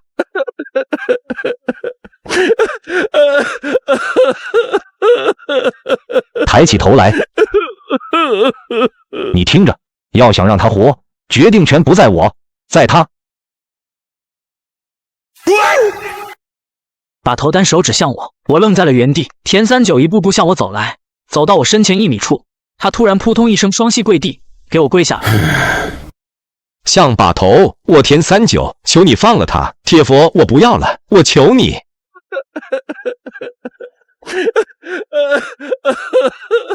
我深吸一口气，扭头看向把头。这场对决是把头赢了，田三九弱点被攻破，输的不冤。他不知道的是，此刻在咸阳还有一个会口技的人，电话里是一个叫阿春的女人。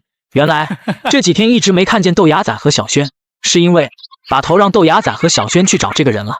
阿春口技在8大门中属于平门中的偏门，和傅宇一样，过去全靠一张嘴吃饭。男的能学女人说话，能学小孩说话，更有技术高深者，只要听过的声音都能模仿出来。不过他是长春会的人，问题来了，阿春又是怎么答应把头愿意帮他的呢？原因只有一个，没有永远的朋友，只有永远的利益。把头，田三九要是知道这次我们坑了他，他会不会出尔反尔来找咱们麻烦？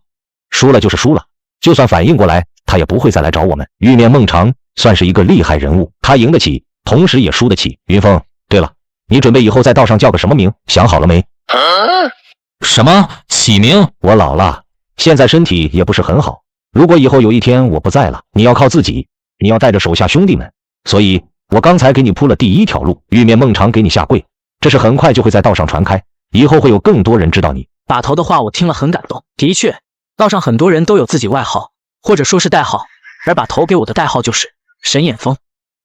你觉得怎么样？好啊，这个听起来不错，比什么漠河散土王强多了。神眼风，把头，这个好啊，我就用这名了。还有一件事，云峰，你自己应该还有些存货吧？是啊，把头，我有点小东西。行内老规矩，旧的不去，新的不来。干我们这行，就怕拿着东西抱窝。还有10几天就过年，钱老板肯定会在年前来，你整理一下，一块处理给他。知道了，把头，那我先回屋收拾收拾。回到屋里，我从床底下掏出一个绯色双肩包，拉开拉链，我把包里东西都到床上。这里头可全是我自己的家当，有什么呢？吴爷给我的盗墓笔记，有5个战国和魔青玉的玉人，一些铜杂件，一堆刻着文字的老狗牙。而我的身边就是用床单盖住的铁佛，铁佛面前有个人，这个人我就不多介绍了。豆芽仔每天早晚准时给上3根香，我原以为豆芽仔又开始信佛了，哪知道一问，不是这么一回事。人吃饭，佛闻香，我每天把佛爷喂得饱饱的，让他吃饱了好上路，卖个好价钱。你别以为我不知道，你卡里存的钱快200万了，比我们都多了。哪有疯子，我卡里就几万块钱。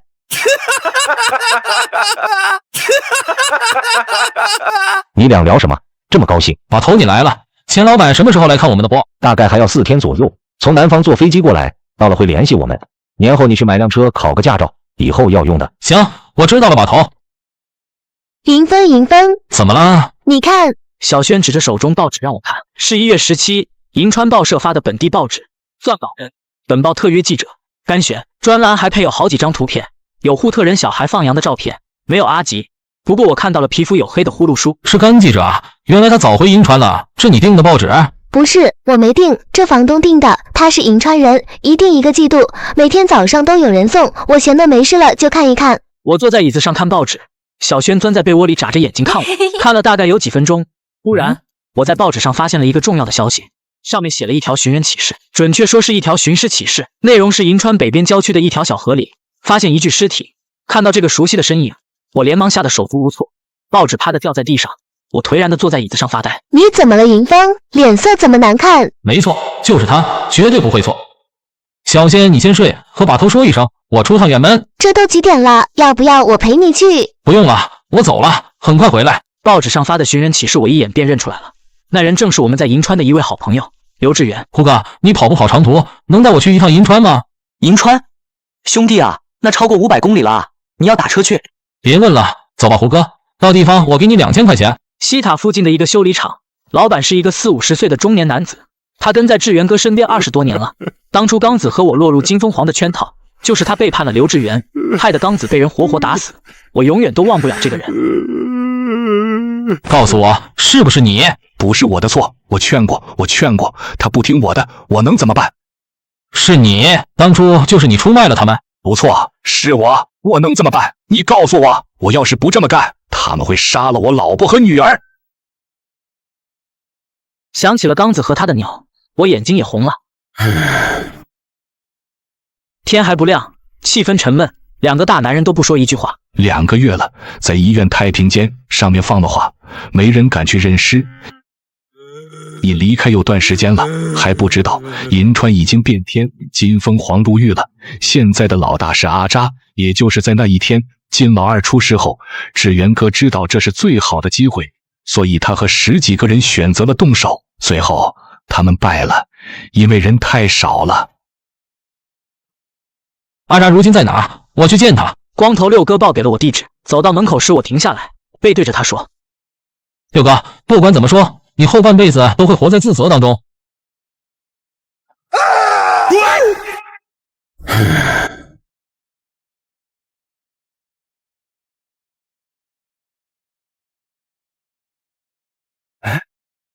向云峰啊，我还有点想你。我当初说什么来着？我以后要当银川王，记不记得？恭喜，看来你如愿了。我今天来不为别的，志源哥，我要把他领回去。就这个，行，没问题，卖你向云峰个面子可以。不过有件事我得问问你，刘志远老婆是不是怀了小孩啊？你说这可不好办了。阿扎，你要感动他们一下，我保证你肯定也会死。操，向云峰，你现在这么牛逼了？算了算了，那娘俩，你给我传句话，他们这辈子不要再回来。另外，刘志远，你可以帮忙收尸，但尸体只能留在银川，随你把人埋在哪，你可同意？我点点头，说好，我知道。阿扎也好，我也好，我们这种人终究没有好下场，只不过看谁先一。帮忙火化后，我把骨灰坛埋在了蜘蛛巷的小坡上，和刚子他们埋在了一起。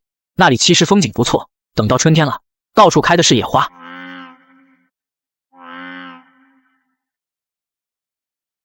嫂子，这卡里有30万，密码在后头写着，应该够你把孩子养大。预产期是什么时候？男孩女孩？可能是夫妻之间真有心灵感应，常小霞眼眶已经红了，她也不说话。你说2句话吧，嫂子。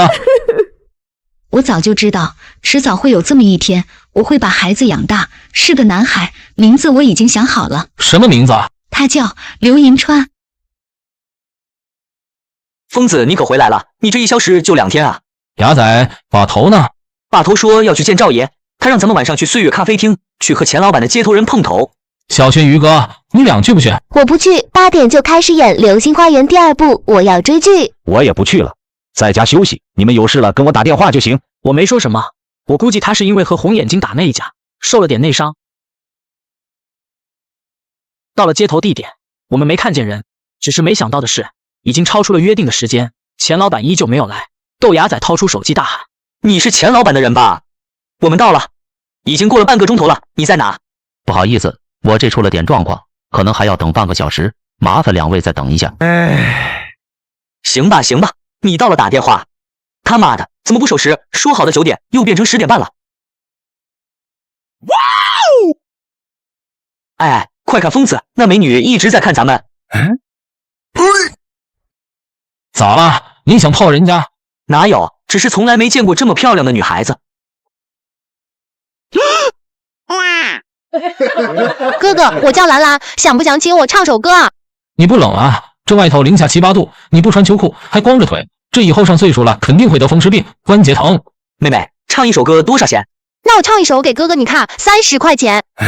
一听要30块钱，豆芽仔立即摇头。走走，你快走，我没钱，不要你唱了。等等，给你5块钱行不行？黑月光催逐有你才想起大个好，朱砂痣就难消，是否能知道？窗前的明月照，你独自一人远眺。白月光是年少，是他的笑。哥哥，我唱的好听吗？想不想让我再唱一首？一会你来地下室停车场，我再唱一首给你听。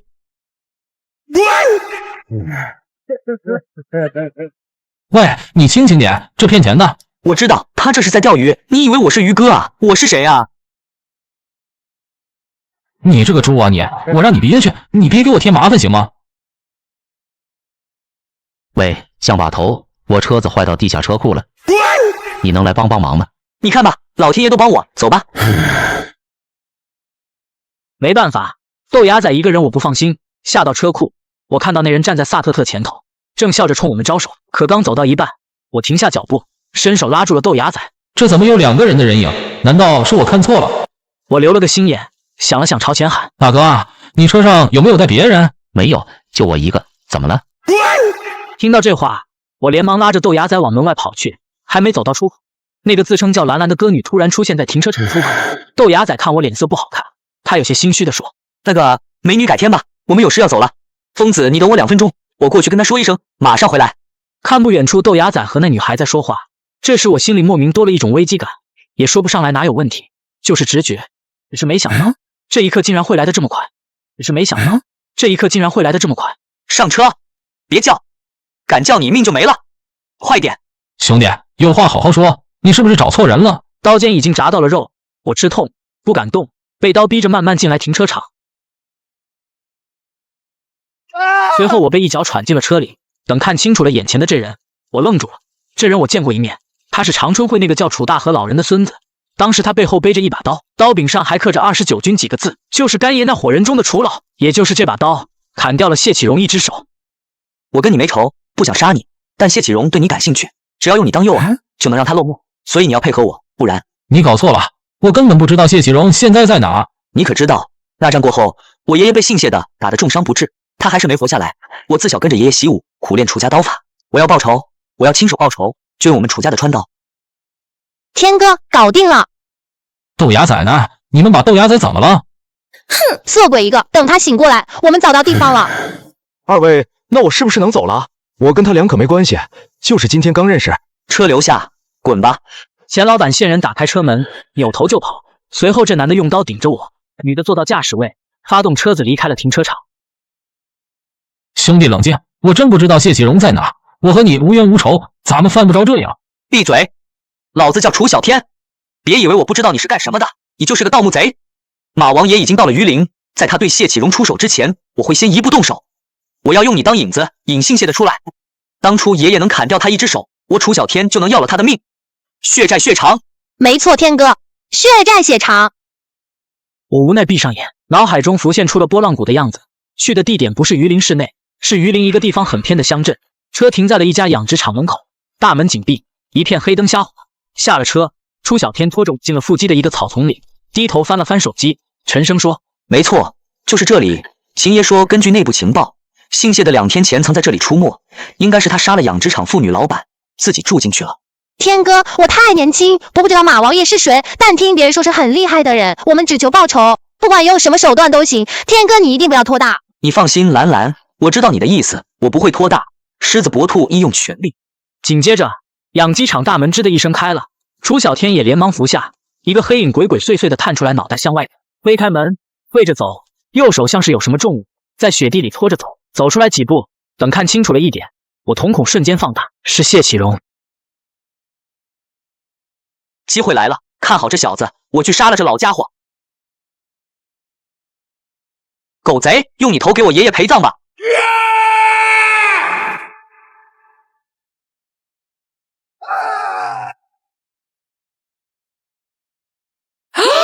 什么情况？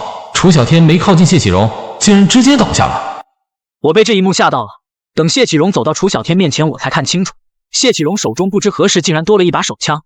这枪我还有印象，当初吴乐带人抓他，这枪当时被谢启荣抢走了。我记得当时还被他塞到了秋裤里。天哥，天哥，你怎么了？血怎么这么多血？哪来的血？我跟你拼了！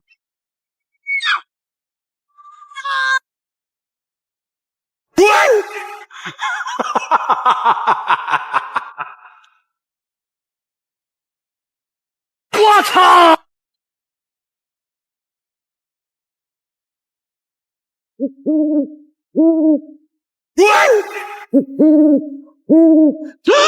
哈哈，向风风，向风风，别跑！养鸡场在村北头，半夜4点多下着雪，家家户户锁着门。我不断大喘气，紧张的扭头看着周围，墙角有架梯子放倒了。情急之下，我也顾不上那么多，竖起梯子爬上围墙，然后纵身一跃摔到了水沟里。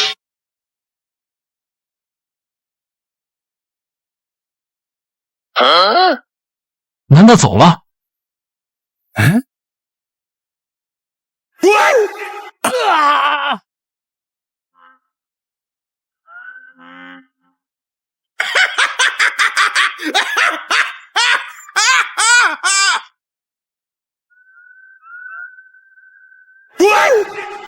你要干什么？不要动，等我打个电话。我抓到他了，干儿子快说话。向云峰，你好啊！你是谁？你真是贵人多忘事。向云峰，飞蛾山一别，已有年余了。剑哥，你是跟着小柳头那个剑哥？呵呵，看来是想起来了，这么长时间了。你们这伙人可真能跑，是属鸟的吧？今天到这儿，明天又到那儿了。知道为什么我让干爹找你？我沉默没说话，只是抬头看了眼正一脸笑容的谢启荣，他声音听起来有几分意外。你是真不知道啊，如今你命都在我手里，不妨坦诚点，这样对你好，对我也好。我问你，那件事之后，你有没有见过孙连天？孙连天，你找我大哥做什么？我听你这口气，是真没和孙老大联系过啊。会里不是所有人都效忠副会长的，你看张照片应该就清楚了。干爹，把彩信给这小子看一眼。干儿子，我不会呀。来，干爹，你先按手机上这个按钮，再按那个按钮，最后再按这个按钮。哪个按钮啊？靠，向云峰，你教教我干爹。谢启荣按了一会，期间2次给关机了，最后一次应该是误打误撞找到。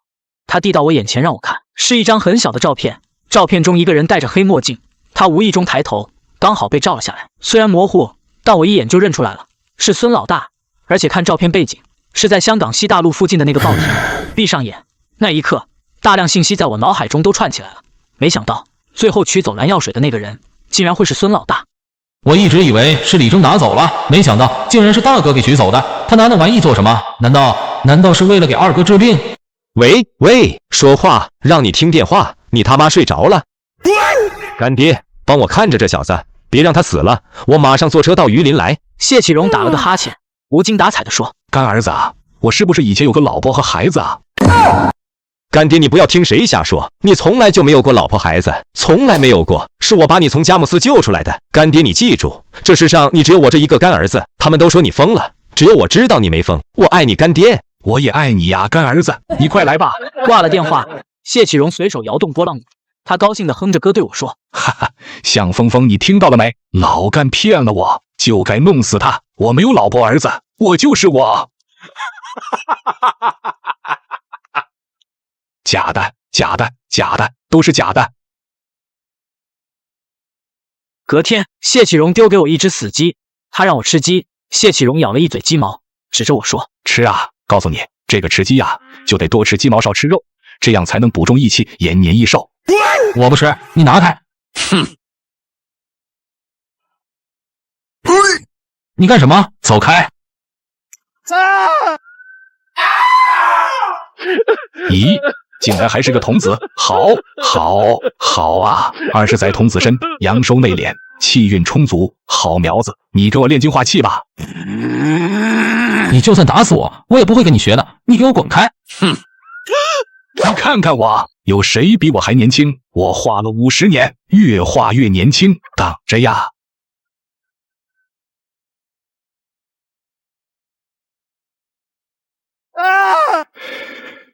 你快往下看，是不是冒烟了？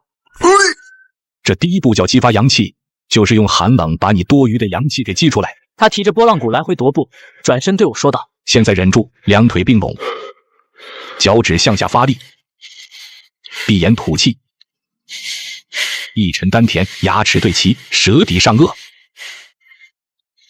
是不是口水很多呀？2大口1小口，分3次咽下。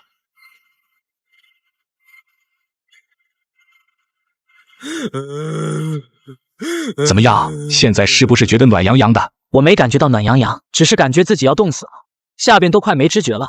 就这样被折磨了1天半，晚上再次醒。按照之前定的时间看，长春会剑哥应该今晚就到。外面雪已经不下了。深夜时分，突然养鸡场大门被人急促的拍响。谢启荣正躺在桌子上睡觉，他被这拍门声吵醒。谁呀？是不是我干儿子到了？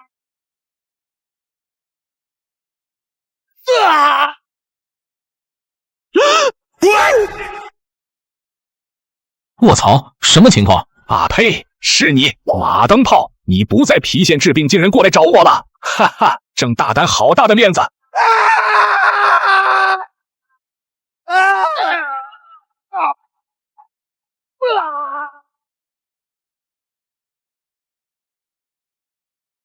谢兄，别来无恙。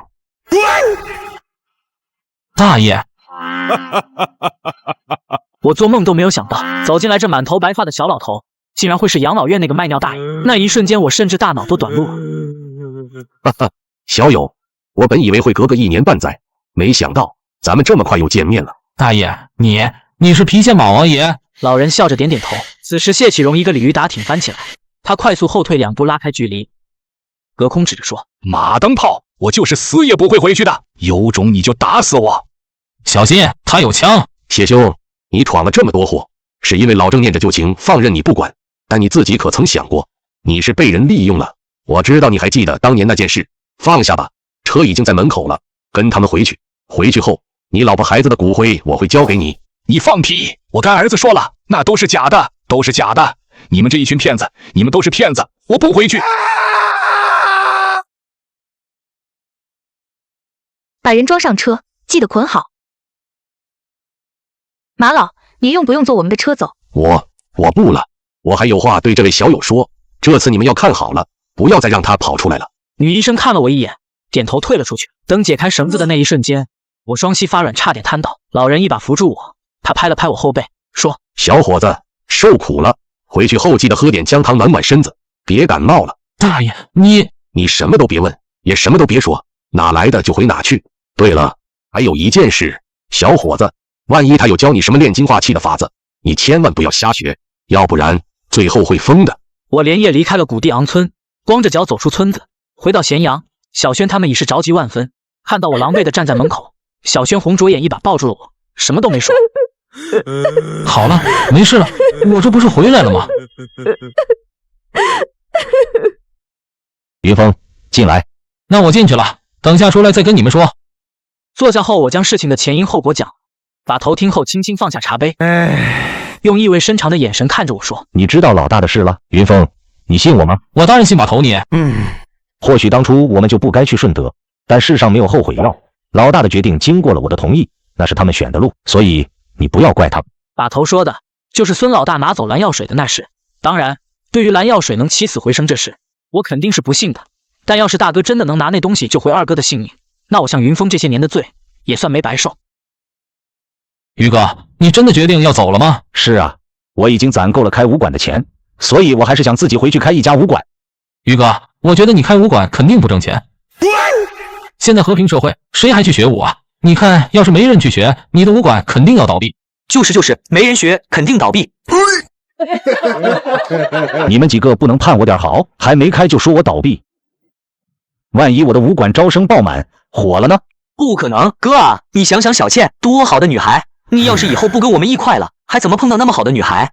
是啊，只要你跟着我们，以后什么小绿、小紫、小红、小青、小白、小黑多的是。哥，你还年轻，有的是机会开武馆，但在这之前你要先修行。所谓红尘练心，你现在还不圆满。那好，我就先不走了，先修行吧。啊，真的？豆芽仔显然没料到自己乱说的话起了作用。于哥笑着点头，其实我知道他心底真正的想法，他心里也舍不得我们几个。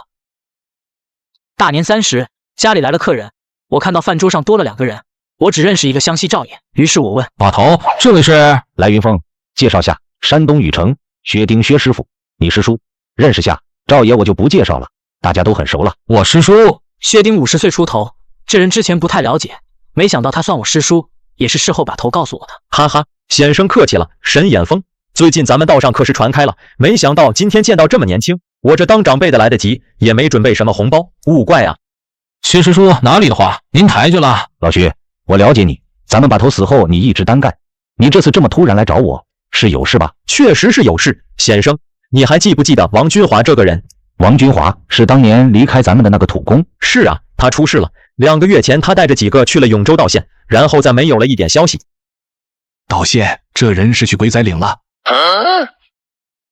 把头，我不知道什么是鬼仔岭，那是什么地方？把头断断续续说了一些。道县民俗研究委员会对外邀请了一批专业人士和民间考古人士去鬼仔岭调查研究。研究什么？研究树林里那上万个风格诡异的石人石像。最后结果是不了了之，没研究出个所以然来。听说还失踪了一个人。有流传说鬼仔岭的石像每一个都代表一个小鬼仔，谁要是摸了石像就会被小鬼仔缠上。当地道县的村民经常会在鬼仔岭周围祭拜烧纸，那些石人不知道谁做的，也不知道是哪个朝代的，当地人就没人进林子里。云峰，你还记不记得那张羊皮图纸？记得，不就是阿育王塔里藏的那个吗？没错，本来我年后定的计划是去四川，去木雅一带的深山里，找当初李现留下的西吾尔遗址，找羊皮图上画的那些石楼。把头咳嗽了2声，他看了屋里一眼，这才说：我们在黑水城挖到了灵武类佛，按照常理推断，当初李现带着几千党项人逃跑，应该也带走了一些当时兴庆府内的宝贝，这是很有可能的。所以把头，你的意思是？老薛的确算是我师弟，我了解他，他这人不是碰到了难处不会来求我。我虽然是咱们团队把头，但也不会一意孤行，这事就由你来定吧。我怎么会看不出来把头心事？他是想帮自己这个师弟，但又怕我们不乐意，所以才不好意思说出口，把决定权交给了我。吃完了年夜饭，我接到了好几个拜年电话。向云峰，过年好啊！你干什么呢？怎么了？想我了？哼，谁想你啊？我就是问问，顺便告诉你一声，我办完了我妈后事，又和我哥一块借钱，在活禽市场租了摊位，准备继续卖鸡了。卖鸡好啊，干回你的老本行，总比在钢厂当保安强。向云峰，我怎么这是说话吞吞吐吐的？小鸡脚婆沉默了2分钟，突然像是鼓足了勇气，开口说：我想和你谈朋友。啥意思啊？我们本来就是朋友。向云峰，你就是个大傻逼。这什么人啊？大过年不给我拜年说恭喜发财，还骂我。老舅，过年好啊！今年打鱼发了吧？哈哈，侄子，我给你拜年啊，给红包啊！小轩发什么呆呢？我给你拜个年，给我红包。行啊，磕个头，给你5块钱红包。我开始没干，后来还是干了，因为他给的实在太多了。回到自己房间，看着不断升起烟花的榆林夜景，听着外面欢天喜地啪啪的放炮声，我翻来覆去睡不着，失眠了。从床底下找到我的包，我翻起了吴爷留给我的笔记，笔记上清楚的用小字写了一处地标：湖南省道县祥林铺镇田广洞村南鬼仔岭坡。而在这个地名上，不知道是谁画了一个大大的红圈。那我就不去了，我准备回鸡首。我回去后去山里看看廖伯、小米。黑苗深山里没信号，有事了打我徒弟阿布电话。你们有什么话要带的？赵爷，你告诉小米，就说他峰哥等他治好病了回来，不管是1年还是2年。对，别忘了还有他豆哥我。对，别忘了还有他豆哥我。小轩面无表情，没有说什么。第一次去南方这么远的地方，心里还有些激动。我们除了带一些随身小物件，像洛阳铲、旋风铲那些大家伙都没带。薛师叔说到了地方他有安排，到了永州找旅馆住下休着。当天晚上来了一个本地人，提着大包过来给我们送东西。这个本地男的也是干盗墓的，薛师叔联系的朋友。我知道他当时在黄泥井菜市场买菜，他拿来的包里有套管洛阳铲，把东西都装上车。李铁成带着我们去了道县。哇，云峰，你看那些水塘，那么大的牛是水牛吗？切，头发长没见识，在水里的牛不是水牛是什么？我也不是常来这里，道县是古城。刚才你们在县城不是看到一排古城墙吗？那还是隋代的城墙，用到现在了。那还有多远到？应该没多远了，到田广洞村最多有20多公里，是吧，老李？是，没多远了。